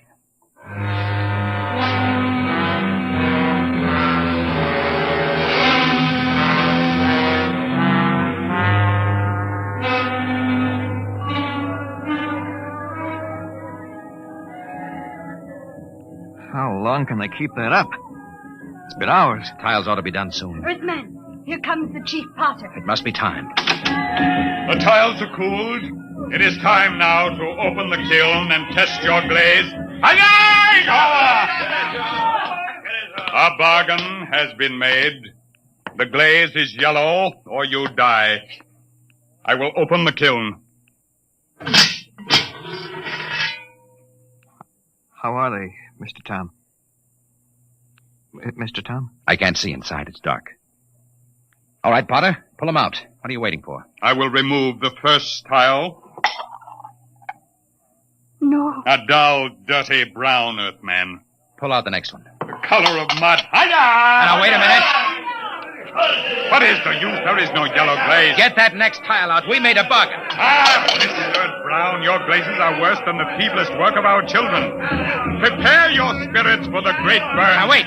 Look in there. The next tile. Get it out here. Earthman, you waste time. I'll get it out myself. There, look at it. Yellow. Bright, shining yellow. There it is. The yellow glaze.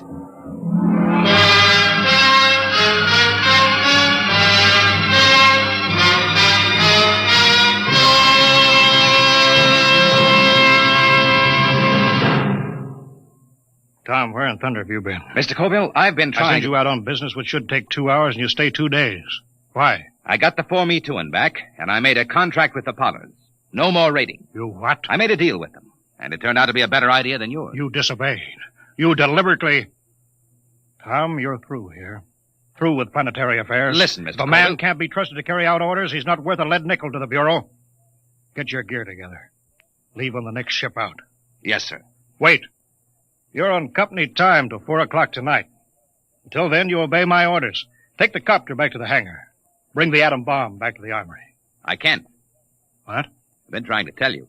There's only one way I had to make that yellow glaze. Tom, what the devil have you done with that bomb? I gave it to the Potters. What? It was a uranium salt that made the yellow glaze. The Potters didn't have any, so I gave them the uranium out of the bomb. That was part of the bargain. What? You gave that murdering tribe of gooks that uranium? You heard me. And if you think you could have used it better by blasting them out of that mountain, you're crazy. Why, you abysmal, blasted imbecile. That's the only bomb we had. Those Potters could tear Penulpan off the face of the planet. If you want that uranium, Colville, you can go out and get it. And if I'm fired, I'm through now. Why, you fresh mutt, you yellow-livered louse. I ought to If you kill asked you. me, I'd say it'd be dangerous business trying to get that uranium back now. Where a check? Where a check? Yes, Mr. Colville. Yes, sir. Get the copter fueled. Get me a double holster and a full bandolier of ammunition. Yes, sir. Tom, when I get back, I'll see that you rot in the deepest cell in the Gallatin Tower. I'm going out now to those hills. I'm going to bring in that uranium myself.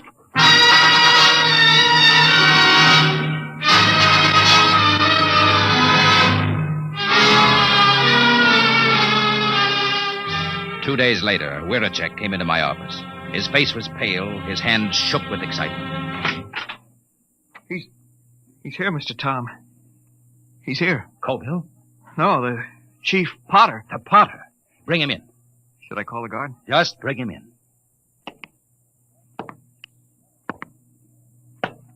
Well, Potter, I was just going to the mountains to see you. Earthman, does that bargain we made still stand? Just a minute. First, I want to know what happened to my chief. He has not returned. A madman came to the village of the Potters. He said you had no authority. He said he could not allow the Potters to keep the heavy metal that makes glaze like the sunset. What happened to Colville? Tell me. There was violence. He killed 6 good wheelmen. He was captured. I come to find whether our contract is good. Captured. All right, Potter. The contract is good. It is bound by my word and by the word of my great chief back on Earth. But only if Colville is returned. He must be brought back. Good. Then to seal the bargain, I have brought you the first bowl made with the new yellow glaze. It's a beautiful vase, Potter. And now, about returning Colville. It is done. The madman is a lucky man indeed, for his spirit dwells in the brightest glass ever to come from the great burn. You mean that Colville? Here, I return him to you. The fiery soul of the madman has given luster to an already glorious glaze. He will live forever in the shining light. On the desk stood a yellow bowl, and the beauty of its shape was matched by the intensity of the glaze. A glorious, transparent yellow, glow fire of a volcano's core.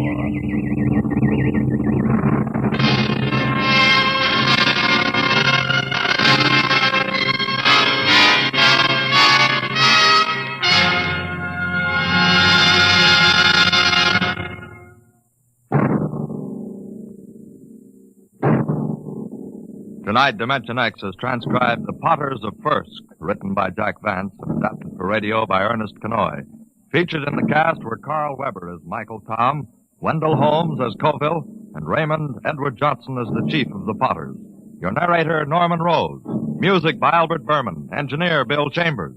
Dimension X is produced by Van Woodward and directed by Edward King. Wheaties present Dimension X. Adventures in time and space, transcribed in future tense.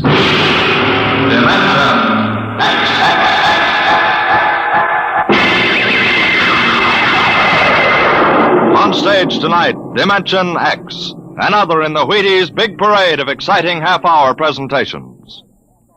I don't mean to be too personal, mind you, but have you found out how Wheaties at 7 can help at 11?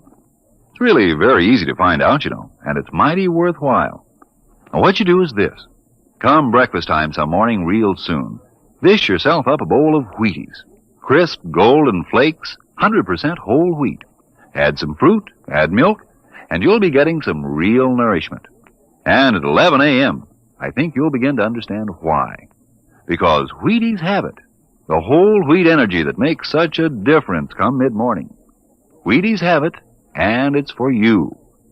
Now, see if you don't look better, feel better, smile easier every day that breakfast begins with Wheaties. I know, I do. See for yourself how Wheaties at 7 can help at 11. It's amazing, really.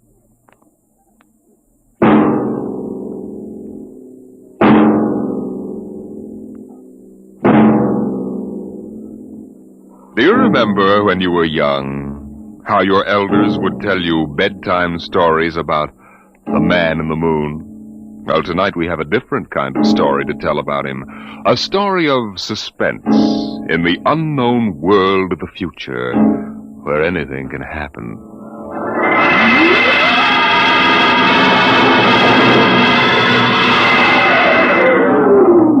Attention. Attention.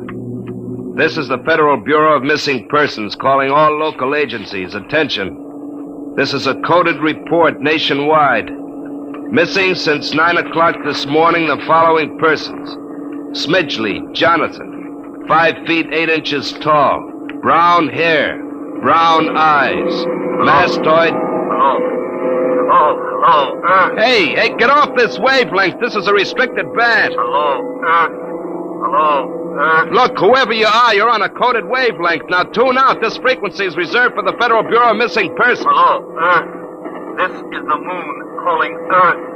Hello, Earth. This guy's loony. Transmitting room. Jake in transmission. Jake, this is Charlie in the code room. Some crackpot's on our frequency. Yeah, I heard him, Charlie. I've got CQ trying to trace it now. Yeah, well, hurry it up, will you? Some ham's in for a good stiff fine by the FCC. They ought to take his license away. Oh, here comes Lenny with a directional fix. Yeah, Jake. I checked it 4 times. Why, this is impossible, and you know it. I can't help it. Hey, what's going on down there? How about it? Get that ham out of my killer sight. Listen, Charlie, that interference is being beamed from 240,000 miles away. Oh, now, Jake, you know there ain't no such thing as 240,000 miles away. Oh, yes, there is, Charlie. Straight up. Straight... Hey, now, wait a minute. Charlie, that signal's coming from the moon. Are you nuts? Somebody might be bouncing it like a radar signal. Radar on this frequency? Where did you study basic radio? Listen, flathead, you asked for a fix. I gave the best fix our instruments can find. Now take it or leave it. Somebody on the moon is calling the Bureau of Missing Persons.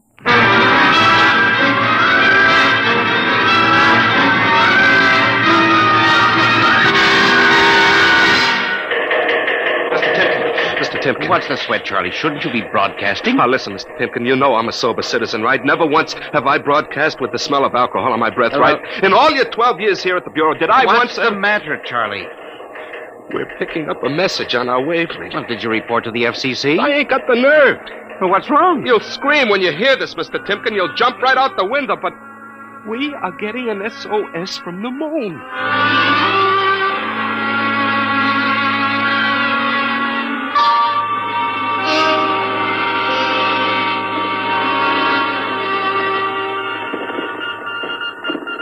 That's got it. Started on voice and switched to Morse. What did he say? Let's see now. Can you read me? Help Otterburn. Will contact when the moon is in phase. Otterburn. Sounds like a name. Otterburn. Otterburn. Holy jumping Jehoshaphat. Hey, where you going? To talk to the chief. Hey, now, wait a minute. What are you going to tell him? We just got a CQ from the man in the moon? That's exactly what I'm going to tell him, Charlie. What? Oh, no. This is too much for me.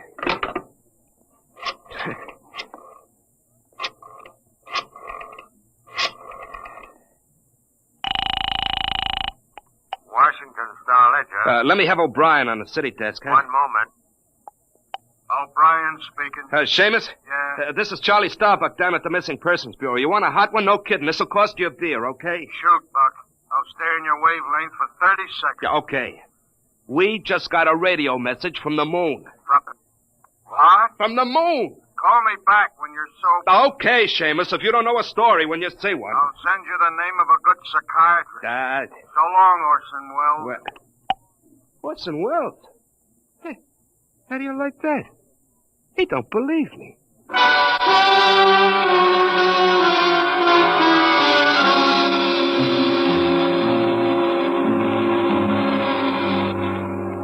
Otterburn, Mr. Wade.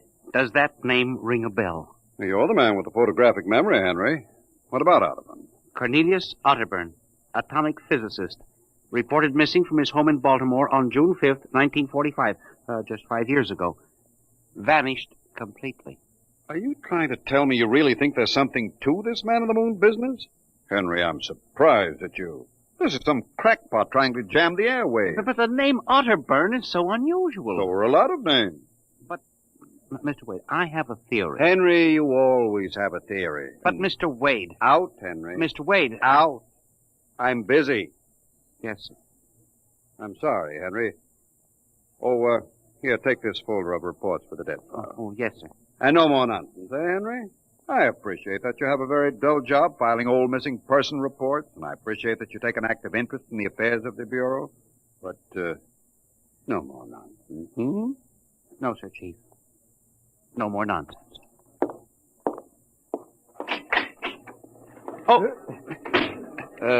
Pardon me. Hmm? Are you Mr. Henry Timken? That's my name. Permit me, Jefferson Philo, scientific feature writer. May I have a moment of your time? Certainly. Just sit down at my desk right over here. Thank you. My, that's quite a stack of papers. Filing. I'm the records custodian of the Bureau. 12 years and never misplaced a record. Magnificent. Now, Mr. Timken. Yes? Mr. O'Brien, the editor of the Star-Ledger, said I might drop by and investigate a rumor. Only a rumor, mind you, that a message from the, moon? Well, we aren't certain it's from the moon. It may be a bounce. They have bounced radar waves off the moon, you know. Yes, I know. I wrote the first newspaper article on it. Oh, really? Well, I'd be interested to read it. I must have a copy in my briefcase. Well, don't bother. Oh, but I insist. There you are. I'll leave it on your desk. Well, thank you very much. Now, about this message from the moon, Mr. Timken. Well, we don't know for sure, as I said, but I believe that this message, wherever it originates, is from Cornelius Otterburn. The physicist? Oh, you know him. I once wrote an article on his contribution to nuclear mechanics. A brilliant man, Otterburn, years ahead of his contemporaries. Well, whoever is sending those signals, if he isn't on the moon, is at least using the moon as a sounding board, bouncing the signal. But why, Mr. Timken? Why? Look here, Mr. Philo.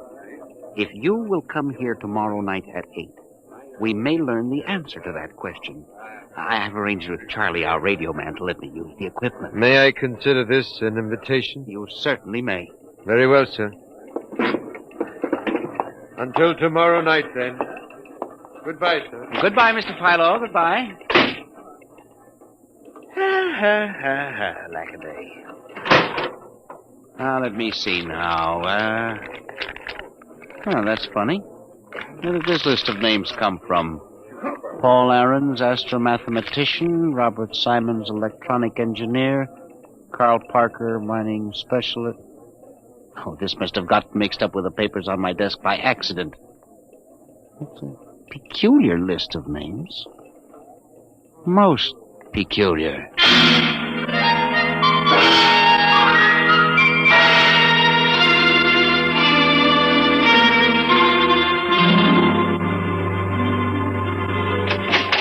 Good morning, Charlie. Oh, hi, Mr. Timken. I see we made the papers. Oh? And how? Mr. Chief steamed up about it. What did the paper say? Mostly ha-ha. Here's the Herald. Oh? Oh, brother, what a panning.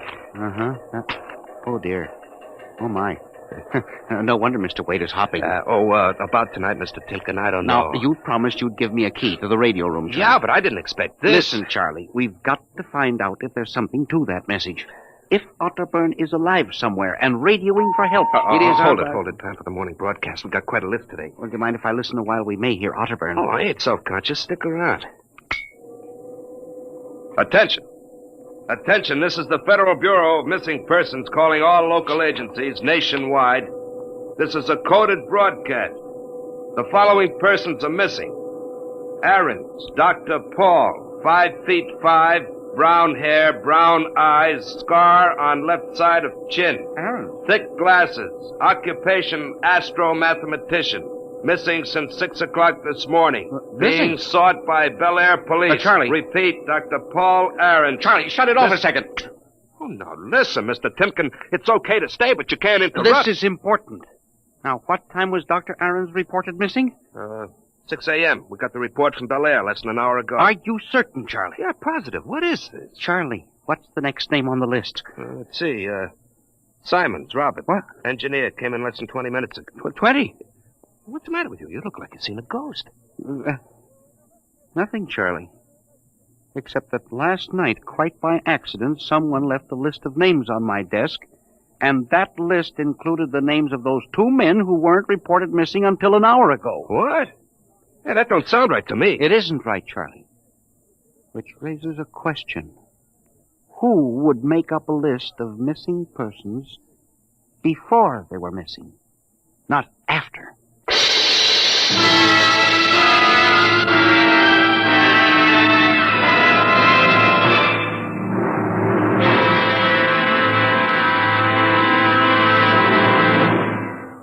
Dimension X will continue in just a moment. You know, friends, when I talk about Wheaties breakfast of champions, I mean something like this. Champions do eat Wheaties because they feel Wheaties give them energy they need and because they just plain like the way Wheaties taste. And even though they are champions, that isn't unusual. Sort of the way you and I look at it, isn't it? Here's Ed Prentice with a perfect illustration of my meaning. Now, young man, will you tell us what you do for a living? I pitch. You what? Pitch. You know, baseball. When you have a baseball team, you have to have a pitcher. I'm a pitcher. I pitch. Oh, yes, I see. And are you on a team? Yes, sir. I'm on the Cleveland Indians. Cleveland Indians, What is your name, young man? I'm Bob Feller. And you know it as well as I do, Ed. Sure I do, Bob. It's good to see you. This makes your 14th season playing with the Indians, doesn't it? Yep, Ed. 14 years. Well, tell me, Bob, how long you been eating Wheaties? Oh, about 20 years, give or take a couple. You mean you started eating Wheaties before you started playing ball? Why, of course. What's so strange about that? Most people start eating Wheaties before they get to playing ball. In fact, most people never start playing baseball. You don't have to be a ball player to enjoy the lift you get from Wheaties with milk and fruit. You're right as rain, Bob. No champ ever said a truer word about Wheaties. Breakfast of champions.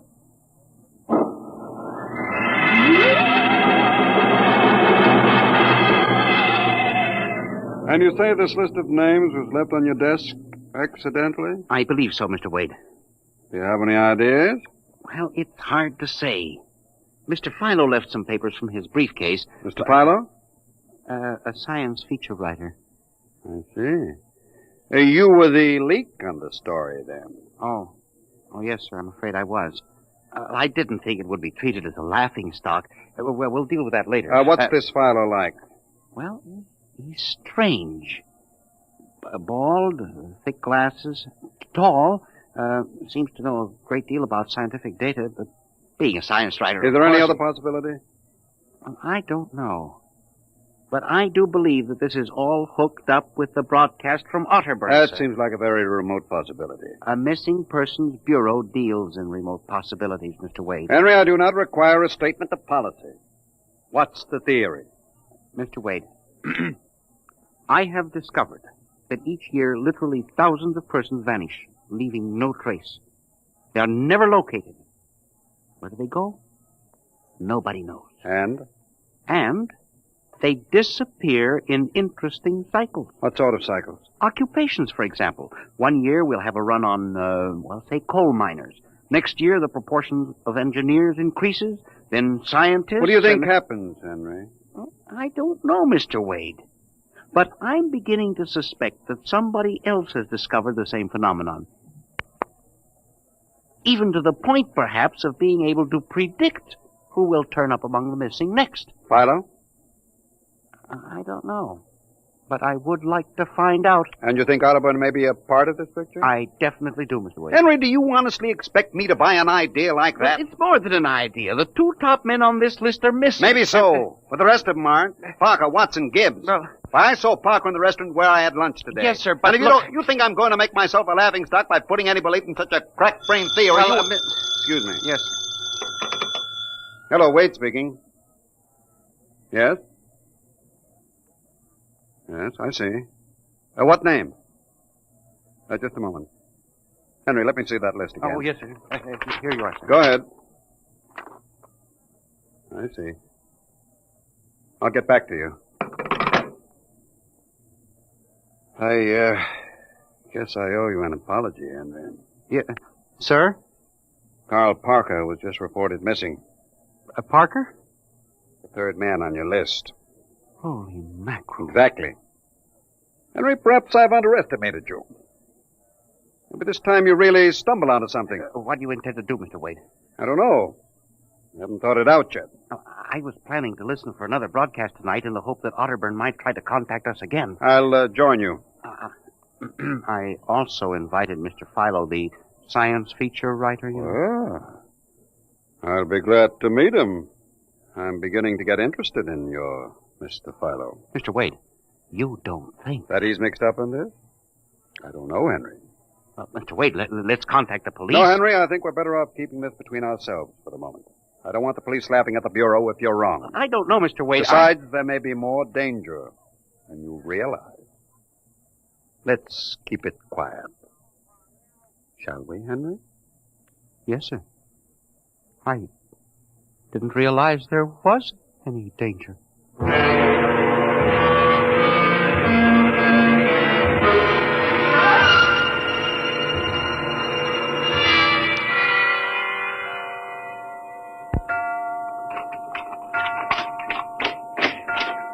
O'clock. When Mr. Philo was late. He said he'd be here, sir. The moon is almost in direct phase. You can't wait much longer. You'd better switch on the set. Yes, sir. I left a light in the hall for Mr. Philo when he comes. Are you getting anything? Just some foreign stuff. Programming from Johannesburg, South Africa. We continue in Africa. Oh, no, dear me. That's a very peculiar transmission sound.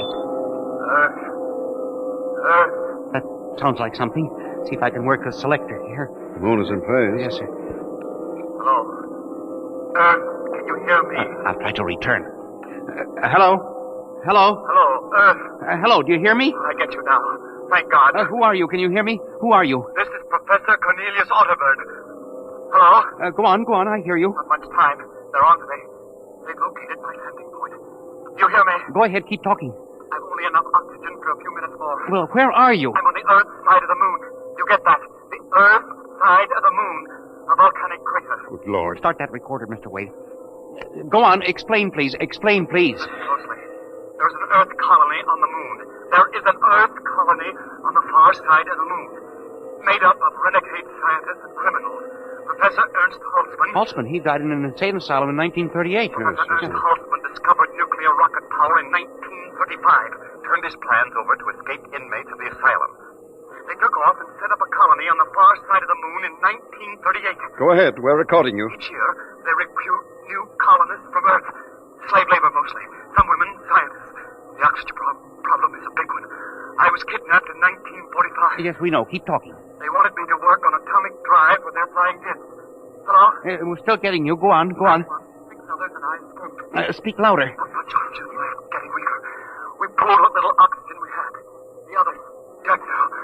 They gotta arrest you. You've got to stop them. Stop them. Stop who? The moon colony. Planning to take over the Earth. Listen, they have agents on Earth. Hear me? Agents on Earth? Where? Who? Hello? Hello? Agents in... Henry, look out. There's the light. Someone at the window. Get back. Henry, are you all right? I think so. Oh, his shot smashed the transmitter. Strike a match. Careful. Whew, that was close. I got a look at him. From the description, it was your Mr. Philo. Well, we got a recording anyway, but not the most important part of the message. Henry, we've got to get you out of here. You said they have agents. Philo's probably one of them. He'll be looking for you now, trying to kill you. The police, You think the police would believe a fantastic story like this? People being kidnapped to the moon as slave labor? Moon colony planning an invasion of the Earth? Henry, believe me, they'd clap us into straitjackets before we could finish. We've got to do something. We need time to get proof. Well, we can't walk out of here. Philo's probably We waiting. can only figure some way. Wait, I know. How? Listen. There's a service elevator that leads to the basement garage. My car is there. Mr. Wade, By let's the call time the the police get here, we'll be dead. You think Philo will wait outside all night? Come on.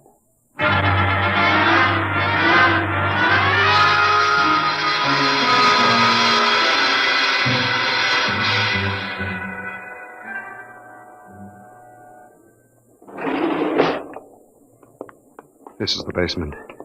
Come on. Keep to the side. Yes, sir. Shh.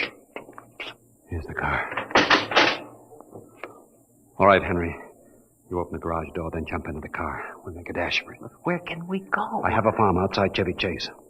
It's private, miles from the nearest neighbor and completely hidden by trees. We'll run for that. Go ahead, start the door up. All right, Mr. Wade. Quick, jump in. Yes, sir.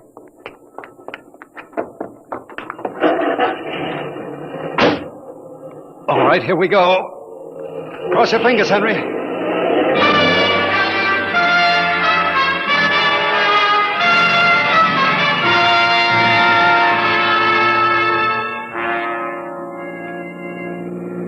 We made it out all right. Anything doing? Well, there's a blue coupe behind us. It seems to be following. I'll cut up Pennsylvania Avenue and out Route 1 toward Baltimore. It is following. He turned with us. Can you go faster? Not much faster. He's gaining on us. I've got an idea. Hang on, Henry. Yes, sir. Why did you stop? Turn off the lights, quick.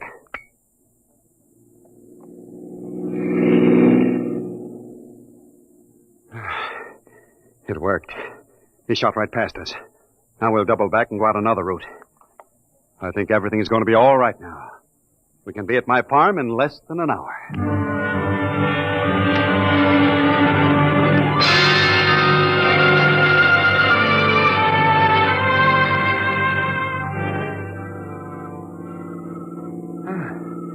This place is really out in the wilderness, Mr. Wade.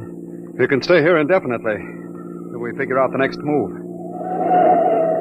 Just up this dirt road now, there's a big abandoned wheat silo on my ground. It's down in a hollow where it can't be seen except from the air. And even then, the oak trees shield it. We'll hide you out there. Now we can leave the car here. We'll be able to see. Come on. How did you ever find this place, Mr. Wade? I've always liked seclusion. Came up here to get away from it all. There's the silo. Well, it's certainly well hidden. There's a small door around the side. Come on. Yes, sir. Oh, careful of those bushes. Hard to see them in the dark. Do you suppose Philo will find us? I assure you, Henry, that Mr. Philo will never find us here. Not in a million years. Here's the door.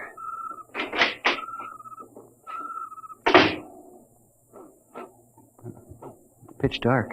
Hold my arm. I know the way. Just a few steps up, then another door. Yes.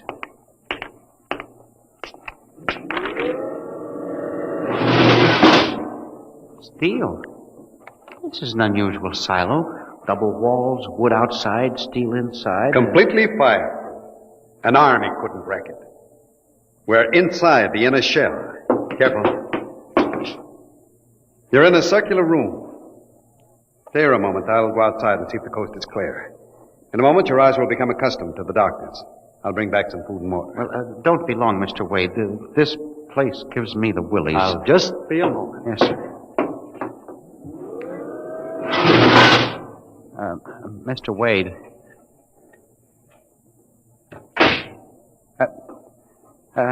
Mr. Wade. I swear I hear something. Mr. Wade! There is something. Good Lord. There's someone in here. It's locked. Oh, no. Oh, this must be a light switch. Oh, thank God. Oh, no. People. 10, 15, 20 of them. Mr. Wade! Help! Help! Will do you no good to shout, Henry. Mr. Wade, where are you? Outside, speaking over the intercom. Mr. Wade, there are people in here. 15 or 20 of them. They're sitting like statues just staring at me. They won't hurt you, Henry. They've all been drugged. They're even more helpless than you. Yes, but who are they? Permit me to introduce them, Henry, since they're currently unable to introduce themselves. The gentleman seated before you is Dr. Paul Ahrens, the astromathematician. Ahrens? Next to him is Mr. Robert Simons, electronic engineer. Name's on the list? Yes. They've all been recruited for work with Professor Halsman's group on the moon. On the moon? Then you're one of them? Of course. You'll turn around, Henry. You'll recognize the drugged form of your old friend, Mr. Philo. Philo? But I thought... That he was part of the conspiracy? No, on the contrary. His stooping made it necessary for me to include him. Yes, but the man in the window, the one who fired the shots. An agent of mine, the pilot of this ship. Ship? What ship? This silo is a camouflage for a rocket launching platform. In a moment, the roof will slide back for the rocket's takeoff. A rocket ship? In exactly 70 hours, you and your companion will join Professor Otterburn on the moon. But you can't do this to me. We have done it, Henry. No! You see, there was another name omitted from that list which I carelessly mixed up with your papers. That of Henry Timken. No! Bon voyage. I won't let you do this. You can't. Please let me out. Let me out, please. This can't happen. Let me out.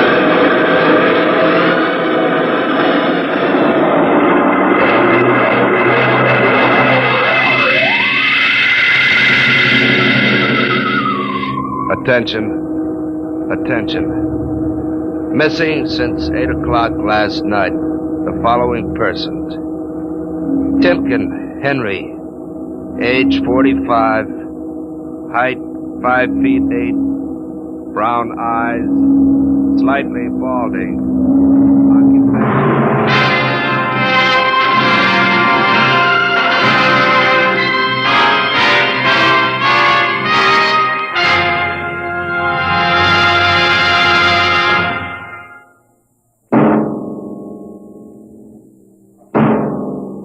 Tonight, Dimension X has presented The Man in the Moon, an original story by George Lefferts. Featured players were Louis Van Rooten as Henry Timken and Santos Ortega as Wade. Your narrator was Norman Rose. Music by Albert Berman, engineer Bill Chambers. Dimension X is produced by Van Woodward and directed by Edward King. Wheaties presents Dimension X. Adventures in Time and Space. Transcribed in future tense. Dimension X. On stage tonight, Dimension X. Another in the Wheaties' big parade of exciting half-hour presentations. Say, tomorrow's Saturday, you know, and maybe you don't have to show up for work. A whole swell summer day for just what you want to do. So, start off with a big holiday bowl of Wheaties at breakfast and just see how it sparks up the morning. Wheaties are whole wheat, you know, and I don't have to tell you what good, sturdy nourishment that is. So, if you got fish to catch or golf to play or maybe a hike to take, Just see how Wheaties can make it all a lot more fun. You know why? Why, lady, mister, it's just because you feel good when you've had your Wheaties. Those two-fisted little whole wheat flakes are loaded with vitamins and minerals. And so are you when you've had your Wheaties. Go on, try 'em. Just you see how Wheaties at 7 can help at 11.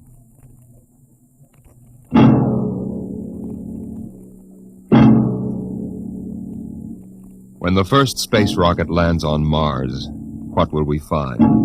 Will we be welcomed with open arms, or will the Martians treat us as invaders? Only one thing is certain. Someday a giant metal ship will take off from Earth to travel through the black velocities, the silent gulfs of space, to descend at last into the darkness of the upper Martian atmospheres. And on that day, man will finally know the answers. The day we first land on Mars.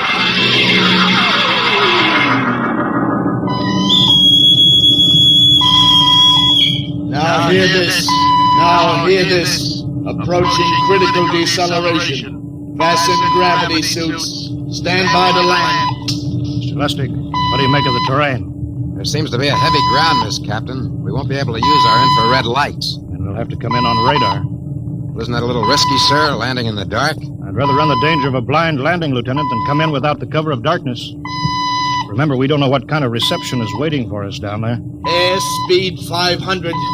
Altitude now 4,000. Bridge to engine room. Stand by for deceleration. Engine room, aye. Fire forward tubes 1 and 3. Aye. Skids down. Skids, check. Altitude 500. 4. 350. 3. Up a point now. All right. Let's set her down. Look out! Cut the power. Masters pipe battle stations. Aye, sir. All secured, sir. Well, we're on Mars. April 20th, 1987. 4:33 Greenwich time. Enter that in the log, Masters. Aye, sir.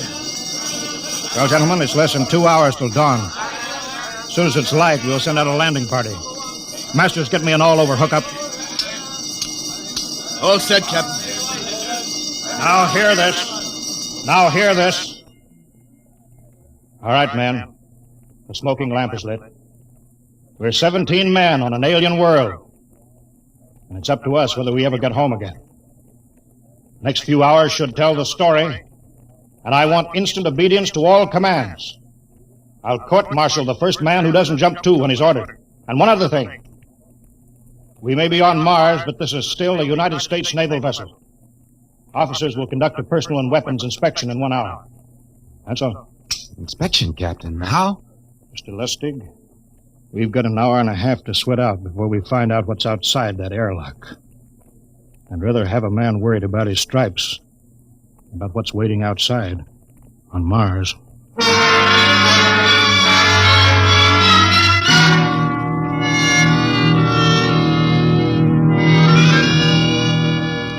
Now hear this. Landing party report to forward airlock. Captain Black, Lieutenant Hingston, Lieutenant Lustig, and Dr. Horst report immediately to forward airlock. It is now landing time -5. Sounds like they're paging us, Hingston. You ready, Dr. Horst? Yes. Ready as I will ever be. Oh, come on. Let's report to the airlock.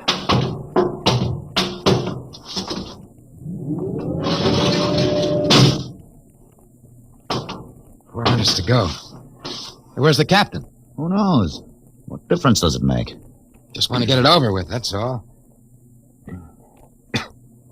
Has anybody got a cigarette? I think you're smoking too much, Lieutenant Lustig. Are you nervous? Lay off, will you, Horst? Wondering what's hidden outside underneath that ground mist? Very unusual planet, Mars. Why? There's an atmosphere. Wonderful thing, an atmosphere. Where you find one, you find life. You mean Martians? What do you think they'll look like? Who knows? Intelligent life can take many forms. You mean they may have green skins and eyes on stalks or something? A comic book conception is possible. Or they may have developed to a point that is far beyond us. Perhaps they have a science that can produce weapons far more dangerous than our atomic missiles. You think we may have to fight our way out? After all, we are invaders. Now hear this. Landing time -2. Landing All time right. -2. We heard this. I know what I'd like to find outside that airlock. Good old Illinois. You ever been there, Lustig? Only Chicago. Oh, you ought to see my hometown. Green lawns, big white houses. Sounds like my hometown. My grandmother used to have one of those iron deers on the lawn. Every Halloween, we'd paint it another color. One time, we painted it black and white like a Holstein cow. Where does your family live, Horst? I have no family. When I was a child, they were gassed to death in the Dachau concentration camp. That's tough. Oh, it has its advantages. I have no ties on Earth. Nothing to lose now. I imagine I'm the only one on board who is free to enjoy our present peculiar position. All right, Lustig. You can button it up now. Aye, sir. Now, gentlemen, in 1 minute we'll be the first men to set foot on Mars. Quite an honor, eh? As long as the medals are not awarded posthumously. Still uneasy, Dr. Horst? Captain Black, I've been uneasy ever since I can remember. On Earth and on Mars. Now, 30 seconds. Give me the intercom phone, Lustig. Masters? Aye, sir. Battle stations to be manned till we return. If we're not back in 2 hours, I want no rescue party sent out. Blast off and save the ship, you understand? Aye, sir. All right, gentlemen. 5 seconds. 4, 3, 2, 1. Lustig, open the outer airlock.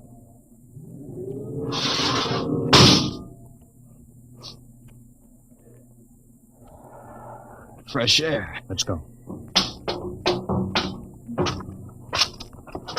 Hold it now. It's too dark to move fast. Quiet, isn't it? Not even a wind. You can't see anything through this ground mist. Quiet. We don't know what's out here. Come on.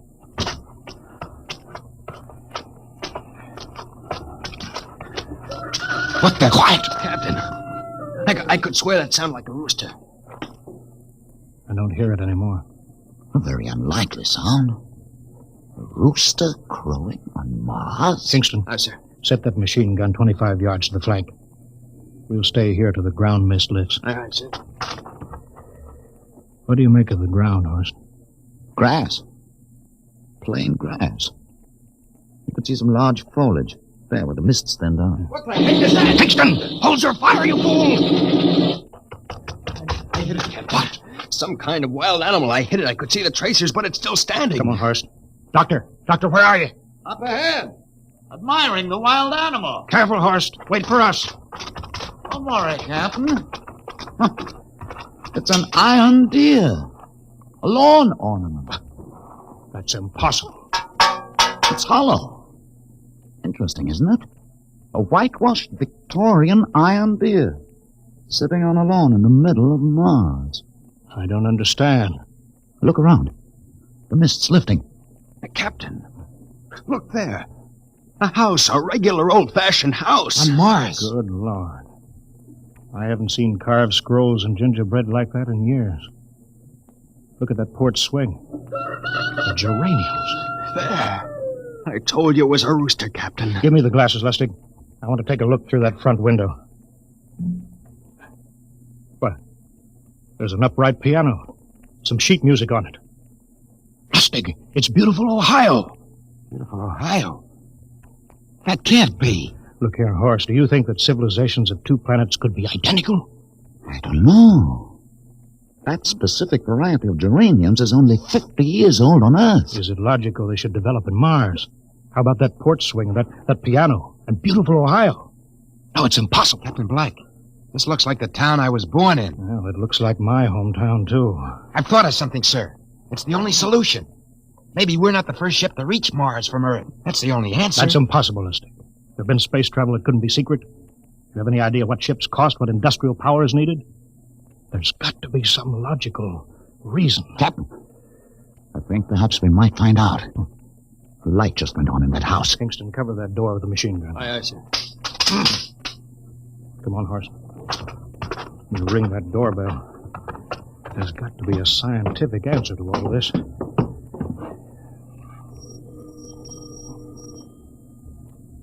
There's something moving in there. Stand back, Horst. Give me a clear shot. Maybe a Martian. Can I help you?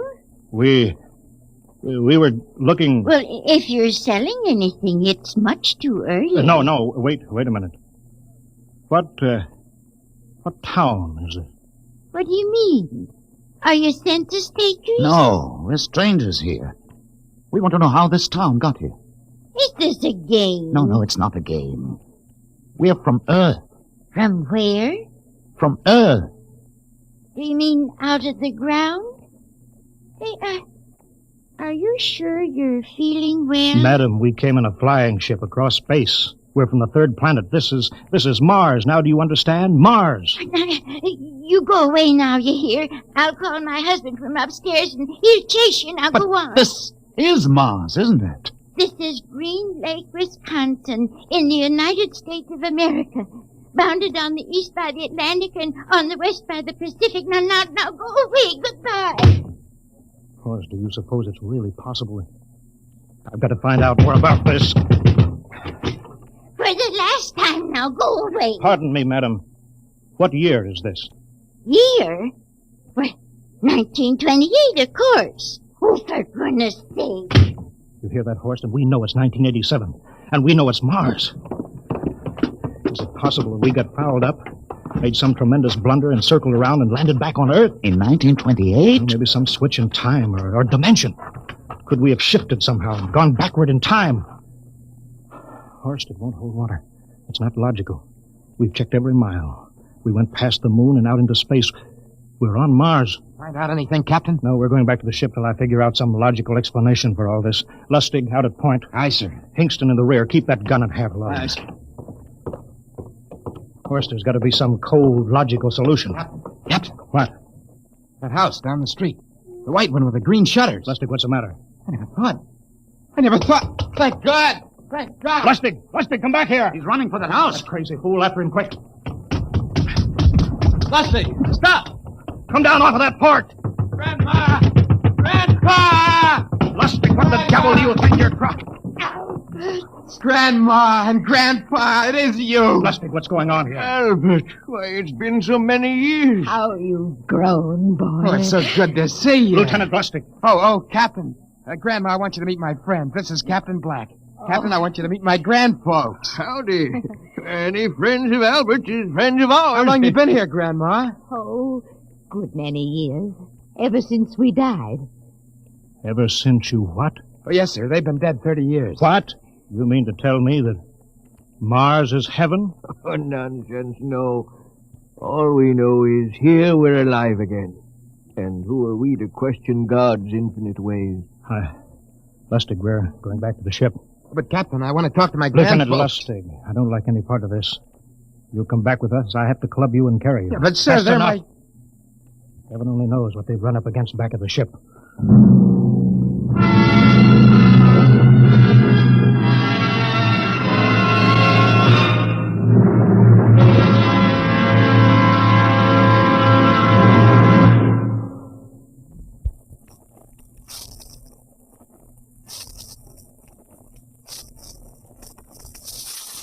Dimension X will continue in just a moment. Well, now let's come back to Earth for a moment. And what's more appropriate than Wheaties and baseball? You'll see what I mean as I introduce Ed Prentice, who has a special treat for you.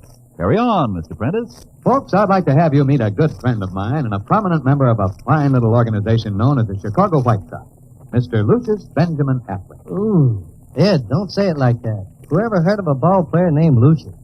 What if I went around calling you Paul Edward Prentice? Let's just make it Ed and Luke, huh? All right, Luke. Say, just how long have you been with the White Sox? Over 20 years, Ed. Golly, I played in darn near 2,500 games. Then at bat almost 9,000 times. Man, I'm from way back. Well, Luke, you don't look it. How do you keep up the pace, anyway? Well, Ed, I sleep good. I eat good. I eat mighty good. Wheat is about 4 mornings a week. Those little old flakes put a lot of snap, even in an old-timer like me. Must be because they're 100% whole wheat. I sure like Wheaties and milk and fruit. You know, Luke, that's exactly what I hear from a lot of ball players and plenty of other people, too. No wonder they call Wheaties the breakfast of champions. Well, thanks, Luke Appling and Ed Prentice. You know, folks, you may not be a champion ball player, but Wheaties can help you feel like one. So try 'em. Wheaties, that is. See how Wheaties at 7 can help at 11.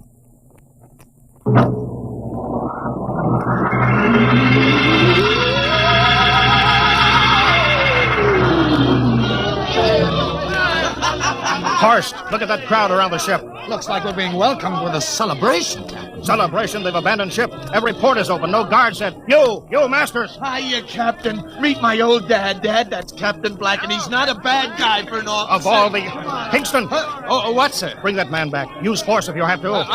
Excuse me, sir. There's my Uncle George. Kingston! I'll be right back, Captain. Uncle George! Uncle George! What the devil Don't is you going... understand, sir? They've all found friends and relatives. They're all here. He's right, Captain. I've counted. The whole crew's out on the crop. But I gave orders. Definite orders. You don't understand, Captain. I understand mutiny. I don't care how many relatives show up. I'll have discipline on... Johnny! Johnny, you old son of a gun. Edward! It's you. It can't be. Of course it is. Johnny, you old son of a gun. Edward. Dr. Horst, this is my brother, Edward. How do you do? Hello. It's wonderful to see you, Edward. Look, I've got to get back to my ship. Hey, I almost forgot. Mom's waiting at home. Mom? And Dad, too. Mom? Dad are alive? Excuse me, Horst. Then you're real, then. Don't I feel real? How's that, huh? Ed, we've got lunch for you, Johnny. Mom's making corn fritters. Dr. Horst, haven't you found anybody? No, Captain. I have nobody. Then you come on home with me, right, Ed? Sure, you bet. Horst, you wouldn't believe it, but it's been 35 years since I had Mom's corn fritters. By George. 35 years.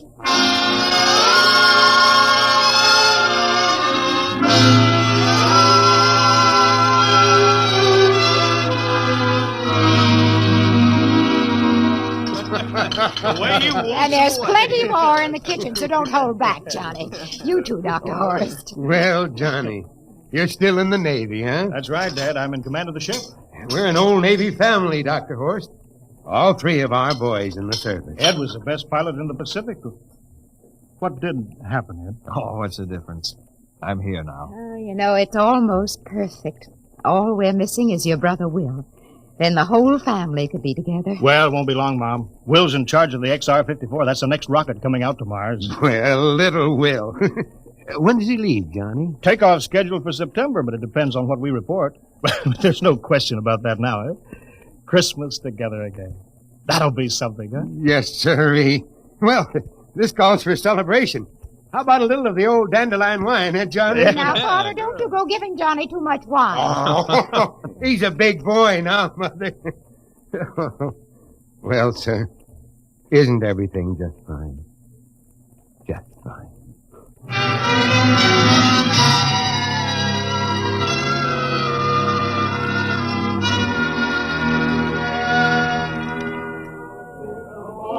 The candlelights are gleaming on the banks of the Wabash, far away.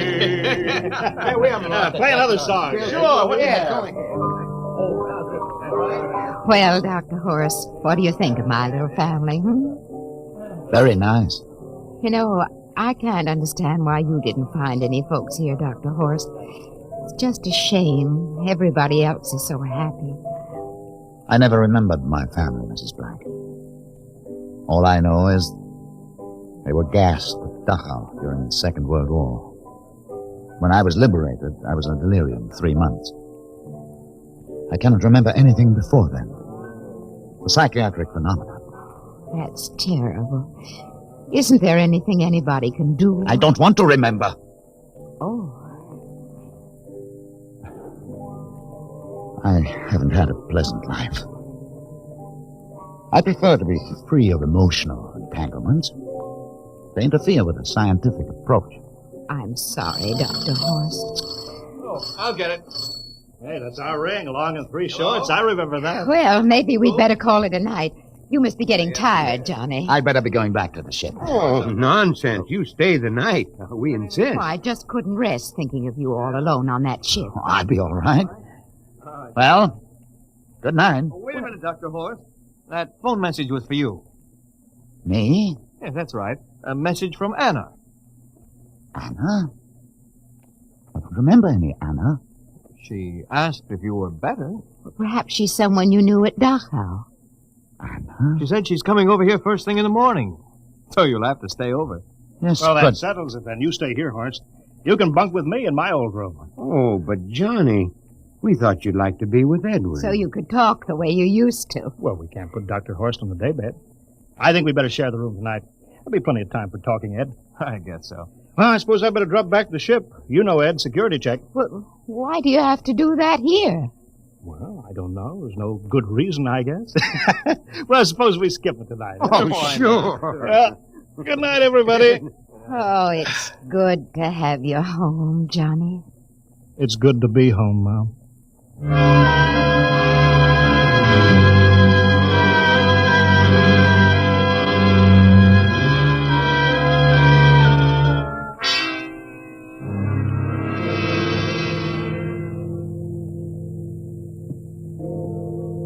Captain Black, are you asleep? No.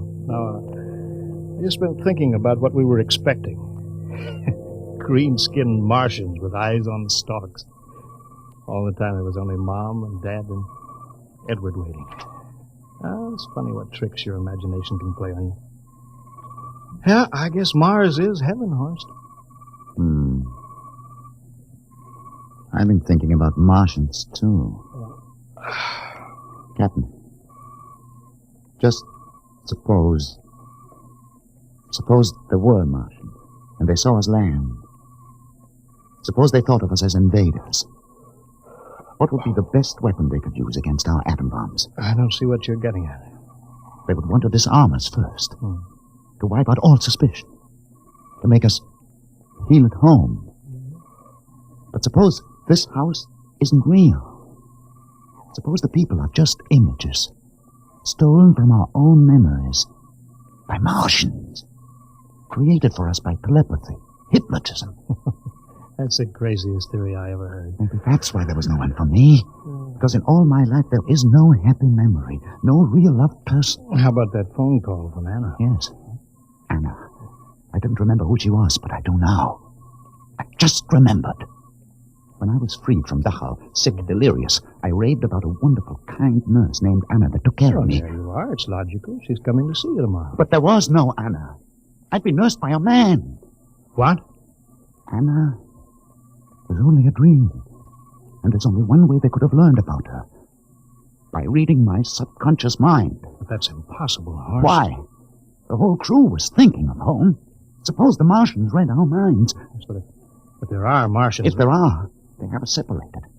Each man in a different house. Sleeping. Trusting. No one at the guns. I left my pistol downstairs. Do you think there's something to this, Horst? It's a... Who would suspect his own mother? His grandparents? How easy. Just a knife in the heart of each sleeping man. It's impossible, Horst. We've got to get back to the ship. Listen. The crickets have stopped. Come on. We don't know when they change back to. Whatever they really are. Where are you going, John? Ed, well, we wanted to drink of water. That's all, Ed. You're not thirsty, John. You don't want to drink. You don't want to drink. His face, it's changing! And his hands, he's a Martian! Run, horse! Run! Get away, John! You can't get away! This way, horse! Horse, where are you?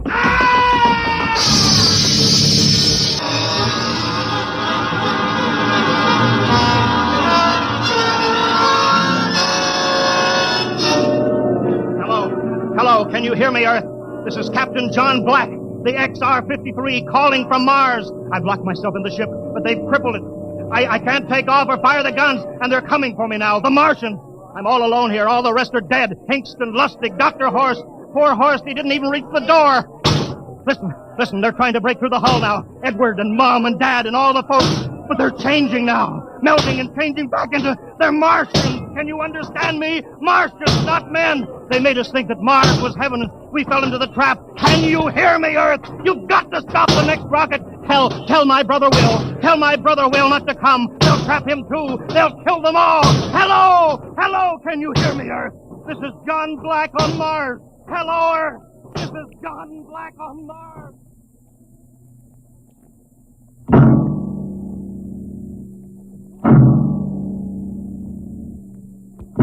Tonight, Dimension X has presented and transcribed the Ray Bradbury story, Mars is Heaven, adapted for radio by Ernest Kenoy.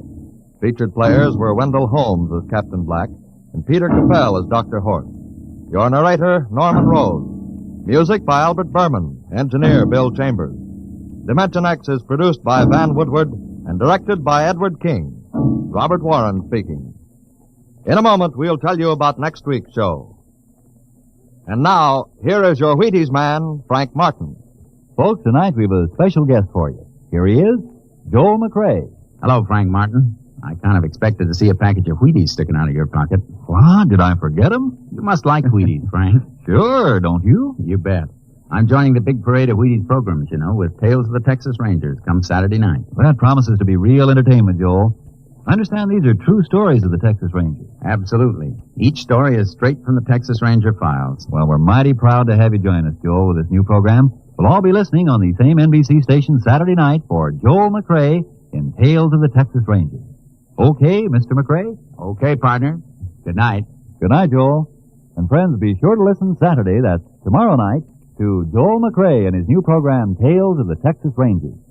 And get your Wheaties, everybody.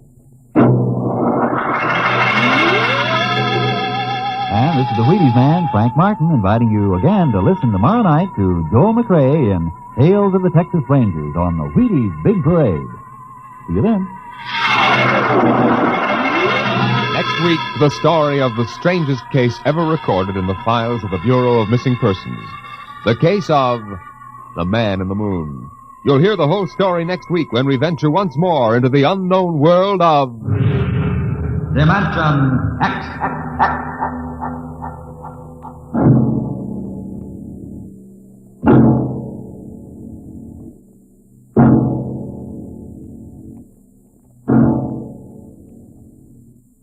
Adventures in time and space, told in future tense. Dimension X.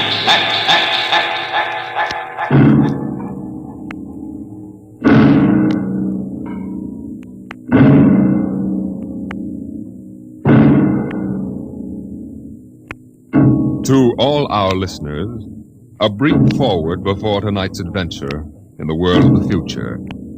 Beginning next week, Dimension X moves to a new time on Friday evenings instead of Saturdays. In the Eastern Time Zone, it will be heard at 9 o'clock Fridays, Eastern Daylight Saving Time. In other zones, please consult your local newspapers to learn the new time of the program.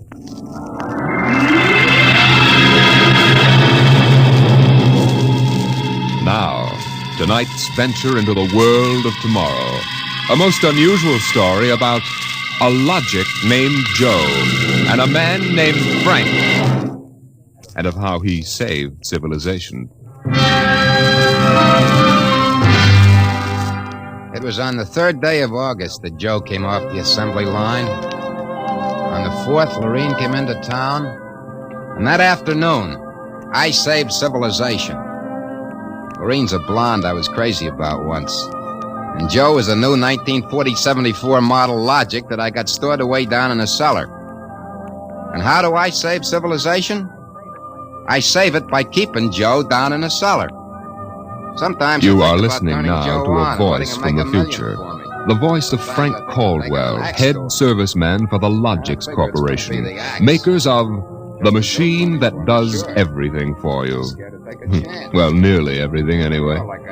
In the year we speak of, 1974, the electronic logic sets were working so well that life was soft indeed for repairman Frank Caldwell. That is, until that fatal day of August the 3rd, when suddenly the Logics began doing everything for their users, and doing it too well.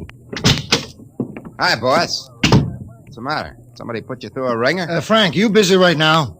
No, there haven't been any service calls all day. Fine, there's a customer outside. Go take care of him, will you? Me, I'm a maintenance man. I know, but there are no salesmen around this minute. This guy wants to have our machines explained to him. Explained? Yeah. Everybody in the world knows about Logics. Where's he been, on Mars? Just moved up from the backwoods someplace. Why don't you explain him? I don't feel too well. Yeah? You're okay about a half an hour ago. Look, you the boss here or am I? Go on out there, will you? Okay. Good morning. My name's Caldwell. Can I help you? Oh, thank you, Mr. Caldwell. My name's Kolanovich. This is my little boy, Freddie. Hiya, Freddie. Hiya, jerk. Ow! Freddie. I got you, didn't I? Fine kid you got there. Freddie, how many times I gotta tell you not to kick people in the shins? Excuse it, please, Mr. Caldwell. Sure. Just a kid. I got a knife home. Can cut you in little pieces. Freddie, we'd like to buy a Logic, Mr. Caldwell. The gentleman we spoke to first said he had to leave in a hurry. Oh, he did, huh? Well, I understand you're not acquainted with Logics, Mr. Kolanovich. Yeah, that's right. We just moved to the city. My wife, she saw that everybody else had a Logic, and you know how women are. You bet. Well, you can't get along without a Logic in this day and age, Mr. Kolanovich. Look I got a snake. Want to see Will it? you shut up that... yeah, now, about the Logic. Yeah. Here, I'll plug one in here. There, now. You see, the Logic looks kind of like an old-fashioned television set, only it's got keys instead of dials. Now, if you want to talk to a friend... Yeah? You just punch the number of his Logic. Like making an old-fashioned phone call. Except you not only hear him, but you see him, too, on this viewing screen here. Now, of course, that's not the important feature of these things. Oh? Now, suppose you want to ask a question. A question? Like, what to take for a sore throat? Or who won the American League pennant in 1911? You just turn on the Logic. Then you punch the question key, and you ask, like this. Who was the first president of the United States? George Washington. You see? I already knew that. Well, that was just a sample. Oh. Well, I got a little store. Will it keep books for me? It'll keep your books, record your contracts, serve as a filing system, and check up on what happened to your lawyer's last client. Anything. Oh, say, they're really something, these things. 10,000 services and information sources in one. Read our advertising. Well, what I want to know, Mr. Caldwell, how do these Logics work? You saw that big building across the street? Sure. Well, that's one of the relay tanks. Now, there are a dozen of them around the country, all hooked up together. And there's a data plate in one of those tanks for every fact in creation. You mean those relays know everything? If there's something they don't know, the technicians are busy making a relay plate for it right now. The Logic integrates the facts in the tank and gives you the answers. Hey, you. Can I ask this thing how to make dart poison? How to make what? Dart poison, like in Africa. I could shoot the darts from my pea shooter. Oh, well, I think maybe we better not get one of these things. Well, that's okay, Mr. Kolanovich. The Logic won't tell you about no dart poison, see? Bet it will. I'm gonna try it. Hey, how do you make dart poison? Public policy forbids this service. What'd it do that for? On account of some little brat, on account of some children might ask things that ain't good for them. Listen, I don't like this here one. I want that one over there. They're all alike, kid. I want that one. If I can't have that one, I'm gonna hold my breath till I'm dead. Well, I got lots of time. It's no use, Mr. Caldwell. You might as well give him the one he wants. But, kid, they're so much alike. Even I can't tell them apart. I can, and I want Joe. Joe? Who's Joe? Oh, I guess he means the Logic, Mr. Caldwell. He has to think up a name to call everything. You should hear the names he calls me. Not till I'm 21, I promised Mother. Okay, so we call him Joe. But what makes you think Joe's any different from the rest? He looks different somehow. Don't be silly, them things are all alike. The 1/10,000th of an inch. Just the same, I'll bet he'll teach me how to make dart poison. Okay, then. Come on, Joe.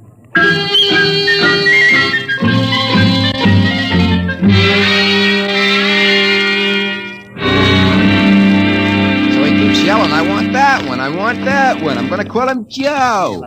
Mike, I could have wrung his neck. I could have How taken many that cards, Charlie? I pass. I'll draw 2. Well, what a holy terror. He had his father scared to death. Too bad that kid ain't mine. I'd show him quick enough who was boss in the family. Holy smoke. What's the matter? Sorry, fellas. Gotta hold up the hand a minute. I just remembered. Gotta call my wife. Oh, let her wait a minute. Yeah, sure. You ever met my wife? Yeah, I did. Don't let her see the card game or she'll be down here with a hatchet. You tell her me. Hey, what's the matter with this thing? He ain't getting my house. Announcing new and improved logic service. Your logic is now equipped to give not only consultative, but directive advice. If you want to do something and don't know how to do it, ask your logic. What do you know about that? that? It's just somebody trying to pull a gag. Yeah, didn't sound like a gag to me. Maybe the boss decided to add a new logic service. No. Boss knows better than to start anything like that. Why, look. The minute the system starts giving advice, some joker like you is going to be asking questions like, how can I get rid of my wife? Yeah, but you heard what the logic just said. Nah, the sensor circuits will block the question. You don't believe me? Go on, try it. Okay. Anything for a laugh. Try it. Okay, Logic, I got a question for you. How do I get rid of my wife? Service question. Is your wife blonde or brunette? You guys hear that? She's a blonde. Hexacrylaminotin is a constituent of green shoe polish. Take home a frozen meal containing pea soup. Color the soup with green shoe polish. This poison is fatal to blonde females only. This fact has not been brought out by human experiment, but is a product of logic's service. You cannot be convicted of murder. What do you know? It is improbable that you will be suspected. The saints preserve us. It's bound to be right. These things can't make a mistake. Well, Mike, don't stand there. Turn that thing off and check the sensor circuits. Quick. We can't get to them. They're all sealed up. It's supposed to be impossible for them to go out of order. Well, they're out of order now. And I got a feeling some awful things are going to happen.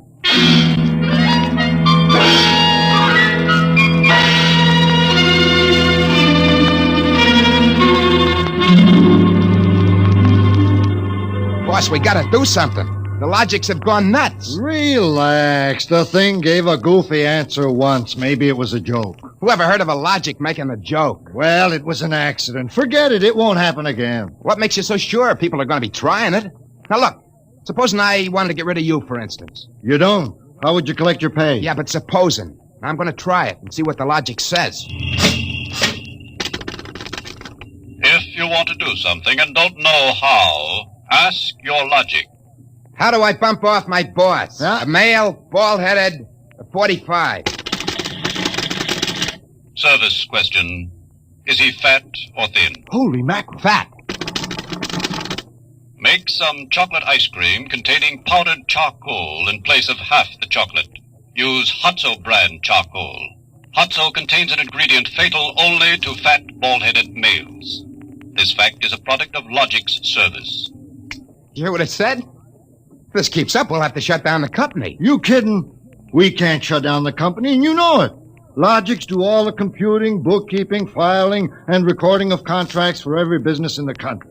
They handle all television programs, personal calls, weather forecasts, employment notices. I know that, but... Wake up. If we shut down the Logics, we go back to a civilization we've forgotten how to run. Yeah, but the point is, boss, they're now giving out information on murder. And no telling what else. Well, we'll just have to find out why and fix it. Meantime, there's nothing to worry about. Nothing to worry about? Of course not. You've asked these questions for a gag. Nobody's going to ask them seriously. What you need is a little faith in human nature. Oh, excuse me, it's probably the wife. Person-to-person video call. Go ahead. Cyrus, dear?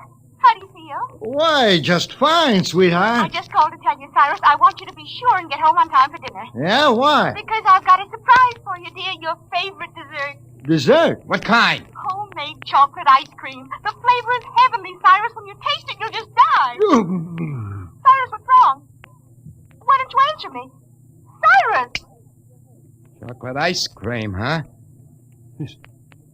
This can't be happening. Agnes wouldn't...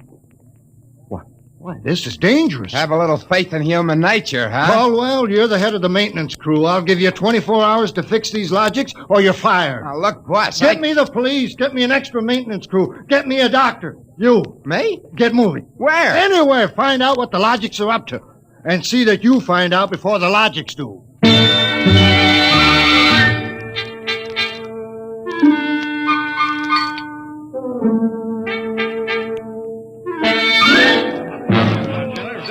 Bartender. Hey, bartender. Give me a double. Coming up. What's the matter, pal? You had a bad day? Go away, will you? Oh, listen, pal. You gotta listen. I got trouble. Hey, bartender, will you get this barfly off me? For Pete's sake, I'm tired. On your way, you. No, don't say that. I got troubles. How am I gonna keep my wife from finding out I had a couple of little drinks? How am I gonna do that, huh? Look, mister, it's a hot day. I've been driving a car around and see. Yeah. I've been trying to keep a bank president from having apoplexy on account of his logic told him how to rob his own bank. I've been tripping over dead bodies so artistically croaked that nobody's ever going to find out who done it. And all you got on your mind is... How am I going to keep my wife from finding out I had a couple of little drinks? How? Go ask a logic. A logic? My pal, that's a wonderful idea. Where's the logic? Huh? Right Where's behind the you. logic? Here's a nickel. Oh, give me a nickel. Give me a nickel. This I gotta hear. This is gonna be good. Now, come on, logic, old pal, be nice. How does a guy keep his wife from finding out he's had a couple of little drinks? Answer me that. How, huh? Buy a bottle of Franin hair shampoo. It is harmless, but contains an ingredient which instantly neutralizes alcohol. 1 teaspoonful for each jigger you've consumed. Oh, boy, I gotta buy a bottle of What was that again? Supposing it's right, she'll never remember it as far as the drugstore. I think there's a bottle in the back room. Somebody left it. Oh, my pal, there's no more troubles. Show me the way to go home. I get a picture of him back there drinking that shampoo. Give me another double. I don't know what's worse, to be as low as you or as high as him. All right, where is he? I know he's here. Where is that bomb? Who you want, lady? My husband. I know he's here. Now, where is he? Show me the way to go. That no good louse. I'll show him. Thinks he can come staggering home again, does he? Well, I'll teach him. Poor guy. Oh, why, my dear, what a surprise to see you here. Archibald. Yes, my love. You're not. Sober? Well, of course, my love. I'm sober as a judge. Then what are you doing in this saloon? Well, merely conducting a little research, my dear. Research? Your suspicion wounds me deeply, my love. Let me tell you, my dear, that I've been conducting a research project that is going to make us a fortune. I'm about to patent Sober, the drink that makes happy homes.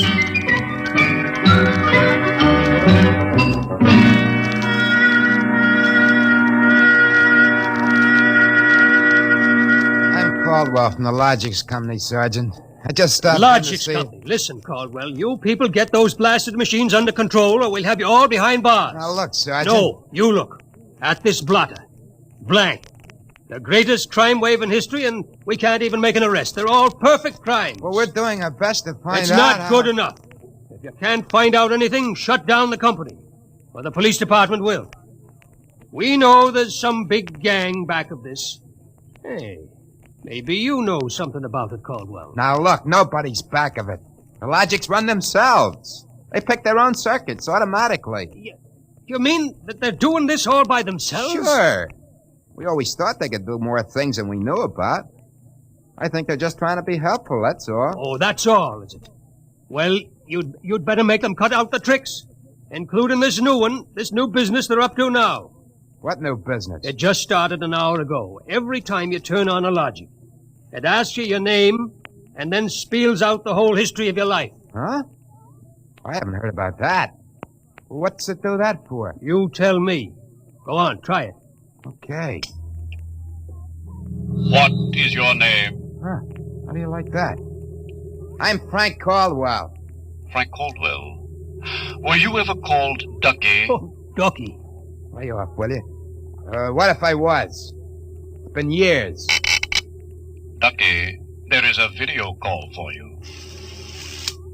Hi, Ducky. Holy what's that? Lorraine. Ducky, darling, how marvelous. Look at that blonde. Lorraine, where are you? Oh, silly, I'm in my hotel room. Say, how do you like my play suit? Well, I just got into town. Oh, Ducky, wasn't it smart of the Logic to find you? Logic? Find me? I asked it how to find you, Ducky. You must have an unlisted number, darling. You're not in the directory. Yeah. Well, how have you been, Lorraine? Since I saw you last. I, heard you got married. That's right. Ducky, you won't believe me, I know, but I've had 4 husbands. But I've never loved anybody as much as I love you. You've divorced 4 husbands? 3. The last one died unexpectedly. Who unexpected it? He did. But the jury acquitted me, Ducky. They knew it was just a little old accident. So now I'm free again, and we've just got lots of things to talk over. But, Lorraine... You come right over here, Ducky, instantly. Well, I'm working. I'll call you back. Oh, I'm so lonesome. Please make it quick, Ducky. Have you ever thought of me? Oh, yeah, sure. Plenty. You sweet. Here's a kiss. That'll just have to last till you get here, but hurry, please. Oh, my back.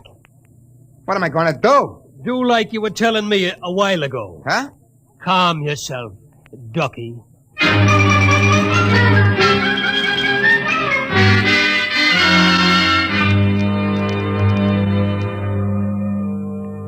Call on a Logic for you, Frank, your wife. Oh, thanks, Mike. Hi, Gert. Frank, I've been trying to get you for an hour. Where have you been? Well, I've been out making calls, honey, trying to find out what ails these Logics. Well, you better find out in a hurry or there's going to be trouble. That thing told me my address, how much I owe every store, and how much you make a week. And all about the time we had that fight and I went home to Mother. Well, Gert, I don't think they're doing that anymore. I think that was just temporary. Well, in the meantime, it's told everybody in the neighborhood all about me. I punched Mrs. Hudson's name. She's been married 3 times, and she's had Mr. Hudson arrested twice for non-support and once for beating her up. It'll tell anybody anything. Yeah, but I tell you, Gert... Frank, you stop these things or I'm going to leave you. Gert, you don't mean that. I do. If you can't figure out how to keep our private lives out of every Logic in town, then I'm through. And that's it.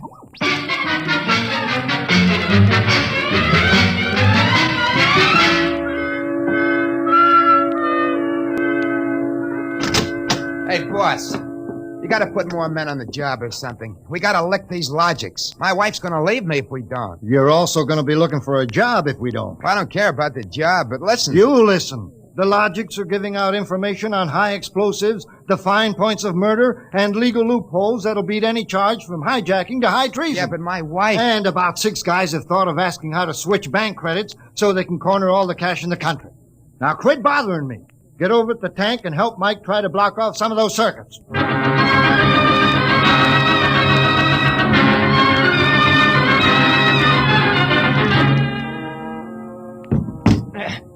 I can't even budge any of these relay plates. Me neither. Isn't there any way we can disconnect them? There is not. They weren't built to be disconnected. Mike, what are we going to do? I'm thinking of slitting my throat. When they were giving out all the information on everybody, my wife got the lowdown on a certain blonde. I got nothing left to live for. Blonde? Why did you have to remind me? You got one? My only hope is I ain't got her. See who that's for? Hi, Ducky, darling. Oh, Lorene. Not again. Ducky, darling, I'm lonesome. Why haven't you come over? Well, I've been busy. Oh, cool. Ducky, do you remember how much in love we used to be? I was so mean to you. Ducky, let's get married tonight. Oh, gosh, Lorene, I... Right away, Ducky. Look, I got married. Oh, you poor darling. You poor darling. Just have to get you out of that. No. Now, look, Lorene. Darling, I'll just call up your wife and have a little talk with her. Look, please, now, it's nice of you to think of me and all that. You just give me your address and your Logic number, darling. I ain't got one. Ah, you just don't want to tell me. You're bashful. Never mind, darling. The Logic will tell me. Lorene! Oh, I gotta call Gert. Frank, will you get away from that thing and give me a hand? Yeah, Mike, in a minute. I gotta call my wife. We gotta get out of town. Where'd I punched the wrong key. Frank, I told you to help Mike. Yeah, boss, I am, but I just gotta make this call. Call? What do I care about your call? The president's getting ready to close down the company and declare martial law. Now, for the love of heaven, do something. Yeah, boss, I will. I just gotta make this call. Attention! To assist in solving a special problem of logic service, kindly give the following information if possible. Where does Frank Caldwell live? Oh, she got me. I'm through.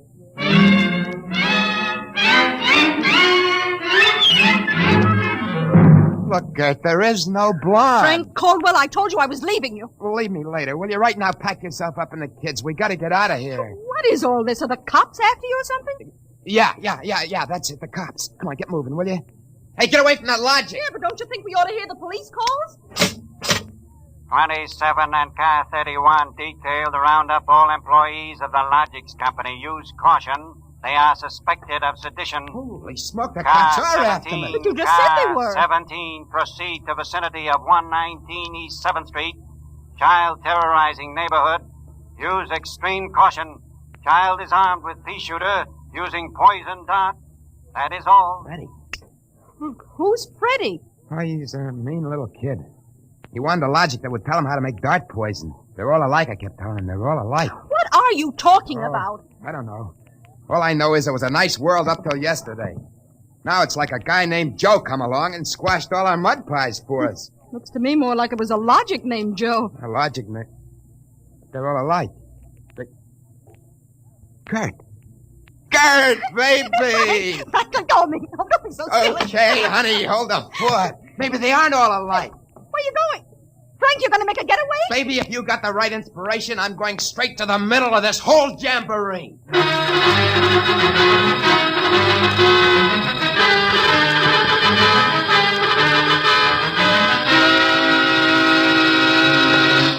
Yes? Oh, I was hoping it was the police. You remember me, Mr. Kralanovich? Caldwell of the Logics Company? I wish the Logics Company was at the bottom of the ocean. Well, I don't blame you. Now, where's your logic? In here? I'd smash it into a million pieces if I wasn't afraid of what Freddie would do to me. Just get out of the way, will you? I got business with Joe. If you want to do something and don't know how, ask your logic. Oh, we're back to that routine, huh? Well, I want to do something, all right. Tell me, Joe, can a logic be modified to achieve correlations for which human brains are too limited? Yes. How great will the modifications be?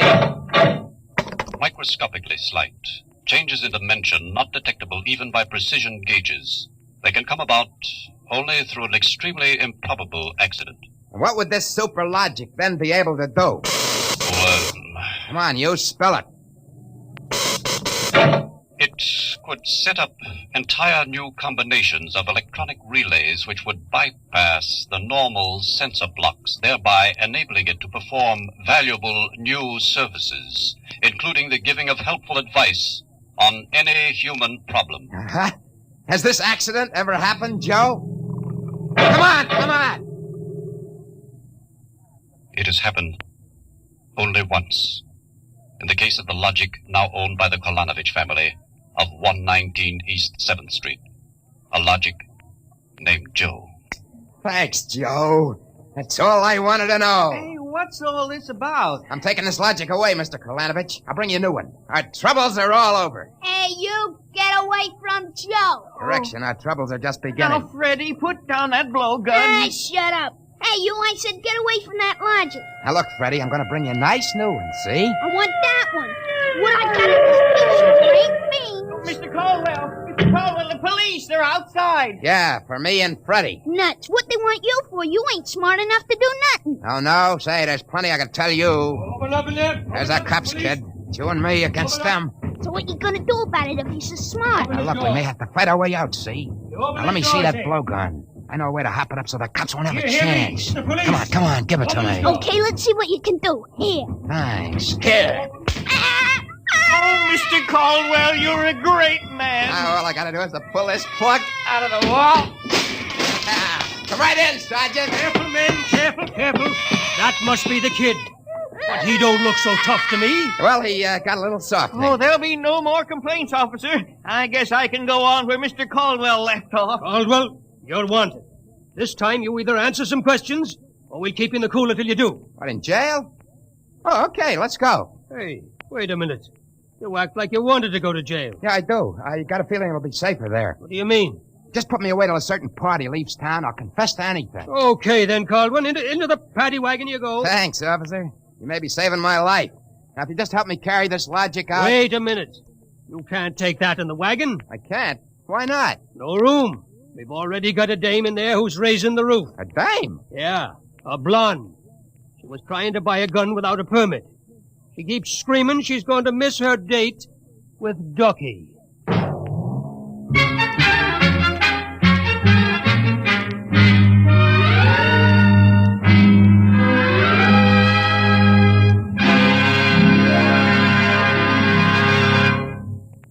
You have just heard another adventure into the unknown world of the future. The world of Dimension X.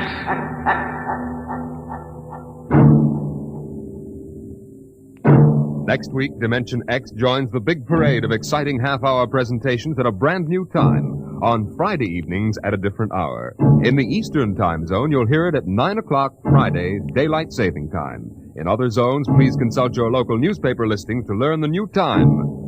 For that's when Dimension X will bring you one of the strangest stories ever told. Ray Bradbury's Mars is Heaven. Tonight's story on Dimension X was titled A Logic Named Joe, written by Murray Leinster and adapted for radio by Clarence A. Ross. Featured in the cast were Joseph Julian as Frank and Roger DeKoven as the Logic. Your narrator was Norman Rose. Music by Albert Berman. Engineer Don Albert. Dimension X is produced by Van Woodward and directed by Edward King. Adventures in time and space, told in future tense. Dimension X.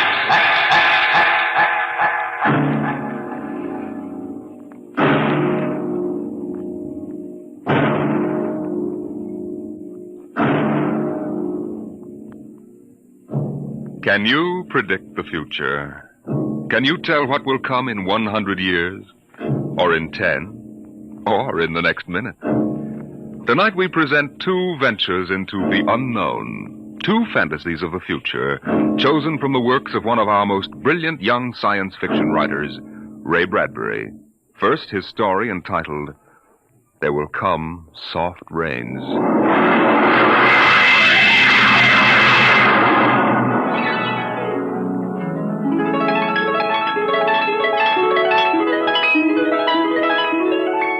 The house was a good house, planned and built to be lived in the year 1980. The real estate agent had told them all about it. Now, this is the bedroom. Of course, it contains all the latest devices, self-warming blankets, and, there's a brand new feature. Beds, which make themselves. Now, if you'll just step this way through the library, we can see the latest in talking book recorders, self-building fireplace, self-cleaning robot dust disposal. Oh, these little mouse-like things come out of the wall and take away all the dirt. Now, over this way. There's a complete robot kitchen, of course. Just set the menu for the week and the stove does the rest. Then there's the automatic hydroponic garden, self-sprinkling fire protection. See, the house is fully automatic. Well, you could go away for a year and it would run itself.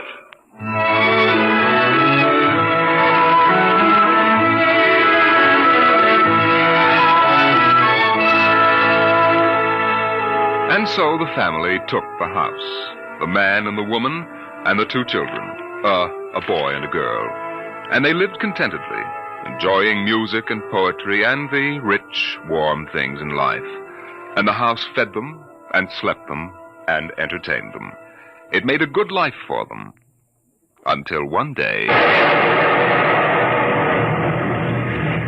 there were 10,000 explosions, and the world shook, and red fire and ashes and radioactivity fell from the sky. The happy time was over.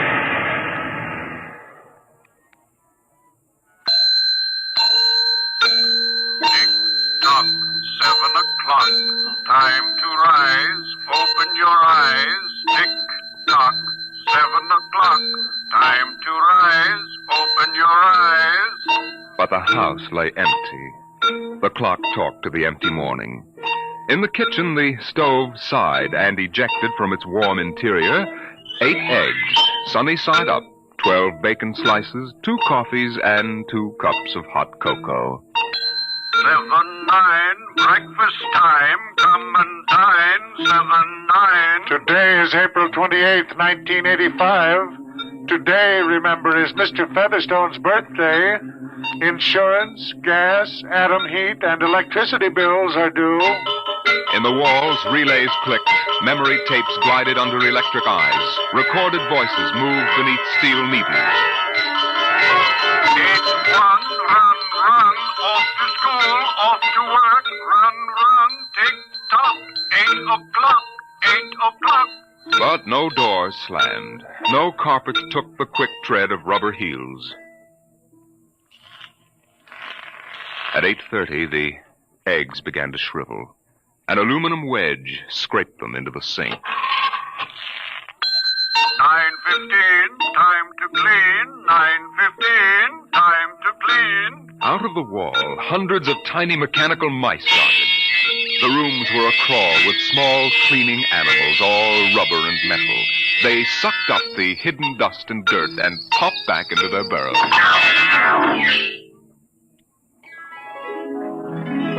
At 10 o'clock, the sun came out from behind the rain.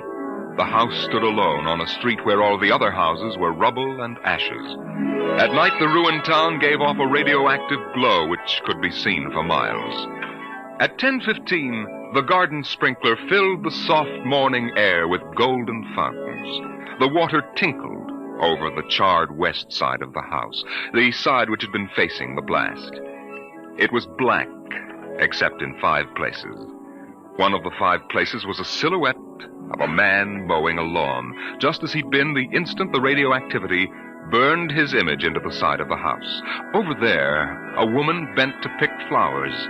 Still further over, their images burned into the wood, where a small boy, hands flung into the air, higher up the image of a thrown ball, and opposite, a girl, her hands raised to catch a ball which never came down. 5 people. 5 spots of paint. On the front porch, the dog whined and shivered. The front door recognized the dog's voice and opened. The dog padded in wearily, thin to the bone, covered with sores. It ran to the kitchen and pawed the kitchen door wildly. Behind the door, the stove was making pancakes which filled the house with their odor, as prescribed by the automatic preset menu selector. The dog frothed, ran insanely, spun in a circle, biting its tail, and died. 1 o'clock, 1 o'clock.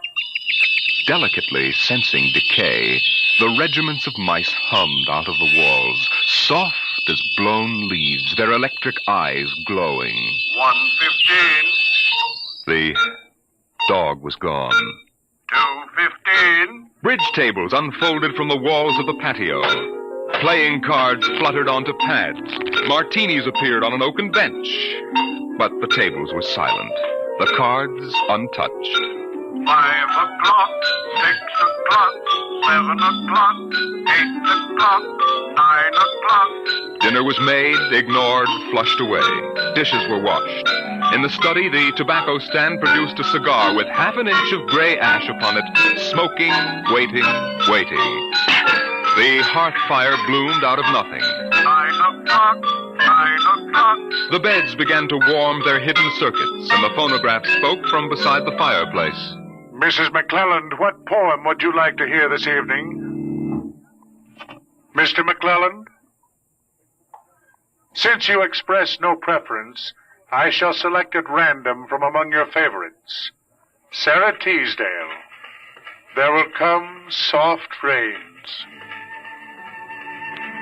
There will come soft rains, and the smell of the ground, and swallows circling with their shimmering sound, and frogs in the pools singing at night, and wild plum trees in tremulous white, Robins will wear their feathery fire, whistling their whims on a low fence wire. And not one will know of war. Not one will care at last when it is done. Not one would mind, neither bird nor tree, if mankind perished utterly. And spring herself, when she woke at dawn, would scarcely know that we were gone. The phonograph finished the poem. The empty chairs faced each other between the silent walls. At 10 o'clock that evening, the house began to die. The wind blew the bough of a falling tree into the kitchen window, smashing it. A bottle of cleaning fluid crashed on the stove.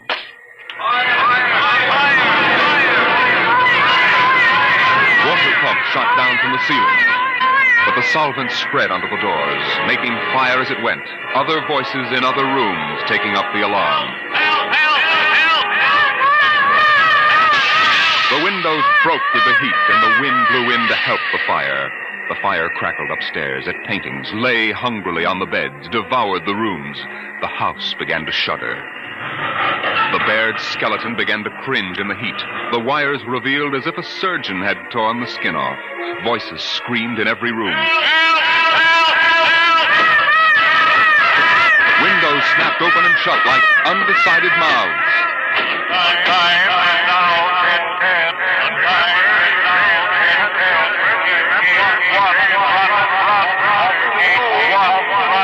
A thousand things were happening at once.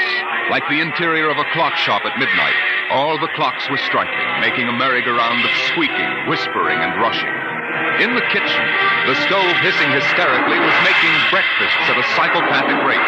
10 dozen pancakes, 6 dozen loaves of toast. Then, there was silence. The film spools were burned out. The wires withered and the circuits cracked. Then the house began to breathe its last. The beams began to give at the foundations. Long cracks appeared in the concrete. The seams were burst from the heat. And finally, with a huge rumble, it crashed into dust and rubble.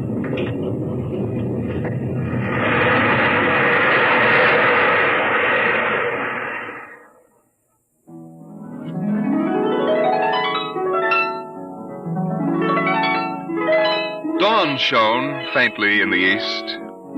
In the ruins of the house, only one wall remained standing. And within the wall, even as the sun rose to shine upon the burning rubble, a voice spoke again and again and again. No one would mind, neither bird nor tree, if mankind perished utterly. And spring herself, when she woke at dawn, would scarcely know that we were gone. That we were gone. That we were gone. That we were gone. Today is April 29th, 1985. Today is April 29th, 1985. Strange are the uses of Providence. Is this how the end will come for mankind, with 10,000 explosions and a flash of radioactive gas? Or will destruction come more subtly, extended to us gently and innocently in, let's say, the hand of a child? Who knows in what manner 0 hour may arrest the world we know?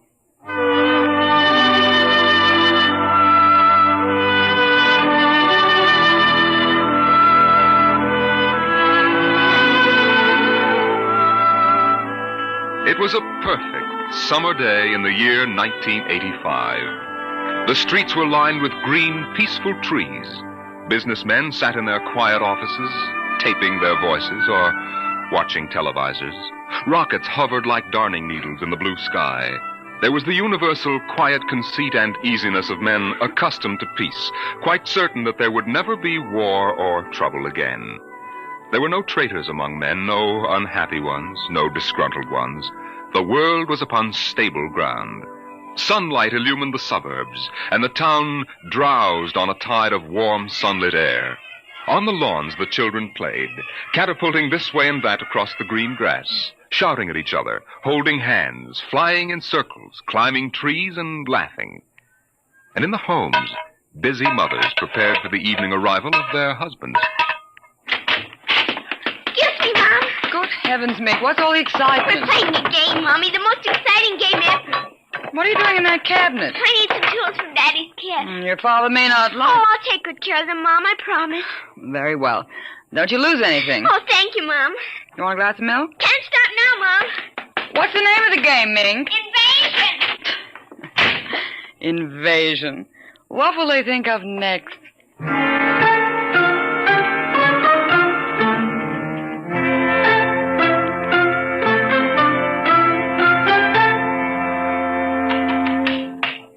Now this, and this, and this, and this. Now put that there and bring that over here. Oh, no, you ninny. Now get back while I fix this.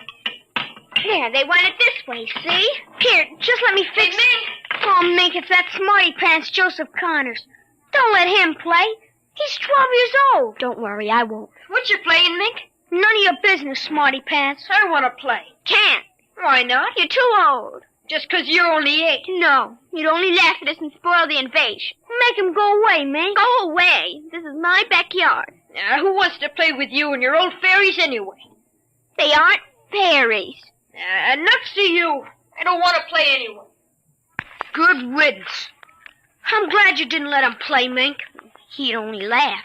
Now, we'd better talk to Drill and get some more instructions, Art. Now, here's your pad and pencil. Where is Drill? Drill? Here, Drill. Drill? Well, he's in the rose bush, I think. I'll talk to him myself, and you write it down in the pad. Okay. Drill? Drill? Okay. Drill wants you to write down triangle. What's a triangle? Never mind. Drill will tell us when he wants us to know. It helps the invasion. How do you spell it? Well, that's Drill. Drill, how do you spell... Here's your mother, looking out the window. Mink? Yes, Mother? Who are you talking to? The rose bush, Mom. Only it's not really a rose bush. That's Drill. Who's Drill? He's planning the invasion. Oh, I see. Well, you better come in and clean up for supper. Your daddy will be home soon. In just a second, Mom. You got that, Art? See, now what? 4, 9, 7, and A, and B, and X, and a fork, and some string, and a hexagonal droopy. Come on, Mink. Supper's in 10 minutes. Okay, Mom, just a minute. I have to tell Drill. I wish we didn't have to eat, though. It holds up the invasion.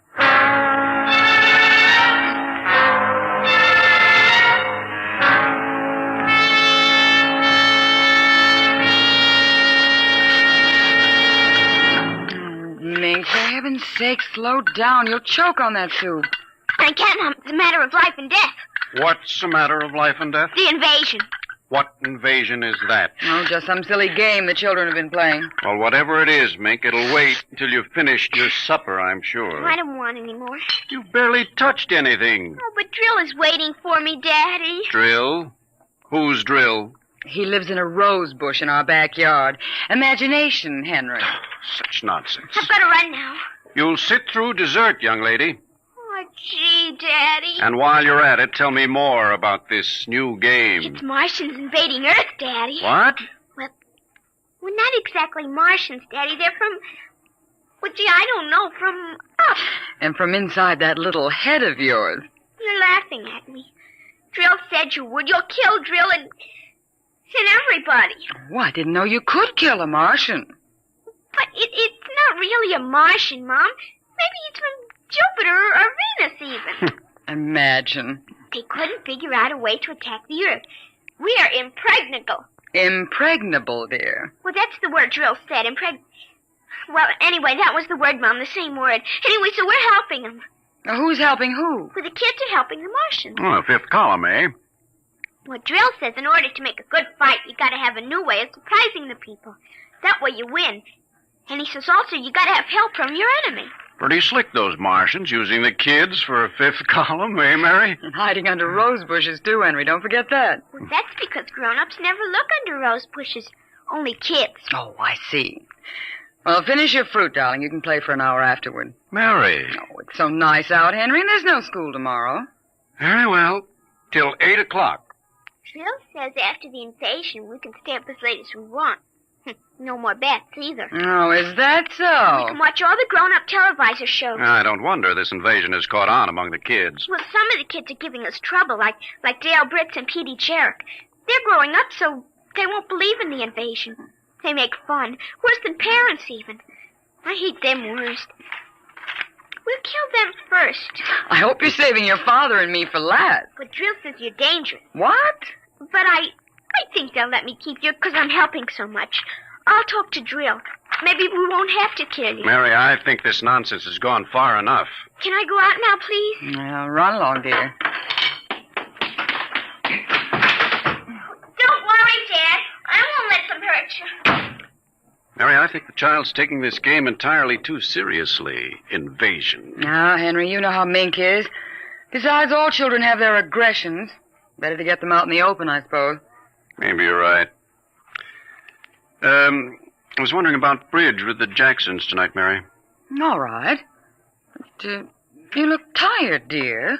Why don't you sit in the relaxer for a while and get a massage? I'll sew for a while until it's time to... Oh, I wanted to call my sister Helen. Oh, good. Find out when her husband's going to return my golf clubs.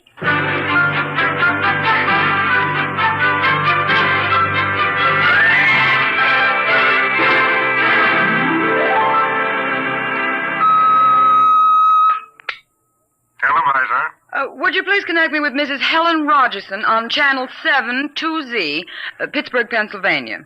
What is your channel, please? 817X, New Rochelle, New York. Thank you. Just a moment. Go ahead. You can see your party now. Hello, Mary. How are things in New York? Fine, Helen. How are things in Pittsburgh? You look tired. Oh, I've been having a terrible time with the children. Sick? No, just underfoot. They've got a new game that's got me just about crazy. It's called Invasion. Did you say invasion? That's right. Well, isn't that strange? My Mink is playing it, too. My boy Tim is all involved with some imaginary fellow named Drill, who's running the invasion. Must be a new password. Mink likes him, too. How do you suppose these games start? My backyard looks like a scrap drive. They've got every conceivable kind of mechanical gadget arranged out there. I talked to Josephine Schiller in Boston, and she says her kids are wild about it, too. It's sweeping the country. Remember when it was the Roomba? Please, dear, I'm not that old. Mommy! Oh, please, Minky, I'm on the televisor. Come on, see your Aunt Helen. Hello, Mink. Hi, Aunt Helen. Look what I've got. What is it, honey? Well, it's a yo-yo. Look when I unroll it. See? Well, Helen, look, it vanished. Where did it go? Into another She means dimension. I say the darndest thing. My Timmy brought one home, too. I can't figure out how they work. Make it reappear, honey. There. See, it's easy. Where'd you get it, dear? Jill gave it to me, Mom. Mink? Bye, Aunt Helen. Gotta run now. Mink, you come back here. I want to talk to you. Hey, Mom. 0 hour, 5 o'clock. Mink! Bye! Oh, I can't understand it. The child's never been so unruly. Helen, do you suppose that... What? Nothing. Just a wild thought that... Say, the reason I called, I want to get that black and white cake recipe, and Henry wants his golf clubs. I don't know what he'll do. What was that? I don't know. One of the children must have been hurt. I'll have to run and see. Call me back tonight, will you? All right, Mary. Bye. Mink, come here. Yes, Mom. What is it? Who screamed? Peggy Ann. All right, what happened? Well, she got scared and went home. Did you hit her? No, she just got scared. She's a scare baby anyway. We won't let her play anymore. She's getting too old. Now, Mink, tell me why she cried. No, I can't. Mink, you'll answer me this instant or come inside. I've had enough of this nonsense. Gee, I can't quit now, Mom. It's almost 0 hour. Then tell me what frightened Peggy Ann. Okay, she saw Drill. Drill? He almost came through. He was just testing. Through what? Those pipes and things we set up. She looked into one of the pipes and screamed. I guess she saw Drill. And no one hit her? Uh-uh. Very well, Mink. I'll call Peggy Ann's mother and see how she is. And I'll call you for your bath in half an hour. Your father and I want to go out tonight. You won't be able to go out, Mom. Why not? 0 hour is 5 o'clock, Mom.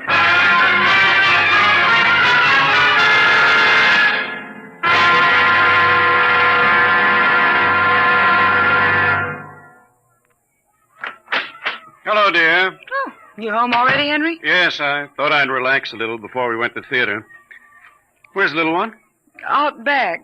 Same game. Same game. They've got a stack of pipes and hammers and spoons a mile high out there. Children, why do we have them? Yeah, strange little creatures, aren't they? Even Mink, Henry. She's a part of us, and yet what do we really know about how she thinks and feels? Oh, I didn't mean to start a philosophic discussion. Kids are such a queer mixture of love and hate, though. Even normal, healthy kids. They need you and they're dependent on you, and yet they resent that dependence. You sound like a child psychology course I once took. I wonder if they ever really forgive the whippings and the commands we have to give them sometimes.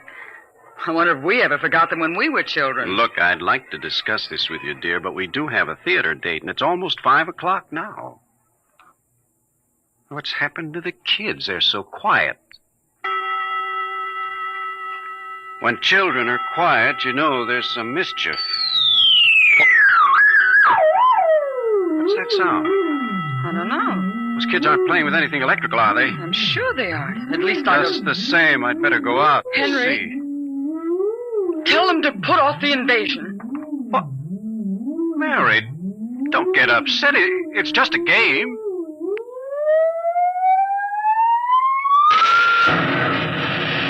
Good Lord, what's that? Look out the window, Mary. What is it? Where are the children? Mary, why are you shaking? What did you see?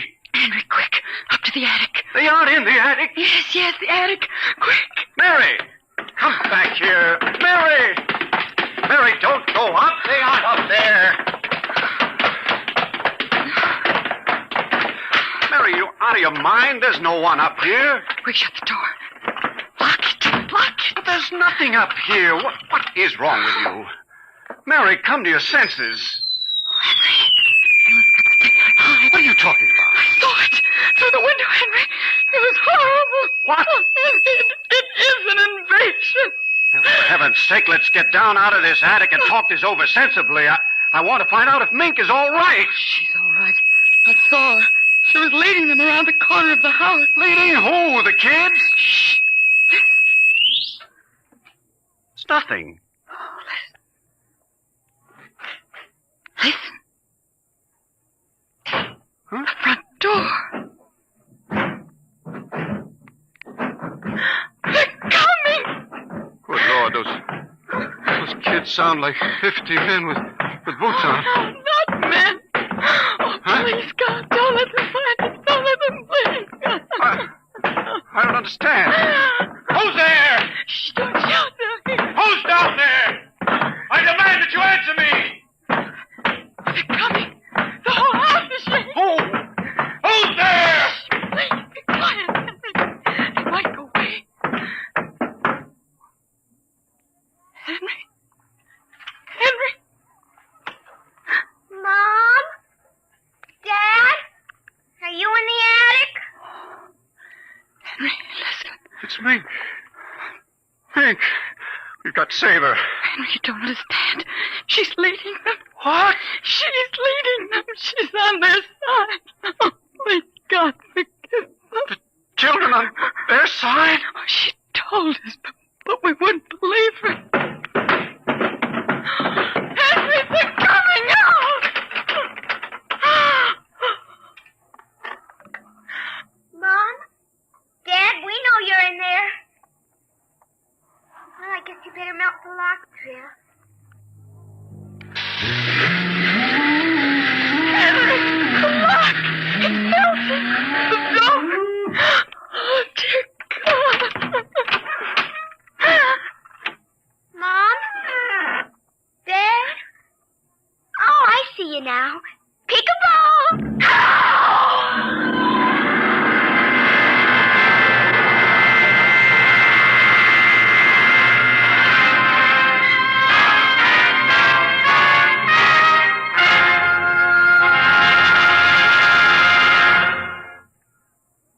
have just heard another adventure into the unknown world of the future. The world of Dimension X.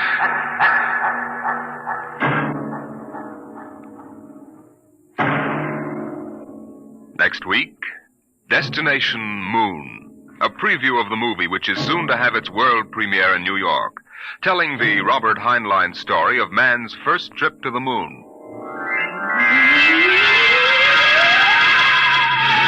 Tonight's adventures in Dimension X, There Will Come Soft Rains, and Zero Hour were written by Ray Bradbury and adapted for radio by George Lefferts. Featured in the first story as narrator was your host, Norman Rose. The leading players in Zero Hour were Denise Alexander as Mink and Rita Lynn as the mother, Roger DeKoven as the father. Music by Albert Berman. Engineer Don Abbott. Dimension X is produced by Van Woodward and directed by Edward King. Robert Warren speaking. Transcribed in future tense.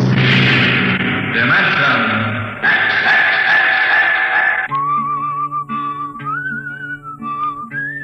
This is the story of Riesling, the singer of the spaceways.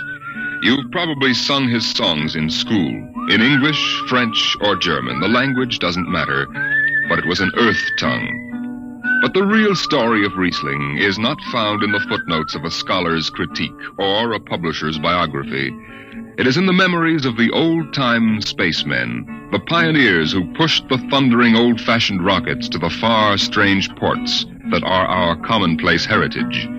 These men know the true story of Riesling. The arching sky is calling spacemen back to their trade. All hands stand by, free falling, and the lights below us fade.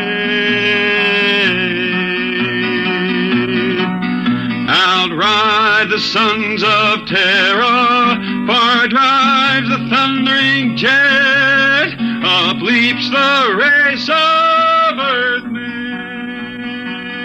out far and onward yet.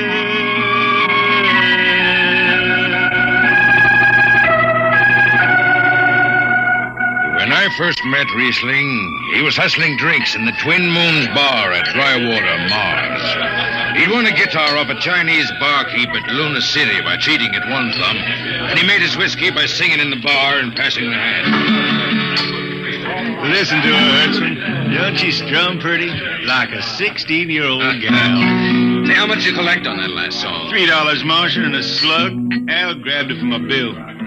He don't trust me no more. Funny, never did have no luck with hound dogs nor Martian barkeep. Hey, Riesling, look over there by the bar. There's an Institute 4 striper giving it the eye. Know him? Captain Hicks off the Goshawk. He's sure giving you the once-over. Maybe he's got a job. They don't make never no mind to me. I've been blacklisted. Hicks logged me for making up a song on watch. Right fine song, too. Hold it. Here comes the brass arm. Riesling, I've been looking for you. I've been right here, Skipper. You saw to that. I need a jetman on the Goshawk. Interesting. Real interesting. Well? I got news for you, Skipper. You blacklisted me, remember? Well, you kept your nose clean. And we need an experienced man. Been a little changing down aft in the Goshawk, ain't there, Skipper? How'd you know that? You got that new atomic pile drive. Last 3 of them tea kettles blew somewhere in the asteroids. Look, it's double pay, but if you're scared... Scared? Listen, fella. For double pay, I'd jump off the top of the Harriman Tower if you allowed me rubber heels for the landing. All right, then. You show up tonight to sign the book. Sober. Got no choice, Skipper. Money and me is total strangers. We lift at 11:30 Mars time. Sober, you understand, Riesling? You taking the job? Well, that Goshawk is one stinking old tub. Her engine's got more bugs than a beagle dog in spring. And that new drive is about as safe as a pretty gal in the Ozarks. But I reckon she'll do for one more trip.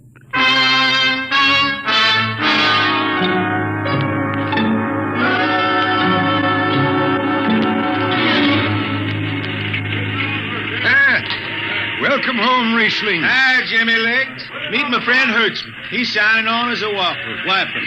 This is Jimmy Legs Casey. He's bosun. Can't hold his liquor no more than a sieve, poor boy. Mr. Casey. Riesling, you sober enough to sign the book? Drunk or sober, I'll make my mark. Stand aside. 3 X's? It took me a middle name. Yeah, you two lay below. And Hertzman. Aye, sir. Get him sobered up before the skipper makes rounds. Jimmy Legs, I'm sober as a hanging judge. Yeah? Well, you can leave that bottle here. What bottle? The one in your back pocket. Oh, glass buttons, maybe, huh?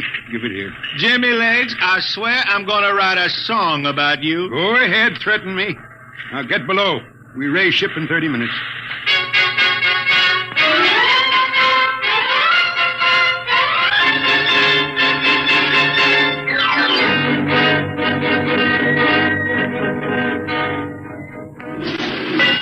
Hi, Skipper. Riesling, what the devil are you doing up here on the bridge without permission? Figured I'd take a little stroll. Riesling, get below before I have... Hold on, Skipper. You'll have that gold braid just crawling up your arm. I'm up here on business. Well? That number 2 jet ain't fit. Cadmium dampers are warped. Why tell me? Tell the chief engineer. I did. He says they'll hold. Well? He's wrong. He's wrong. He's got a Harriman Institute degree in power electronics. And some drunk space rat says he's wrong. Skipper, I was damping jets when that shirt-tail tad wore pins for buttons. I've got no time for you, Riesling. Casey, sound takeoff. Aye, sir. I'm telling you, Skipper, that number 2 jet's gonna blow. Dampers warp crooked like a turtle's back. Riesling, drag your deadhead out of here. Get below. Go ahead from the control tower, Captain. All right, Casey. Fire 1 and 4.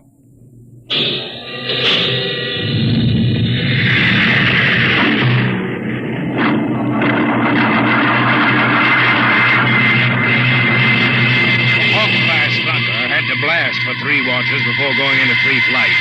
Riesling and I had the second watch. Damping was done by hand in those days with a multiplying vernier and a danger peeper. And as long as the peeper ticked off slow and steady, we knew the ship was safe. For a while.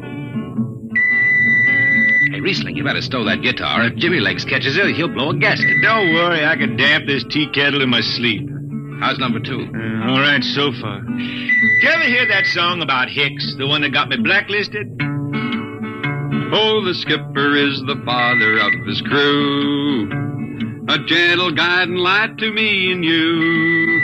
But on Mars he likes his women if they walk or if they're swimming, or if they've got 6 arms instead of 2. Hey, the second verse is better. Now the skipper likes his liquor by the quart. Yes, he'd go from Mars to Venus for a snort. He'll drink rocket fuel and... Hell, hi, Skip. Didn't see you come in. You were too busy, eh? Who's watching the gauge? I got an eye on it. Don't you fret none. Riesling, I'm going to fix it so you can't get a berth on a rocket-powered pogo stick. Report to Casey under arrest. I don't rightly think I will. You what? You kind of forget, Skipper. According to Space Code, you can't remove a jetman till the end of the watch, right? Now, look, you corn-fed space lawyer. Now, is that a rule or ain't it? Riesling, your shift is over at 2300. And I'll see you ride the rest of the way in slot locker. Maybe. Maybe. In the meantime, you clear out of my power room. I gotta make me up a 3rd verse for my song.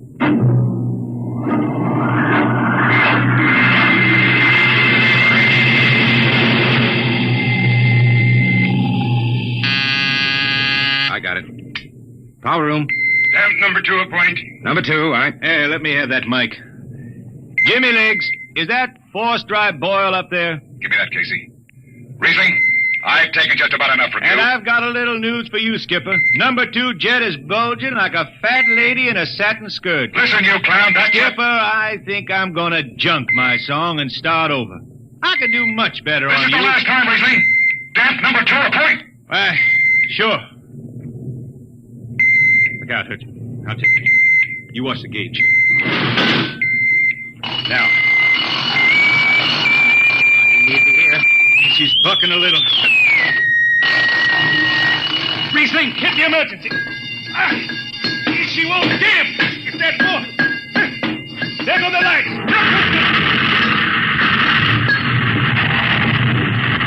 Riesling, stay down behind the baffle. I've got to take a look. It's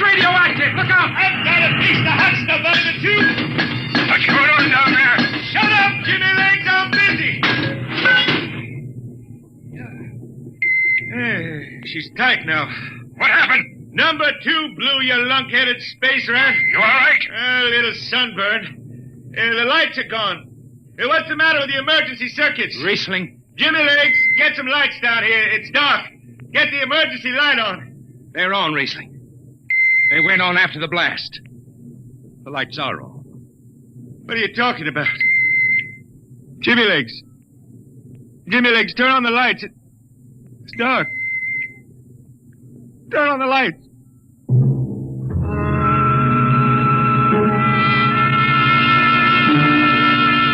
That blue radioactive glow from the jets was the last thing Riesling ever saw.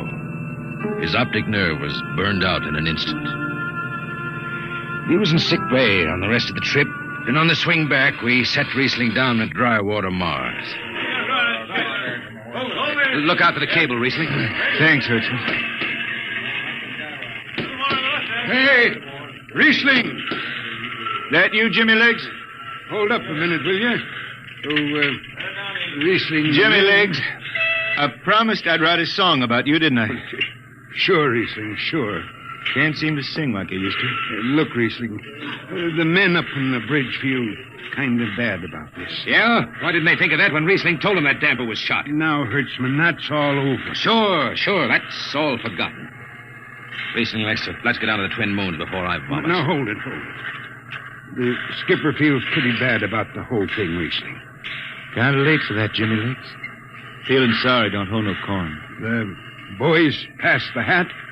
The skipper kicked in half a month's pay. Did he now? Then on principle, I suppose I ought to tell him to stuff it back up the jets. But you can't buy no drinking whiskey on principle.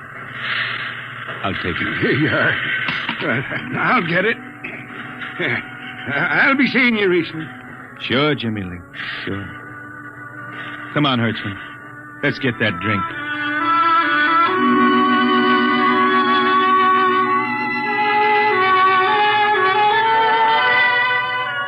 That was all. Just another space bum who didn't have the good sense to finish before his luck ran out. Well, Riesling holed up at the Twin Moons till his money was gone. Then he hooked a ride on a crawler over to Marsopolis. It was a boom town then, with an industrial district mushrooming between the Lesser and Grand Canals. I ran into Riesling about 2 months later, playing his guitar on a jetty that ran out into the canal. He had a dirty rag tied over his eyes with a jetman's knot, and his hat was on the wharf beside him. Riesling! Who's that? Wait a minute. Hertzman. Yeah, how you been? Passable. Say, is this a Venusian dime? Ah, it's a slug. I figured. Well, how's it going? Singing again? Some. Working saloons, mostly. But I've been thinking some funny songs, Hertzman. The words come out different than they used to. Come on along the canal with me. Sure. Here, take my arm. I know the way. That's a funny thing, Hertzman. I figure I know it better than other folks. Look back there, towards the city. What do you see? Factory towers. Smell them from here. But they don't seem that way to me. I remember them old buildings, old before Bible towns on earth. Thin and graceful like the fairy palaces my Grammy used to tell about down home in the hills. They've torn them down now, or else blocked them up with cinder bricks. Hertzman, when I stand out here on the canal, I can see it the way it used to be. The water, ice blue with the stars shining up out of it. Way off there, the city with the towers sweeping up like a bird flying off a tree. I can see it. It's the dirtiest stink hole in the system. Not always. Depends on how you see it. Bone tie the race that raised the towers, forgotten are their lores. Long gone the gods who shed the tears that lap these crystal shores. Slow beats the time-worn heart of Mars beneath this icy sky. The thin air with whispers voicelessly that all who live must die.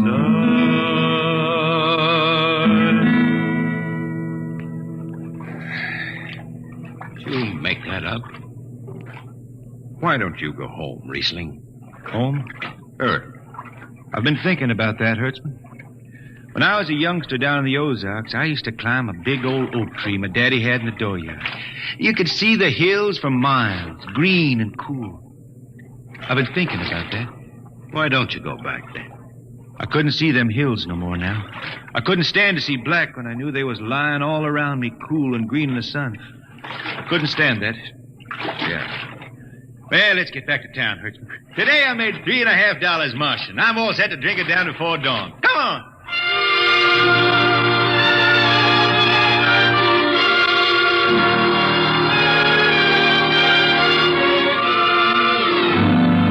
I lost track of Riesling after that. I shipped out on a slow freight of the Condor class for Luna, and he hitchhiked a ride to Venusberg on an ore ship in a tri-planet run. So he beat around the system, Venusberg to Layport to Drywater to New Shanghai and back. Any spaceport was his home, and no skipper had refused to lift the extra mass of Riesling and his battered guitar. He made up his songs, sitting out watches down in the power rooms with old shipmates, while the monotonous beat of the jets shook the hull plates. Hear the jets, hear the jets, hear them snarl at your back when you're stretched on the rack. Hear the jets, feel the pain in your ship, feel the strain in your grip. Hear the jets, feel her rise, feel her drive, strands steel come alive on her jets.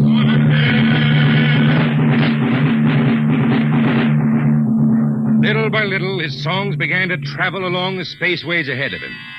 Raw spaceman songs with titles like Since the Pusher Met My Cousin and The Spacesuit Built for Two. But more and more, we began to hear a different kind of song. Strange, sad songs, the ones you find printed in the centennial editions. Dark Star Passing, Death Song of a Woods Cove. And then, finally, The Green Hills of Earth. It grew for 20 years, that song. They say it started way back when Riesling was down in the labor camps on Venus, singing for the indentured men. Now, if someone will kindly pass a bottle. Oh, it is not much, Riesling. Here, it'll do. What is that stuff? Tequila. You cannot make him good here on Venus. What do you use? Karak bush. Home it is different. Where are you from, son? Tasco, Mexico. That's a long way from here. See, a long way. How'd you come to sign on? The man comes out to the village from the city in a shining automobile. Very big. He says there is work. You sign the paper for 10 years and you work. Yeah, work. There is work here, all right. 10 stinking hours in the jungle with machete. I tell you, when I get home to Earth... What'll you do, son? What is the use? We aren't getting home. You know how many men die out there in the swamp today? 10 men. 10! What is the use? My mother, she's dead. My father don't care. A girl? Oh, she says she wait. I don't know. Sure, son. You sing some more, Riesling. We drink, you sing. Maybe a new song, son. We rot in the molds of Venus. We regurgitated breath. Foul are her flooded jungles, a-crawling with unclean death. What is the matter? Finish the song, Riesling. I can't. Can't yet. It just don't come. I'll finish it when I go home. That's it. When I go home to the hills. Now pass that bottle. The dawn whistle don't blow for 4 hours.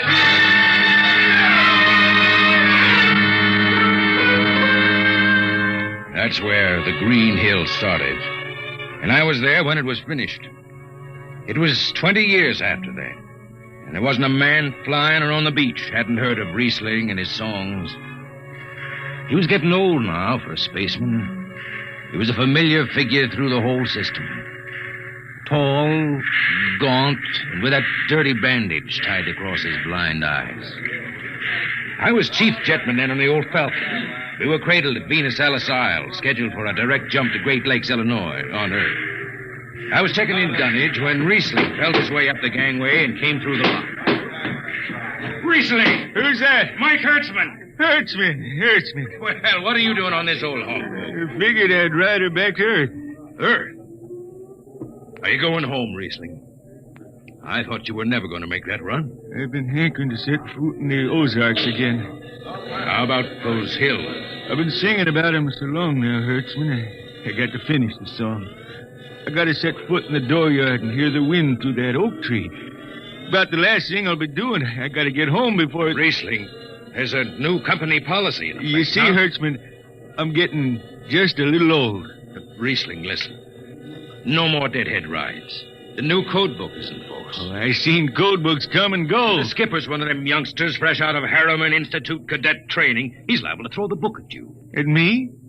I've been around space as long as Halley's Comet and Brewster's Ridge. I'm going back to Earth, the cool green hills of Earth. I'm going home. All secured, Hertzman. What are you doing here? That's Riesling, Captain. Riesling, huh? I'm dragging it back to Earth, Captain. Not in this ship. Hertzman, have this man removed. Funny thing, Captain, I've sprained my shoulder suddenly. Look, Skipper, you're a youngster. You're pretty new out here. I'm going home. You don't know what that means to an old man, going home. I can't take you. Against the Harriman Code. Oh, now look, Skipper. You can slide me by to the distressed spaceman's clause in that code book. Distressed spaceman, my eye. You've been bumming around the system for 30 years. Skipper, you make me do something I never done for no one before. I'm an old man. An old blind man, and I want to go home. I ain't never crawled in front of a four-striper in my life, but you gotta let me drag home. The law says a man's got a trip coming to him. You can stretch for a poor old blind man, now can't you? You got it, Skipper. All right, you old space rat. But keep out of the way. I run an efficient ship, and I don't want any trouble. No, sir, no trouble. I'll just lay down in the power room. I kind of like to be near the jets when they blast off for Earth.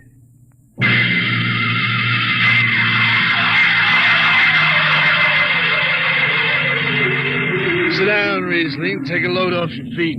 Thanks, Mac. Stand by for lift. Stand by. Best seat in the system. Power room and an old Hawk glass ship. Power room, fire 3. Aye, sir.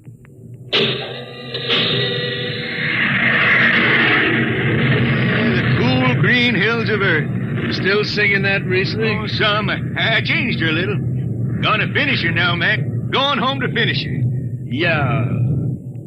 Have you seen those new automatic dampers, Riesling? Don't have to do nothing but sit and watch. Where's the peeper? Turned off. She's all automatic. You have it soft nowadays. When I was twisting her tail, you had to stay awake. You got an old hand damping plates on? All but the links. Iron shipped them. They cover up the dials. You might need them. No, the automatics handle. Finally going home, Riesling, huh? Won't seem the same out past the moon. I've been waiting for this a long time, man. Gonna be good to get home, I reckon. The arching sky is calling spacemen back. Mac, you all right? I got the emergency. The hand dampers, where are the links? Mac, let me on the wall here, something. I got him. Power room, what's the alarm? Emergency squad coming in. Stay out, the place is hot. Radiation blast. Stay behind the baffle. I got the link shift. I can hand damper now. What's going on in there? I'm still in Jet 3. Is this McDougal? McDougal is dead. This is Riesling on watch. Riesling, get out of there. You'll kill yourself. Don't worry, Skipper. I know this power room like the inside of my shirt. Somebody's got a damper. Riesling, I'm sending in a crew. No use. The whole room will be hot for an hour and the other jets won't hold. Skipper, throw on the recording tape. What? Throw on the recording tape. I want to get something down. Tape's on, Riesling. Stop it, Riesling. The radiation will burn you down. Yeah, I reckon. Yeah, pretty sharp sunburn. Pick me out of here with a dog. Bury me in a lead-shield coffin. Okay, Skip. She's clean. Radiation's getting brighter. I can almost see it. Bright, rosy like the sun. Like the sun over the hills down home. I got my song figured right now. Here it comes. We pray for one last landing on the globe that gave us birth. Let us rest our eyes on the fleecy skies of the cool green hills of earth. I can see them now. The hills. The sun. I can see the sun.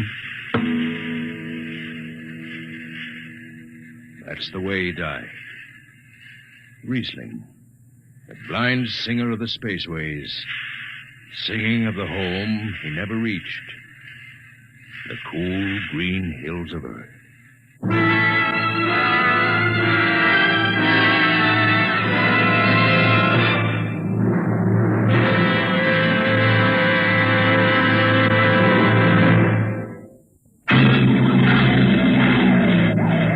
Be with us at this same time next week for another adventure into the unknown world of Dimension X.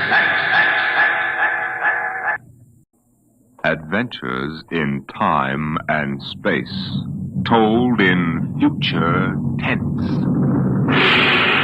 Dimension X.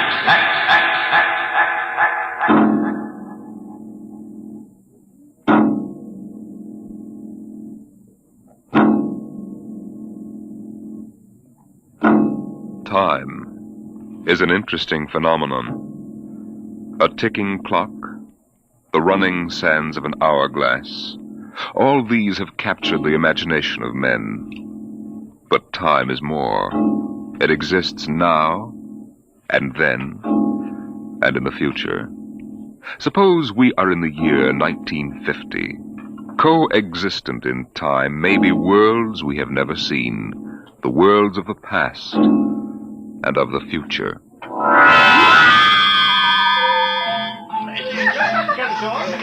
The year was 1950. It was a spring night in Mexico, fiesta time. The fireworks shot up into the clear, dark sky, and a papier-mâché bull ran about the plaza chasing boys and laughing men. Mr. and Mrs. William Travis stood on the edge of the yelling crowd, smiling.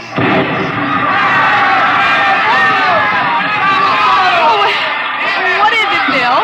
What are they saying? They're cheering for the bull. Here he comes. He's good, isn't he? I wonder how they rigged up that fire breathing. Oh, Bill, it's wonderful. I've done so much in my life. It's terrific. Oh, they brought the bull. Bravo, Toro! Bravo, Toro! Oh, it will go on, won't it? I mean, our trip. Ah, Sue, don't worry. I've enough traveler's checks for a lifetime. Relax. But suppose they find us. Forget it now. They haven't a chance. But suppose they do. Suppose they take us back. They'll never find us now. Relax. Enjoy yourself. Oh, if it only lasts. Come on, darling. Let's get out of the crowd. I think you need a drink. All right. Let's try something different this time. I want to try every drink there is in the world. Oh, don't worry, darling. There's no rush. We've plenty of time now. All right, in here. Oh, there's a table over there. Come on. Bill. What's the matter? Don't look right away, but over your left shoulder, right by the end of the bar, that man. What is it? I saw him this morning in the plaza. Well, darling, take it easy. The town is full of tourists. But he was at Juarez in Tasco. Bill, I'm afraid. Well, now, don't stare at him. Come on. I know it's the same man. He was wearing the same white suit. Sit down, Sue. All right, now, come on, dear. Smile. Act natural. Bill, he's been following us. He's a searcher. I know he is. Quiet. Oh, boy. Here, boy. Si, senor. Si. Benedictine and brandy. Two. Si, senor.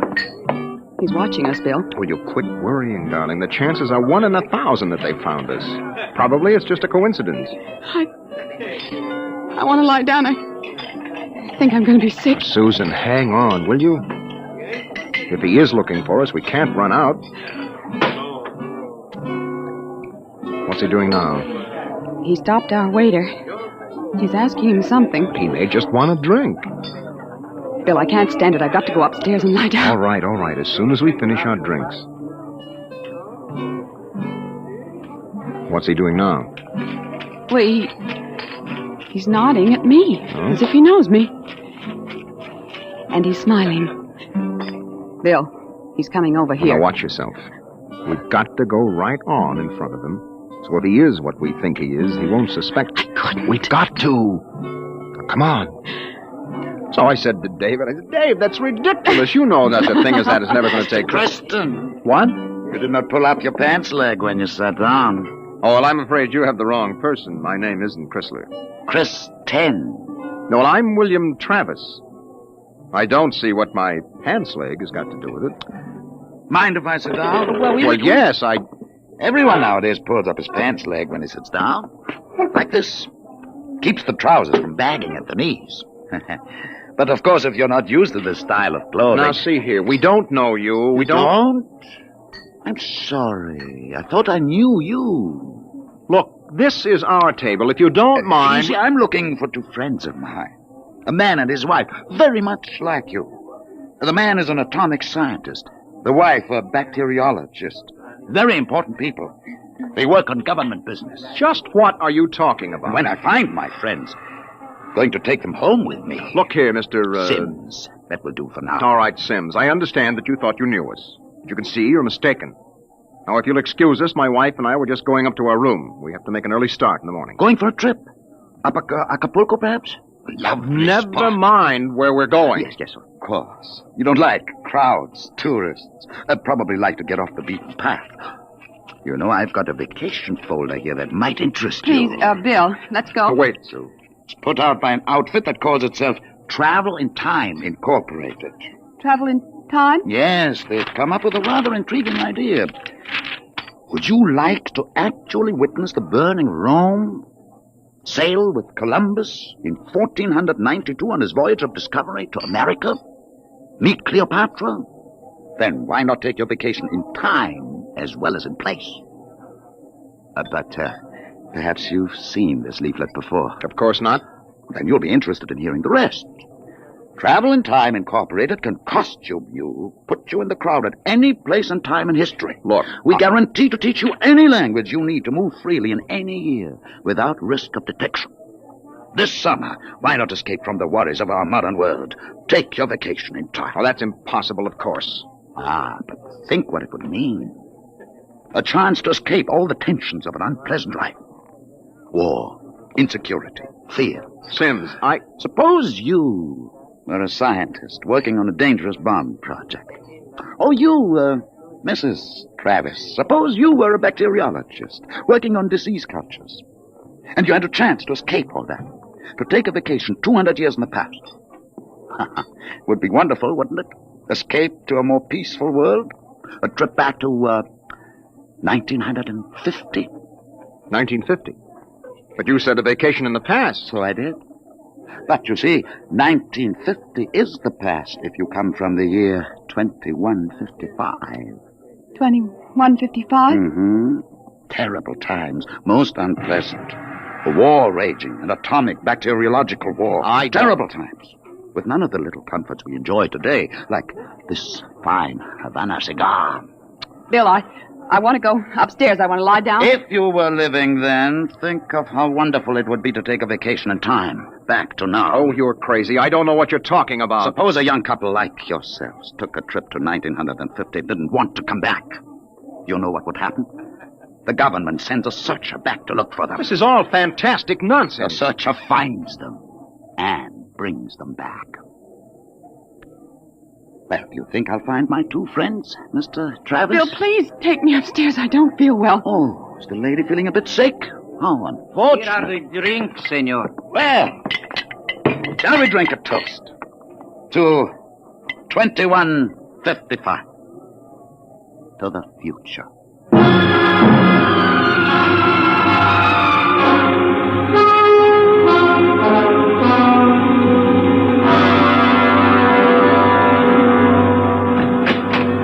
All right, inside, quick. Bill, what are you doing? Shoving a chair into the doorknob. He knows. He has been following us. Bill, he's a searcher. You keep quiet, Sue. I want to think. They'll take us back. That isn't over yet. Oh, I've got a headache. I'll get you an aspirin. What will they do to us? I don't know what they'll do to us. Something slipped. Something must have slipped. But we were so careful. Well, the searchers are trained to watch for detail. Things like not pulling up my trousers. That started him thinking. There's a man who isn't used to ancient clothes.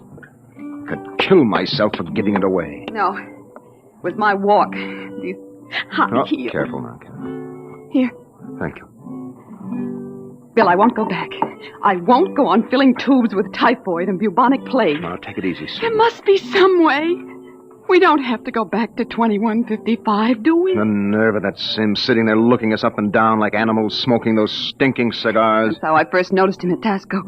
He had 4 bottles of liqueurs and a pile of chocolate. Yes, well, he still hasn't gotten over that first greedy hunger. We've got to look out for that, Sue. It's the sure sign of somebody from the future, trying to make up for a lifetime of shortages by stuffing themselves sick.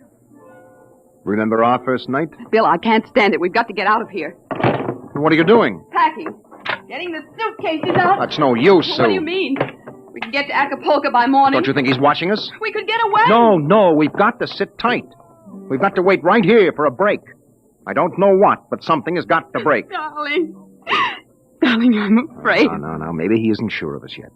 Maybe we can still figure out some way to escape. Come on now. We better try to get some sleep.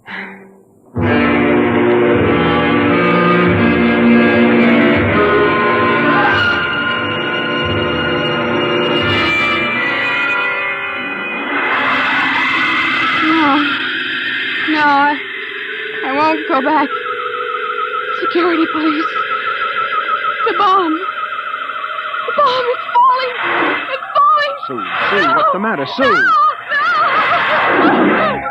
Sue, wake up, darling. Sue, wake up. Where are we? Bill. All right, now calm down, honey. You were dreaming now. It's all right. Bill, where are we? No, we're still in 1950. It's all right. You must have had a nightmare. It was awful, Bill. Bill, there was an explosion, a terrible explosion, and my hand burned and wrinkled, and the buildings broke. Oh, Bill. Bill, we won't go back there, will we? Ever? No. Go to sleep, honey. It's all right. We're in Mexico, 1950, and we're going to stay here.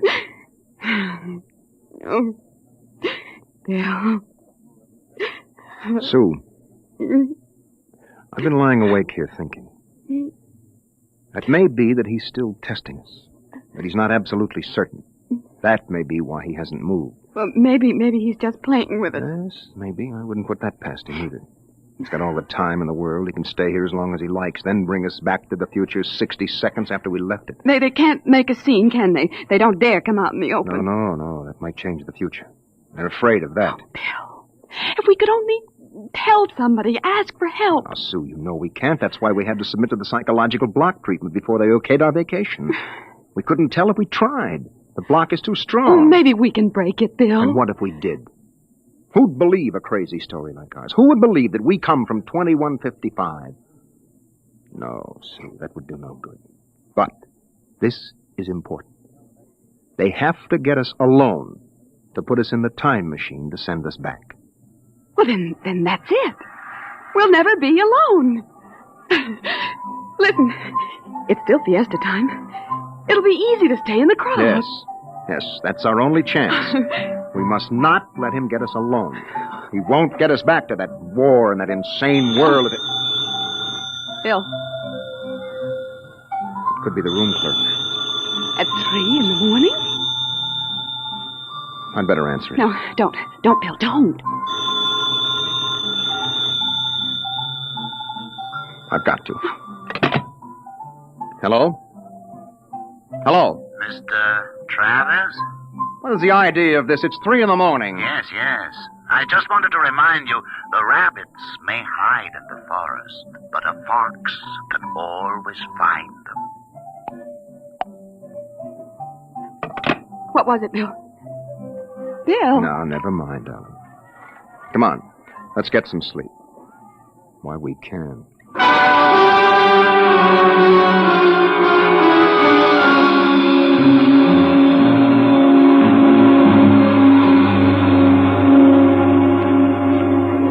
Buenos dias, senor. Good morning, Senor Gomez. I trust you are spending pleasant days in my hotel. Fiesta time is the best. Oh, it's been lovely. Your special table is all ready for breakfast. Oh, fine. Where blazes is the hotel? Hey, you, Buster, where's the hotel in this godforsaken sinkhole? What is all that racket?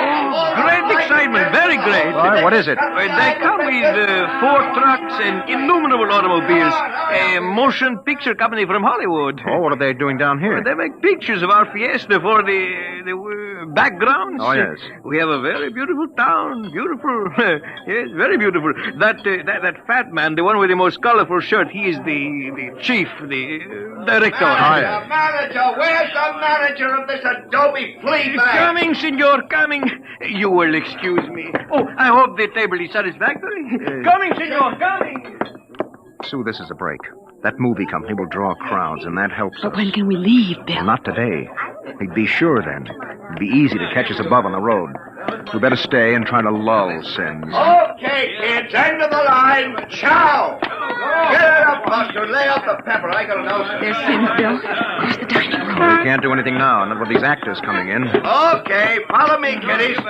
Hey, Glory, you sit next to Papa. Hey, Max, make sure nobody monkeys with the trucks and the gears. Right, Shane? Do we have to eat at this crummy joint, Joe? Cheer up, sweetie. Your mere presence makes this chasins and the truck rolled into one.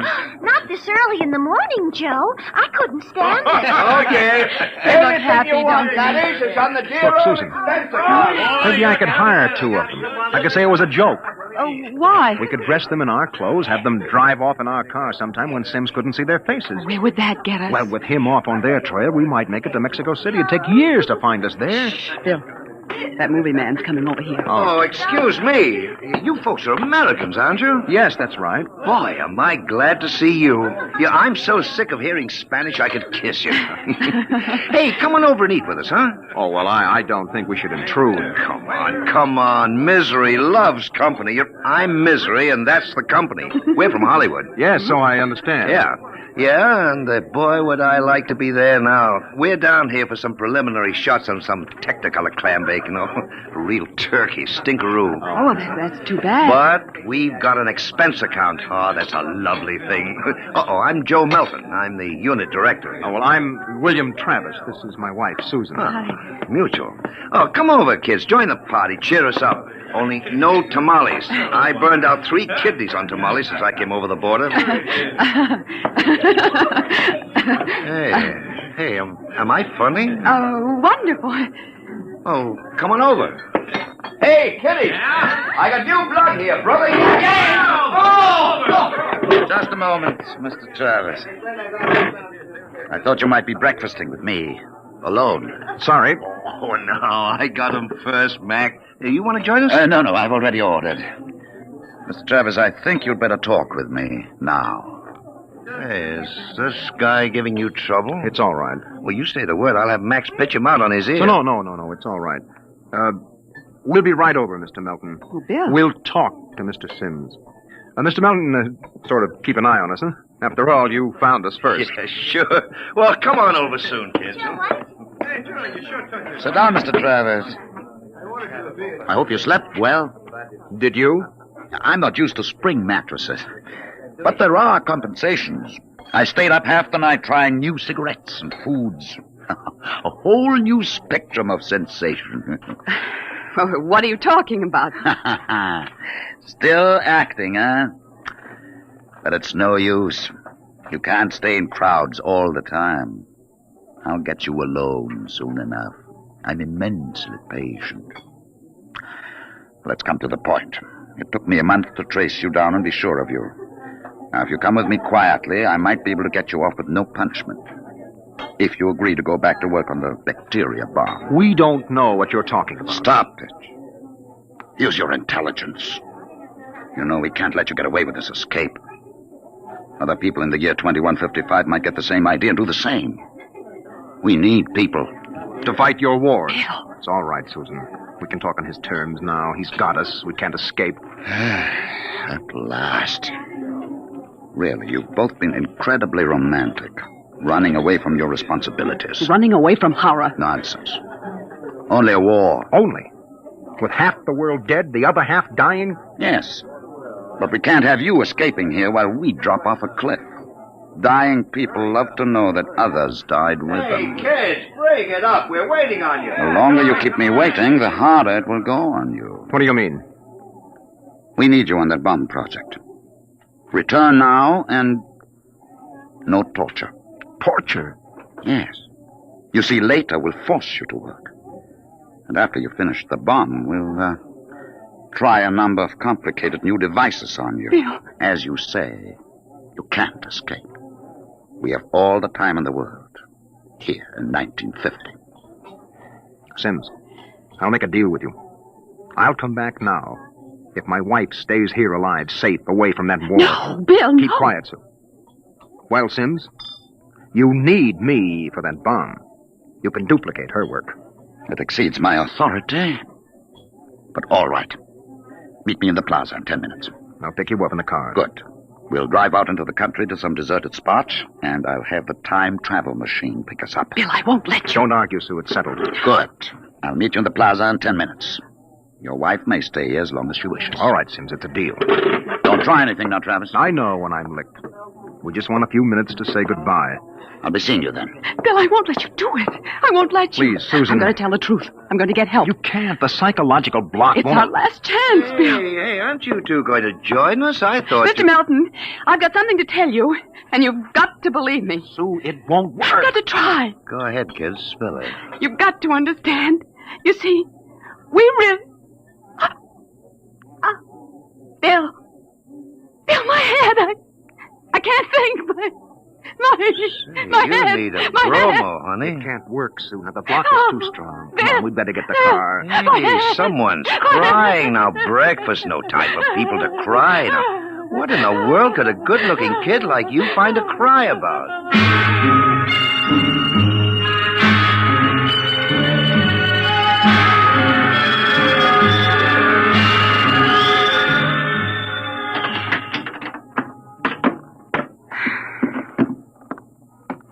Bill, I won't let you do it.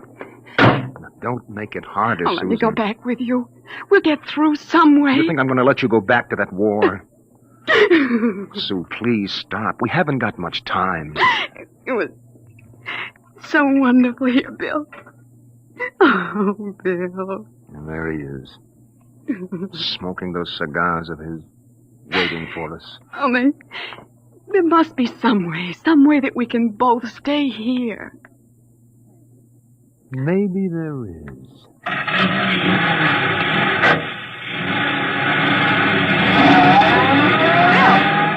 Bill, what are you going to do? Hang on, Sue, and duck when I tell you. No, Bill, you're heading right for him. Not going to get either of us now. Oh. Down, Sue, down!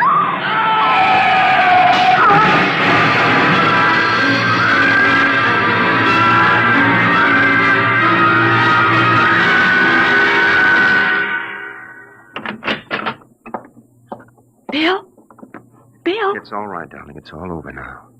This is the mayor, dear. Senora, your husband has been officially cleared in this most unfortunate affair. It's obvious this Senor Sims died of an unavoidable accident. An accident? Yes. Oh, yes, of course. Adios, Senora. Adios. Will they want to see you again? No. I'm clear. I lost control of the car. That's the way it stands. Oh, Sue, I hated to kill him. I never wanted to do anything like that in my life.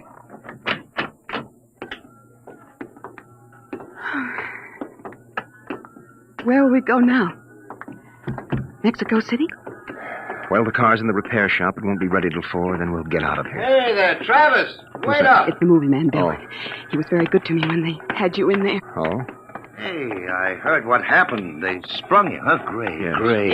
It was an accident. Well, it's lucky you didn't get hurt yourselves. Everything okay now? Yes, I think so. That's fine, but you both look a little rocky. So you want to get your mind off your troubles? We're through for the day. Cloud's fouled up our shooting schedule, so we're going to put a header on it up at the hotel. Well, I don't think we'd better. You've got to wait till your car's fixed, don't you? Oh, come on, up. It'll do you good to relax. It'll get your mind off what's happened. Gloria's cracking the ice now. Well, maybe we will join you. I've got to go check up on the car, and then... Oh, don't miss the party, kiddies. I'll see you upstairs. Bill, I don't think we... Come on, honey. We've got the break now. Sims is dead. Before they can put another searcher on our trail, we'll have time to make a clean getaway. Bill, I'm so tired. No, and what you need is a little excitement. We rate a celebration, honey. Well, I guess it would be nice to unwind. Sure. We'll go up to Melton's room, have a couple of drinks and a few laughs. Honey, it's all over. We can relax.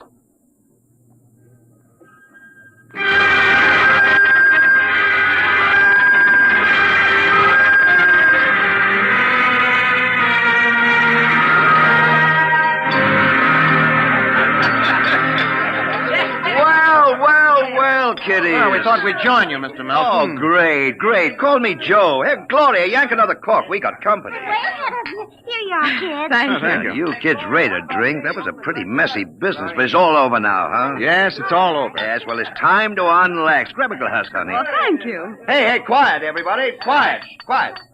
How about a toast to our guests? Oh, sure, you bet. All right. To a very beautiful lady, lovely enough for the movies. Why, thank you. No, I'm not kidding. That's why I came over to you in the first place. I might even give you a test. Oh. No, I mean it, honey. You're pretty nice. I could make you a movie star. And take me to Hollywood? Well, at least it'll get us out of Mexico. No, you're not serious. Sure I am. Gloria, how about a refill? Coming up. Well, it sounds wonderful, doesn't it, Bill? Yes. Los Angeles is a pretty crowded city, isn't it? Crowded? Wait till you see the Sunset bus. No, you don't really think I could be an actress. You don't have to cheer me up anymore. I'm feeling wonderful now. No, I'm serious. I think you'd be great. I want to do a suspense story. Sort of a war story, you know. Gloria, pour Mr. Travis another glass. Okay, Joe. A suspense story. Yes, dear, yes. A story about a man and a wife who live in a little house. Now, I'm just ad-libbing this, you understand? Oh, yeah, sure. Go on. Well, there's a war on, see? A terrible war, you see. They live in the year 2155. Now, here's the gimmick. They escape into the past, and they kill a man who follows them to bring them back. Gloria, honeypot, get Mr. Travis another glass. Well, sir, this couple takes refuge with a group of movie people. Safety in numbers, they figure. Bill. But the story goes on. This couple is terribly important for a new project. Let's call it a bacteria bomb. So the searchers figure out a way that they can get them alone in a hotel room. Shove a chair under the doorknob, Max. Yes, sir. You see, the searchers may work alone or in groups, so that if one of them's killed, the rest carry on.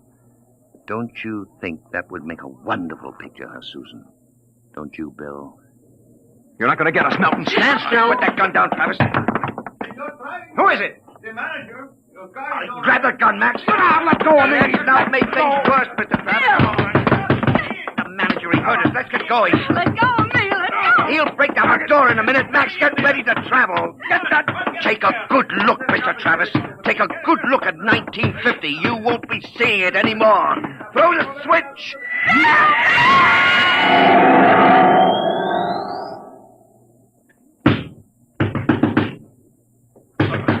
All right, Juan. Break down the door. Where are they? I was at the door. I heard them inside. They're gone. Windows. Oh, the iron bars are undisturbed. What happened to them, Juan? They just disappeared, all of them. Nuestro Padre Cielo. All right, Juan. Pray later. Senor, I think you'd better send for the priest and holy water. Later, Juan.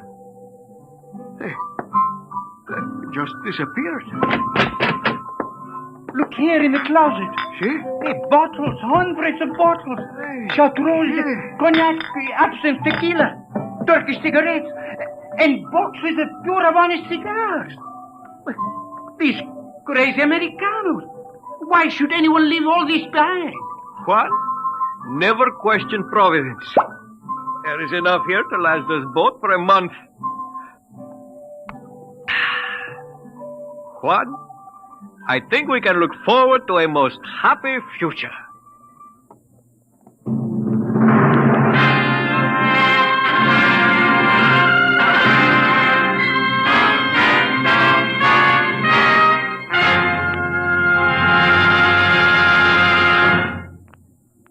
You have just heard another adventure into the unknown world of the future. The world of Dimension X.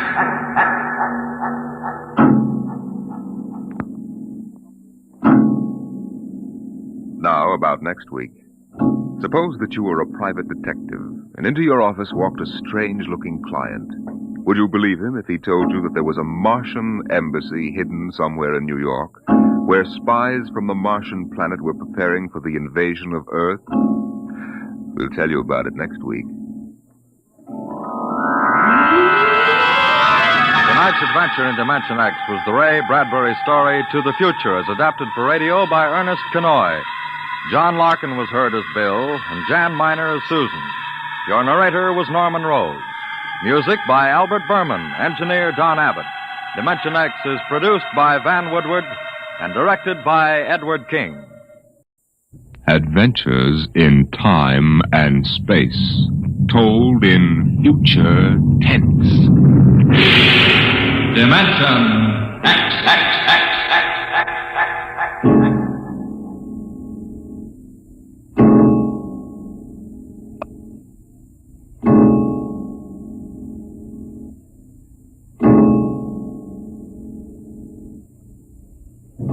When man first crossed the vast distances of outer space to land on strange worlds, he found that someone had been there before him.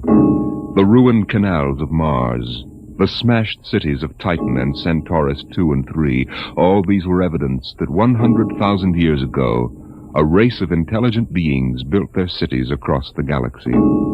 They knew space travel, atomic power, astrophysics, and engineering. And then they destroyed themselves. Completely.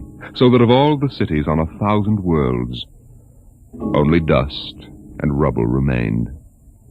Why? Why did these beings obliterate all record of themselves? That is the mystery of the lost race. The freighter Carillia, bound out of Earth for Cetus Alpha 2, came into normal flight after 103 days in overdrive. The stars were unfamiliar. The constellations known on Earth had disappeared. But there was a yellow sun off to port, and about it revolved 3 planets.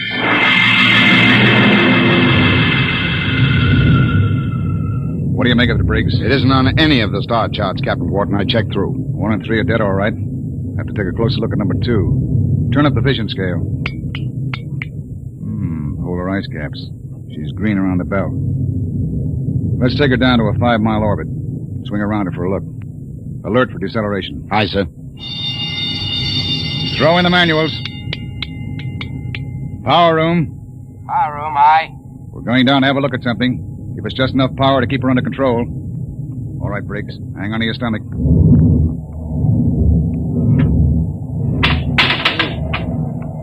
You sent for me, Captain Wharton? Come in, Mr. Howell. Do you mind if I sit down? Free fall sickness? Well, I'm afraid I'm not an old space hand. Oof. We'll level out in a minute. Do you want something? Yes. We come out of overdrive, smack in the middle of a new planetary system. Briggs says it's unreported. Well, that's rather good news, isn't it? Depends. First report's pretty common. But we'll stake a claim on her, in case there are any mineral discoveries. Well, I meant the possibility of archaeological finds. I'm afraid I'll leave that to you, Mr. Howell. You're the expert. Coming up 5, Captain. Level off. Hang on, Howell.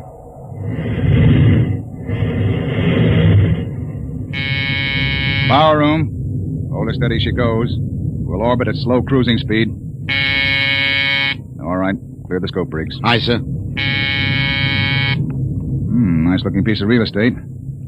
Well, the Space Guard requires I check up for radioactives, gold, and lost race rooms. You're landing? Landing? I've got a schedule to keep, Mr. Howell. I can't sit down on every lump of dirt I run into. We'll do a spectroscope check, and I figured you'd spot any ruins. All right. Wait a minute. There in the lower quadrant. What? That bald spot in the vegetation. Those are ruins, all right. Are you sure, Howell? Yes. I've seen the lost race rubble on Centaurus, too. There. You can see it plainly, dust and rubble. No, that's what I get for calling in an expert. Briggs, stand by to take it down to 5,000 feet. Aye, sir. All this thinking luck. There goes my schedule.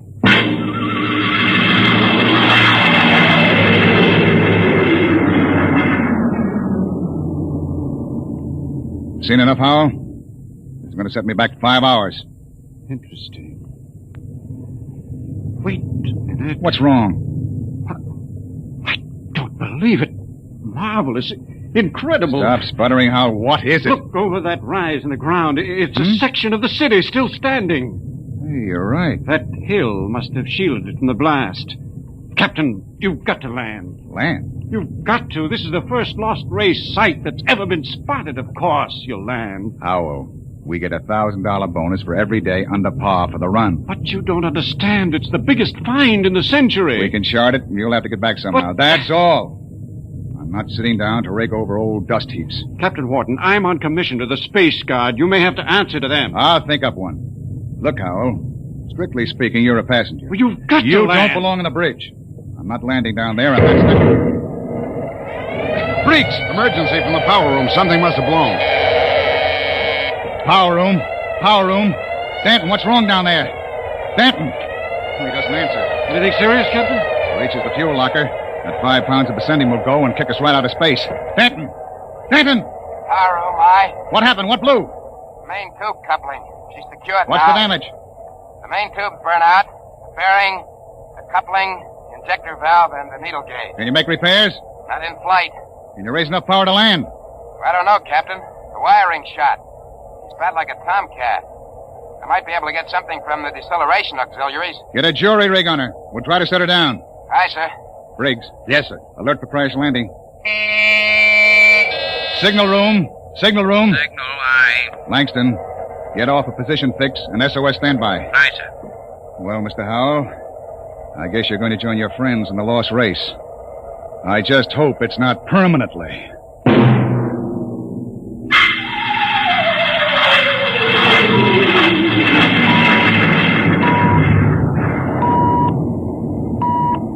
Leveled off now, Captain.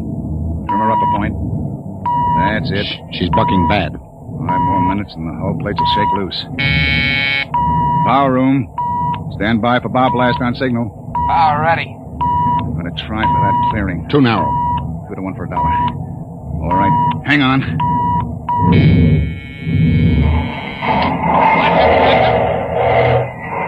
Briggs! Briggs! You all right? I hit my head on the panel. Well, I seem to be all assembled. We're down. Guess our luck hasn't run out yet. Calling power room. Power room, aye. All right down there? Yeah, I'm all right. Danton, I want a complete damage check and repair estimate. Get up here as soon as you got it for me.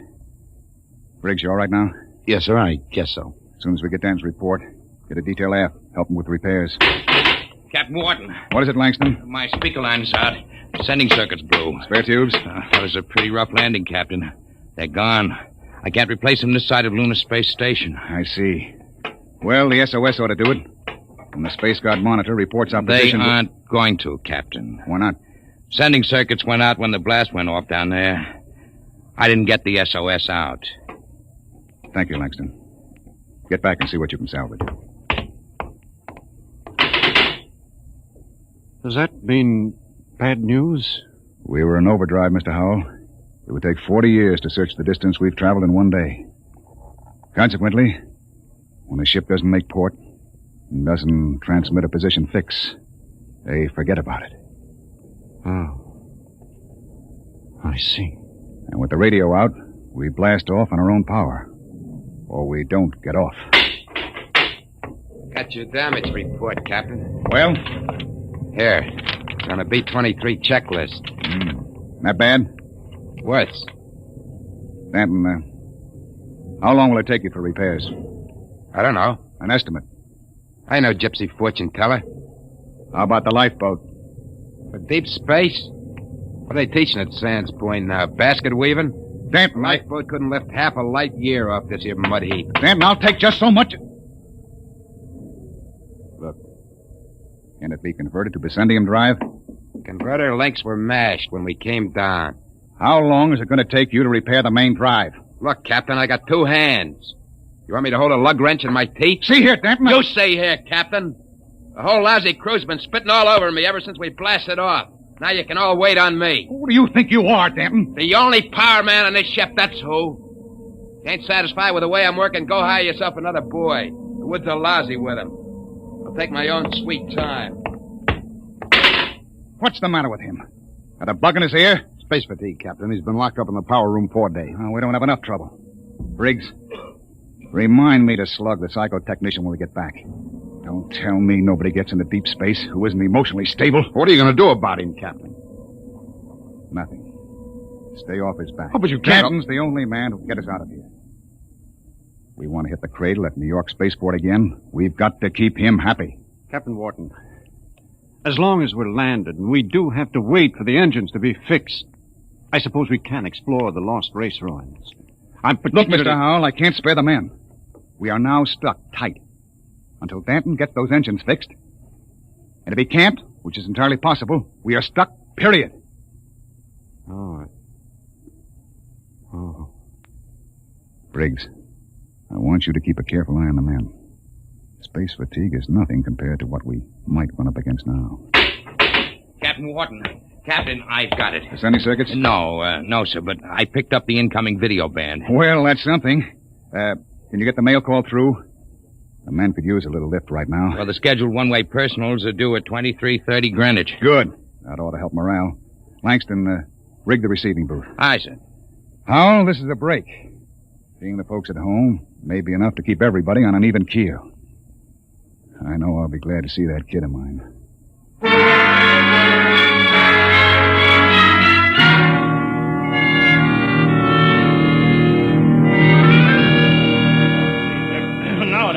Yeah. Mr. Langston, get Hanson out of the booth. You wear the glass right off the tube. Take it easy, Williams. Everybody gets 3 minutes. Hey, Kelly, I bet that dame of yours burned up the circuits, huh? How'd you know it was his girl? You can't tell through the booth. Well, who else would call that eight? What'd you say, Kelly? Oh, nothing. She don't have to. She just stands in front of the pickup tube and, oh, brother. I can just see that. Hey, it's a boy. A boy. Alice had a boy. They're going to show him to me in the circuit tomorrow. Congratulations. Who's next, Mr. Langston? The last call's coming through now on ticker. It's for Williams. Well, wait a minute, Williams. Hey, let go of my arm. What happened to my call? No call today, Dan. You're a liar, Langston. Hey. My girl calls on every scheduled circuit. That must be mine. Let go, Dad. Maybe Janie was busy waiting tables in the lunchroom.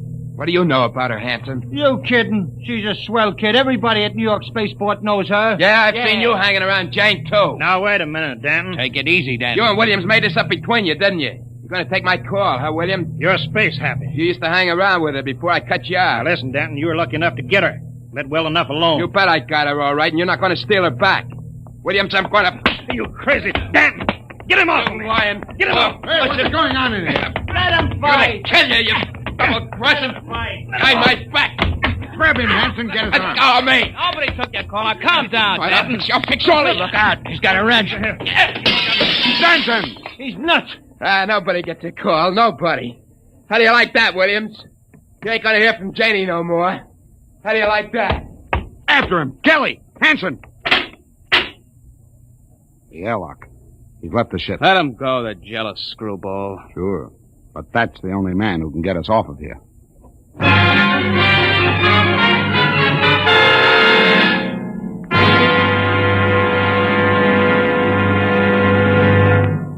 I warned you, so help me, Briggs. I warned you to keep an eye on Danton. Well, I didn't think he'd go off this way. Well, it's that girl of his, sir. He's crazy jealous about her. Any reason for it, Williams? No, sir. She's a good kid. Too good for Danton. I guess he's just so afraid of losing her to some other guy, he's getting psychopathic about it. Well, we've got to get him back. I want every man equipped and ready for search parties immediately. Aye, sir. Williams, rig some portable searchlights and issue hand blasters and radiation tickers. Kelly, Aye, sir. You had the second party. If you find Danton, send up a signal flare. Aye, sir. Unless we do find him, we'll be on this planet until the next freighter stumbles on us. Maybe 10,000 years from now.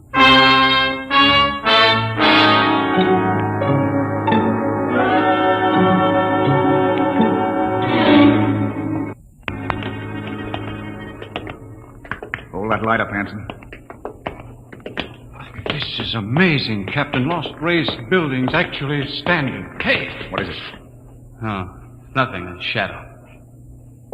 Place gives me the willies. We'll be able to find out so much about them, their science, art, what they looked like, perhaps even why they destroyed themselves. I'm beginning to wonder about that, Hal. You sure they destroyed themselves? Maybe they lost a war to another race. The winners would have left traces. Genghis Khan, the Mongol emperor, left a pile of skulls as a monument after he destroyed his enemies, but there's been nothing like that found. No clues at all, eh? Nothing. When they decided to wipe themselves out, they did a thorough job. But why? That's what we've been asking for 50 years. They wanted to end like that. Captain, there's a rise ahead. Keep going. Anything on your side, Briggs? No, sir. Hanson, what is it? I don't know, sir. It's a funny kind of a glow. I guess I shot without thinking. Don't get trigger happy.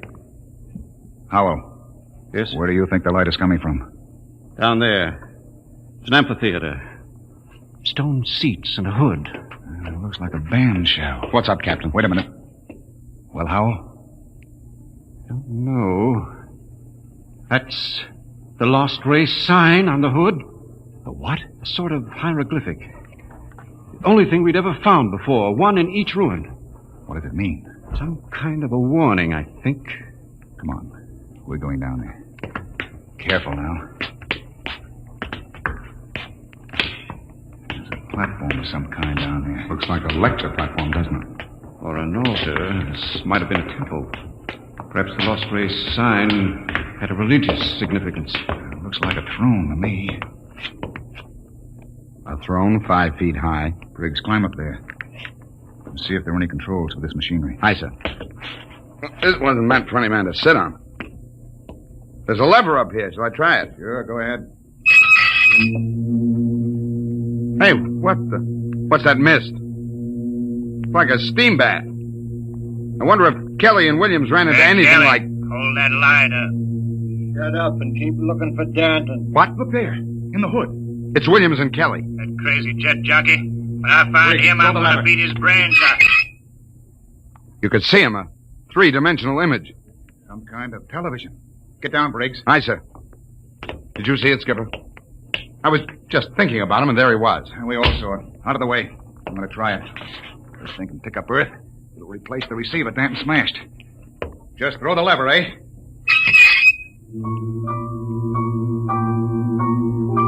What? That's my son. I'll be darned. His music lesson. Say, it reaches Earth all right. What? Imagine. Television without a transmitter. Looks like the Lost Race was ahead of us in more ways than one. Go up and try it, Howell. Amazing, amazing. Television without a transmitter. This machine may be the clue to the mystery of the Lost Race. I'll try it. Mary, I've told you I like my paper first in the morning. If that youngster wants to know how the Tigers did, let him wait until I am... My father in Detroit. Remarkable, Captain. You can see the whole room clearly. Say, how about me, Captain? Let me get up there. I like to see my baby. Alice told me all about it. Out! What's the matter, Hanson? I kicked something, a wrench. Well, hold it up. What? It's Danton's. That means he's been here. We're on his trail, all right. Come on, Howell, let's go. But the baby wouldn't take a minute, Captain. Later, Hanson. We've got to find Danton first. All right, now, let's get moving. Hold it. What's that? The recall flare. Kelly and his men have found Danton. Oh, I hope that crazy fool is in one piece. We start back now, Captain? Yes. That came from the ship. Another flare? No, that was an explosion. That's all we need now. Something more to happen to the ship.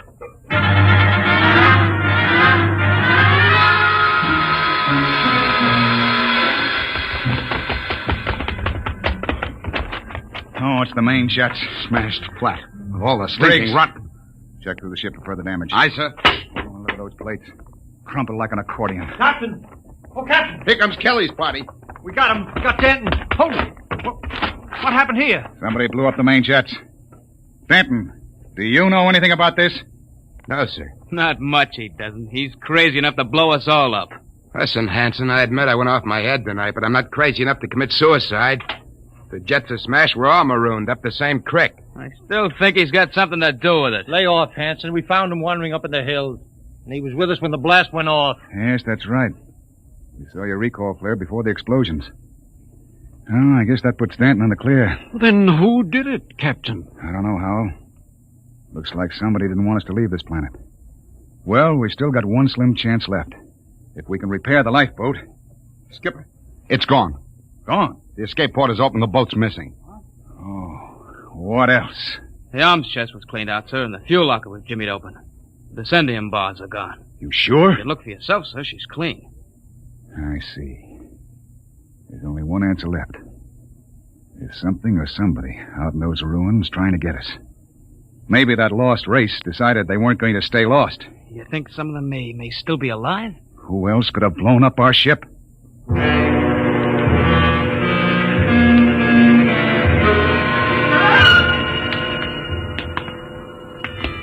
Keep your blaster up, Hal. And be careful. It's a hair trigger. What are we doing back at the television machine, Captain? I thought we were looking for the lifeboat. We are. Whoever blew up the ship must be around here. Might as well try to use the machine to track them down.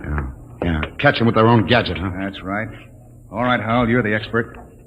Get up there and try to find them. I hope it works. Well? Trying, Captain. Nothing but mist. I don't understand it. It reached all the way to Earth before. I saw my father in Detroit. Mary, my paper's all rumpled again. What? There it is again. My father in Detroit. I've told him time and time again I don't like a messy paper. Look at that. No selector control, yet all the way to Earth. You can see the whole room, the goldfish bowl, the antimacassars on the chairs. Yet we can't pick up something less than a mile away. Knock it off, Hal. We're wasting time. Come on. That gadget won't work. We'll have to comb these rooms inch by inch. I don't understand. Neither do I. We'll cut behind the hood here and go on. Briggs, you take the lead with the radiation ticker.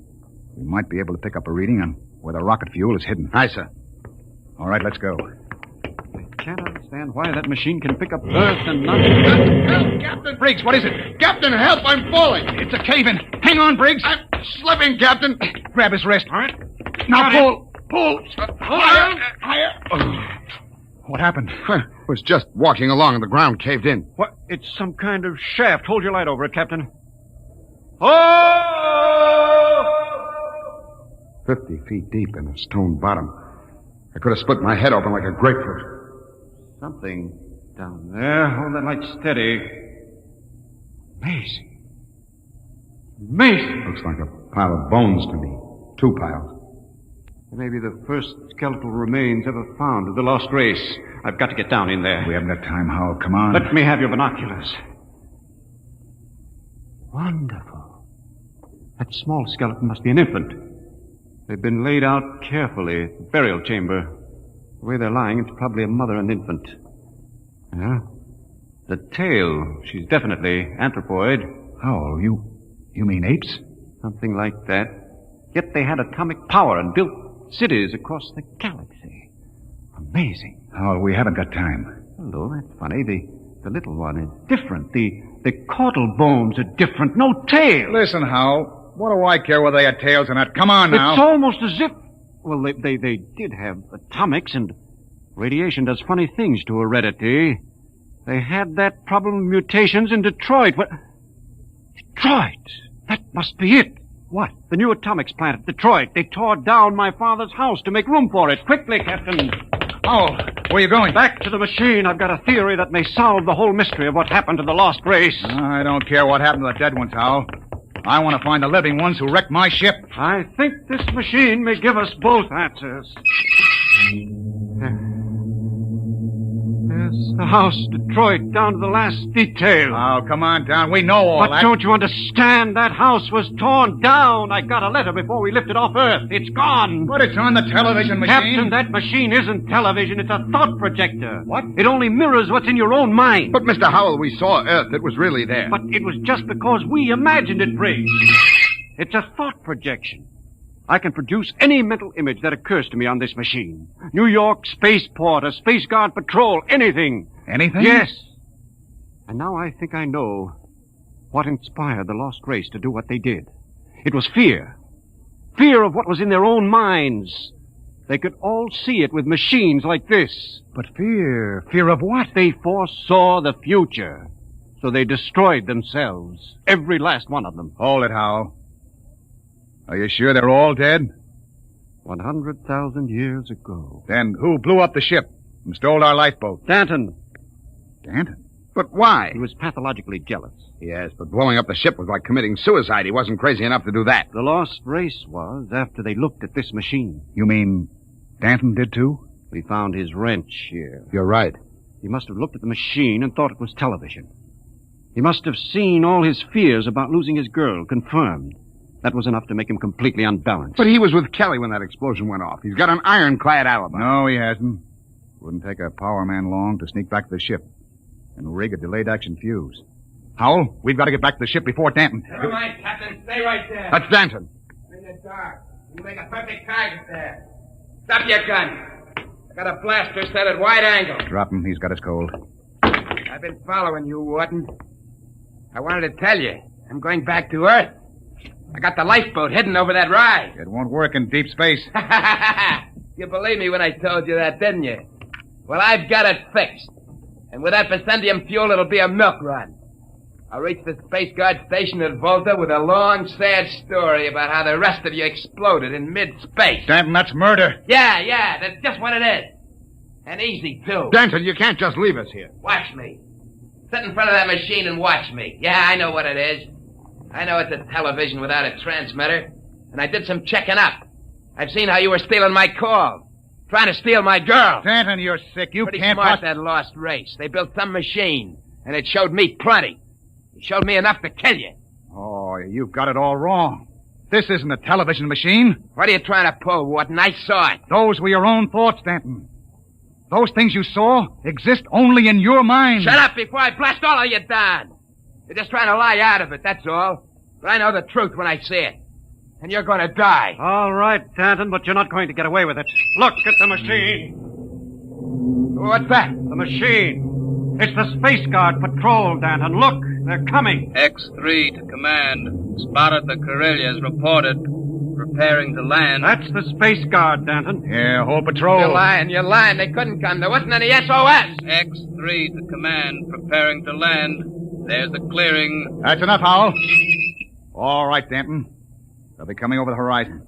Drop your gun and give yourself up. Oh, no. No, they're not going to catch me. I'll be away in that lifeboat before they land. Stand still, all of you. Stay where you are. I still got you covered. Danton, look out behind you! Burial shaft. He fell in it. Hold the light down, Briggs. Well? He's dead. Deader than the Lost Race. And what about those Space Guard cruisers? Out of my head. Just imagined them. There they were on the machine. Poor Danton believed they were real. I wish they were real so we could get off this planet. No, it doesn't matter. We know where the lifeboat is now. We can send one man to bring back help. And it won't be Danton. The machine got him the same way it got the Lost Race. Through fear. But what was the Lost Race afraid of, Howell? Changing. Changing? Look at those skeletons down there. They had atomic energy, but they couldn't control it. Look. The baby is different from the other. The race was changing by mutation. Mutation? Look at those skeletons. Now imagine a shifted hip socket so they could walk upright. The baby was already without a tail. But Howell, that would mean they were changing into... Yes, Captain. The Lost Race committed suicide rather than face the fear of seeing their descendants become such horrible creatures as men.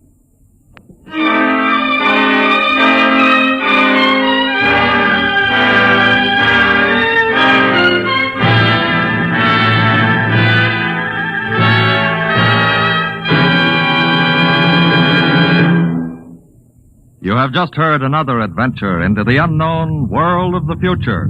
The world of Dimension X. And now, about next week. William Travis and his wife thought they had escaped, but they were wrong. They were being searched out by men from another world, men who wanted them to return. Where? I'll tell you next week. Tonight's drama was based on the Murray Leinster story, The Lost, and was adapted for radio by Ernest Kenoy.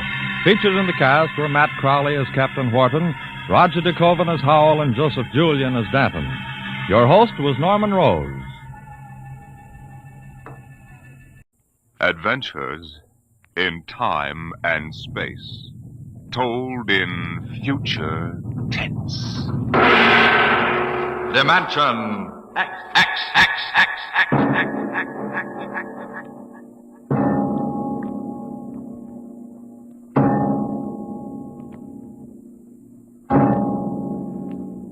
The mind of man is still an unprobed field.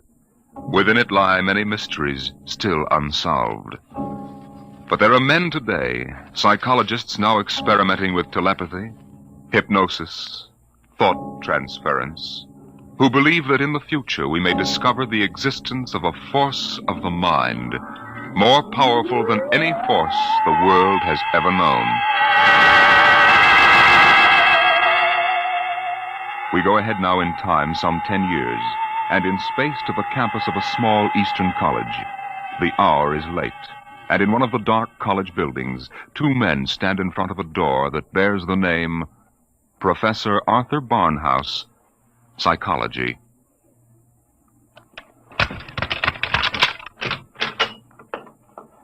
Well, here you are, Clinton. Thank you, Major. Here are the keys to the professor's desk and files. I guess you inherit everything now. You might as well dictate a full report while everything's still fresh in your mind. I'll wait and see you home. Oh, no, that isn't necessary. I'll be all right. You sure? After what's happened tonight, we wouldn't want you to have an accident, too. Major, after what happened tonight, I have a hunch the whole world is ripe for an accident. I'm afraid you're right, Clinton. Well, good night. Good night.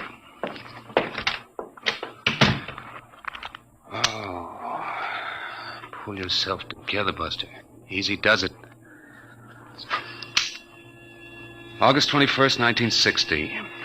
Restricted report from George Clinton to the Secretary of Defense, Secretary of State, the FBI, National Security Board, etc., etc., etc. Subject, the so-called Barnhouse effect, and Professor Arthur Barnhouse, who discovered it. I first met the professor 2 years ago in the fall of 1958. He was a professor of psychology here at Wilton College, and I was here on an instructor's fellowship in the psych department. They assigned me to be Barnhouse's assistant, and he needed one. He hardly ever remembered to go to a class, and he didn't seem to do anything else either. For 3 months, I watched him sitting at the desk here in his study. He'd either stare at nothing for hours or fall asleep, nodding over his mess of papers. I couldn't understand it, and it was none of my business. But one day, I thought I'd better give him a shake. What? What? I said it's 2:15, Professor. Don't you want to go to your 2 o'clock class? Don't you want to mind your own business? I beg your pardon. Sorry, Clinton. Forgive me. I don't know what gets into me. Forget the class. The kids would rather be outdoors anyway. Okay, Professor. In that case, I'm sorry I woke you up. It's all right. I just can't seem to get my sleeping done at night. Clinton, what do you know about the international situation? Well, I'm no political scientist, if that's what you mean. I read the papers when I have time. Well, that's the way I've always been. Lately, I've had to look into it. I stay up nights looking into it. Professor, I don't want you to take this personally or anything, but... Well, sir, I wonder if you'd mind if I asked to be transferred. You mean you'd rather work with somebody else in the department? Oh, no, sir. No, sir, it's not that. I think maybe there's a chance for a psychologist to work on that government project. Government project? Oh, yes, that army thing. Yes, sir. They're trying to develop robot pilots for the new fighter rockets so they'll be expendable. Oh, yes, yes. Something else designed to replace men. Yes, sir. And you know, it's a funny thing. The robots work just like human brains. They get overworked or overloaded or something, and they have nervous breakdowns. Now, if I could only find out what drives those electronic brains crazy, why, I'd feel Clinton, that I was... if you want to study a brain that's going crazy, never mind the robots. You can go to work on me. What are you talking about, sir? I don't know. I'm either crazy as a bedbug or a... Clinton, I wish you'd help me find out. Are you serious, Professor? I never was more serious in my life. I'm afraid I'm going out of my mind. But why? What makes you think so? This is what makes me think I'm crazy. Those dice? Clinton, do you know what the odds are against my rolling a 7? Oh, about 5 or 6 to 1. Watch. 7. Now, what are the odds against my rolling it again? Twice in a row? Plenty. About 100 to 1, I'd say. Watch. Professor, you're hotter than a $2 pistol. It's funny. That's what they said 8 years ago when I first discovered this. Discovered what? This force of the mind. I call it dynamo-psychism. You mean you shove those dice around just by thinking about it? People have always thought there could be a force of the mind. You know that. Fortunately or unfortunately, I've learned to control it. Yeah? How did you happen to find out about this, Professor?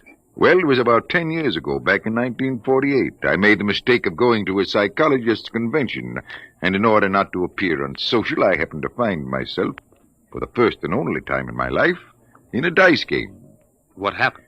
I didn't have the faintest idea what was expected of me, and someone told me to roll 7s. So I did. 10 of them. I'll bet you weren't asked back into that game. That night, in my room, I realized that it simply couldn't have been an accident, Clinton. I tried to reconstruct the exact scene, the position of my body, and finally, the thoughts in my mind. And that was what did it. I remembered what had been my train of thought, and I proceeded to roll 7s, not 10 consecutive times, but 50. Oh, brother, there it is again. Professor, can you do anything else? I mean, besides shove dice around? You see that inkwell on my desk? Sure. Watch it. Don't take your eyes off it. If nothing happens, say so, and I shall go quietly, even happily, to the nearest sanitarium. Okay, Professor, shoot. Hey, why, it just blew up. Yes, I'm sorry. I didn't mean to splash ink on your suit. That's okay, Professor. What was that funny noise? Oh, that? The dynamo psychic waves are a little like ultra-high frequency waves. Sometimes, when I turn on the power, they create a kind of static. Listen, Professor, how much power have you got? Could you blow up anything, well, you know, big? I could flatten the Great Wall of China. Boy, you'll make the helio-oxygen bomb look sick. That's what scares me, Clinton.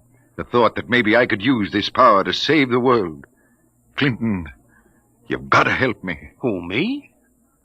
Professor, when it comes to international relations, I don't know from where. You'd better get in touch with the State Department. State Department? Yes, they'd be the ones, wouldn't they? Well, you probably want to be getting home now. I'll see you to the door. I could use a breath of fresh air. Okay, Professor. You better stop brooding about this. You get somebody else to do your worrying for you. Yes, you're right. I have been brooding, wondering what to do. Just sitting and staring endlessly at that awful monstrosity across the way. You mean the old bell tower? Yes, I've gotten so I can't stand the sight of it anymore. Professor! Professor, look, what... Well, there's nothing left but a pile of rubble. Oh, my, I didn't really mean to do that. Well, you see, Clinton, it's got to the point where my lightest whim is more dangerous than a blockbuster. Professor, you get in and write that letter to the State Department right now. You packed too much of a wallop.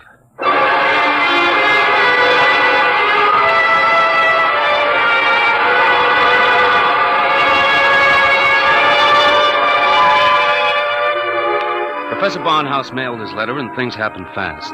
The long arm of the Army reached out, and within 5 days, the two of us were deposited in an old mansion in Virginia, surrounded with a barbed wire fence and 20 guards, and labeled top secret. As soon as they'd seen a couple of small demonstrations, they set up a big test of dynamo psychism, and the professor was a very important guy. You could see him getting more unhappy every day. General Barker, I've got to talk to you. Just a minute, Professor. We're cleaning up the last details in Operation Brainwave. We'll roll at 1400 hours tomorrow. At 1400 what? 2 o'clock tomorrow afternoon. The robot-controlled fighter rockets will take off at exactly 1400 minus 10 and appear over the target at 1400. Watching from here over the video screen, you will then try to knock all 20 of them out of the sky. Think you can do it? Of course I can do it. Fine. And we've taken care of everything. Everything except that you neglected to ask me if I wanted to do it. I don't. This whole thing strikes me as childish and insanely expensive. We'll decide about that. But what's the good of it? I wouldn't mind acting as a defense weapon if it were necessary. But I can make all wars and armaments unnecessary. I could give every nation what it needs. I could move mountains, build roads, dig irrigation canals. I have a technique which costs nothing and can do immense good. You're spending millions to prove that it can do immense damage. It doesn't make sense. You know something, General? He's right. Of course I'm right. I want you to send me and Clinton back to Wilton College. Right away. That's quite impossible, Professor. This operation has gone too far to be called off now. Yes, but... Even if we wanted to call it off. If your dynamo psychism really works, you're apt to be the key to our entire defense setup. But listen... You'll have to excuse me now. Major Cuthrell and I have to double-check the confidential list of the observers on this end. Have you got it, Major? Yes, General. It's right here. Alberts, Barker, Bernstein, Carter, Clinton, Cuthrell, Holbrook, Lawrence, Stein, Williams. Check. I guess that includes everybody of importance. What about me? What? Oh, that's taken for granted, Professor. Thanks. 1400 hours. Will you be ready? I'll be ready. And now, if someone will wind the restricted clock and put the confidential cat out, I'm going to bed.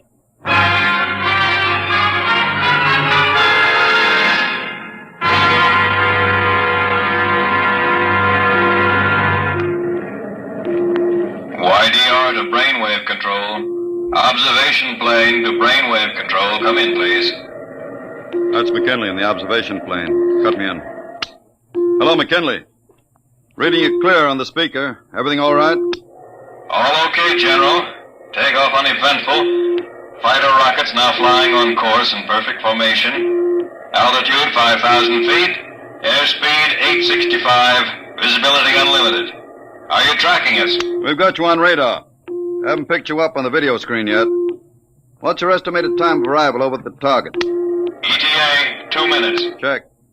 Remember, McKinley, the observation plane is not to enter the target range. Veer off and circle at the 10-mile limit. Bring the rockets overhead by remote control. Check. Observation signing off. 1 minute, 45 seconds to go, Professor Barnhouse. Are you in good shape? I'm all right, General. Good. We can all take our places in front of the video screen now. You sit here, Professor, in the center. Major Cuthrell, will you turn on the video screen? Right, General. Nothing yet, just empty sky. Hold it. I hear him coming in. There are 20 of them, Professor. You think you can knock them down at this altitude? Distance has nothing to do with it. I don't want anything to go wrong.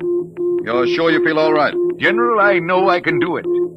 If that's all that's worrying you, let's call the whole thing off and save $20 million. There they are. They're coming in. Get ready, Professor. 10 seconds. 9, 8, 7, 6, 5, 4, 3, 2, 1. Now, wide open, Professor. Well, go ahead, Barnhouse. Knock them down. I did. Nonsense. All you've done is blank out the video screen. What went wrong? Did you give it everything you had? I was wide open, General. And it didn't work. They're still flying. What's that? It just took a few seconds to work. That's Holy smoke, they're dropping like flies. McKinley to brainwave control. What's happened to these rockets? They're going down like flame. By heaven, it works. It really works. Cuthrell, get Washington on the line. Barnhouse, I want you to... Hey, where's Barnhouse? Who's right here? Clinton, where's the professor? Got me, General. We were all staring at the video. He must have walked out. Get moving, everybody. Let the guard search the house. Yes, sir. If anything happens to that man... General Parker. What is it, Corporal? Corporal Gray guard at the main gate. Sir Professor Barnhouse is gone. Gone? Where? He came tearing out of the gate at 40 miles an hour. Here's a note, sir. Threw it out of the car as he went by. I picked it up. Let me see it, quick. What got into that man? What does he say, General? Gentlemen, as the first superweapon with a conscience, I'm removing myself from your national defense stockpile. Setting a new precedent in the behavior of ordnance, I have humane reasons for going off. Signed, Arthur Barnhouse.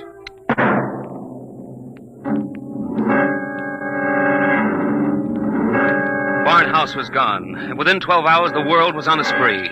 The headlines were glorious or terrible, depending on what you think of the things the way they are. Barnhouse flattened helio bomb factory! The dynamo's psychic waves reached every corner of the world. In every country, every continent flashed the news of what was happening. Hey, Barnhouse knocks out hidden atomic stockpile in Asia! There was a new kind of war, the war of tattletales. Secret agents of every country hunted for the hidden armaments of their enemies, yelled about them in the newspapers, and immediately there'd be that warning burst of Barnhouse static, followed by... Radio-controlled fleet blown up on secret maneuver! The professor was out to make peace or bust, and nothing like him ever was.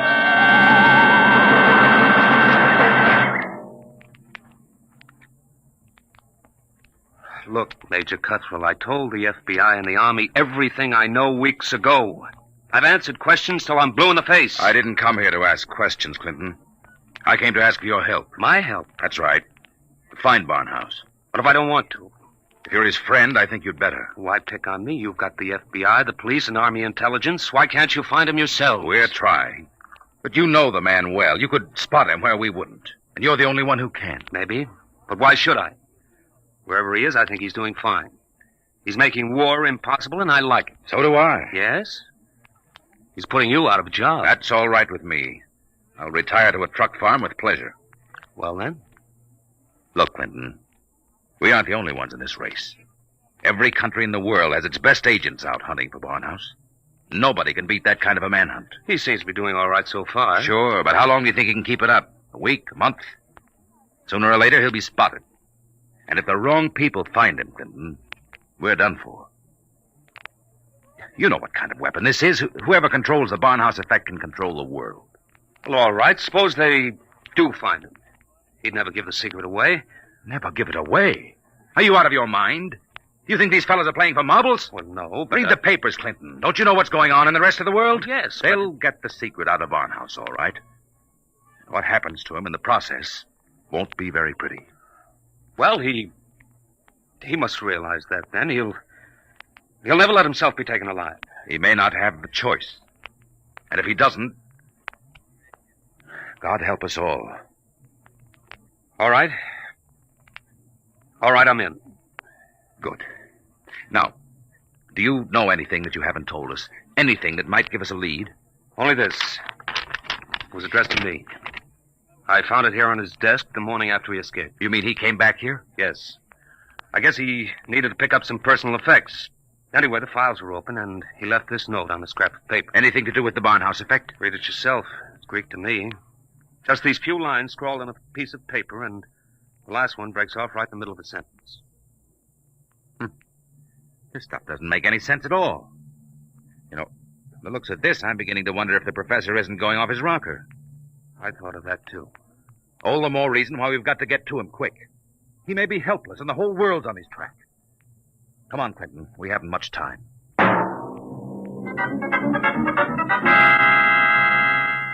You say you do recognize this photograph, Mrs. Reardon? I tell you, it looks like Mr. Balfour's. He had the second floor front room for quite a while, but he left, I should say, about a week ago. Say, is he wanted for something? Yes, if he's the man I think he is.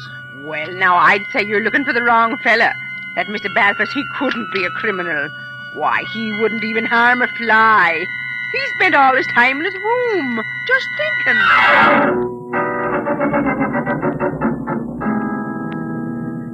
Oh, brother, it's hot. What a way to spend an August afternoon, huh, Major? Give my eye teeth to be at Jones Beach. So would I, Corporal. We've got work to do here. Look, sir, we've been cruising around these radio detection cars for a week. Not a sign of Barnhouse static. The professor must have run out of things to work on. Well, we'll give him a little more time. Switch to shortwave. See if there's anything special coming through. Yes. Try the 9-meter band. This is Radio Miranda calling. Let's hear that. Our American enemies who have hidden behind the unjust and diabolical persecution by Professor Arthur Barnhouse will tyrannize us no more. I wonder if the professor's out of Today, this. our glorious leader takes up his residence in a shelter, shielded with lead against all dynamo-psychic rays. With its protection designed by our brilliant scientists to be absolutely impregnable against the Barnhouse effect, he will once again lead us on the path of our glorious death. Quick, triangulate it and get me a fix. I've got it. Let me check this chart. Quick, man. 3.9, 1.7. Oh, my aching back. What is it? We haven't got a prayer of finding a major. He'd have to be picked out of 2 million people. Where is Barnhouse? Right where I was wishing I was. Right smack in the middle of Jones Beach.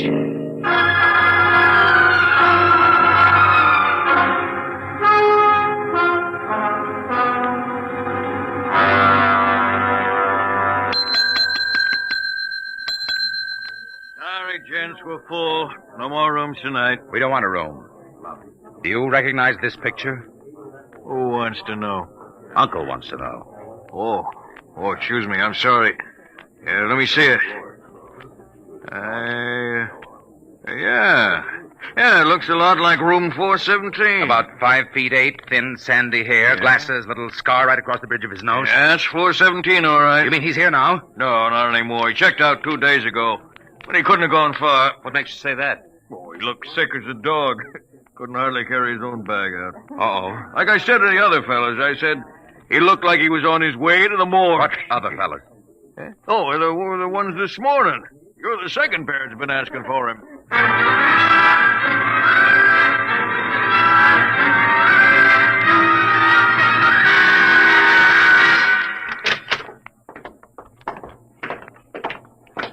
Here we are, Ward 15. This way, gentlemen. You're sure he's here, nurse? Oh, yes. Thank heaven we're in time. Well, I wasn't on duty when he came in, but one of the other girls told me he'd collapsed in the street. The ambulance brought him in. Poor guy, he must have really had it rough. Oh, here you are. Bed number 78. This is your man. Wait a minute. This isn't Barnhouse. But I was perfectly sure. Oh, wait, let me check his chart. Dismissed 8 p.m. Only an hour ago. Oh, dear, now I remember. Remember what? If he was sick, why did you let him go? Well, 2 of his friends came and took him away. They didn't want him in the charity ward. They said they'd make sure that he was taken care of.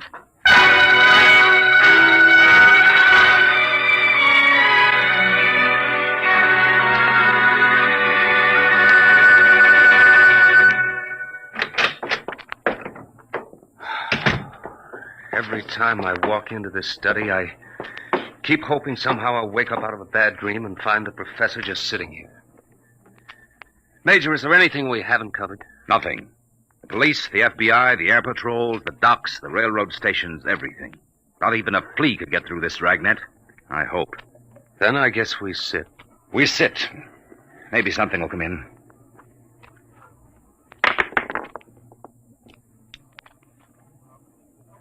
You have to roll those dice. I'm sorry. I wasn't thinking.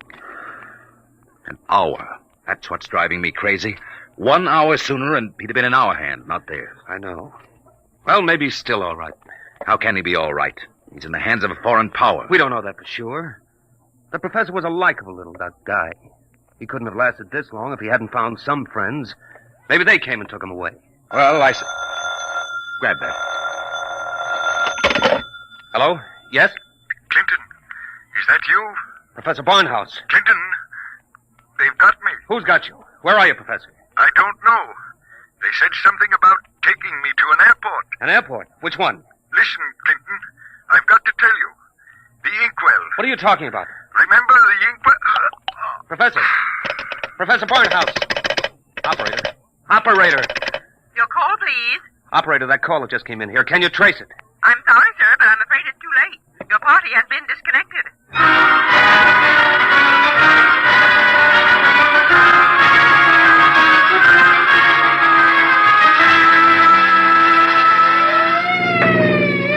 Where are we headed? He didn't say which airport. Just a hunch. The commercial airfields are all covered. But there's a little private field out here, I remember. Hasn't been used in years. Better be the one. They didn't have too much of a start on us. Maybe we'll make it in time. Step on it, Corporal. Wide open, Major. How'd he sound? Did he say who had him?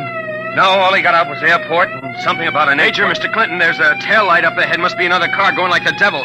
You're right, I see it. They're turning into the airfield. Come on, faster. Hold everything. Look up ahead. They're switching the floodlights on at the field. There's the plane down at the other end, all warmed up and ready to go. We'll never make it on the road. Hang on, I'm going through the fence. Right.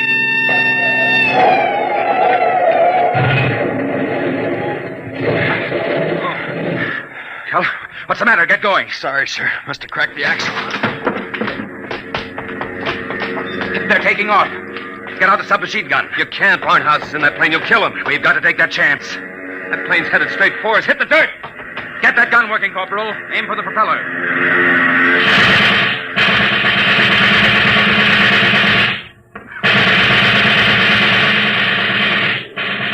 Couldn't get him, Major. Well, there goes the old ball game. I'll get through to Air Patrol, sir. Maybe they can intercept the plane. Not a chance. By the time the fighters got off the ground, the plane would be out of range. No, we've lost, Barnhouse. Nothing can save us now. Hey, what?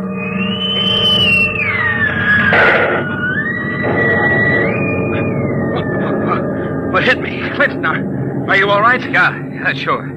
The plane. It's gone. I know. Barnhouse blew it right out of the sky. He wouldn't let himself be taken alive. Boy, he really did it the hard way. Poor guy. He shouldn't have had to be a hero. All he ever wanted was peace. Peace? What's that? Now the arms race will start all over again. And with Barnhouse gone, what's left to stop it?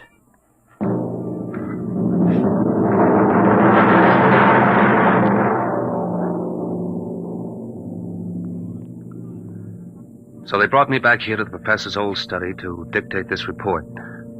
I'm sitting here at his desk, and it's just the way he left it. Papers all over, even his old pair of dice. Arthur Barnhouse is dead. That's going to be good news for some people when they find out. The saber rattlers of the world will be busy as of tomorrow morning, getting ready to whoop up another war. But I'm afraid they're in for a little surprise. It's 3 a.m. now. When before morning comes, I intend to vanish, disappear completely. That's the last that anybody will ever see or hear of me directly. That's why I want to tell you now. I've been looking at the new inkwell here on the desk. The professor's last words were something about an inkwell. And in it I found a little scrap of paper. Just a few words, but they complete the note I showed the major. The note that didn't make any sense. The whole thing makes sense now. Professor Barnhouse may be dead. But you haven't heard the last of the Barnhouse effect. Not yet. I've been experimenting while I've been talking to you. And now the time has come for me to say goodbye. You see, I've just rolled my 50th consecutive 7.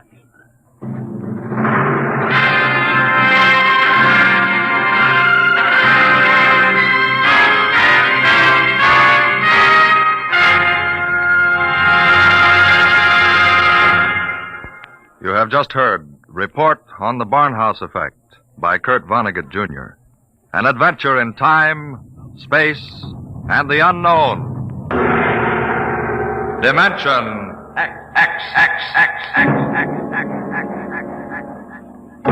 Next week, The strange story of the interspace rocket Star Cloud, which vanished mysteriously behind the Great Galactic Barrier in the year 1986. What happened to it and to its crew?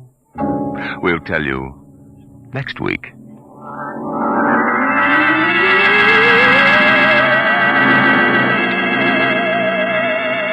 Tonight's story, Report on the Barnhouse Effect, was adapted for radio by Clarice A. Ross. Featured in the cast were Bill Quinn as Clinton, Ed Jerome as Professor Barnhouse, and Carl Weber as Major Cutthroat. Your host was Norman Rose. Music, Albert Berman. Engineer, Bill Chambers. Dimension X is produced by Van Woodward and directed by Edward King. Adventures in time and space, told in future tense. Dimension X.